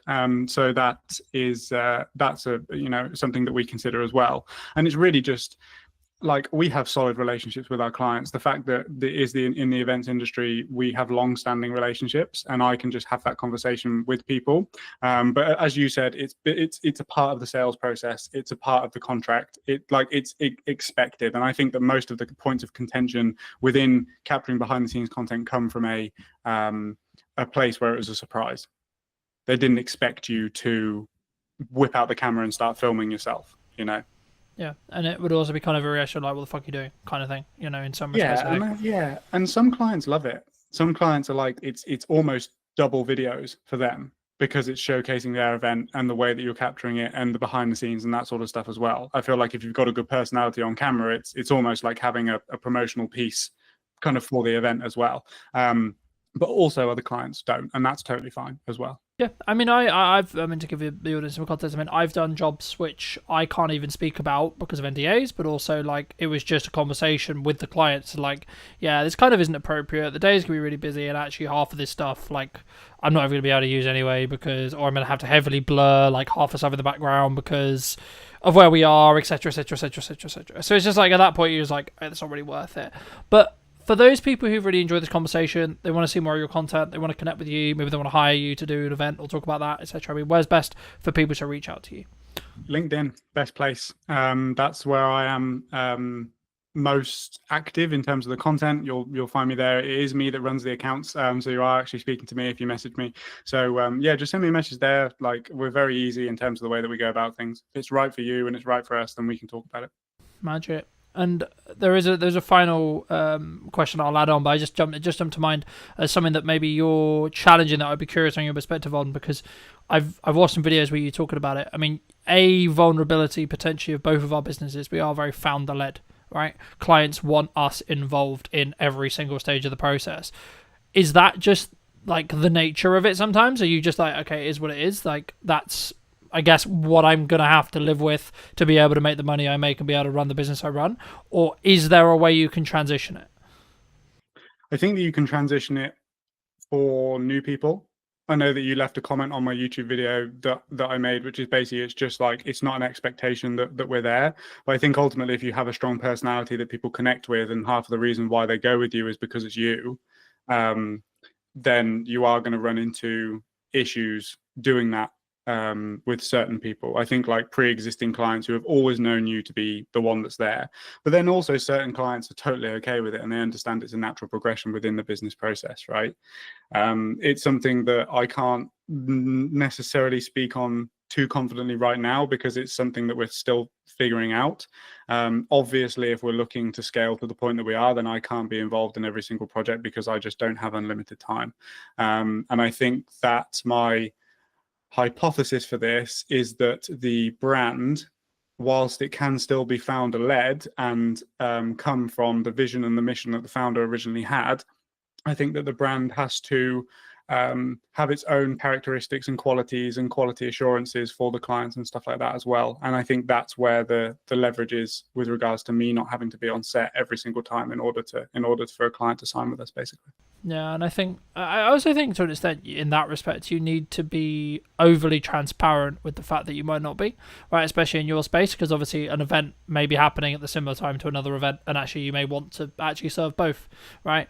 And I guess, I mean, feel free to weave that your next answer into this as well. Like that might be just like an advice piece that you need to give to some people of how you manage that. But I like to end the podcast by asking the guest, and you in this case, of course, what would you say to 10 years ago to the younger version of you now? What advice would you give them? I would say that it's going to be a lot harder than you expect it to be, and that the people that you look up to online probably aren't giving you the most accurate depiction, as I don't, of the reality of running a business and doing this. But ultimately, it's the most fulfilling thing that you're going to do. Like, I love this. There is not a single thing that I was having this conversation with my cousin the other day because he's 19 and he's trying to figure out whether he wants to go to university or what he wants to do with his life. And I said, well, you have to ask yourself, and ideally you're getting yourself in a position where you would continue to do the thing that you do every single day, regardless of whether you get paid or not, because I would still do this, right? Obviously there's certain things that we wouldn't do, right? Like dialing paid ad leads and stuff like that. But, you know, Yeah. like ultimately the goal and the end destination, I would continue to do regardless of whether I was being paid or not to do it. So yeah, it's just set expectations to my younger self that it's going to be way harder than you expect it to be, but it's going to be more fulfilling than you could ever think it could be. Magic. Thank you ever so much for the time, my friend. Pleasure. Thank you ever so much, ladies and gents. If you did take value from this video, you'd like to see more like it, I'll be back next week with a brand new episode. And feel free to let me know in the comment section down below what you thought. And I'll see you very, very soon. If we're doing things that push us outside of our comfort zone, we're naturally developing more and more resilience, strength, courage, all of those things. What do you think's missing in marketing today, from your perspective? I think what was missing then is the same as what's missing now, and that's really the understanding of buyer psychology and the way that buyers make decisions. Do you think trust can be built quite quickly, or is it just the nature of you spend time with someone, whether that's through content, actually physically with them in meetings, etc.? Is that where trust is rooted? The way I build trust is understanding my customer really, really, like, what are their needs? What do they care about? What's their mission in their organization? How can I help them be successful? Did you know that 93% of you are not subscribed? So if you could please do me a favor and you're enjoying the show, then subscribing would mean the world to me, and it would allow me to grow the show and continue to get larger and larger guests and continue to bring what's missing in marketing today. Thank you ever so much for joining me, and I'll enjoy the episode. Hello, my friends. Welcome back to a brand new episode of What's Missing in Marketing Today. Today, I'm going to be talking to Mel about mostly pivoting, but also how we build resilience in business as a whole. Welcome to the show, Mel.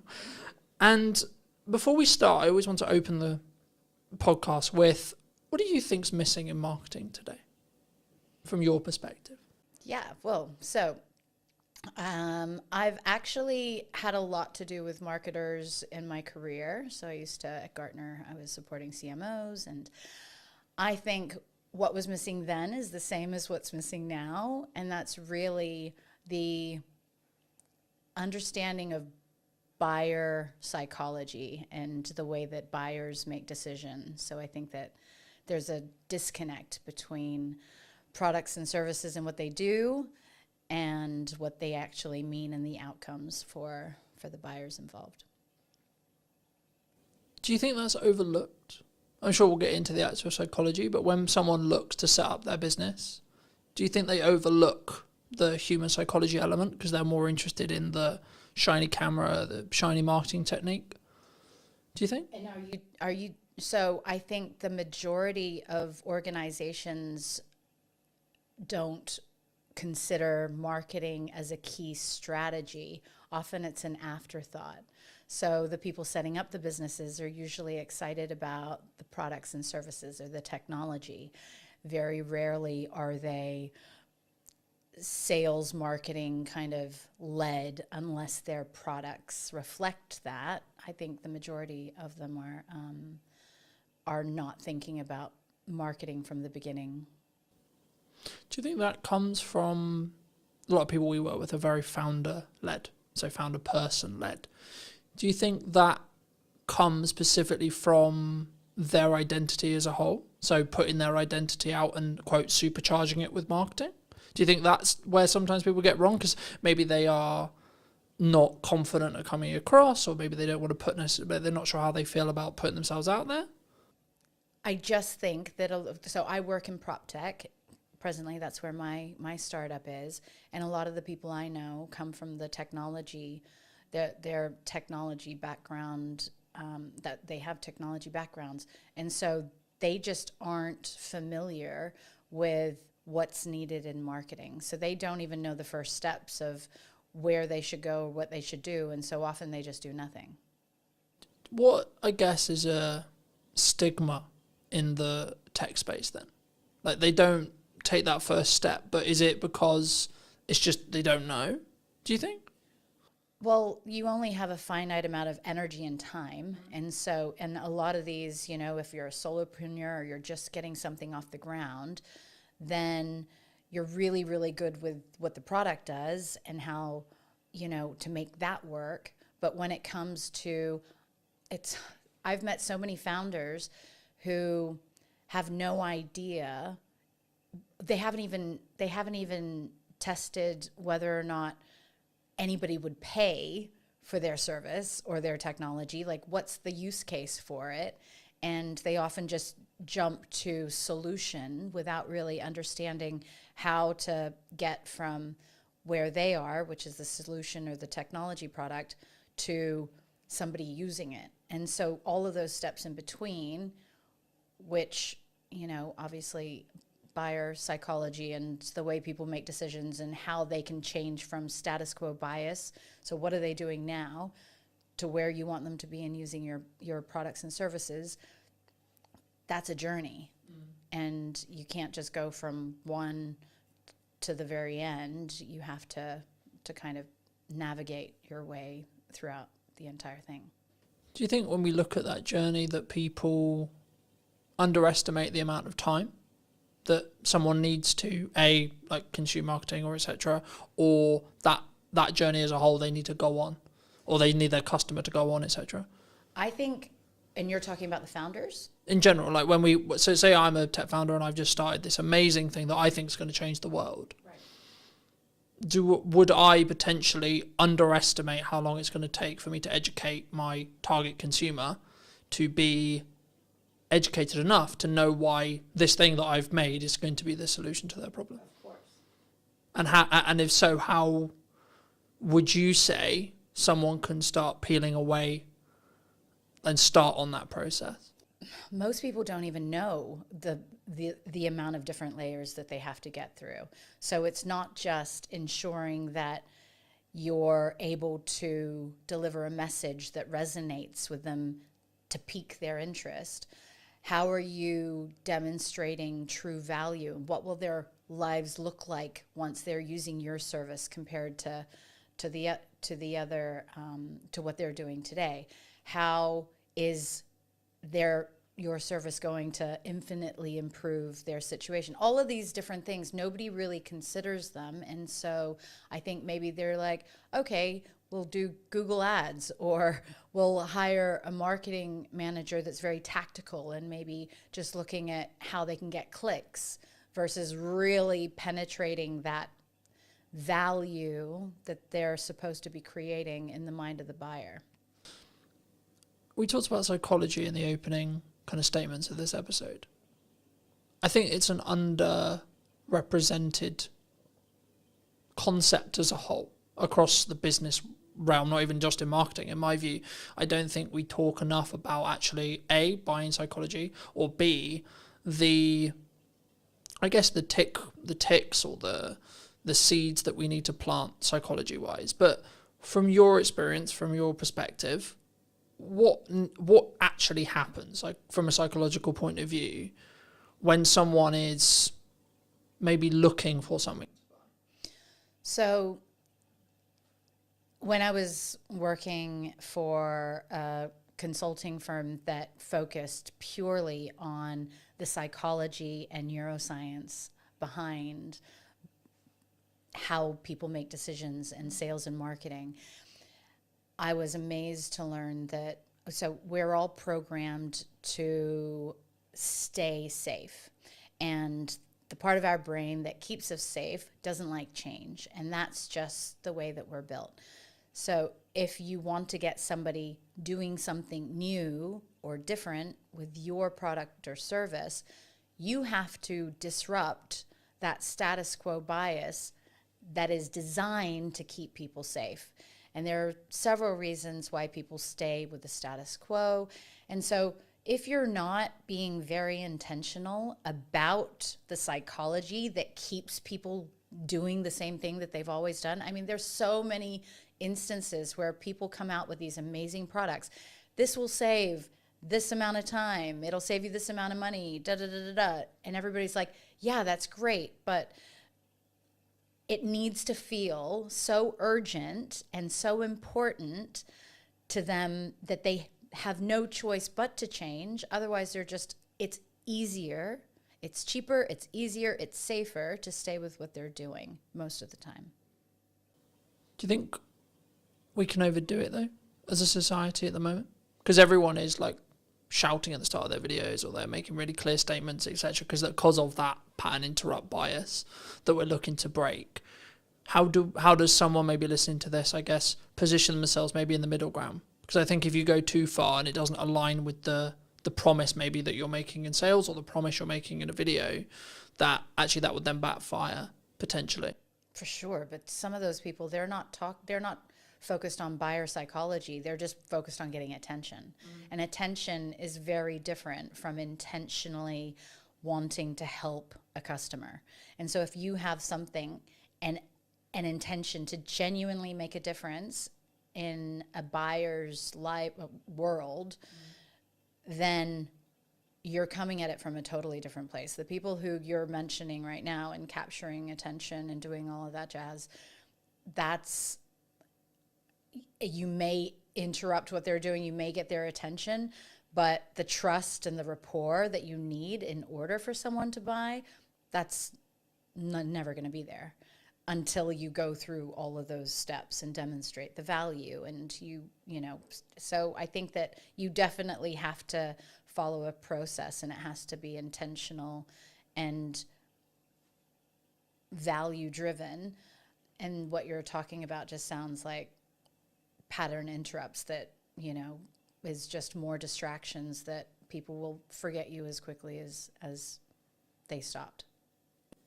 I guess it comes to a longevity question. My next question was going to be like, roughly, do you think trust can be built quite quickly?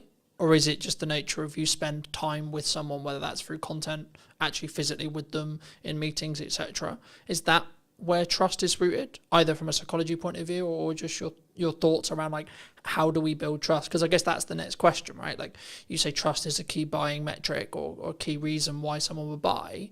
Okay, well then the question becomes then how do we build trust?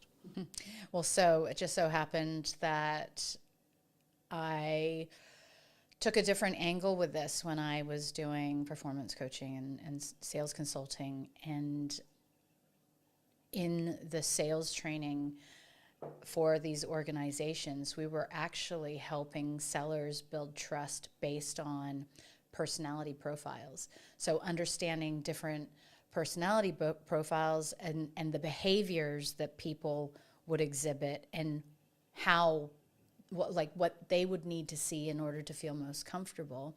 And the reason why I say that is because if you have a salesperson that's really dominant and is just, moving very quickly and not giving all the detail, but then you've got another person who you're trying to sell to who cares very much about the detail and the information, and you don't slow down and you don't meet them where they're at, then you're going to miss them. And those people are the most risk-adverse buyers out there. So there's just layers upon layers of different ways but I think that when you're dealing with humans, taking these things into account, it is a unique position that as humans we can navigate that technology can't yet, and that's by being able to predict, well, what is something that would be important to you. And I think like so just to give you an example, building trust is really important, but then you've got the old school way of selling where everything was based on relationships and not a lot of merit. And then you have newcomers coming in, and I hate small talk. And so it can be really uncomfortable for me to just pretend like I'm talking about stuff that I really just feel awkward even, starting those superficial conversations. And so from that perspective, the way I build trust is understanding my customer really, really, like what are their needs? What do they care about? What's their mission in their organization? How can I help them be successful? If I'm demonstrating that really quickly, that I know their industry and that I understand how to really take them from here to where they want to go, that will at least get me to the table to have conversations and, rather than other methods. Did that answer your question? Yeah, no, absolutely. I mean, it's interesting that you say you hate small talk, because I thought that was just a me thing for a long time, right? And I'm on the spectrum too. since I didn't mean to. I meant as well as like yeah. Since like running the show, or since like connecting with people, or being, I guess one could say that I'm quite targeted in who I choose to bring on, who I choose to connect with, who I choose to talk to. I guess in some ways, because it's quite hard for me to describe how I choose and why and etc. Because for me, it's all an instinct-based thing. It's a gut thing. It's like, yeah, I think this person might be interesting. I don't know because I deliberately don't want to know, because I want that to be here to make a good, quote, good show, right? I guess, is that why AI may not take all of our jobs, as lots of people have been claiming or saying? Right. I love that you bring that up, because I think that people ignore their instincts a lot more, and I think we have so much more knowledge just in how we feel, in our perception, and the way that we react to certain people. I think a lot of times we ignore that. And so throughout my journey, as I've gotten to understand myself more and more and more, I firmly believe nobody, especially this year, has come into my peripheral and had meaningful exchanges with that haven't made me think that was absolutely meant to be. Like my energy field, if you like, AI is never going to, whatever technology is, it's going to be very difficult to replace that. And so you can use technology to do certain components of roles to, for efficiencies and cost savings and stuff like that. But when it comes down to actually going back to the truly building rapport and following your gut and you know, knowing whether or not you can trust somebody, that is very much a human behavior that I'm not sure that we will replicate in our lifetime. And I don't think we should. No, for sure not. You know, I think that's, I guess, if you're going to be corny about it, that's what makes us human, right? But I think for me, and we talk about a lot of this in marketing, like however you want to be tactical, right? We're going to do social content. We're going to do ads. We're going to do our podcast. We're going to do this. We're going to do that. The reality is that's the middle bit, right? That's how do you get me as a human to talk to another human? And that's why I'm interested and also like to talk to people about psychology, because if you get the psychological stuff right, actually you can have mediocre middle bit. Mm-hmm. Or if you really want to like do it well and do it scale, when you get the middle bit right as well, you then compound on those decisions. But just as you were like discussing that, and it jumped to mind to me, so I'm going to mention it.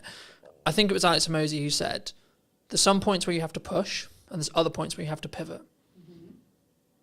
In your experience, how would you, either for you personally or a friend of yours, when would you say that someone should make that decision? What are paint that picture? When should I maybe look to, maybe if things aren't working the way I want them to, I'm not making the money, the marketing doesn't seem to be connected, etc.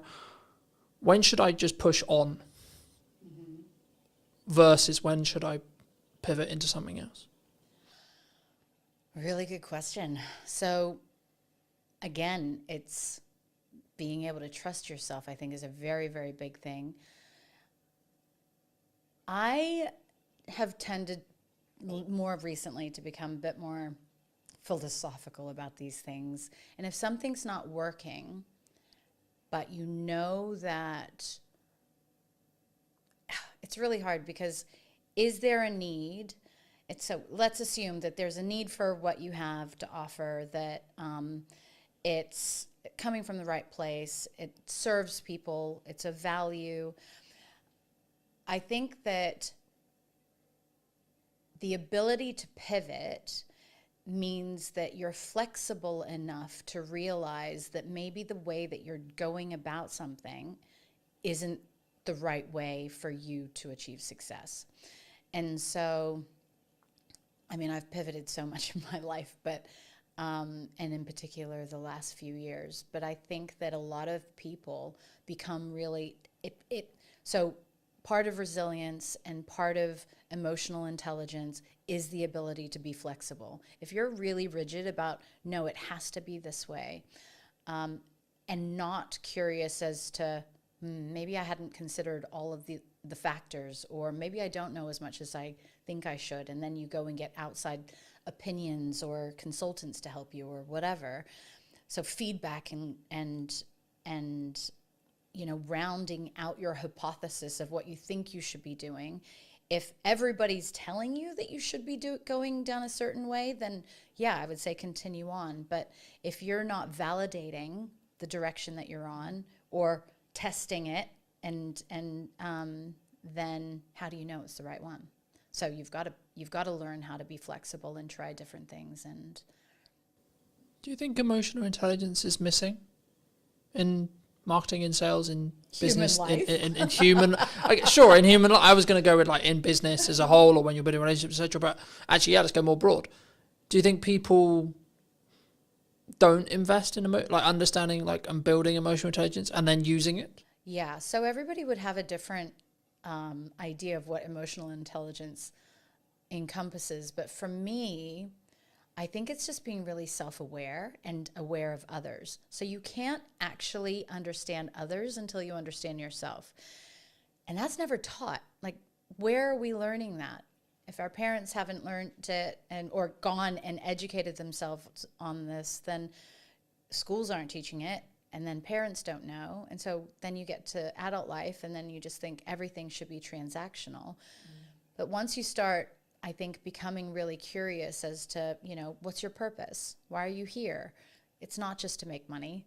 It's not just to have a house and a nice car and da-da-da-da. Like, no, the real meaning is deeper. And so I think getting to those layers means that you have to be able to sift through, I think, a bunch of junk that, you know, has kind of been piled on top of us from childhood. And then so once you've gone through a lot of that discovery, I think that builds the resilience and emotional intelligence and all of those things that make us better human beings and better marketers and better salespeople and all that stuff.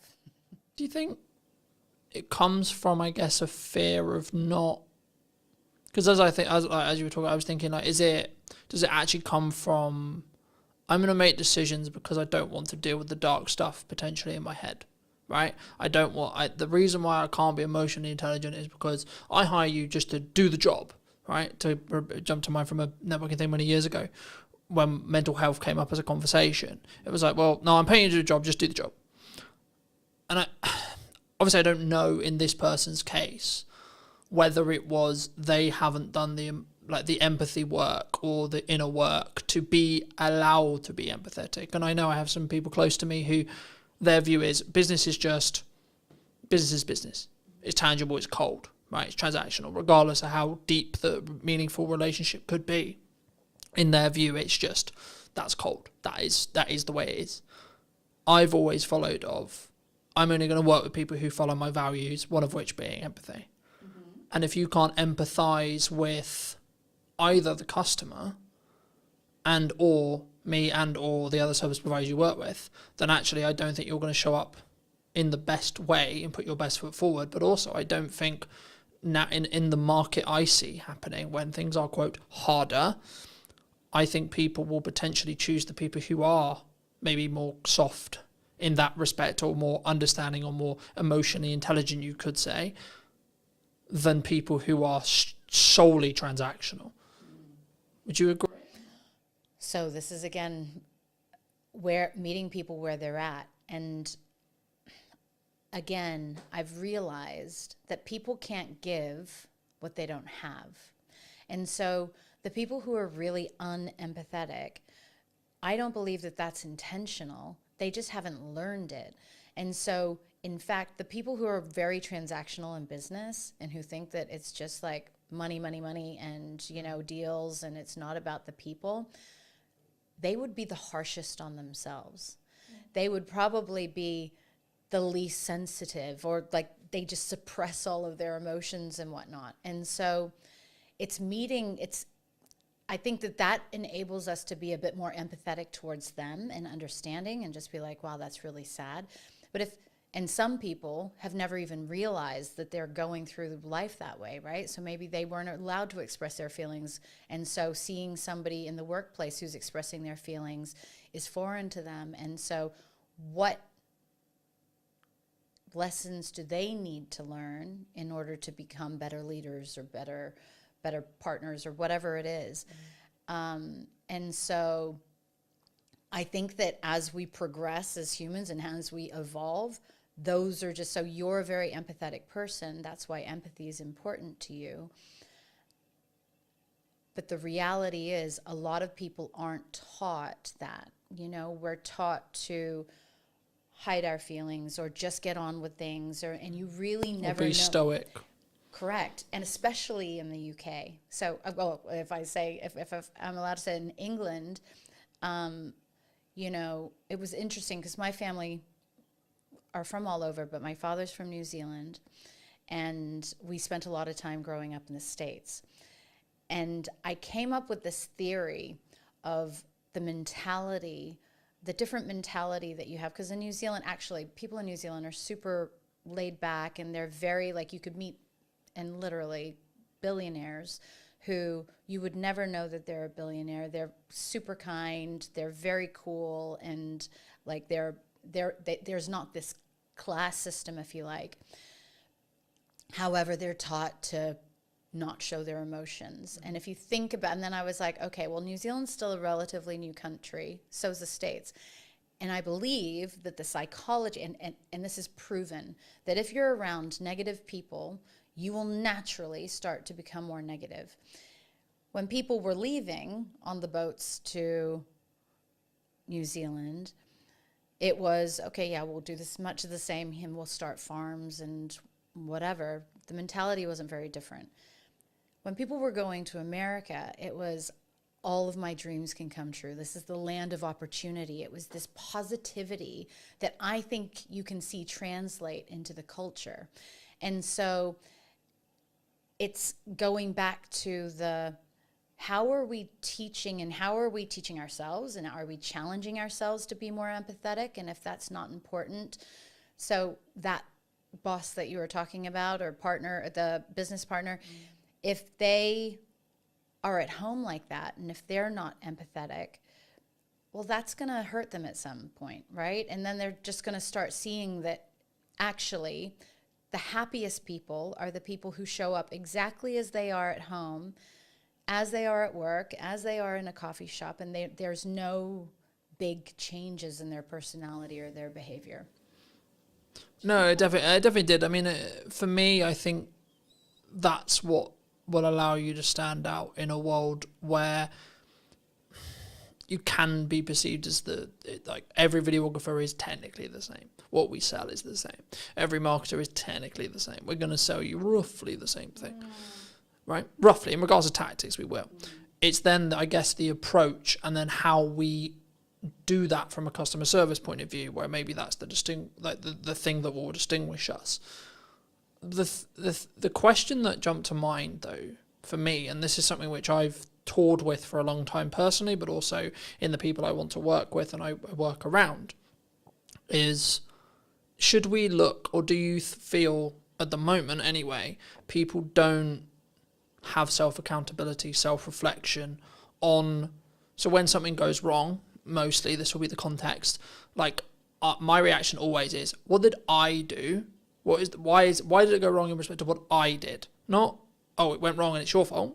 It's, okay, it went wrong.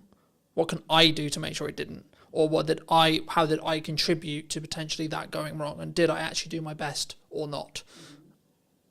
And the more people I talk to, the more people I connect with, I sometimes find that's maybe lacking or quite a rare perspective, because I think maybe it's a culture thing, I don't know, but it's easier to go, well, it's your fault. Do you think that's missing at the moment? For sure, but everything we've been talking about has to do with somebody's ability to self-reflect. And if you can take accountability for things going wrong, then you probably have a growth mindset because you want to improve. And a lot of people, so it depends, because when you talk about that, I just think of, if people who are afraid to be wrong were probably criticized a lot, or they got in trouble if they were wrong, or they did something wrong when they were kids. We are all walking older versions of our younger selves. And so it's like, what are the things, is that holding a person back? They may be really happy living their life that way, and then maybe just not having many friends, right? But if you're really wanting to show up as your best version in work, for customers, for friends and family, then if you're not getting to some of the behavior that, if you're not questioning your behavior and how the way that you show up in the world could be a reflection of unhealed issues or traumas from your childhood, then I know it got kind of deep, but that to me is you're only skimming the surface of what life can really be about. No, I agree. And I think, again, not taught anywhere though, mostly. I think sometimes, I mean, as I think about that, I think, well, why do I do it? Right. And I think I've been very, very fortunate to have the mother I have and have the values I have instilled in me from a very young age. And that's, I think, why I am who I am now, right? And how I show up now. But I think that's maybe, like, I'm fortunate in that respect, but I guess in some ways my assumption is, well, why shouldn't that be the case? Why isn't this taught in school, etc.? That thought process. And I guess it's a resource thing. Like, if I really sit here and think about it, like, that's why it's not. But I also don't want that to be perceived as an excuse potentially why we shouldn't. And maybe if the right people are listening to this, then I think it should be something that everyone is taught how to do because of the stuff we obviously align on, which is once you can do that, you can actually empathize and fully understand. And actually, to be completely honest, if you're being really selfish, you will make more money. You'll be a better marketer. You'll make more bottom line revenue. You'll be braver. You'll have more courage. You'll back yourself. There's tons of benefits. Is it a resource thing, or is it just a lack of knowledge? You know, there are a ton of people out there that have done the work, that have invested in themselves to, and I guess that's one of the reasons why I built KindStay, right? So I have an incredible network of well-being experts, neuroscientists, psychologists, nutritionists, who I know with the science can help people through really, really difficult situations. And in the case of my most recent situation of being evacuated, a lot of people aren't prepared for big situations in life, you know, or dysfunction. And so helping people with basic tools that help, whether it's using some of the performance coaching or the mindset management training or any of those things, helping people access tools so that they can learn to take better care of themselves, to prioritize their needs, to consider how a lack of sleep can have a knock-on effect of other things. Or if we're walking around with anxiety all day, what's that going to be like for the people around us, let alone the chemistry inside and all the toxins that are polluting our bodies, you know? So I think that the schooling system has a lot to learn, but I also think that the schooling system in the most basic form is totally flawed anyway, and it's kind of a structure to keep people in boxes. I think it's important, though, to, I guess in some ways, establish that if you look at traditional education, it's for the employee, right? And I guess for me, I mean, why would, I guess, a society build that? Is that because that's the odds that most people are?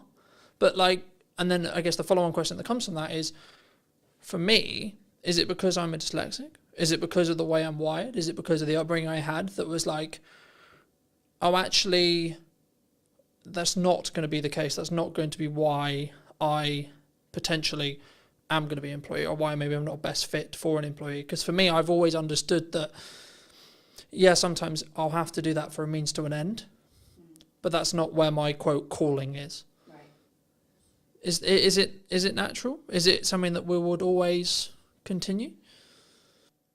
So there are theories that, you know, the designing of schools is because it's not in the best interests of certain layers of society for everybody to be out of the box, to be creative, to be challenging the status quo, to question the teachers' That'd be easier, curriculum. wouldn't it? If you're going to go down the whole government like control thing, it's not government. I'm thinking beyond government, like much higher up. I think government's just in place for control. Now, just on the dyslexic thing, I was advised that I likely am dyslexic also, and school was very difficult for me, but I managed to BS my way through most of it. It's interesting that you say that, because I think that it's in the best interests of the haves and the have-nots to keep people ignorant.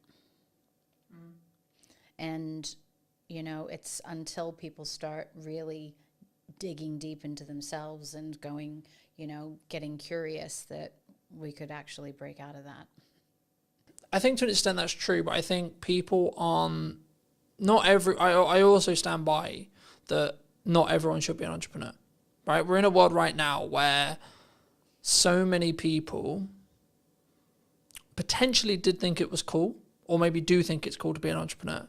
I've always understood that, yes, it comes with its own success archetype, but actually in reality,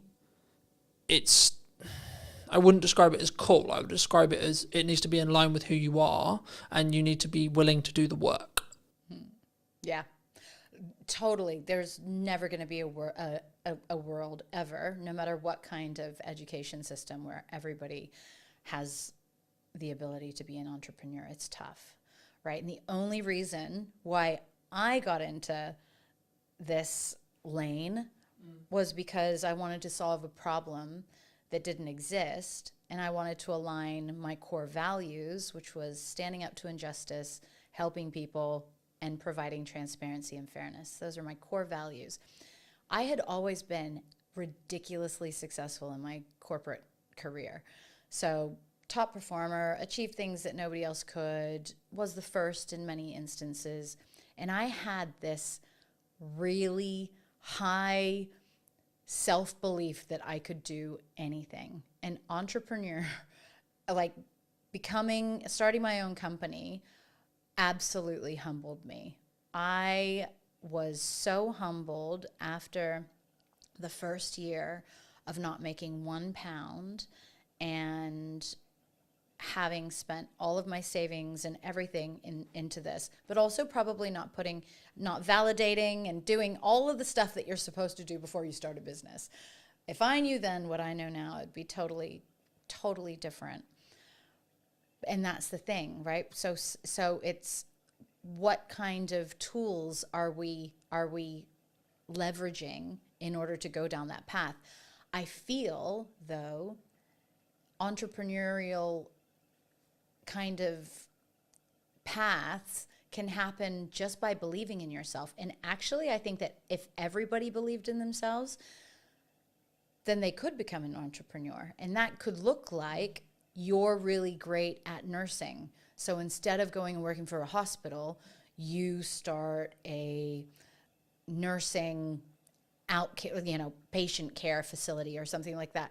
Or it could be that you become a consultant because you're a really great engineer and you know lots of companies need your assistance instead of going and doing the 9 to 5. I actually encourage as many people as possible to take all of their amazing skills and work for themselves instead of working for other people, because you will be infinitely happier and you'll also probably be infinitely better off.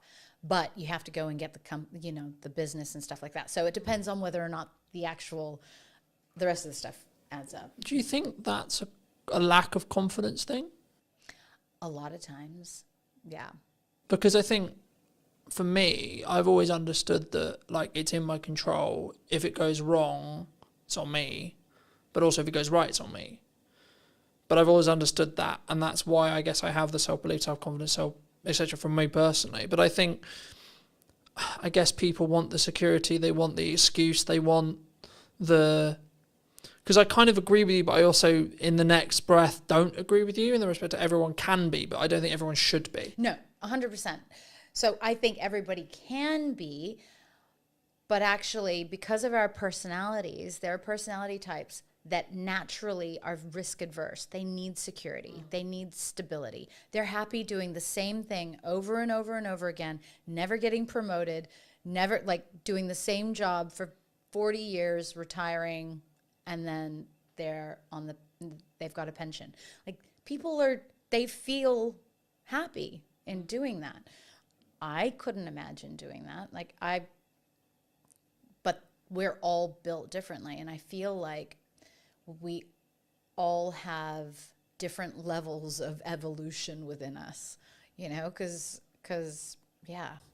But I think that needs to be, it needs to be you. That needs to be your decision. That needs to be your core, right? I've always understood, and I was out on a run yesterday in the rain, that was okay, I know for a fact that 95% aren't going to do what I did today. Right, and I know that that's my advantage. Right, the grit is when things get hard. and I need to lean in, I need to do the difficult things, I need to work the extra hours, I know that is my advantage. But I know that through years of doing it. And I know that's what, like, I get fired up for it. I'm like, yes, right, okay, let's go. And, like, I don't wish a bad economy or a bad situation on anyone, but, like, I know when things get, quote, harder, I'm like, great, I'm going to thrive then, because I'm leaning into that uncomfortability. Do you think naturally we pull away and we stay inside our bubble, comfort-wise? 100%. We're psychologically, like, we're scientifically programmed to stay safe. Now, just the exact example that you just gave, when you are pushing yourself to do things that you don't want to, or that most people wouldn't, you're actually building layers of resilience and courage and strength. And I would have those exact same thoughts. So during the winter, I think I started just before this year, but I decided on New Year's Day that my Lumi cold water pool that was sitting on the balcony full of water, that every day I would go and sit in that for 5 minutes. And, you know, even when it was below zero, so it was pretty cold. And as I sat there, and I was like, all of these, even billionaires, like, I know tons of really, really successful entrepreneurs or whatever that would not be sitting and doing what I'm doing right now. And it gave me a level of confidence to tackle the day or to go and do something that I didn't like. That, that grit that you're talking about, doing things that are uncomfortable, stepping outside your comfort zone, even doing this today, like, that's uncomfortable for me. But if we're doing things that push us outside of our comfort zone, we're naturally developing more and more resilience, strength, courage, all of those things. Is it a muscle? Yeah, well, I treat it like a muscle, but I don't know for sure. There would be parts of our brains that it actually supports, but I'm not. Because I don't know whether I read it being scientifically true. So I'm not going to say it is scientifically true, because I can't 100% confidently say that. But what I believe to be true is whenever we do that, we build new neural pathways in our brain, right? Correct. Which naturally will mean the ability to do the thing that we find currently uncomfortable. We have to do it long enough for that pathway to be, like, consistently strong enough built. And then once it is there, then it's inside your comfort zone.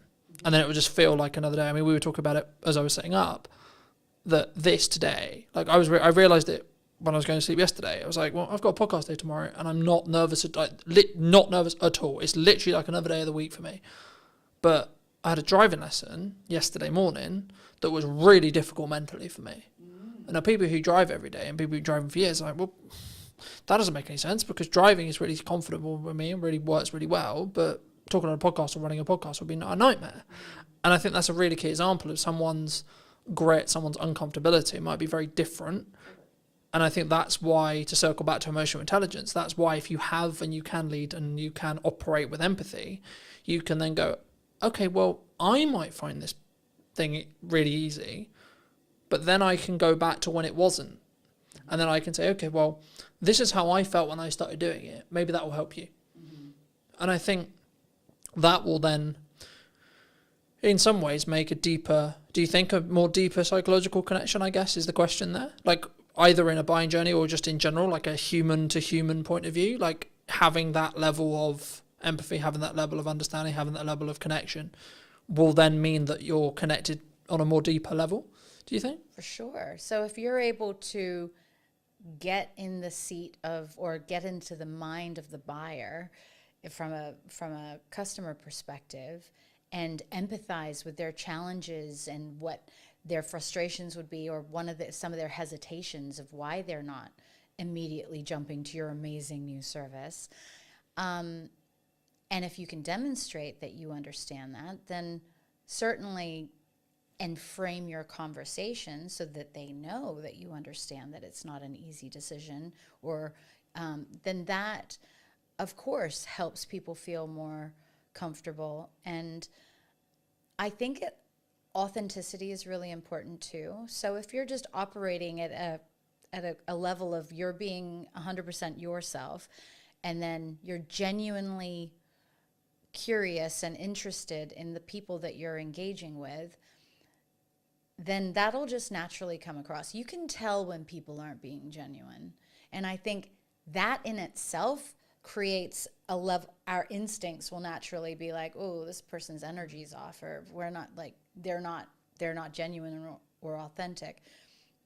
And I've made that judgment a lot of times. So that's probably one of my areas for improvement is because sometimes people just aren't comfortable in themselves, or they're not comfortable being totally open and honest and all of those things, because that's just not something that they have learned how to do. And so rather than just thinking that, oh, they're not on my wavelength, or I don't feel like they're authentic, maybe they just don't know how to be. And going back to your guy who wasn't empathetic, maybe he just hasn't learned how to be yet. For those who've really enjoyed this conversation, they want to maybe hear some more from you or see some more of your content, etc. I mean, where's best for people to either see that or reach out to you if they want to? Yeah, so I would say that the two things that I've did some recordings on, which was intrepid thinking around how to be bold in the way that we're thinking and challenging the way that we're doing things in order to achieve progress. So the intrepid thinking, I did put that up on YouTube, and there's some cool clips on there. And then the diversity minded podcast too, because actually being diversity, like we talk about diversity in terms of maybe more aesthetic things, but I really love being around people that don't think like me or don't behave the same way that I do, so that they can challenge my own perceptions. And I mean, not too, so if they're like really extreme in their beliefs or their views, and I don't believe that they're right, I mean, we have to have, aligned values, but I enjoy people who think differently and who show up differently, because then it helps me be more conscious in how I move and behave. And I think we never want to get too comfortable. If we're just moving through life like an autopilot, then we're missing everything. And that's definitely not a fulfilling way to live, in my opinion. But kindstay.com. So that's my latest initiative, and I'm really excited about the disruption that I intend to cause in the housing sector for landlords who are wanting to make more income off of their properties, and then also the residents who need to consider their well-being when they're going through difficult housing situations. Thank you so much for the time. Yeah. If you were going to leave or talk to the person, Mel, 10 years ago, what advice, if you were going to give advice to her, would you give? Yeah, that was probably that was the beginning of my journey of doing the hard work on myself. It would be that you don't know everything, that a lot of your responses to the world are based on the challenges that you've had growing up, and the person that you need to really show love to first and foremost is yourself. So do it quickly, because then you can be really, really awesome sooner. And thank you ever so much for watching. If you did enjoy this episode of What's Missing in Marketing Today, I'll be back next week with a brand new episode. And why not be subscribed so you don't miss it? I'd love to hear what you think in the comment section down below. And I'll see you very, very soon.